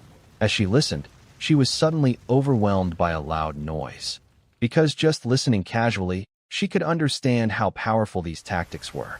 They could destroy opponents and enrich themselves at the same time. A perfect two-in-one strategy. Later, she asked, "How do you lower the prices?" Shi explained, spreading rumors that animals in the mountains are suffering from a plague, and their fur is toxic. This way, wouldn't the fur prices drop sharply? Wang Zhijiao asked again. If a plague is announced, others definitely won't dare to buy fur. So how do you raise the fur prices again? Shi explained, giving money to officials to have them clarify the situation. Additionally, all the fur in the town is now under my control. I suppress the supply, which causes the market to lack goods. When supply is low, prices naturally soar. Listening to this, Wang Zhijiao's face showed a rare smile. She was completely convinced by this man in front of her. He has the ability to govern the world. He shouldn't stay forever in these mountains. She stood up and went inside, bringing out a box. Inside was a piece of paper. It was filled with many words and handed to Shi. "What is this?" Shi looked at the writing for a while, then suddenly looked sharply at Wang Zhijiao. "Do you know Chen Huida from Wangshan Academy?" Wang Zhijiao nodded. "When I was in the capital, he had a connection with my family. Will you participate in next year's imperial examination?" Shi stared at Wang Zhijiao for a long time. He increasingly felt that this girl's background was not simple. Chen Huida. Everyone in the county knows him. Rumor has it that the top scorer in the last imperial exam was his student. And his disciples and descendants are spread all over Great Chu. There are famous scholars, well-known poets, and even high officials in the court. Such a person is willing to give Wang Zhijiao face and write a recommendation letter for the spring exam. It's unheard of. But Shi was truly interested in officialdom and serving the emperor. He had no interest at all. His ambitions were greater. He just hadn't shown it to anyone yet. So he placed the recommendation letter on the table. The chopstick tip tapped her head. "I remember telling you before. I just want to spend my whole life with you in this small mountain village. Earn some small fortune, bring it back to Shinyu village, and live here on Qingyo Mountain through all seasons. I think this kind of life is quite interesting, don't you think?" Wang Zhijiao became a little worried, but Shi, "All right, I've eaten enough and I'm a bit sleepy. I'm going to wash my face and rest." Shi interrupted her. Seeing his words, Wang Zhijiao could only feel disappointed. Soon she turned back and said, "Sleep inside the house, not outside." Shi smiled slightly. "Got it." After buying the place for a month or two, the two finally could stay in the same room. They quickly went to wash in the nearby stream. They were really exhausted. After entering the house, they found Wang Zhijiao had already prepared a bed for him. Without thinking much, he lay down and quickly fell asleep. As for Wang Zhijiao, after tidying up outside, she put away the recommendation letter from Chun Hui and others. But she still hadn't given up on persuading Shi to participate in the spring exam next year. After sitting outside for a while, the little girl tiptoed into the small wooden house. Shi was already sleeping deeply because he had been tired from working in town these days, almost falling asleep immediately. Wang Zhijiao saw he was asleep and didn't think much about it. She couldn't stand the smell on herself, so she needed to take a bath every day. But she was a bit worried. When Shi was helping her with the bathhouse, he only opened a small door to the wooden house. And it was right next to the house, with no door. If she was bathing, Shi only needed to turn over and open his eyes, and he could see everything clearly. Thinking of this, Wang Zhijiao's face turned very red inside the house. It was hot, but she didn't seem to mind. Anyway, he was already asleep, so it didn't matter. After a while, the little girl comforted herself. Strangely enough, the clothes and pants Shi first made for her, she didn't like wearing at all. She felt they went against moral ethics. But later, She liked wearing them more and more, because they felt especially cool and breathable, unlike long pants which felt stuffy. That's why she never threw away those clothes and kept wearing them. Usually, she would use a cloth to tie her legs so that no one could see that she was not wearing pants under her long skirt. Once she was sure that Shi was asleep, she quietly took off her dress and entered the bathhouse. She didn't dare make much noise, afraid of waking Shi. Time slowly passed. After washing herself, Wang Zhijiao slowly stood up from the bath, turned her back to Shi, and dried her body. What she didn't know was that Shi had already opened his eyes faintly from behind. Is this a dream? Shi was dazed, thinking to himself. Outside, moonlight shone through the small wooden cabin's cracks onto Wang Zhijiao's back. She had a perfect, slim figure that seemed to glow with a soft, pure light. Her naturally beautiful, fair skin was captivating at this moment, especially her long, slender legs. Shi couldn't help but be mesmerized. In his world, international supermodels might look like this too. But just as he was staring blankly, Wang Zhijiao, who thought Shi was already asleep, had no idea he was watching. She turned around completely, intending to find clean underwear to put on. In that moment, a suffocating aura hit him. He had always thought Wang Zhijiao was a delicate flower with a fruitful branch. But what he didn't expect was that it was even more intense than he imagined. When Wang Zhijiao looked at Shi, she suddenly froze. Was she asleep? Why was her eyes open and she was about to go in? She was standing there, completely exposed, facing Shi, motionless and unresponsive. But after a moment, her shame woke her up, and she quickly used her hands to cover herself as much as possible. She ran to the side and hid under the blanket. Shi also reacted suddenly. Could it be that this wasn't a dream, but that she was actually bathing? The atmosphere in the small cabin instantly became awkward. He didn't know what Wang Zhijiao was feeling inside. In the past, he knew she disliked his kind of gaze that seemed to want to eat her up. They had just started to build some understanding. He was worried she'd wake up tomorrow cold and distant again. Shi responded quickly.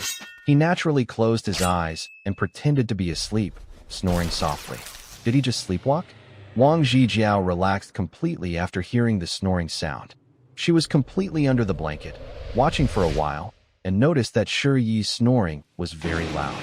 Gradually, she realized she had misunderstood him. She felt a bit guilty, but her underwear and clothes were still over there. After confirming that Shi was truly asleep, she quickly slipped out of the blanket. She hurriedly grabbed her clothes. Then she quickly put them on, her heart pounding. After dressing, she still felt uneasy. She tiptoed over to Shi and looked at him closely, making sure he was really asleep. The smell was wonderful. It was truly pleasant.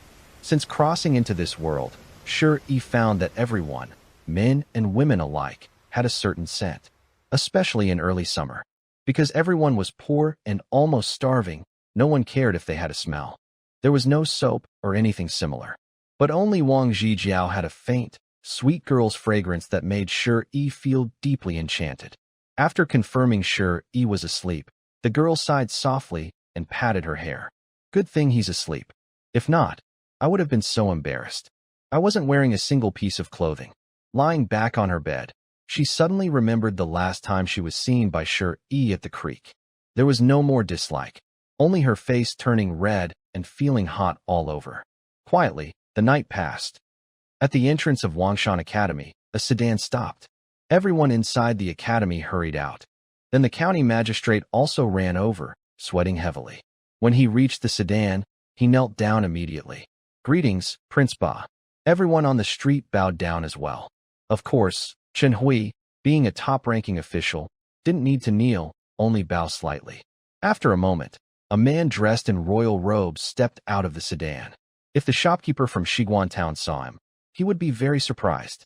Because this man in royal robes was actually the same person who had worn coarse cloth and clothes with imperial silver yesterday at the market stall. The man was smiling broadly.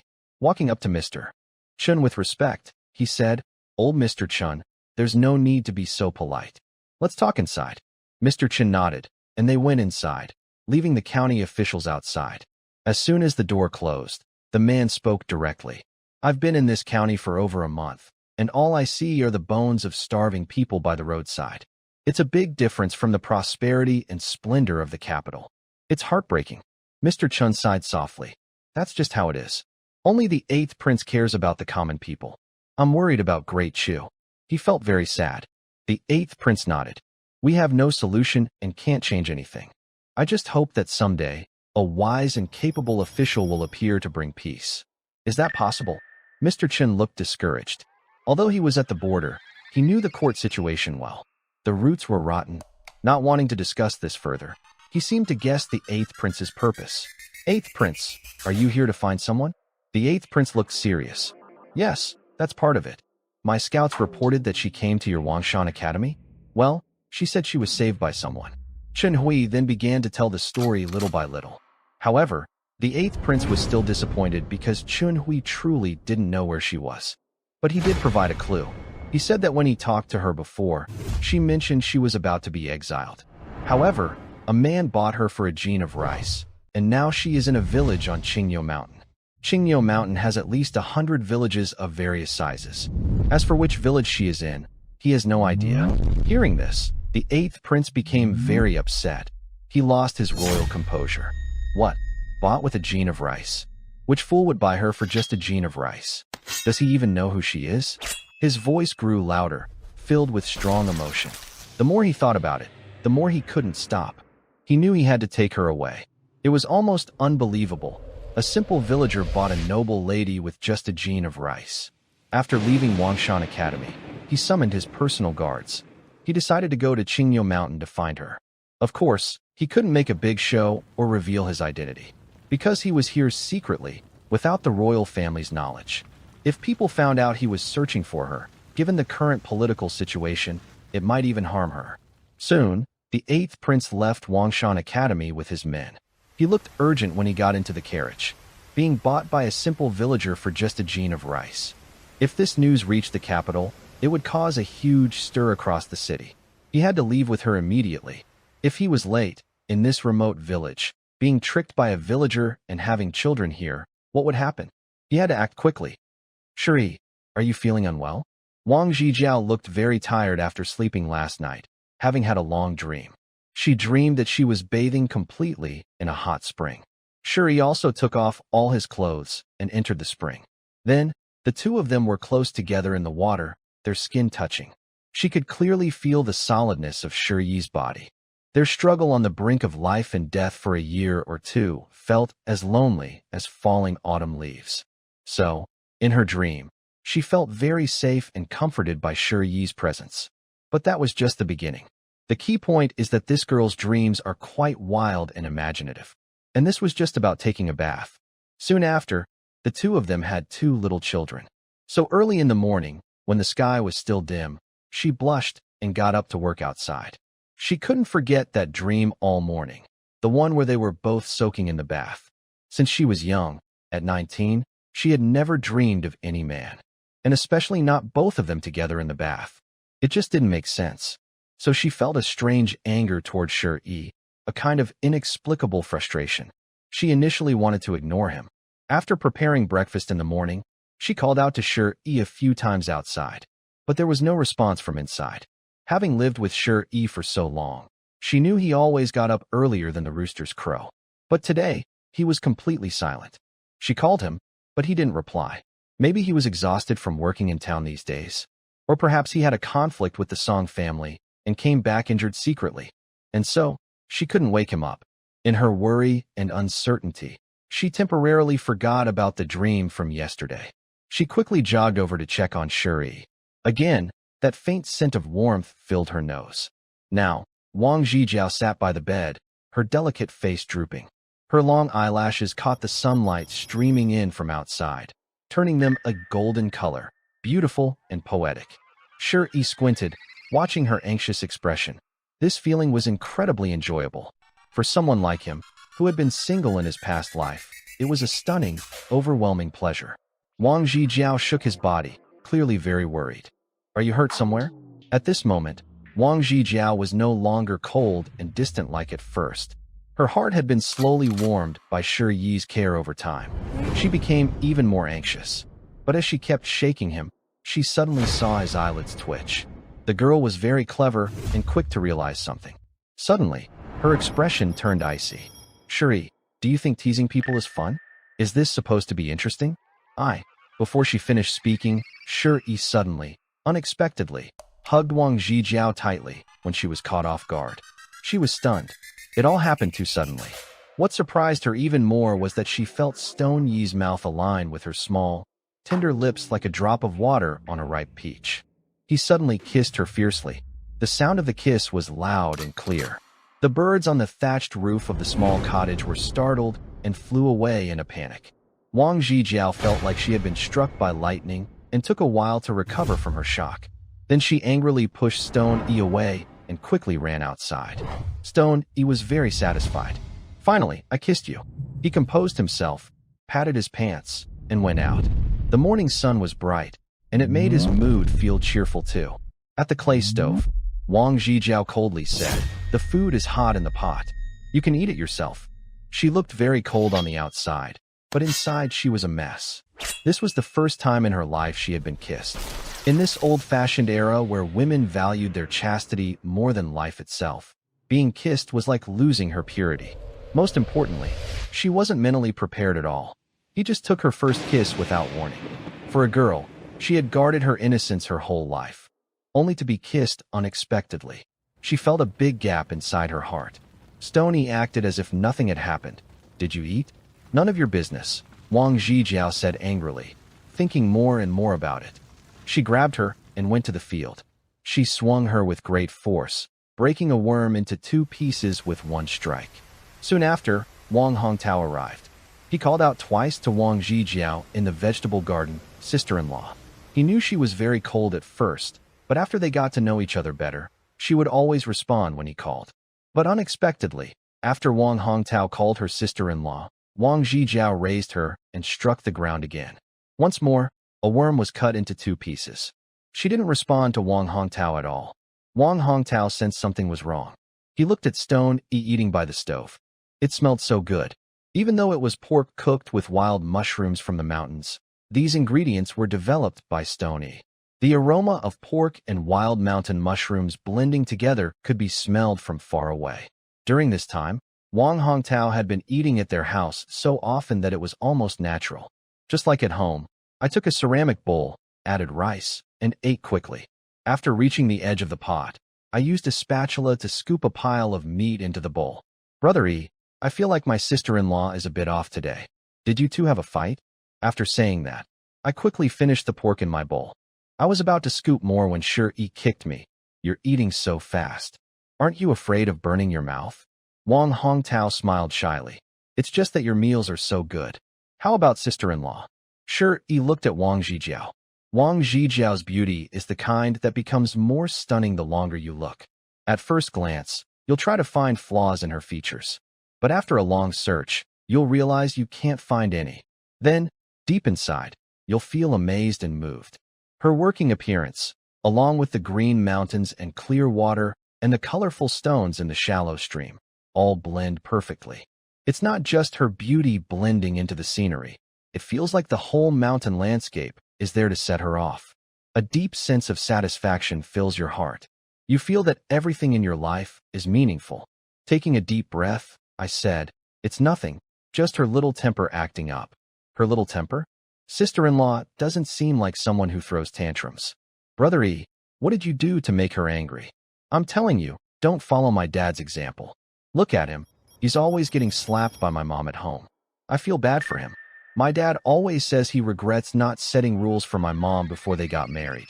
So now she's like the queen at home." Wang Hongtao rambled on. But he's clever.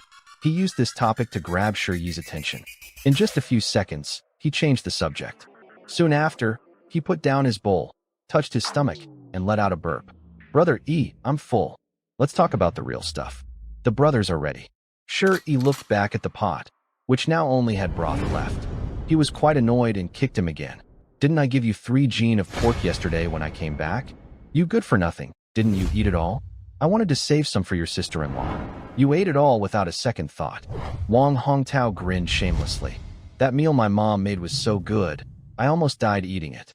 Your sister-in-law cooks very delicious food." The smell of your family's meals is very strong. Brother E, shall we start now? Sure, he looked at the sun high in the sky. It was getting late. He turned and called Wang Zhijiao. Zhijiao, I'm going to work now. I won't be back for lunch.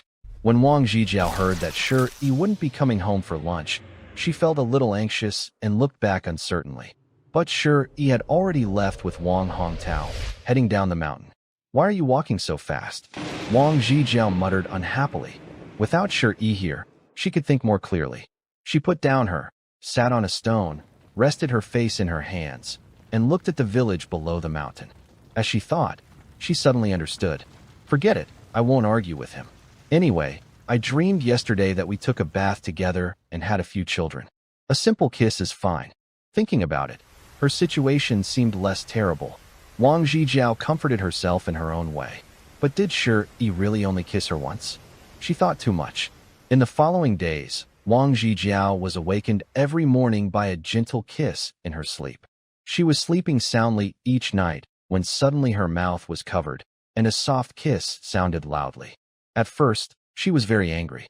She felt she was wrong to be soft-hearted that day and let Sure he come into her room to sleep. It was like inviting trouble. She was upset at first. Although she bought him back, she thought he shouldn't be so reckless. At first, she thought she misunderstood him as a flirt, feeling guilty. But what happened? Every morning, he kissed her again and again. He became addicted to kissing her. To resist Sure Yi's kisses, she even stayed awake one night, keeping her eyes open. But people are made of flesh. Who can keep their eyes open all night without blinking? So, by morning, she saw the sunrise, and Sure Yi had already gotten up. Relaxing her guard, she squinted slightly. And just like that, she closed her eyes for a moment. Sure enough, she felt a warm sensation on her lips. She saw Sure Yi's mouth pressed against hers, and before she could react, smack, a loud kiss echoed through the sky. 10 days later, she had grown fond of Sure Yi's kisses. She simply gave up resisting. During these 10 days, their relationship quickly grew closer. Wang Zhijiao also unknowingly began to truly see Sure Yi as her husband. Her heart had completely found a home. Meanwhile, Sure Yi was busy every day, leaving early and returning late. In these 10 days, the prices of pelts started to drop sharply. For example, Song Zhongxing was often shouting and cursing outside his shop. Who the heck is spreading rumors outside about some crazy dog spreading disease? 10 days ago, rumors suddenly spread in the mountains. They said a plague had appeared in Qingyo Mountain that only spread among animals. If you ate animals from the mountain, you could catch the disease. As soon as the rumors spread, the price of pelts plummeted. Traders from other places came to buy pelts but avoided Shiguansen. Even locals who sold their pelts elsewhere avoided selling in town. When others heard they were from Shiguansen, they quickly covered their noses and turned away.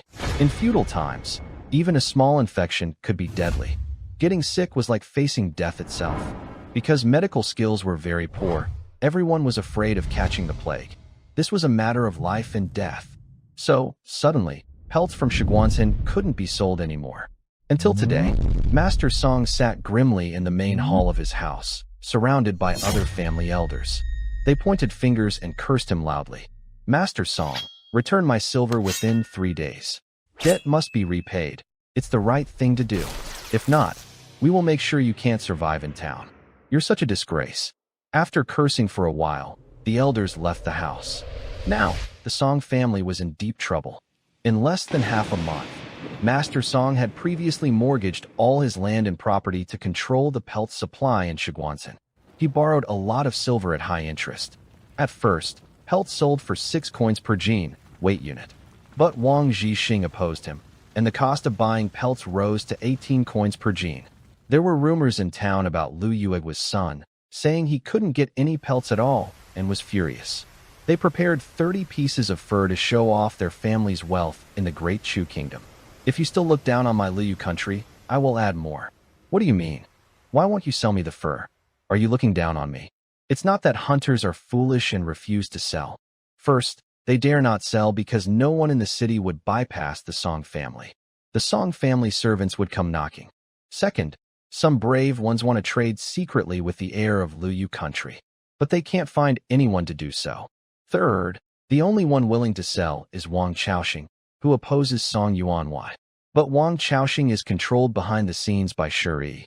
Every day, they collect 20 gene of fur at the market, and once they reach the limit, they stop.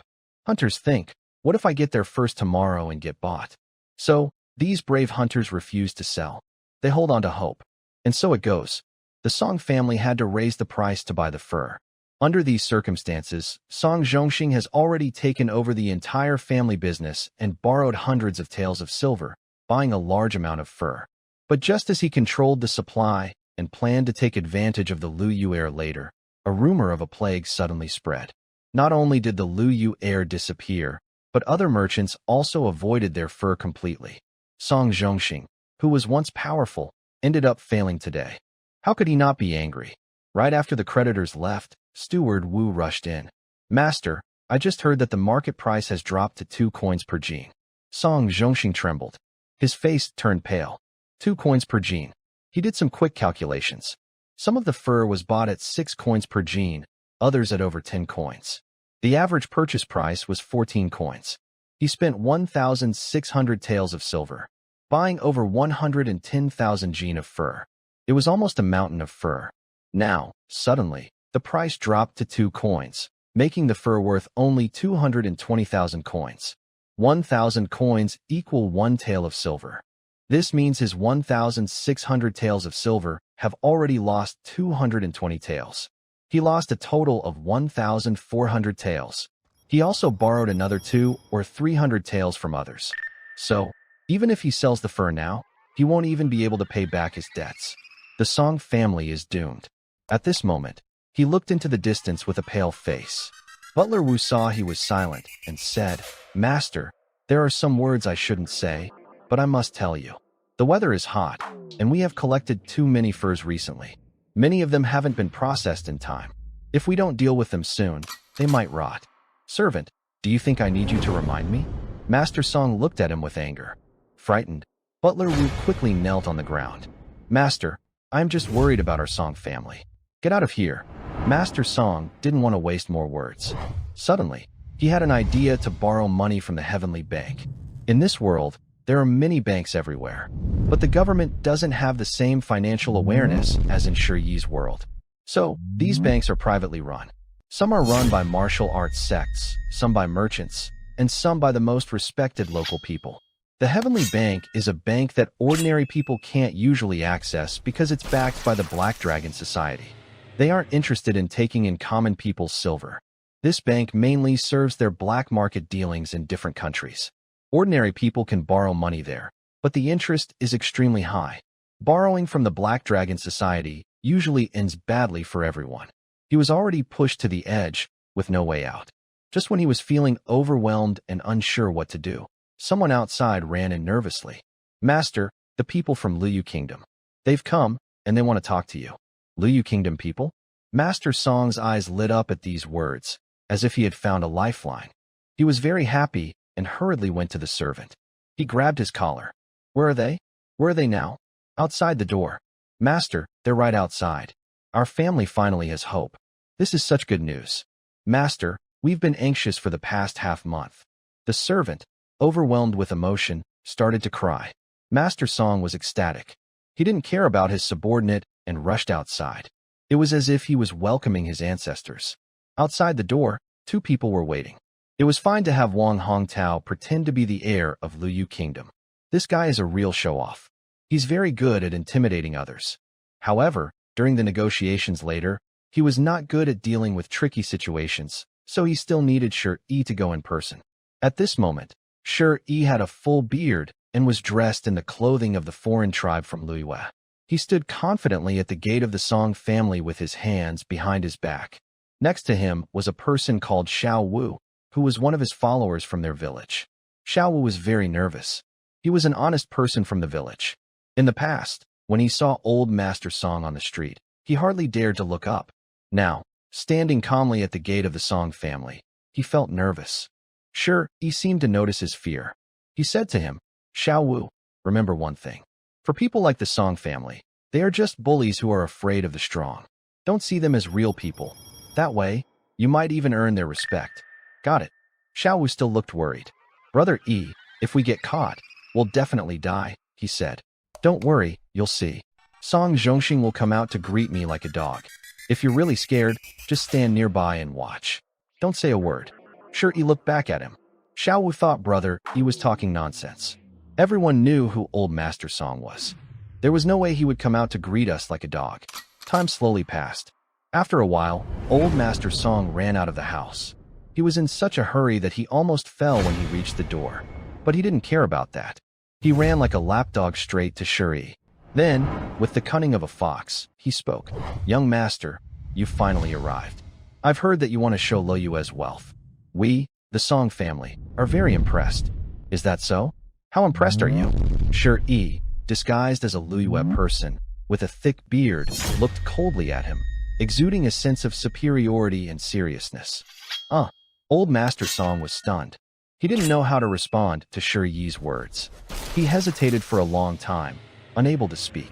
Shuri scolded him. Are you so impressed that you're kneeling on the ground? Old Master Song felt confused inside, but replied this. Shuri said, stop with the this and that. Song Zhongxing, you have good tricks. During this time, Lu Yuegua has not received any furs from your town.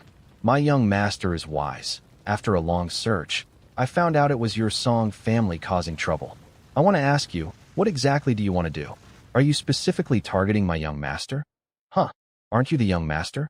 Song Yule was a bit confused and looked up. But Xiao Wu, standing nearby, boldly scolded, how dare you? In front of my master, how can you be so rude? Yes, sorry, sir. Song Zhongxing quickly lowered his head. Xiao Wu felt very proud. It turns out I can also order Song Yule around like a dog. Shuri coldly glanced at Song Yule. Like a fleeting glimpse of a majestic swan, his commanding presence reached its peak. You think you can talk business with my young master?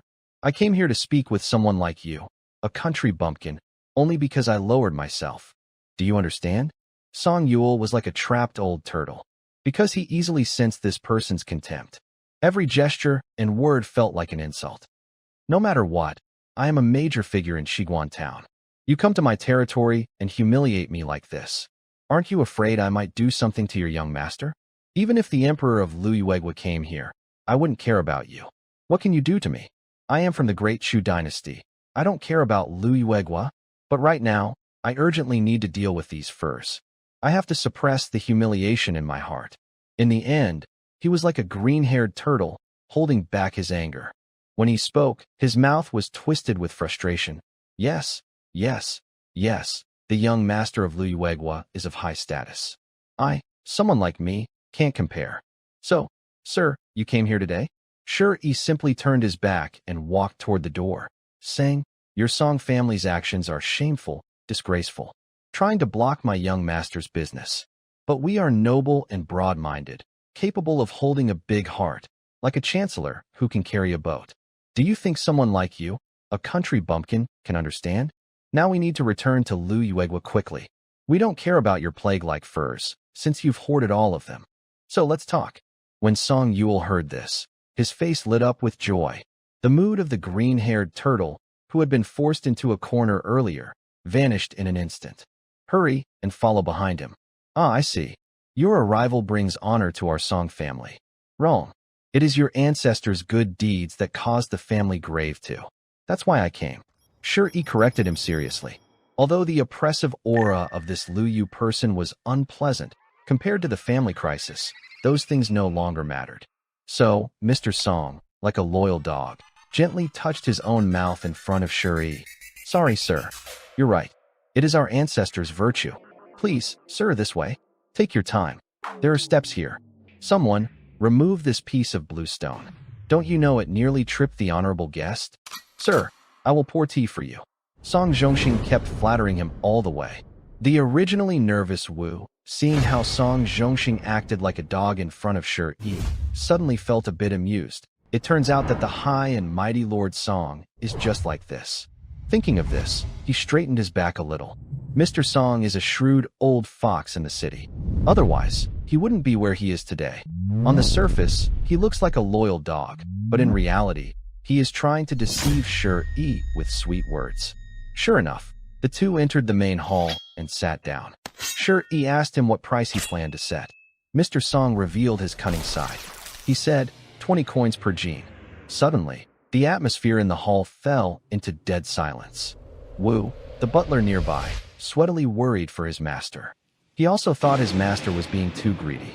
In this town, with the current market for furs, isn't this just wishful thinking? Pure nonsense. But Shi remained calm, steady, and confident.